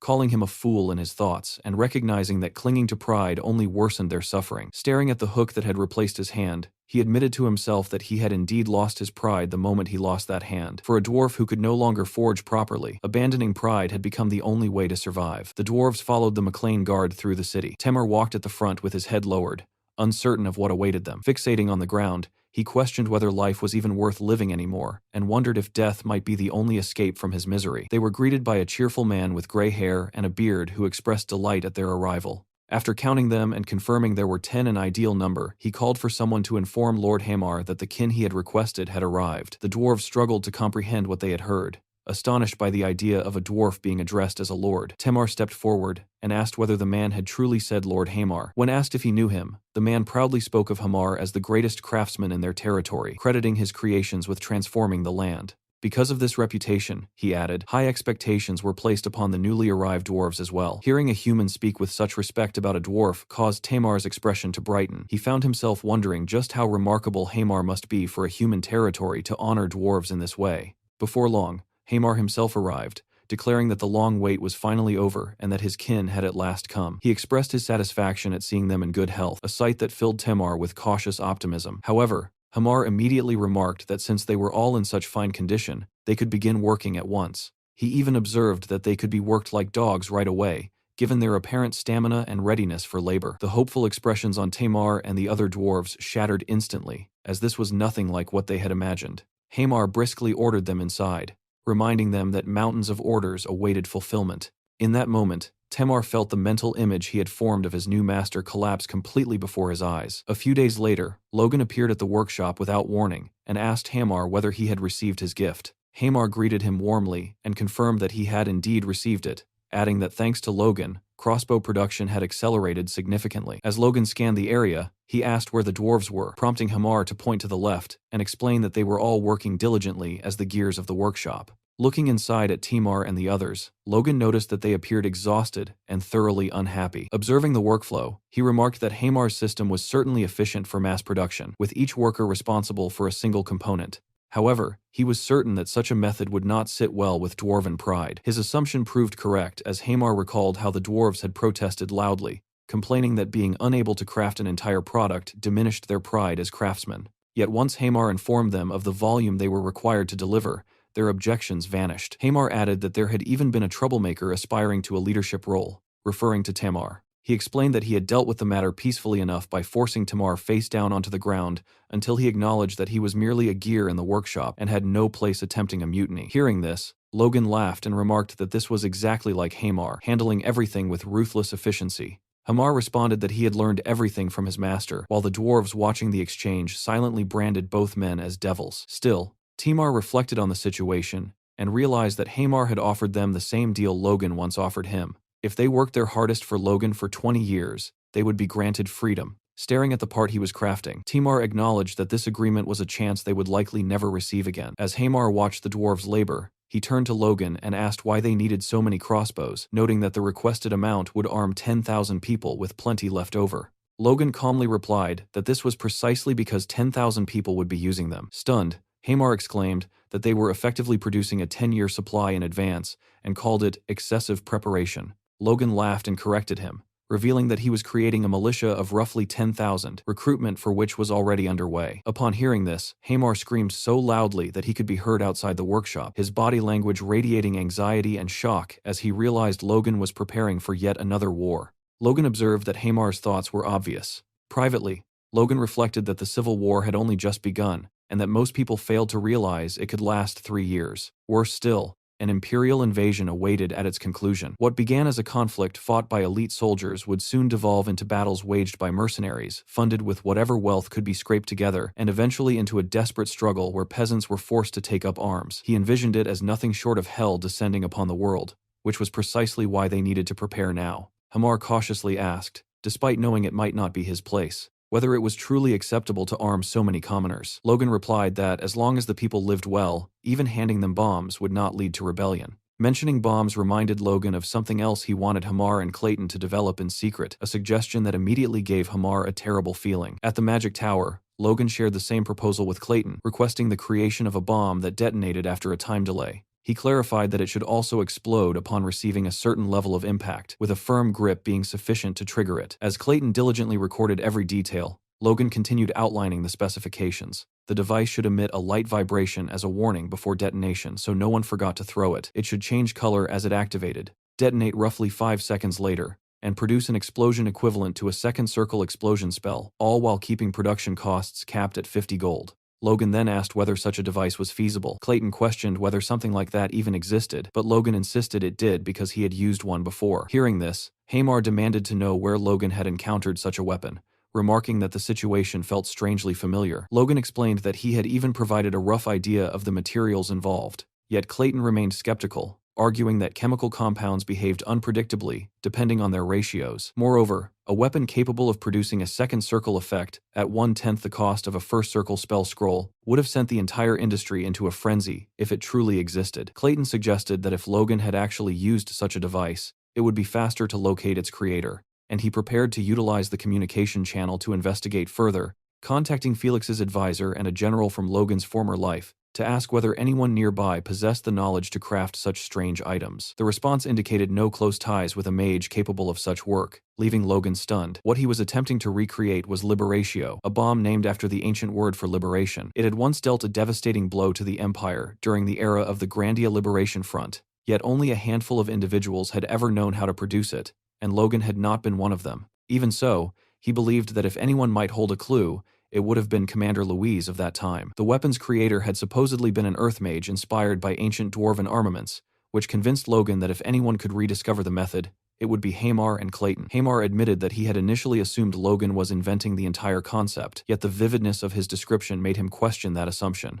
Logan himself found it strange how unnaturally clear his memories of Liberatio were, and the realization unsettled him slightly. He eventually dismissed the thought, reasoning that it was natural for the memory to remain sharp since the weapon had ultimately caused his death. With that, Logan once again began explaining every detail to Hamar and Clayton, even as they wondered aloud whether he truly had no intention of abandoning the idea. Somewhere else, inside a bar, a man slammed his fist onto a table, knocking over a pint of beer that spilled everywhere as he angrily questioned what the country had become. 2 other men cursed the war, complaining that it had now spread all the way to the south. One drunken man shouted that if the nobles wanted to fight, they should settle it among themselves instead of dragging small territories like theirs into the conflict and getting innocent people killed, while his friend hurriedly called him a drunk and urged him to lower his voice. At another table across the room, a blonde-haired man lifted his head and agreed with the outburst, believing that those hungry for war should face each other directly. He bitterly reflected that just because his great-grandmother had been the second daughter of House Kalia's Marquis, it did not mean their family deserved to be dragged into a factional war. He went on to explain that this was exactly why small provincial nobles like them ended up utterly ruined. Lamenting his fate, he believed his family would likely be the first destroyed in the Civil War, and he had been forced to flee without even retrieving the bodies of his relatives, leaving him to condemn himself as pathetic. At that moment, a man wearing a long cape and hood approached from behind and asked if he was Mr. Damien Nadal. Hearing his name spoken by a stranger, Nadal immediately stood, gripping his sword and preparing for a fight as he demanded to know who the man was and how he knew him. The cloaked figure produced a letter and explained that he belonged to the Information Guild and had been tasked by a client to deliver the message to Nadal. Studying the envelope, Nadal wondered who could have sent it, noticing that the crest bore a sigil resembling a red flame. Back inside the castle, the ever-loyal servant Rick approached Logan and asked about the stack of papers before him. Watching Logan write, Rick wondered if he was planning to host a party, only for Logan to internally dismiss the idea as madness and question why he would celebrate during such times. He clarified that the letters were meant for talented individuals who had lost their masters in the Civil War. Rick quickly realized Logan intended to recruit them, prompting Logan to silently acknowledge his perception. Rick explained that years of observation had made Logan's intentions easy to read, but he still questioned whether any famous knights even remained in such ruined territories, as he had heard of none. Logan explained that most were currently nothing more than heirs to minor lands or ordinary soldiers who, if abandoned, would likely drift into becoming wandering mercenaries. Rick wondered why Logan would bother recruiting such people, and whether their forces were truly so lacking. Logan reflected on the saying, "a pearl in the mud," knowing this insight came from knowledge of his past life. Most of those he sought would eventually awaken as Force users, yet the man receiving this particular letter never would. Even so, Logan considered him among the most important of them all, and sincerely hoped he would accept the offer. He then addressed the letter to Mr. Damien Nadal, writing that as the eldest son of the McLean family, he had been deeply moved by Nadal's poem, The Drunken Moon, which had been left behind at the academy. Logan expressed his belief that Nadal possessed exceptional talent, and mentioned that he had heard of the misfortune that had recently befallen him, prompting this outreach. The letter continued by explaining that the McLean family was still growing despite these harsh times, and that they needed someone exactly like him. Finally, Logan courteously invited Nadal to consider the McLean estate as a new place to reside should he seek one. As Damien read the letter, absorbing the words about opportunity and belonging, confusion overtook him, and he found himself wondering what kind of nonsense he was looking at. 2 months later, at the McLean estate, a large crowd had gathered at the gates. One of the guards asked his colleague where all these people had come from, but the other had no answer. What they did know was that every single one of them claimed to have received a letter from the young master. Standing behind one of the guards, Damien confirmed that the crest stamped on the letter was indeed the McLean sigil. Upon hearing this, the guard instructed the group to follow him inside. Damien then stepped forward, presenting his own letter bearing the same sigil and explaining that he had received it from Logan himself. The guard examined it carefully and confirmed that the seal was authentic. He then studied Damien's appearance, noticing how shy and anxious he seemed about the entire situation. After verifying the letter, the guard told Damien to follow him, privately wondering why the young master would send a letter to someone who looked like a mere vagrant. They walked through the city streets and toward the castle. As Damien looked around, he began to question the situation. He wondered whether the McLeans were expanding their territory by taking in war refugees. Even so, he could not understand why he, of all people, had received such a letter. The city appeared peaceful and orderly, which made him question whether Logan might have sent the invitation to the wrong person. Inside the castle, Damien finally met Logan. Logan warmly took his hand, introduced himself, and remarked that Damien must be exhausted from the long journey. Damien nervously returned the greeting, still wondering if there had been some mistake. Logan invited him to sit and talk, offering him a cup of tea and noting that it was still warm. Damien thanked him and carefully began sipping while studying Logan's appearance. He tried to recall whether they had met before, but quickly dismissed the thought, certain he would not have forgotten someone with striking red hair and red eyes. Yet he could not comprehend why Logan appeared so genuinely pleased to see him. Looking at Damien, Logan reflected that even the genius of the Liberation Front had once possessed such a clueless side. In Logan's past life, Damien Nadal had been a master of encryption systems and a genius in information management. For more than 20 years, he had safeguarded the identities of Liberation Front members with unwavering precision. His talent had been extraordinary, but what made him truly valuable was his upright character. Even after losing his entire family during the Civil War, he had fought for decades for the future of the struggling nation. Logan believed that if he could win Damien's loyalty, he would gain an ally he could trust without reservation. Logan began the conversation by mentioning that he had heard Damien graduated from the Academy's Public Administration Department. He then asked whether Damien would consider starting as an assistant to the chief administrator, adding that if he proved his ability, he might one day oversee an entire city. The proposal left Damien stunned. He questioned why Logan would go to such lengths for someone like him, and Logan asked whether Damien truly did not understand. When Damien admitted he did not, Logan explained that he had genuinely been moved by his poem, The Drunken Moon, as mentioned in the letter. Logan elaborated that poetic talent demonstrated an ability to grasp context and express ideas concisely, which were valuable skills in management and administration. Yet Damien internally dismissed this reasoning as nonsense. Meanwhile, Logan calmly sipped his tea with his little finger slightly raised,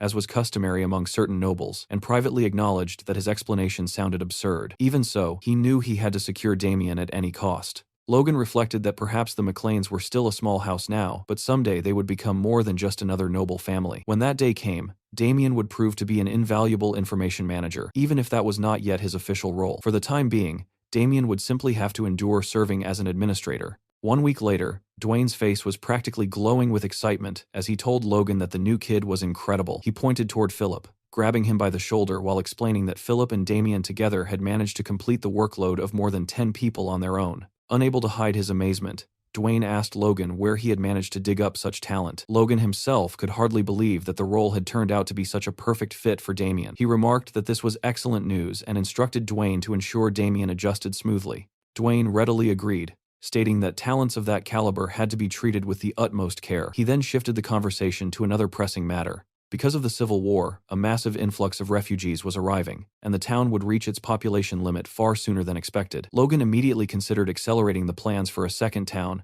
and asked whether the budget could support such a move. Dwayne replied that he had already run preliminary calculations, but the situation was not ideal. Lumber prices had skyrocketed due to the war, meaning that once construction began, the territory's finances would remain extremely tight until the yearly harvest. At that moment, Philip questioned why they should be short on money when the territory possessed more than enough goods to sell. Both Logan and Dwayne turned toward him in surprise, asking what exactly they could sell. Philip calmly proposed selling food. The suggestion left Logan momentarily captivated, though Dwayne reacted with outrage, demanding to know why they would ever sell food and whether they even had such a surplus. Philip explained that they should do so in preparation for a future war with Befros. Previously, they had refrained from selling their extra provisions, but their war had ended quickly, and once the Civil War began, food prices had soared. Selling even half of their surplus would resolve their financial concerns. With the profits, they could also establish ranches. Logan considered the idea carefully. In the long term, if they intended to mass-produce thousands of crossbow cavalry, ranches would be essential. At present, they relied entirely on imports,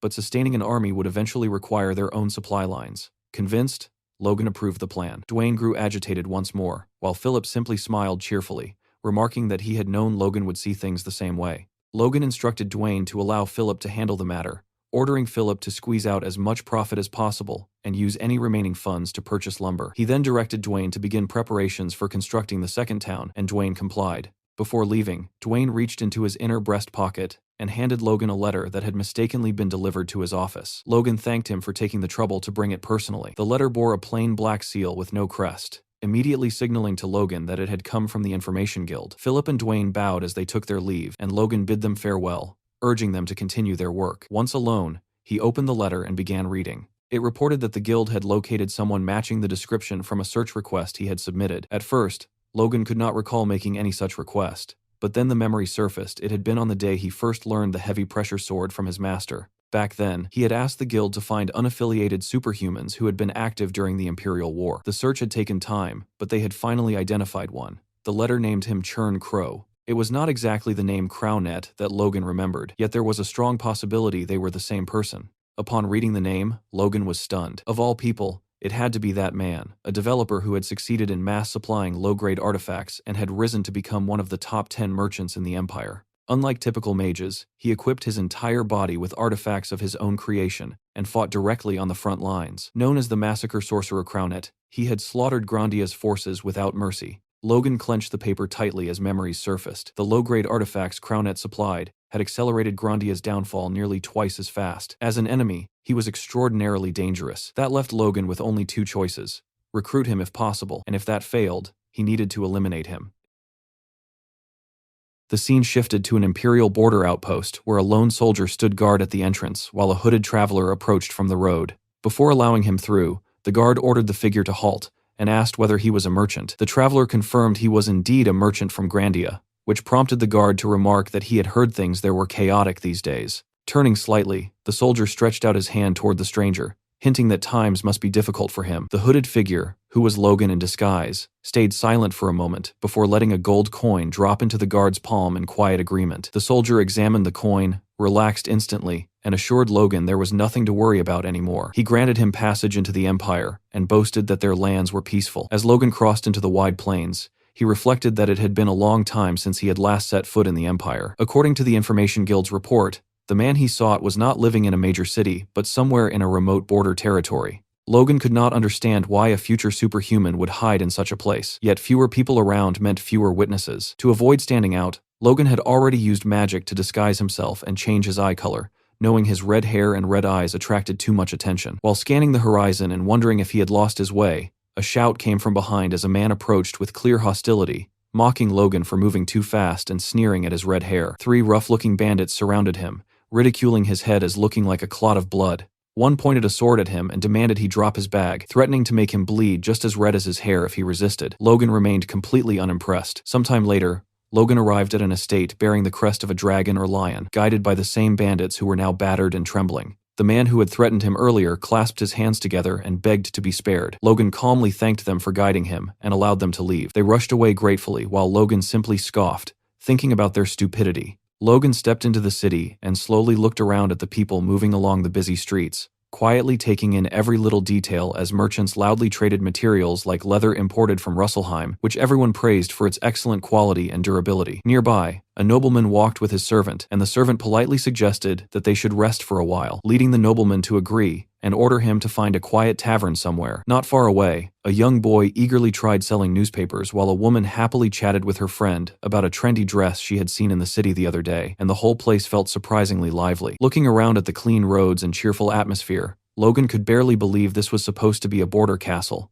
because it looked just as neat and prosperous as most cities inside Grandia itself. He pulled out his map and quietly checked the location again, reminding himself that the man he was searching for supposedly lived somewhere isolated even inside this castle, yet he still felt sure he had reached the right place. Raising his head with his disguised blue eyes, Logan confirmed his destination when he saw a Gothic-looking manor standing grim and silent ahead of him. He stared at it without saying anything, then calmly placed the map back into his bag and stepped forward. Just before knocking, a dark thought crossed his mind about what if the man was already a superhuman. Remembering how infamous the guy had been for his nasty temper, and how recruitment might easily turn into a fight, Logan reasoned that the man was probably a slow-cast type mage, and if things went badly, killing him might even be possible. Realizing how messed up that thought sounded, Logan slapped his own face and cursed himself for thinking like that, reminding himself he came to recruit, not kill, and that he needed to swallow his past life grudge for now. He knocked on the door, and after a moment, it opened with a rough voice complaining about someone making noise outside.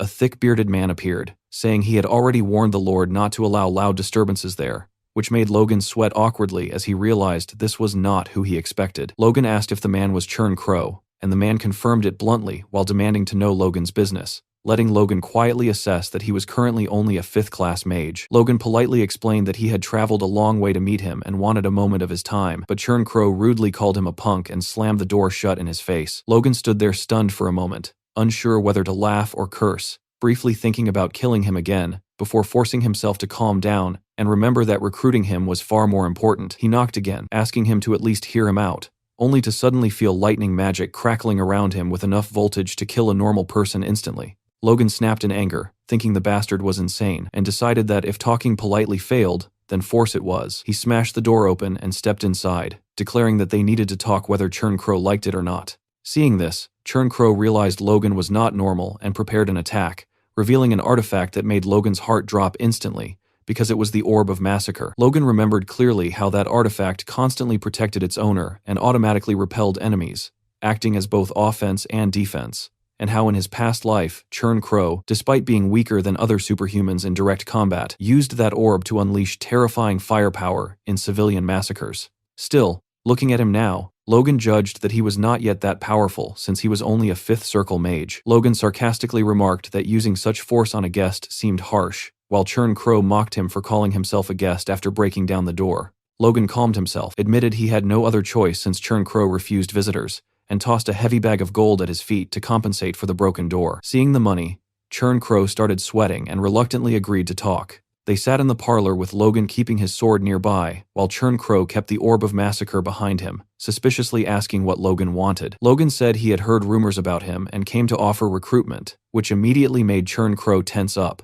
asking what rumors. Logan noticed that reaction and realized the man clearly had secrets, calmly explaining he heard Churn Crow was a master of artifacts, and that just seeing the equipment behind him confirmed it. Churn Crow exploded in anger, demanding where Logan heard such things, and Logan calmly said the Information Guild pointed him out when he searched for a skilled mage. Hearing the words Information Guild made Churn Crow's eyes light up, demanding details, but Logan coldly refused to reveal his sources, and said he only came because of Churn Crow's reputation, adding that rumors also spoke of many sins in his past. Churn Crow shouted in denial, swearing he lived honestly, but Logan quietly looked at his sword and thought that maybe his own past life hatred made him biased. Yet to him those words still sounded like lies from someone who lived a filthy life. Logan judged that even if Churn Crow was capable, his personality was dangerous, and if recruitment failed, killing him might be safer than letting him stab them in the back later. He looked at the orb again and guessed it was weaker than before, maybe only a 3rd-class artifact, meaning killing him would not be hard if needed. Deciding to test him, Logan addressed him respectfully as Sir Mage and casually mentioned the name Crownet, instantly making Churn Crow's expression change. The moment he heard that name, Churn Crow realized Logan knew far more than he should, and the orb of massacre started glowing from blue to red as his face twisted into a psychotic smile. He lunged straight at Logan's neck, declaring that this would be where Logan shook hands with death. From the outside, it looked as though a massive explosion had shattered the mansion's rear wall, sending rubble splattering in every direction. Crownet's assault had blasted a giant hole in the masonry, where Logan had just been standing, but the man was now nowhere to be seen. Crownet, however, appeared weakened. He had likely exhausted a great deal of stamina on that last strike. Suddenly, his facial expression shifted into one of pure wonder. A sudden wave of force surged outward, throwing Crownet and his orbs backward. He couldn't believe it. Logan had actually dodged his attack. Gritting his teeth, he declared that Logan was merely lucky, but that this was as far as he would get. Crownet then riled up his own aura, preparing another strike, and demanded to know if Logan truly thought he was a match for his orbs. In response, Logan simply raised his sword, prepared to counter. Crownet scoffed, calling it a pathetic attempt. He launched his attack, leaving a trail of massive explosions and climbing flames in its wake. Surveying the aftermath, Crownet began to mock Logan's efforts as praiseworthy, yet insufficient, but he spoke too soon. Once again, he was left speechless by what was unfolding before him. The entire room was illuminated by Logan's aura, and the flames seemed to reach the very ceiling. Even Crownet's orbs suffered under the pressure. They appeared to split right through the middle before the fragments fell uselessly to the floor. Crownet was thrown into the wall behind him. Looking at the wreckage on the ground, he couldn't believe his eyes. He began to scream that his artifacts were destroyed. Logan stepped forward through the light. He asked Crownet how guilty a conscience he must have to react with such terror, finally addressing him by the name everyone knew but no one dared to speak. Slumped against the broken wall, Crownet could find no words, yet the disbelief and anger were etched clearly on his face. Shivering, he hissed at Logan, asking how he knew that name when he had gone to such extreme lengths to destroy every trace of his past. Logan observed him, noting that there were almost no records of Crownet before his rise as a superhuman. As Crownet demanded to know Logan's identity, Logan saw him for what he truly was, nothing more than a runaway fugitive. While debating whether to dig further into the man's history, Logan menacingly asked Crownet where he thought he was from. Hearing this, Crownet grew annoyed. He grabbed a nearby rock and warned Logan not to play around with him. Logan noticed the movement, but it was almost too late to react. Crownet had kept one last orb hidden and prepared. He detonated the orb, creating a giant explosion that engulfed himself and everything in front of Logan. Logan managed to surround himself with mana, successfully blocking the attack. Looking toward the floor, he realized Crownet had used the explosion to blast a hole in the ground leading toward the basement. It was then that Logan realized Crownet had been hiding yet another artifact. Without hesitation, he gripped his sword and leaped into the hole after him. Logan landed in the basement, which resembled a sprawling library with books scattered everywhere. Scanning the surroundings, he concluded that this had to be Crownet's laboratory. Suddenly, a voice from behind disturbed him, calling him a sticky bastard. Crownet was now hovering in the air, utilizing a staff artifact that granted him flight. He shouted for Logan to die as he prepared yet another assault. Crownet then seemed to cast two different spells simultaneously, lightning and air magic. Seeing this, Logan was struck by the incredible speed of Crownet's casting. As the spells closed in, Logan could only wonder if Crownet was indeed just a high-class mage. Even so, as Logan prepared Lux, he remarked that Crownet's power was merely average. Suddenly, a wave of powerful energy slammed into Crownet, leaving him to wonder what was happening. Logan held up his sword, and Crownet realized with a shock that all of his magic was being dispersed. It was clear that this was Logan's doing. Logan then unleashed a powerful slash of aura toward Crownet, who tried to block it using his artifact. Feeling the sheer force Logan possessed, Crownet questioned just who this man was. Composed, Logan prepared one final attack, leveling the tip of his sword as if preparing for a lethal stab. He struck, missing Crownet's head and neck by mere inches, but that wasn't his primary target. He went for Crownet's hand, forcing him to drop his artifact. Based on Crownet's agonizing screams, it appeared Logan may have severed the hand entirely. As Crownet began to shiver, Logan told him that he had brought this upon himself. Once again, Crownet was consumed by rage. He screamed at Logan that he would kill him and conjured a massive orb of mana, preparing to throw it with all his might. Yet, Logan didn't show the slightest bit of worry. Crownet launched the attack,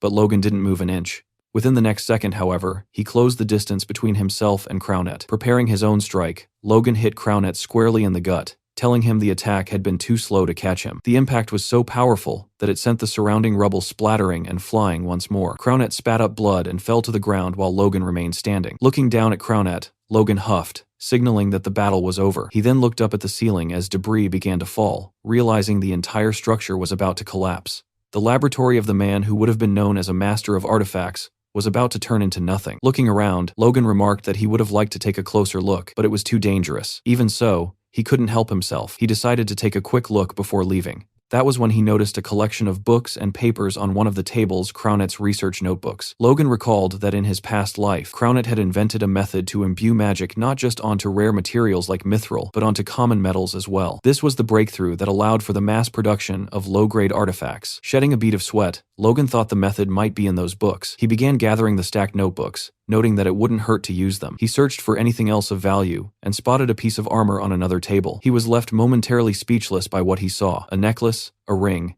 and a pair of armored gloves, all of which Logan believed to be artifacts. He took the necklace in his hand, noting that he didn't feel any special energy from it, meaning it was likely a Class 3 artifact. He placed his hand on the gloves, thinking it a shame they weren't higher grade, but decided he would gratefully take them anyway. Suddenly, as he approached the gauntlets, he noticed something. They seemed to be absorbing his force. Logan remembered this was exactly like when he had taken the artifacts from Befros. He slid one of the gauntlets onto his hand to test it out. He began infusing it with force, and the gauntlet took it all in easily, absorbing every ounce of energy Logan gave it. Then, a bright light shone from inside Logan's fist, and the true power of the gauntlet was revealed. Logan remarked that it felt as though his strength had been multiplied. Even his body's durability and force were greatly enhanced. Logan thought the effects were similar to the Wind God's boots and mused that he didn't think he would ever see something like that again. He wondered if they had been made by the same person who created the boots, noting that the current Crownet wouldn't have been capable of making them. He wondered who could truly be behind such items. He then realized people might be gathering at the scene, so he had to take what he could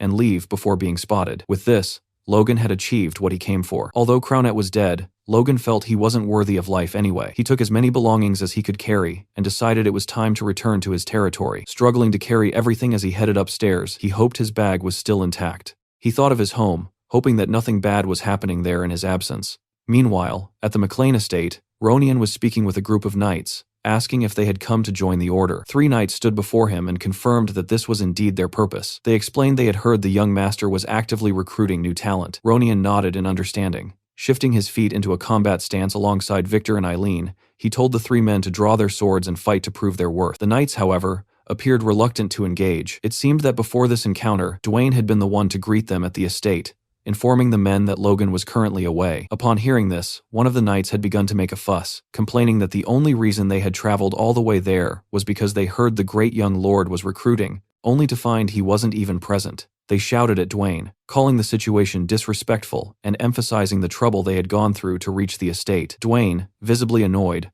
wondered to himself if this was really how people seeking recruitment ought to behave. As this was happening, Hinckley noticed the scene while passing by. Observing the men in their knight uniforms, he wondered if they were guests. As Hinckley approached, Dwayne introduced him, noting that he had arrived at the perfect time. Dwayne explained to Hinckley that these men were knights from the front lines who wanted to negotiate terms for meeting the young master. Hearing this, Hinckley surmised that they must have lost their lord during the Civil War. Dwayne then informed the newcomers that Sir Hinckley was the McLean Knights' commander. The man who had been screaming earlier noted Hinckley's commanding presence. One of the other men placed a hand on his chest and introduced himself as Dylan from Gayfield. He began to boast, informing Hinckley that in his hometown, he was known as Swiftblade Dylan. Hinckley remained unimpressed. Dwayne even mocked the man, asking exactly what kind of blade he claimed to be. Another man introduced himself as Tenon from Tainan, nicknamed Steelblade Tenon, while the third identified himself as Jacob from Tahanan, also known as Mighty Jacob. Hinckley held up a hand and said he understood. He remarked that they must possess great skill to earn such titles, calling them lucky since even he did not have such a nickname yet. The men laughed it off, with Dylan claiming Hinckley was merely flattering them and that those were just nicknames from Blackwood's villages. Dylan tried to add that enemies once feared him and that things were different here, but Hinckley cut him off. Turning serious, Hinckley told the men that there had been enough talking. He explained that their young master was someone who rewarded ability fairly, and if they wanted good treatment, they had to prove themselves. He declared that they had spoken enough words. Now, they had to show their worth through actions. He asked if they were capable of that, and the men, exchanging smiles, replied that they certainly were. The scene then shifted to one of the knights lying flat on his back with one eye open. He opened the other eye, tongue pressed against his cheek, and stared at the sky. He wondered why he was lying on the ground with his sword beside him, while other knights watched from behind. It appeared Hinckley had arranged a sparring match between the newcomers and some of the younger members of the estate. Dylan had planned to go easy on the little lord among them to earn a few easy points, but things had not gone as planned. Ronian had proved to be far more than the men could handle. As Dylan lay there, remembering the exchange, a voice called for him to wake up. It was Ronian, and the sound of his voice made the men scramble to their feet instantly. Ronian told the man they had barely exchanged a few blows and asked if he was giving up already. Standing over them menacingly, he asked if Dylan had perhaps planned to go easy on him. The man denied it, claiming that wasn't his intent at all. Behind them, some of the other knights whispered that they would never dream of going easy on the young lord. Rather, they wished he would go easy on them. Dylan wondered why they were acting so subservient, asking himself if the McLean people were trained to kiss their lord's ass. In response, Ronian clarified that it wasn't the case. Those men were only going to go easy on him because they mistakenly thought he was weak. Ronian then admitted that he is still weak, but if he looks weak, he becomes a burden to his brother, and he refused to let that happen. Hearing this, the two men on the side realized that things were about to take a turn for the worse for the rookie. They screamed at Dylan, urging him to pick up his sword, but Dylan didn't understand why everyone was panicking. One knight shouted again, explaining that when the young lord mentions his brother, those fighting him have no hope of escape. This was when Dylan turned around and saw that Ronian had imbued his sword with aura. Stunned and sweating profusely, he watched as Ronian, with murderous intent in his eyes, simply told him to come at him with everything he had. Ronian struck, and the impact sent rubble splattering everywhere. Seeing the violence of the hit, the two men on the side feared Dylan might be dead and realized they might be next, bracing themselves for what was coming. From behind, Captain Hinckley seemed to be enjoying the show, simply smiling as he let out a sigh of relief. Observing the scene, Eileen noted that the Dylan fellow, or whatever his name was, at least possessed quick footwork. Victor corrected her, reminding her that the man called himself Swiftblade, a detail Hinckley noted. Hinckley then asked Eileen and Victor what they thought of the other two men. Eileen replied that they weren't too bad, though they were a bit cheeky. Victor agreed with her assessment, adding that while he didn't know if the one man truly deserved the Steelblade title, he seemed useful enough. Hearing this, Hinckley concluded that if that was the case, then this rookie had also passed the test. He looked at Victor and Eileen, telling them he knew that entrusting them with these rookie matches had been a good idea. Suddenly, something caught his attention from behind as the light began to shift. Ronian was unleashing his aura, putting everyone down left and right. Eileen remarked that he had seemed rather stressed lately, and Victor suggested it might be because he hadn't experienced much growth recently. Hinckley told them the matter might be a bit more sensitive than that. He looked at Eileen again, noting that Logan had been gone for 10 days now, and asked if they knew his actual whereabouts. Eileen replied that she wasn't sure and hadn't heard anything, a sentiment Victor echoed with a nod. That being said, Eileen mused that, knowing Logan, he would likely return after accomplishing something incredible, just as he always did. At the Magic Tower, Logan arrived to see Clayton, and promptly dumped every magic-related item he had recovered from Crownet's laboratory onto Clayton's desk. Watching as the final bits of sand and debris fell from Logan's backpack, Clayton stood stunned, unsure of what to say. He finally asked exactly what all of this was. Logan smiled and explained that he had discovered these research materials in a mage's laboratory, and thought he should bring them to Clayton just in case they were useful. Clayton asked if Logan wanted him to inspect them, but then a sudden realization struck him. He nervously asked if these were classified materials belonging to another magic tower, as he wanted absolutely nothing to do with such theft. Logan quickly assured him that was not the case, explaining that they were just items belonging to some guy who had picked a fight and died, conveniently leaving out the fact that he had been the one hunting the man down. Clayton looked at the books for a moment in silence, before concluding that if that was the case, there shouldn't be a problem. Logan thanked him, stating he was leaving the materials in Clayton's capable hands. Clayton agreed and prepared to get back to work, but Logan didn't move from his spot across the desk. Noticing this, Clayton wondered why Logan was still there, and asked if he had other business to attend to. Logan simply stood there and smiled. Rubbing the back of his neck, Logan tentatively asked if Clayton could look through the materials immediately. This clearly annoyed Clayton. He reminded Logan that he was already busy with the work Logan had assigned him, specifically the development of the bombs, and that taking on this new task simultaneously would only cause more delays. Logan noted that he hadn't seen Sir Clayton this frustrated since the Earth Tower incident, yet he refused to back down. He insisted that the least Clayton could do was check if there was anything useful among the pile. Sighing, Clayton looked down at the books and wondered if they were truly important enough for Logan to push everything else aside. He set them down and eventually agreed to do it. Logan's face lit up with a grin like he was 10 years old again. Clayton opened one of the volumes and told Logan that a light skimming would take a few hours at most. He suggested Logan go bathe and rest in the guest quarters while he worked. However, Clayton stopped mid-sentence. His eyes widened as he found something interesting within the pages. Logan asked what was wrong, but Clayton just stared, wondering what on earth he was looking at.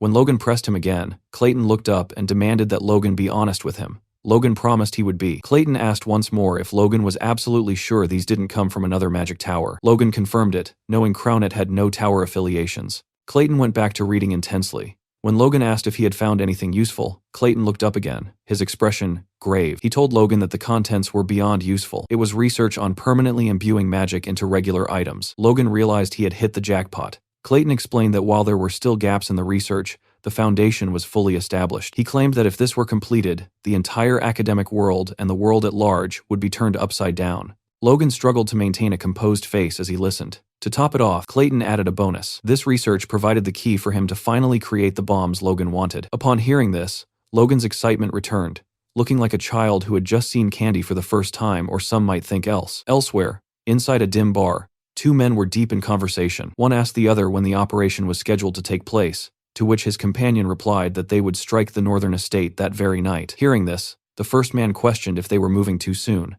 but the other insisted there was no need for hesitation. A single top-ranked lord wouldn't be enough to stop them. The first man urged more caution, suggesting they verify the situation further. He had heard rumors that the so-called Grand Young Lord of the estate had even handed a loss to Befros's twin blades. It was clear they were discussing Logan. However, his companion dismissed the stories, arguing that one shouldn't believe every rumor about a 21-year-old kid. The first man countered that the kid had reached a high-ranked title at 21, and rumors suggested he fought as if his level increased mid-battle. The long-haired man scoffed, remarking that Logan sounded like the protagonist of a novel. Still, he admitted that if the rumors were true, he would like to test them for himself. That night at the estate, everything appeared quiet and peaceful. Logan sat in his study with his artifacts behind him, focused on a stack of documents. Someone disturbed his silence, remarking on how much the town had grown lately. It was Rick, who informed Logan that a new market had recently opened near the Tomoto Fallen Warrior Memorial. When Logan asked why he was bringing it up, Rick explained while tidying some books that there were plenty of interesting goods worth seeing. Rick mentioned he planned to visit the market during his vacation, prompting Logan to remark that he expected Rick to spend his entire break sleeping. Rick turned around, his cheeks flushing as he prepared his defense. He explained he couldn't just sleep because his girlfriend would be upset. Without looking up from his papers, Logan simply wished him a fun time.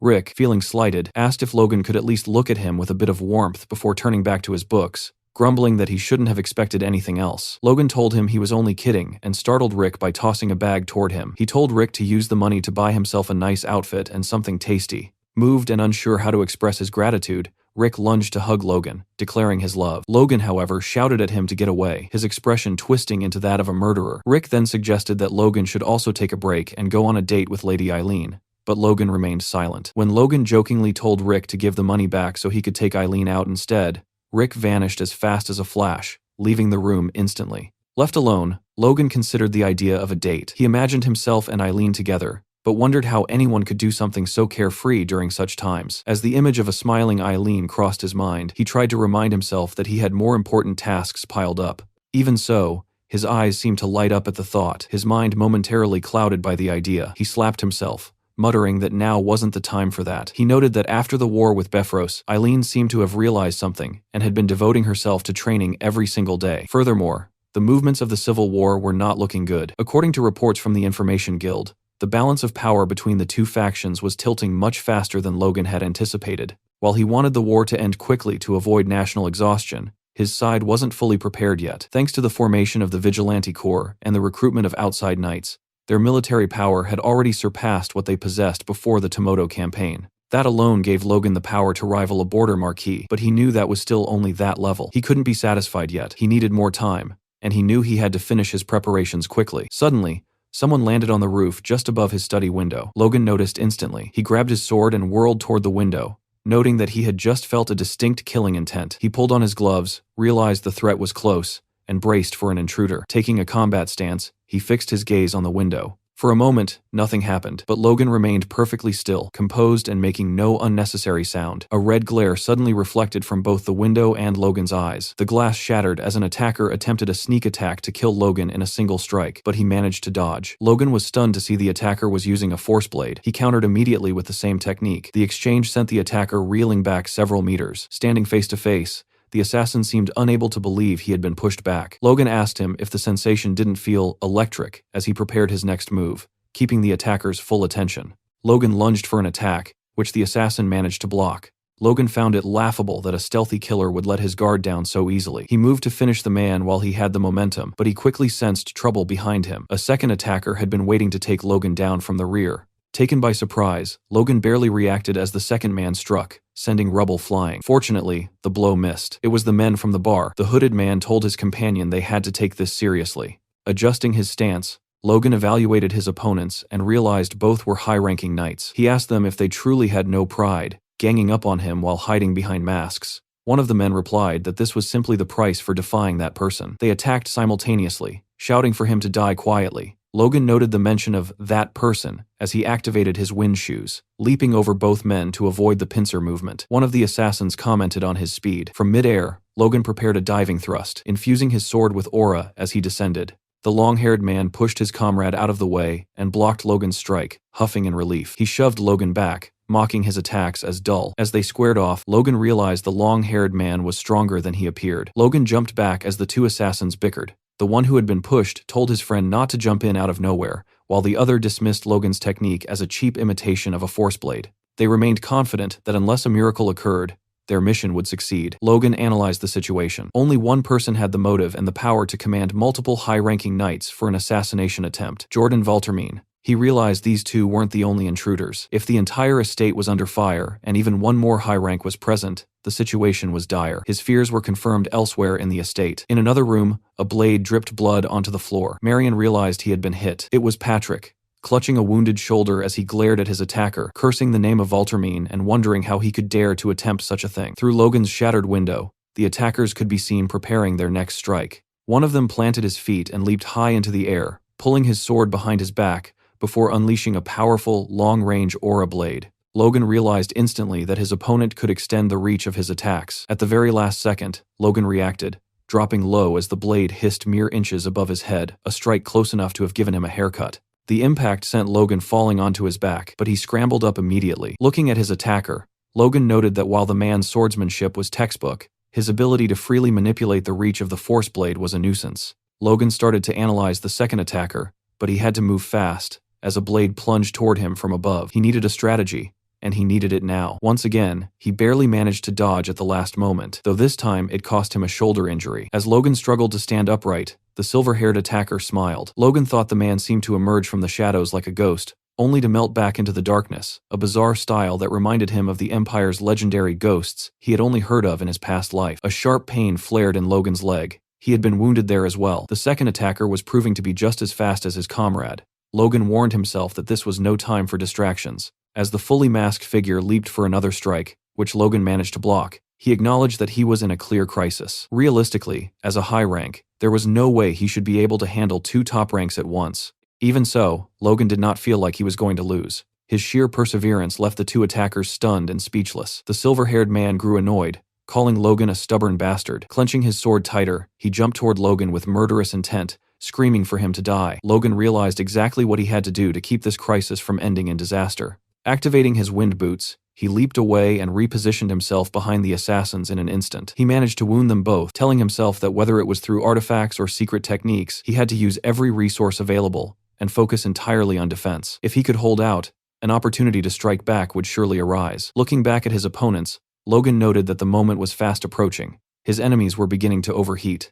They were forcing out power beyond their limits without regard for the aftermath. The man unleashed a powerful technique that engulfed the entire room, and Logan realized they were becoming desperate. He managed to parry most of the onslaught, knowing that a single clean hit would mean death. His feet were being pushed back by the force, and as he gripped his sword harder, he felt the overwhelming weight of each blow. He knew his body wouldn't hold up if he continued to block them directly. The attacker seemed to sense this as the red glare returned to his eyes. Preparing a final, full-force strike, the man leaped at Logan once more, screaming that this was the end. However, his composure shattered in the next second, veins popping across his face in frustration. Once again, Logan had blocked the attack. This time, he held his sword handle with both hands, pointing the blade toward the ground while keeping it suspended in the air, an amazing display of strength that didn't budge an inch. Logan smiled from behind his blade, finally beginning to seize control of the rhythm. His attacker, sweat breaking across his forehead, cursed Logan's persistence and struck out, throwing Logan toward the wall. Logan was slammed back,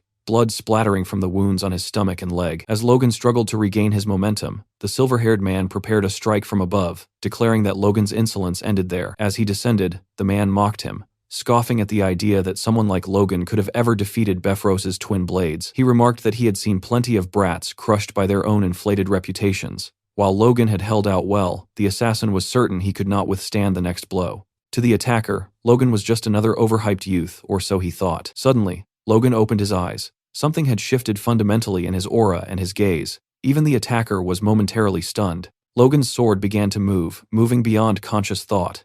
As if his body were reacting independently of his mind, he unleashed an attack so powerful and so fast that neither of the assassins could have anticipated it. In that moment, the silver-haired man could only think of the rumors he had dismissed. The claims that Logan grew stronger the longer he fought. His disbelief proved to be his demise.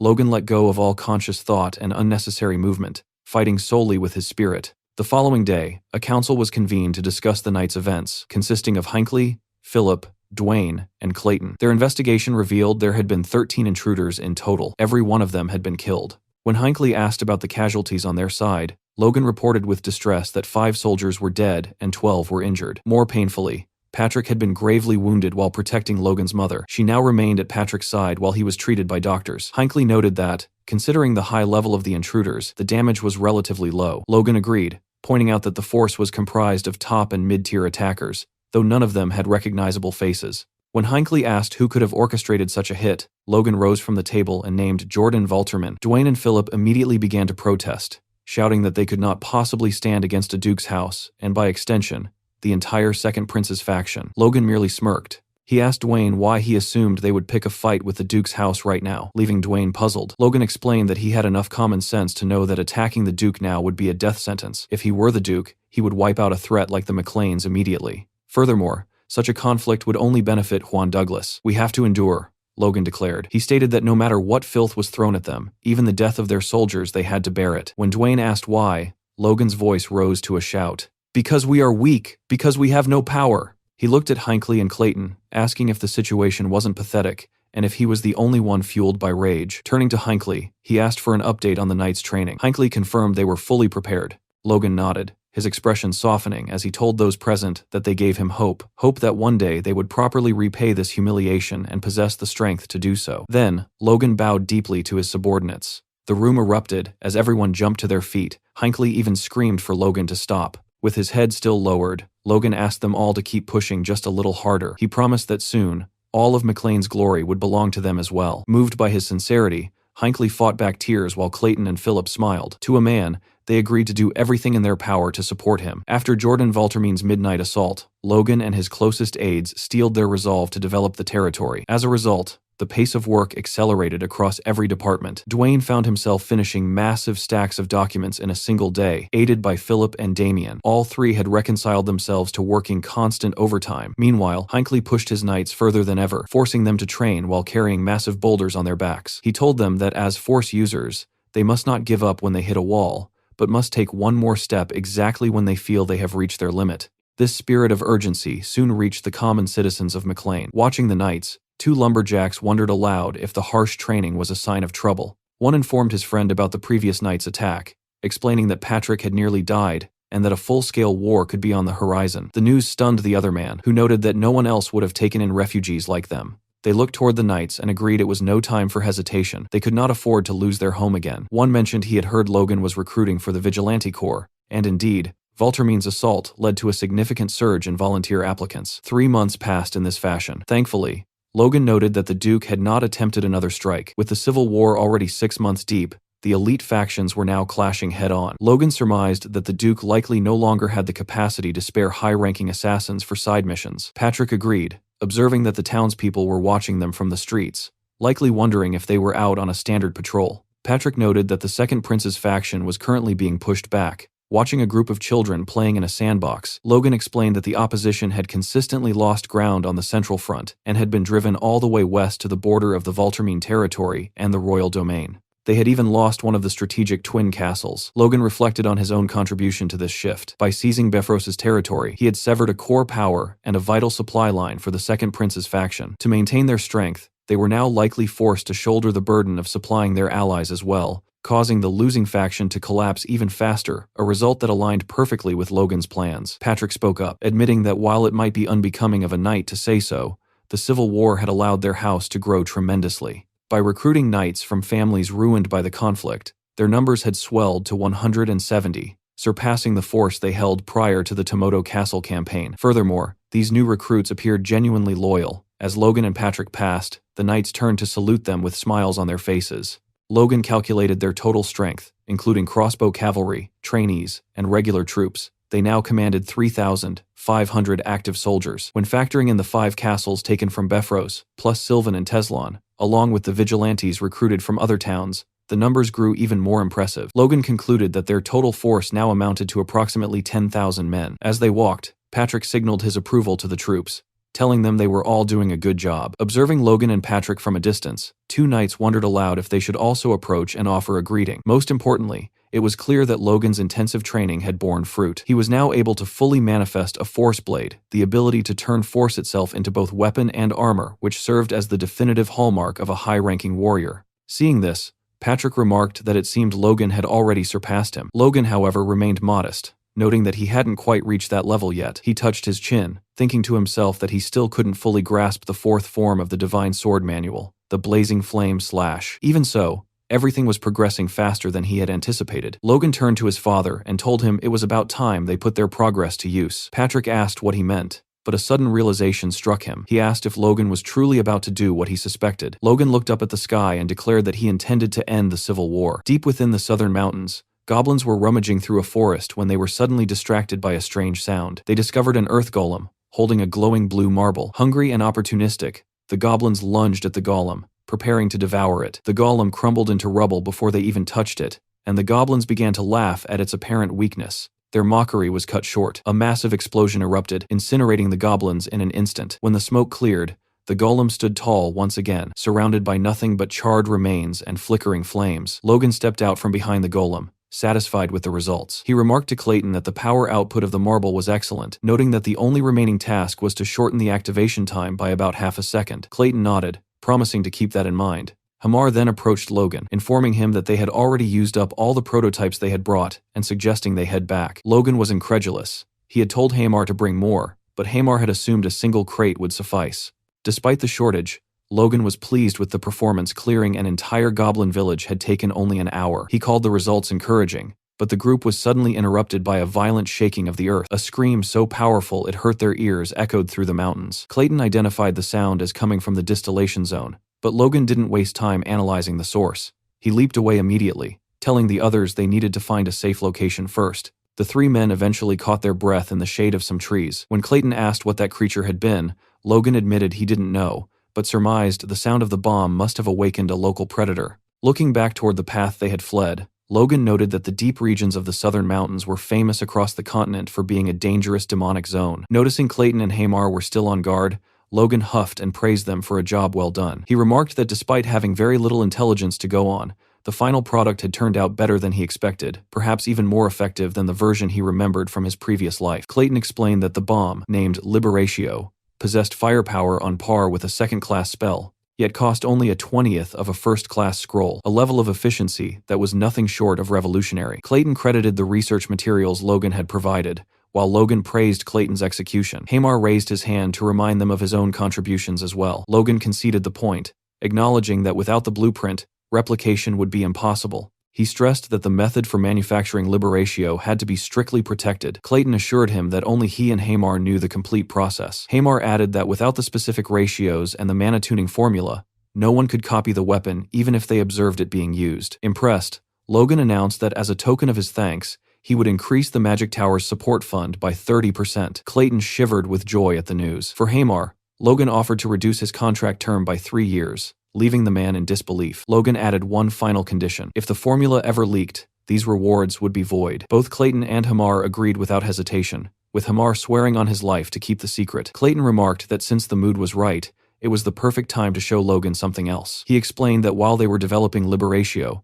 they had also been experimenting with another project. Clayton and Hamar pulled out an upgraded crossbow, proudly calling it the Rapid Fire Crossbow, Artifact Edition. Logan was left speechless. He could hardly believe they had managed to develop an artifact-grade version of the weapon. To demonstrate its capabilities, Clayton conjured a much larger golem for Logan to use as a target. Logan leveled the new crossbow at the golem and prepared to fire. In less than a second, the weapon unleashed a rapid succession of shots. The firepower was so immense that the golem was brought down and instantly engulfed in flames.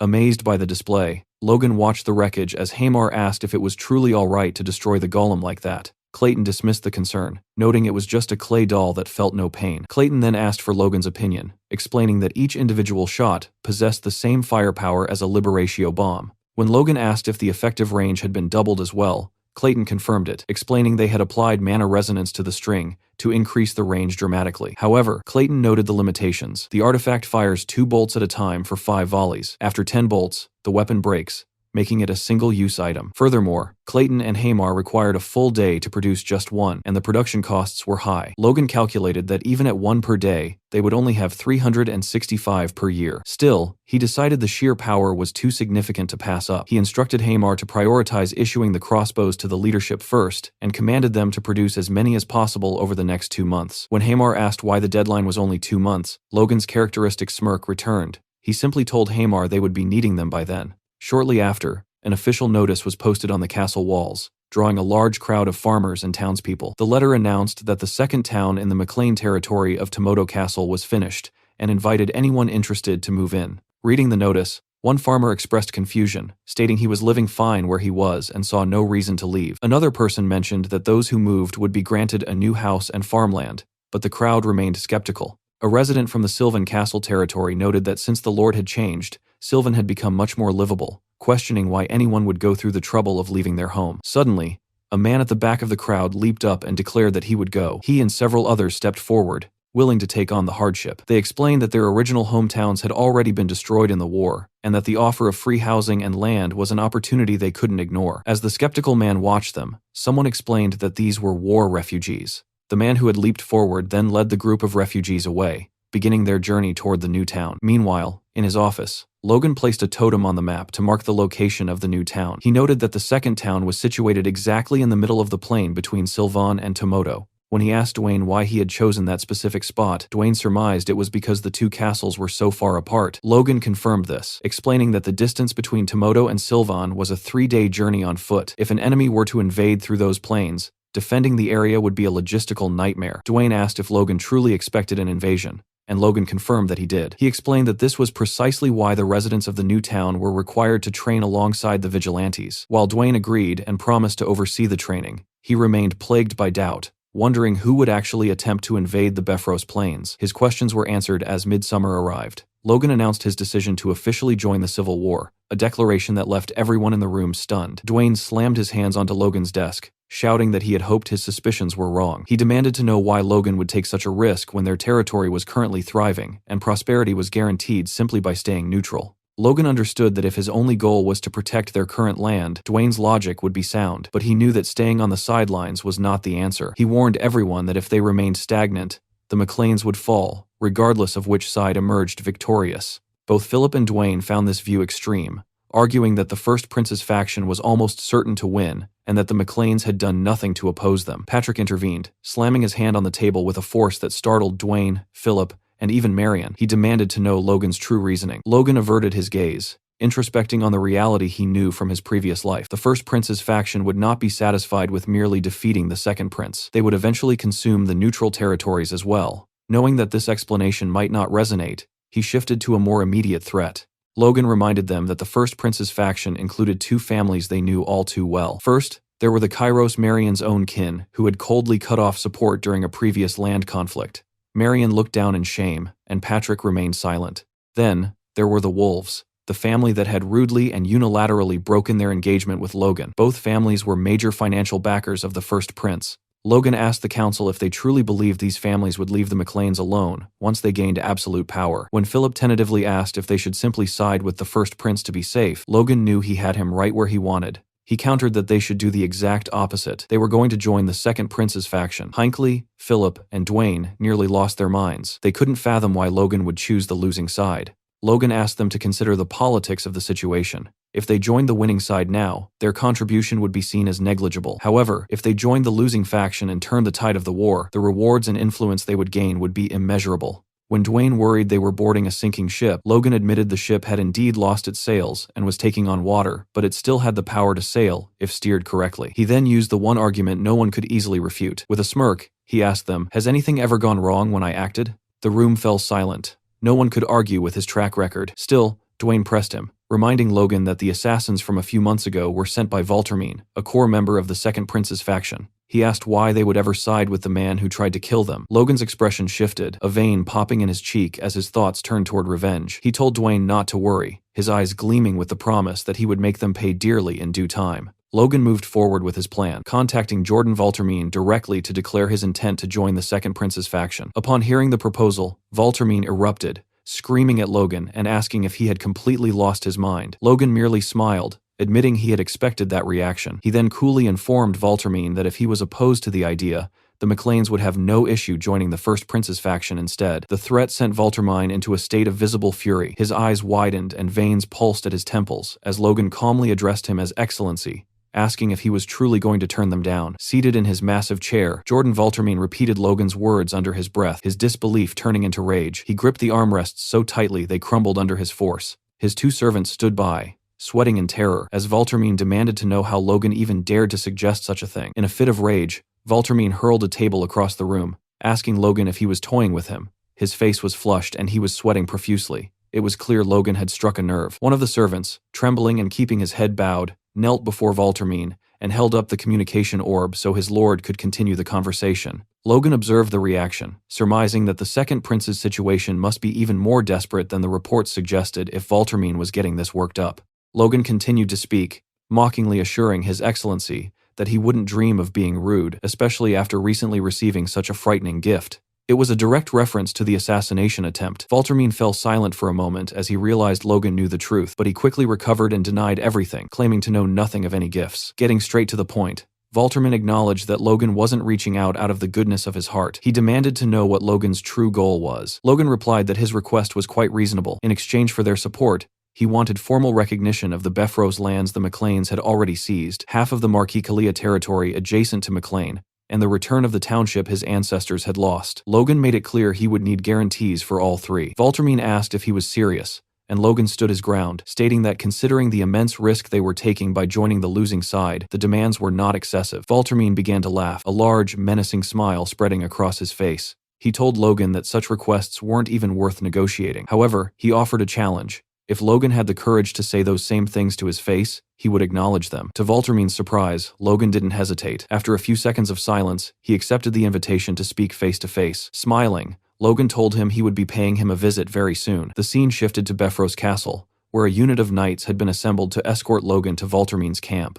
They had prepared 2 to 3 weeks' worth of supplies for the journey. Just before they set out, Patrick called out to Logan. His voice was thick with concern as he asked his son if those demands hadn't been a bit too much, expressing his fear that they would simply be used as cannon fodder. Logan turned to his father with a confident smile, replying that right now, the Second Prince's faction was so desperate they would welcome even cannon fodder with open arms. Logan reminded Patrick that even he had given his approval after witnessing the sheer power of the Liberatio. Patrick conceded the point, admitting it was certainly one hell of a weapon. As the perspective briefly shifted to Hinckley smiling toward Eileen, Patrick continued, noting that even the retainers had acknowledged the weapon could turn the tide of the war. However, Patrick's true concern lay elsewhere. He wondered if they could truly protect such a powerful asset. He then asked Logan if his ultimate intention was truly to place the Second Prince on the throne. Patrick broke into a cold sweat and lowered his head. He thought back to the Grand Noble's incident, the spark that had fully ignited the Civil War. He remembered watching the death of Larry Klett and noticing that Logan had been smiling at that very moment. Patrick suspected he understood the meaning behind that smile,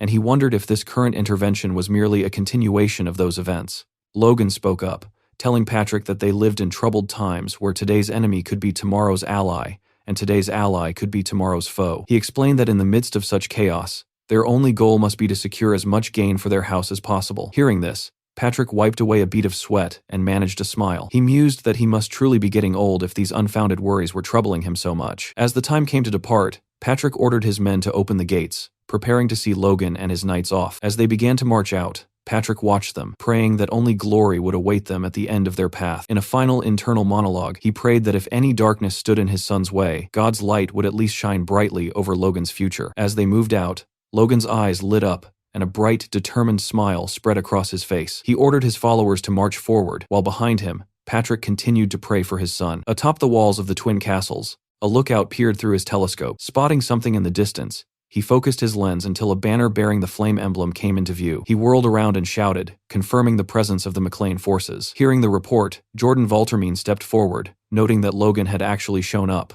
Resting his hands on the stone battlements, he peered over the wall to analyze Logan's approaching troops. Valtermine observed the knights first, noting they appeared to be standard-issue heavy cavalry. Then, his eyes fell upon Logan's rumored crossbow cavalry. He calculated that Logan had brought over 4,000 troops in total, along with a detachment of mages. Standing behind Valtermine was Roger Beffrose, who scoffed, calling the display a mere gathering of rebels. Beffrose insisted that Logan's men wouldn't have had time to recover from the crushing defeat they had suffered at the hands of his own troops. He dismissively suggested that Logan was likely just padding his numbers with raw recruits. However, another man disagreed. Peering through a monocular, he informed Valtermine and Beffrose that the McLean formation looked disciplined, and their gear was far from ordinary. He pointedly asked Beffrose if he was letting his personal bias cloud his judgment. Infuriated, Beffrose addressed the man as Lucien, accusing him of overestimating people with unclear intentions and giving them far too much credit. Valtermine, largely indifferent to Beffrose's outbursts, turned his attention to Lucien and asked for his professional assessment. Much to Beffrose's annoyance,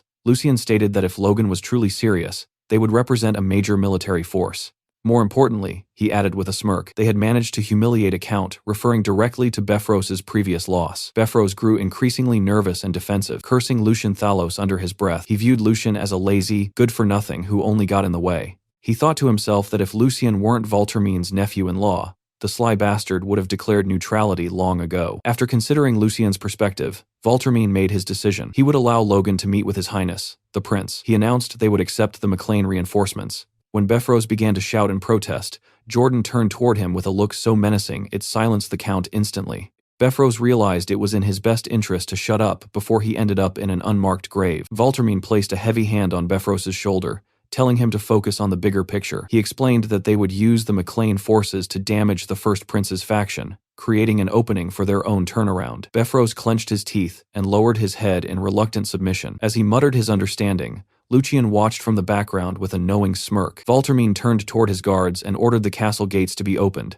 allowing Logan and his troops to file through. Once inside, the sight that met Logan was startling. Valtermine stood waiting alongside a massive man wielding a giant hammer, both backed by a significant force. Logan noted to himself that it was a grand welcome indeed. As they assembled in the middle of the courtyard, a voice echoed through the air, acknowledging the arrival of the McLean forces. Valtermine and the other leaders immediately lowered their heads in respect. A group of attendants carried a man toward Logan, who spoke with an air of grievance. He reminded Logan that he had previously refused a personal invitation to join his faction, then asked if Logan truly expected to be welcomed now, just because he had arrived with a few troops. Observing the man, both Patrick and Logan shared a silent thought. Who is this idiot? Logan reflected on the second prince, realizing he didn't know much about the man's character. He only knew that while the first prince had been a tyrant who ruined the country in his past life, the second prince had been regarded even more poorly. As Logan knelt before him, he noted that the prince's arrogance was obvious even at a glance. Around them, soldiers began to shout, calling the McLeans two-faced bastards and demanding they be barred from the faction. Logan wondered if these men even understood the direness of their own situation. However, looking past the rowdy soldiers to the leadership behind the prince, Logan saw a different story. Unlike the common troops, the commanders seemed to feel a shred of shame for the display. After the formalities, the second prince glanced at Valtermine, signaling that it was his turn to handle the proceedings. Valtermine stepped forward, and the prince excused himself, claiming he was tired. Valtermine first addressed Patrick, shaking his hand and welcoming him aboard. He remarked that Patrick seemed far more polite than his son, though Patrick quickly defended Logan, insisting that his son was also capable of being polite. Valtermine scoffed and turned his gaze toward Logan, who had already wandered off to find Roger Beffrose. Logan approached the Count with a smirk, casually greeting him and asking if he had been well. Beffrose was visibly incensed, but remained silent, merely slapping Logan's offered hand away and calling the situation ridiculous. Unfazed, Logan withdrew his hand and mockingly suggested this was a great turn of events, noting that the southern unification Beffrose had always desired had finally come to pass. Beffrose began to tremble with fury, veins bulging across his face. He hissed, asking Logan if he truly had the nerve to speak to him. Logan thought to himself that while he only intended to tease the man, the reaction was priceless. He suspected that if he pushed just a little further, the Count might actually attack him. If that happened, Logan mused, he could simply kill him in self-defense. The confrontation was interrupted by the Moon Knight, who urged Beffrose to restrain himself. The knight insulted Logan, comparing him to filth, and suggesting that getting too close would only make the Count stink. Logan just kept smiling, feeling the insult was a waste of breath. Taking his knight's advice, Beffrose turned his back on Logan, vowing that he would be watching him closely. Currently, Alun Castle and its neighbor, Allen Castle, served as the twin castles of the Valtermine dukedom. Their names originated 1,000 years ago, named after two moons lost in a mythical age. In those ancient times, when orc hordes occupied the southern plains, these fortresses were built to protect the lands of humanity. Unfortunately,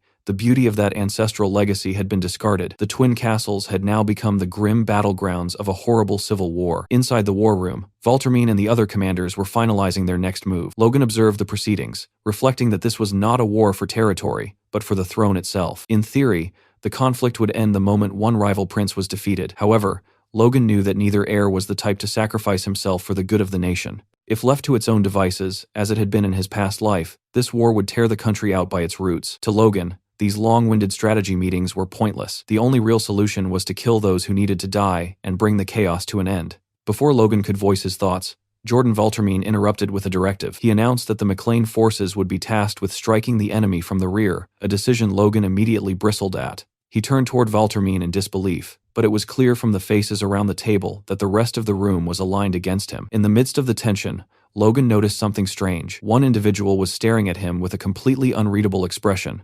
Logan couldn't tell if it was hostility or curiosity. It was Lucien. As Logan wondered what had become of this man in his previous life, Valtermine snapped his attention back to the present. He noted Logan's silence and asked if he intended to refuse the plan, even threatening to summon Baron McLean to settle the matter. Logan assured him that wouldn't be necessary. He calmly repeated the order back to Valtermine, confirming that he was being asked to flank the enemy. Valtermine explained his reasoning. Both sides already knew each other's elite units, so the McLeans were the only remaining variable capable of creating a necessary opening. Logan saw through the tactic immediately. Valtermine was effectively sending the McLean house to its death. He wondered how Valtermine honestly expected 5,000 troops to successfully flank a battlefield teeming with over 50,000 enemies. He glanced at Befrose, who was already grinning from ear to ear at the prospect of the McLeans being wiped out. After a moment of deliberation, Logan opened his mouth to reply. To the absolute shock of almost everyone in the room, he agreed to comply with the order. Lucien appeared to be the only one who had anticipated this response. Logan then asked for permission to plan the specifics of the operation himself. Valtermine clenched his fist and, after a brief pause, granted his permission.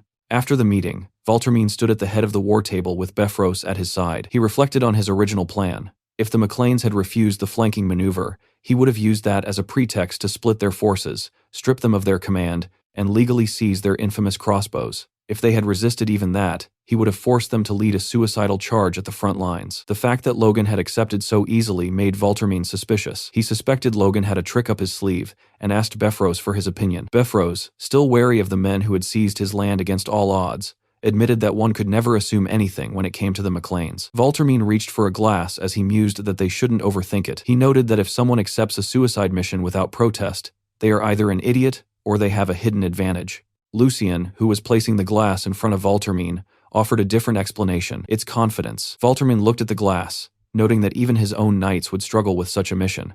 Yet Logan claimed he could do it.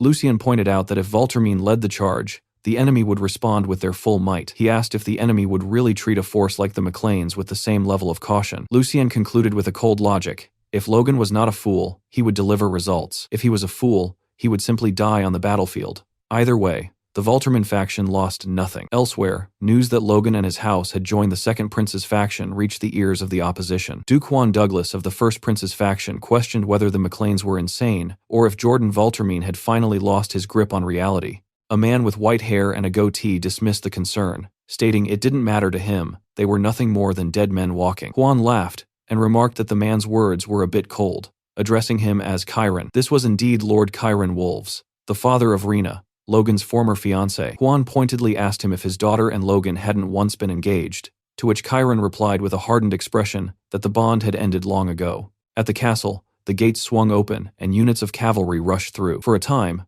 both factions had focused on posturing rather than full-scale combat, but the struggling Second Prince's faction had now reignited the war. On the battlefield, Logan and Patrick advanced at the head of their troops. Patrick observed the sheer scale of the army. Even after months of grueling combat, the Second Prince still commanded nearly 1,000 knights and a total force of 50,000. Logan warned that the enemy would be equally formidable, especially with 100-strong corps of mages under the command of the Frost sorcerer, Juan Douglas. Patrick wiped away a bead of sweat, noting that they were facing such foes while the Second Prince's main army maintained a wary distance from them. He worried that if anything went wrong, they would be left to die alone. Logan noted that the maneuver was likely born of distrust, which was why the Prince's faction had acted first. He reiterated his own objective, to kill those who needed to die as quickly as possible to end the war. This move was the first step toward that goal. At their respective ends of the front, Jordan Valtermine sat tall on his horse, while the second prince appeared as though he had only just awakened. On the opposing side, Juan Douglas held his position while the first prince sat in his chair, eating. Valtermine finally gave the command to charge. A horn blast signaled the start of the engagement, and thousands of soldiers began their march. Realizing it was time, Patrick ordered the McLean troops to move. Their banner stood tall as they advanced steadily toward the battlefield. Watching the movement, the second prince asked Jordan if he truly believed the McLeans would mobilize after the humiliation they had suffered at the meeting. Jordan was unsure how to respond, but as Logan strode through the battlefield, he knew the answer would soon be clear. Lucien remained certain of the McLeans' commitment, much to the displeasure of Beffros. Word soon reached Juan Douglas that the McLean forces were attempting a flanking maneuver. He scoffed, calling them lunatics who must have lost their minds, while his soldiers mocked the McLeans for treating war like a game. A flag bearing a blue cross was raised. It was the House of Terran Jihad, offering to intercept the flank. However, Huan ordered the House of Wolves to handle it instead, noting that Chiron had made bold claims and now needed to show results. Chiron prepared his troops to face Logan, his mind drifting back to a previous conversation with Juan Douglas. Juan had asked if he regretted breaking the engagement, suggesting that had the bond remained, Logan would have been forced to join the first prince. Chiron looked at Juan, noting that his golden hair and blue eyes were proof of royal blood and reflected on the duke's ambition. Juan, a mage who took after his maternal side, was seeking to break the limits of his status to sit upon a throne he was never meant to reach. Chiron decided that since the McLeans had strayed from the path he set, they were now targets for elimination. Chiron had told Juan that by breaking the bond with Logan, he had gained a far greater connection to the duke's faction, so there was no reason to cling to something small. When Juan expressed a lingering regret over the lost potential of the McLeans, Chiron promised to take care of that regret in the coming battle. Juan noted Chiron's confidence, reminding him that Logan's house had been the ones to take down Beffros. Chiron dismissed the victory as a mere trick, declaring that the true trump card was already in the hands of the House of Wolves. In the present, Chiron gripped a crossbow of his own. His focus was broken by a sudden report from a lookout with a telescope, who informed him that Logan and the McLean troops were approximately 800 meters away. Through the distance, the McLean banner was clearly visible, with Logan leading the charge. Chiron mused that if Logan had faced any other border count, he might have stood a fighting chance. Unfortunately for him, he was facing the House of Wolves. Chiron gave the order to charge, commanding his people to use their new weapons to wipe the McLeans out. As his troops surged onto the battlefield, Chiron carefully timed the assault. He waited, letting the distance close, needing just a little more ground before Logan was within the effective range of his own crossbows. He smirked, mocking Patrick in his mind, relishing the thought of ruining Logan with his own creation. However, it was Chiron who was caught off guard when he heard Logan shout for his men to load their weapons. Chiron was baffled. He wondered why Logan was preparing to fire from such an extreme distance, unaware that Logan had significantly improved the weaponry. Logan fired, and a bolt imbued with mana screamed across the battlefield with immense power. It struck the earth just behind the enemy's front line, startling the horses. One soldier shouted that they were still far out of range, but his relief was short-lived. A giant explosion erupted from the bolt, engulfing everything in its vicinity. The soldiers realized they were facing magic as the shockwave threw them from their horses. Chiron and his officers came to a dead halt, staring at the carnage in disbelief. Gritting his teeth, Chiron demanded to know what kind of trick Logan had pulled this time. Logan, observing the chaos, noted that the enemy's front line was thoroughly shaken. He turned to Clayton to issue a command, but no words were necessary. Clayton nodded and turned to his disciples, telling them it was time to act. They began imbuing rocks with mana in preparation for their next move. Clayton glanced at one particular disciple with blue hair, Victoria. He asked if she was sure she was ready, and Victoria firmly replied that she was fine and could handle her part alone. Now a trained apprentice, Victoria was determined to show the enemy her strength and composure, fighting with all her wits and might. Just a short while ago, Kaisalon had spotted the weapons their enemies were carrying, realizing with a shock that they also possessed automatic crossbows. Logan shaded his eyes against the sunlight, observing the field, and remarked that unless the enemy was holding weapons that only happened to look identical, that was exactly what they were. Kaisalon wondered how Logan could even identify them from such a distance. Logan, meanwhile, reflected that the technology was bound to leak eventually, but he hadn't expected Beffros to be the one to distribute it. He then realized the leak must have originated with Rena during their first encounter after she had broken their engagement. Logan turned to his troops and ordered everyone equipped with explosive bolts to move to the front. He declared that they would permanently destroy the enemy's automatic crossbows before they ever had the chance to use them. Nearby, A golem's massive hand rose from the earth as Clayton and his disciples conjured a small army of the constructs. Beside them sat crates filled with blue marbles, the Liberatio explosives developed by Clayton and Hamar. Clayton informed his team that they had plenty of ammunition and urged them to throw as many as necessary. Victoria clenched her hands, her mind focused. Having mastered first circle magic, she was determined to prove she could handle her duties alone. Her motivation was simple. She was doing this for her brother's sake. With a sharp command, she ordered her golem to strike. The golem prepared and launched the bombs like bullets toward the enemy lines. As they fell, the marbles glowed a menacing red. An enemy soldier barely had time to ask what they were before the world dissolved into fire and explosions. Chiron Wolves stood speechless, paralyzed by the carnage. One of his soldiers reported that Logan was utilizing magic, warning that their forces, though 1,000 strong, could be decimated by a mage of that caliber. Infuriated, Chiron realized he had to close the distance immediately. He ordered his cavalry to charge, reasoning that if the two armies became entangled in a melee, Logan would be unable to use large-scale magic. Kaisalon ordered his own men to reload and fire. A rain of arrows arched through the sky, approaching the enemy at incredible speeds. However, the enemy knights blocked the barrage with ease, using their shields. Kaisalon noted this was expected. Once a warrior reached the level of a knight, mere arrows wouldn't take them down. The goal, however, was simply to unhorse them. Kaisalon glanced at Victor, who nodded in silent understanding. Victor turned to his cavalry and ordered them to split, instructing the men to maintain their distance while harrying the enemy's broken formation from the flanks. On the ground, the enemy soldiers struggled to block the constant fire. One grumbled that the barrage wouldn't have been an issue if they hadn't been unhorsed, but he was silenced when arrows began pouring in from his side. The enemy soldiers began to fall like leaves in the wind. Victor rode into the heart of the fray, his heterochromatic blue and red eyes gleaming majestically. He recalled the conversation where Logan had given him this command. Logan had started to explain why a knight like Victor would be tasked with such a maneuver, but Victor had cut him off, simply stating he would do it. His only request to Clayton had been to protect his sister at all costs, his expression turning menacing as he admitted he didn't know what he might do if she were harmed. Logan had smacked him on the head then, telling him to chill out. He assured Victor that Clayton would take excellent care of Rhea and told him to focus on his own survival for her sake. Victor had bowed, acknowledging that his ability to even have dreams for the future was thanks to Lord Logan. Now, as he charged, Victor thought of Rhea and Logan, placing their safety and comfort above his own. Coming to a halt at the perfect vantage point, he ordered his troops to strike from the rear and raze the enemy to the ground. Logan surveyed the battlefield, his eyes sharpened by mana to pierce through the distance. He noted to Patrick that Victor and the crossbow cavalry were successfully moving to the rear, which Patrick took as their cue to engage. Patrick whirled around, ordering his knights to provide immediate assistance. Max Peretta and his soldiers were also in position. Though Max briefly questioned his orders, he quickly obeyed and led his men charging toward the fray. On the battleground, Kaisalon raised his fist high, signaling his units to hold their fire. In the center of the enemy lines, a man in heavy armor huffed under the sudden silence. This was the Wolves' knight captain, Nick Marcel, known as the Swordbreaker, who gripped a massive long blade. Nick was momentarily speechless, wondering if the McLean forces had already run out of ammunition. He quickly realized his error, and his expression shifted to dread as he saw Logan and the knights approaching at full tilt.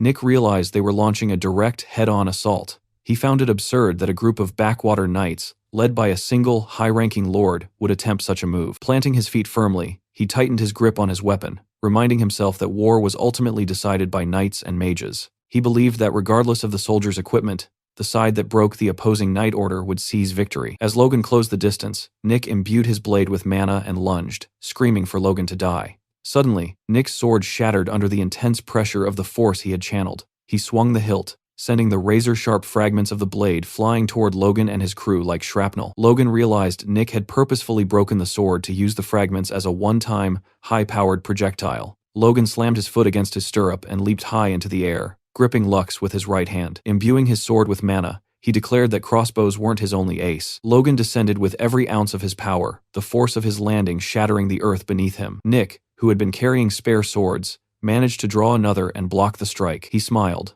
believing he had successfully warded off the danger. However, Logan's attack was concentrated with the precision of a drill. The sheer pressure snapped Nick's second blade, and the captain could only watch in horror as Logan's sword lunged for his eyes. Nick tried to dodge, but the blade pierced his chest. With Nick's guard completely broken, Logan moved in for the final blow. He unleashed a powerful swing that Nick had no hope of parrying. Blood splattered across Logan's cheek as the blade struck Nick's neck, sending his head rolling away from his body. Logan stood tall amidst the wreckage and shouted for all to hear that the enemy knight captain had fallen. Chiron Wolves was terrified, unable to comprehend how his captain had been defeated so easily. Looking across the battlefield, Logan noted that in this brief clash, the House of Wolves had suffered more losses than in the previous half-year of the Civil War. Realizing the battle was lost, Chiron ordered an immediate retreat. The coward was the first to flee, deciding he wouldn't bleed his forces any further just to slow Logan down. In his haste, he tried to grab his crossbow, but it slipped from his fingers and was lost. The weapon he had fought so hard to obtain was gone. Logan stood in the center of the battlefield and ordered his troops not to pursue Chiron, but to regroup and reorganize instead. He watched Chiron flee, noting that the enemy had collapsed the moment their front line broke. Surveying his own side, he saw that Patrick had personally taken down several advanced knights. Hinckley approached Logan with the casualty report. 5 knights seriously wounded and 2 dead, with roughly 100 soldiers injured. Hinckley smiled, declaring it an overwhelming victory against a border duke. Logan felt a flush of pride but cautioned his men to stay calm and not get ahead of themselves. Hinckley noticed a shift in the atmosphere, looking toward the main army and wondering if they had witnessed the McLean victory as clearly as he had. Logan, his mind on Duke Jordan Valtermine, mused that he would show the Duke even more material might. Valtermine would have to think very carefully about how he planned to treat the McLean house from now on. In reality, Jordan Valtermine was truly amazed. He reflected that while the battlefield looked fierce on the surface, the ones actually being ground down were merely the weak, lesser nobles. From his perspective, those with nothing to lose needed only to watch safely from the sidelines, as those pretending to be obedient revealed themselves as traitors. Jordan believed this skirmish had served that exact purpose. He informed the nobles behind him that, judging by the clear outcome of the clash, the McLeans were now at least on par with the Marquis of Kalia. The nobles standing behind him were struck with disbelief. Seeing the fright on their faces, Jordan asked what the problem was, noting that the power Logan displayed was effectively theirs to use now. The 2 nobles remained skeptical, arguing that if Logan were to betray the faction, they would be in serious trouble. Jordan privately agreed, thinking that trouble was an understatement. They would be crippled. Looking up at the sky and seeing the various banners, Jordan recalled Logan's arrogant demands: recognition of the Befros territory, half of the Kalia Marquisate, and a count's title. He gripped his reins tighter, deciding to let it slide for now, but he vowed that Logan would one day pay the price for such arrogance. He turned to his commanders, ordering them to signal all units that the McLeans were moving to strike the enemy's rear, declaring that a full-scale war had truly begun. On the other side of the battlefield, the first prince received word of the wolves' retreat and was far from pleased. He demanded to know if they were pulling some trick, or if they had simply been a bunch of ragtag fools all along. Juan Douglas, who delivered the report, noted that the bat-like McLeans were hiding more venom than they had anticipated. The first prince screamed, asking if Juan intended to just stand there and watch. Maintaining his composure, Juan advised the prince that now was the time to fortify their defenses. He warned that once the McLeans attacked from the rear, the main enemy front would likely charge as well, and urged the prince to stay close to him. The first prince was baffled by the shift in momentum, while Juan fumed silently, calling the McLeans traitors and wishing for them to come closer so he could tear them to shreds, regardless of the cost. Everyone's eyes were now fixed on Logan's next move. Lucien found the entire situation ridiculous. The most noble men in the country were ignoring the massive battlefield before them, focused entirely on a single, distant barony. He wondered who this war was even being fought for. The McLean troops continued to accelerate, but their trajectory began to shift. Both Juan and Jordan watched in confusion, wondering what Logan was doing. Logan had decided to move away from the enemy's rear entirely. Patrick asked his son if they were really just going to keep going, worried about what they would say to the leadership when they returned. Logan turned to his father and remarked that Valtermine likely never expected them to actually hit the rear in the first place. He had just wanted them to stir up chaos and die off. Logan pulled out a small piece of paper, declaring that instead of joining a pointless death, they were going to do something that actually mattered. When Patrick asked what he was planning, Logan smiled and told him they were going to start looting empty houses. A week later, the first prince and Juan Douglas were sequestered in a room, the prince casually eating grapes. The prince noted that they had heard nothing of the McLeans since the battlefield incident and wondered aloud if they had simply vanished into thin air. As Juan sat reading a document, a soldier suddenly burst into the room, slamming the door open and shouting that there was an emergency. Annoyed, Juan barked at the soldier for causing such a ruckus in front of his highness, but the soldier insisted the matter was urgent. He leaned in and whispered to Juan, whose expression immediately shifted to one of complete shock. Noticing the change, the first prince demanded to know what was wrong. Juan turned to the prince and spoke a single name: Touraine Castle. The name alone seemed to stir fear in the prince's eyes, but Juan wasn't finished. He added that it wasn't just Touraine, Alston, and Firenze had been hit as well. Sweating, Juan told the prince the one thing no sovereign ever wants to hear during a war. All of their primary supply bases had been burned to the ground. The man responsible was Logan, who currently stood before one of the blazes. Watching the flames, he remarked that it was burning well while holding a piece of paper in his hand. He looked down at it, glad they had followed this specific route. He thought back to the child naming ceremony for Felix, where he had squeezed the information out of a kairos, specifically the details of the kairos trade route. Since the head of that house was the largest grain merchant in the country, it was obvious they would be handling the logistics for the First Prince's faction. Logan huffed, almost unable to believe his own success. Destroying 3 castles in a single week was truly impressive. He dropped the paper into the fire and noted that the First Prince's faction must have truly let their guard down. As the paper was consumed by the flames, Logan took one last look at the burning castle and ordered his people to withdraw. He smiled to himself, silently thanking his uncle for the delicious meal.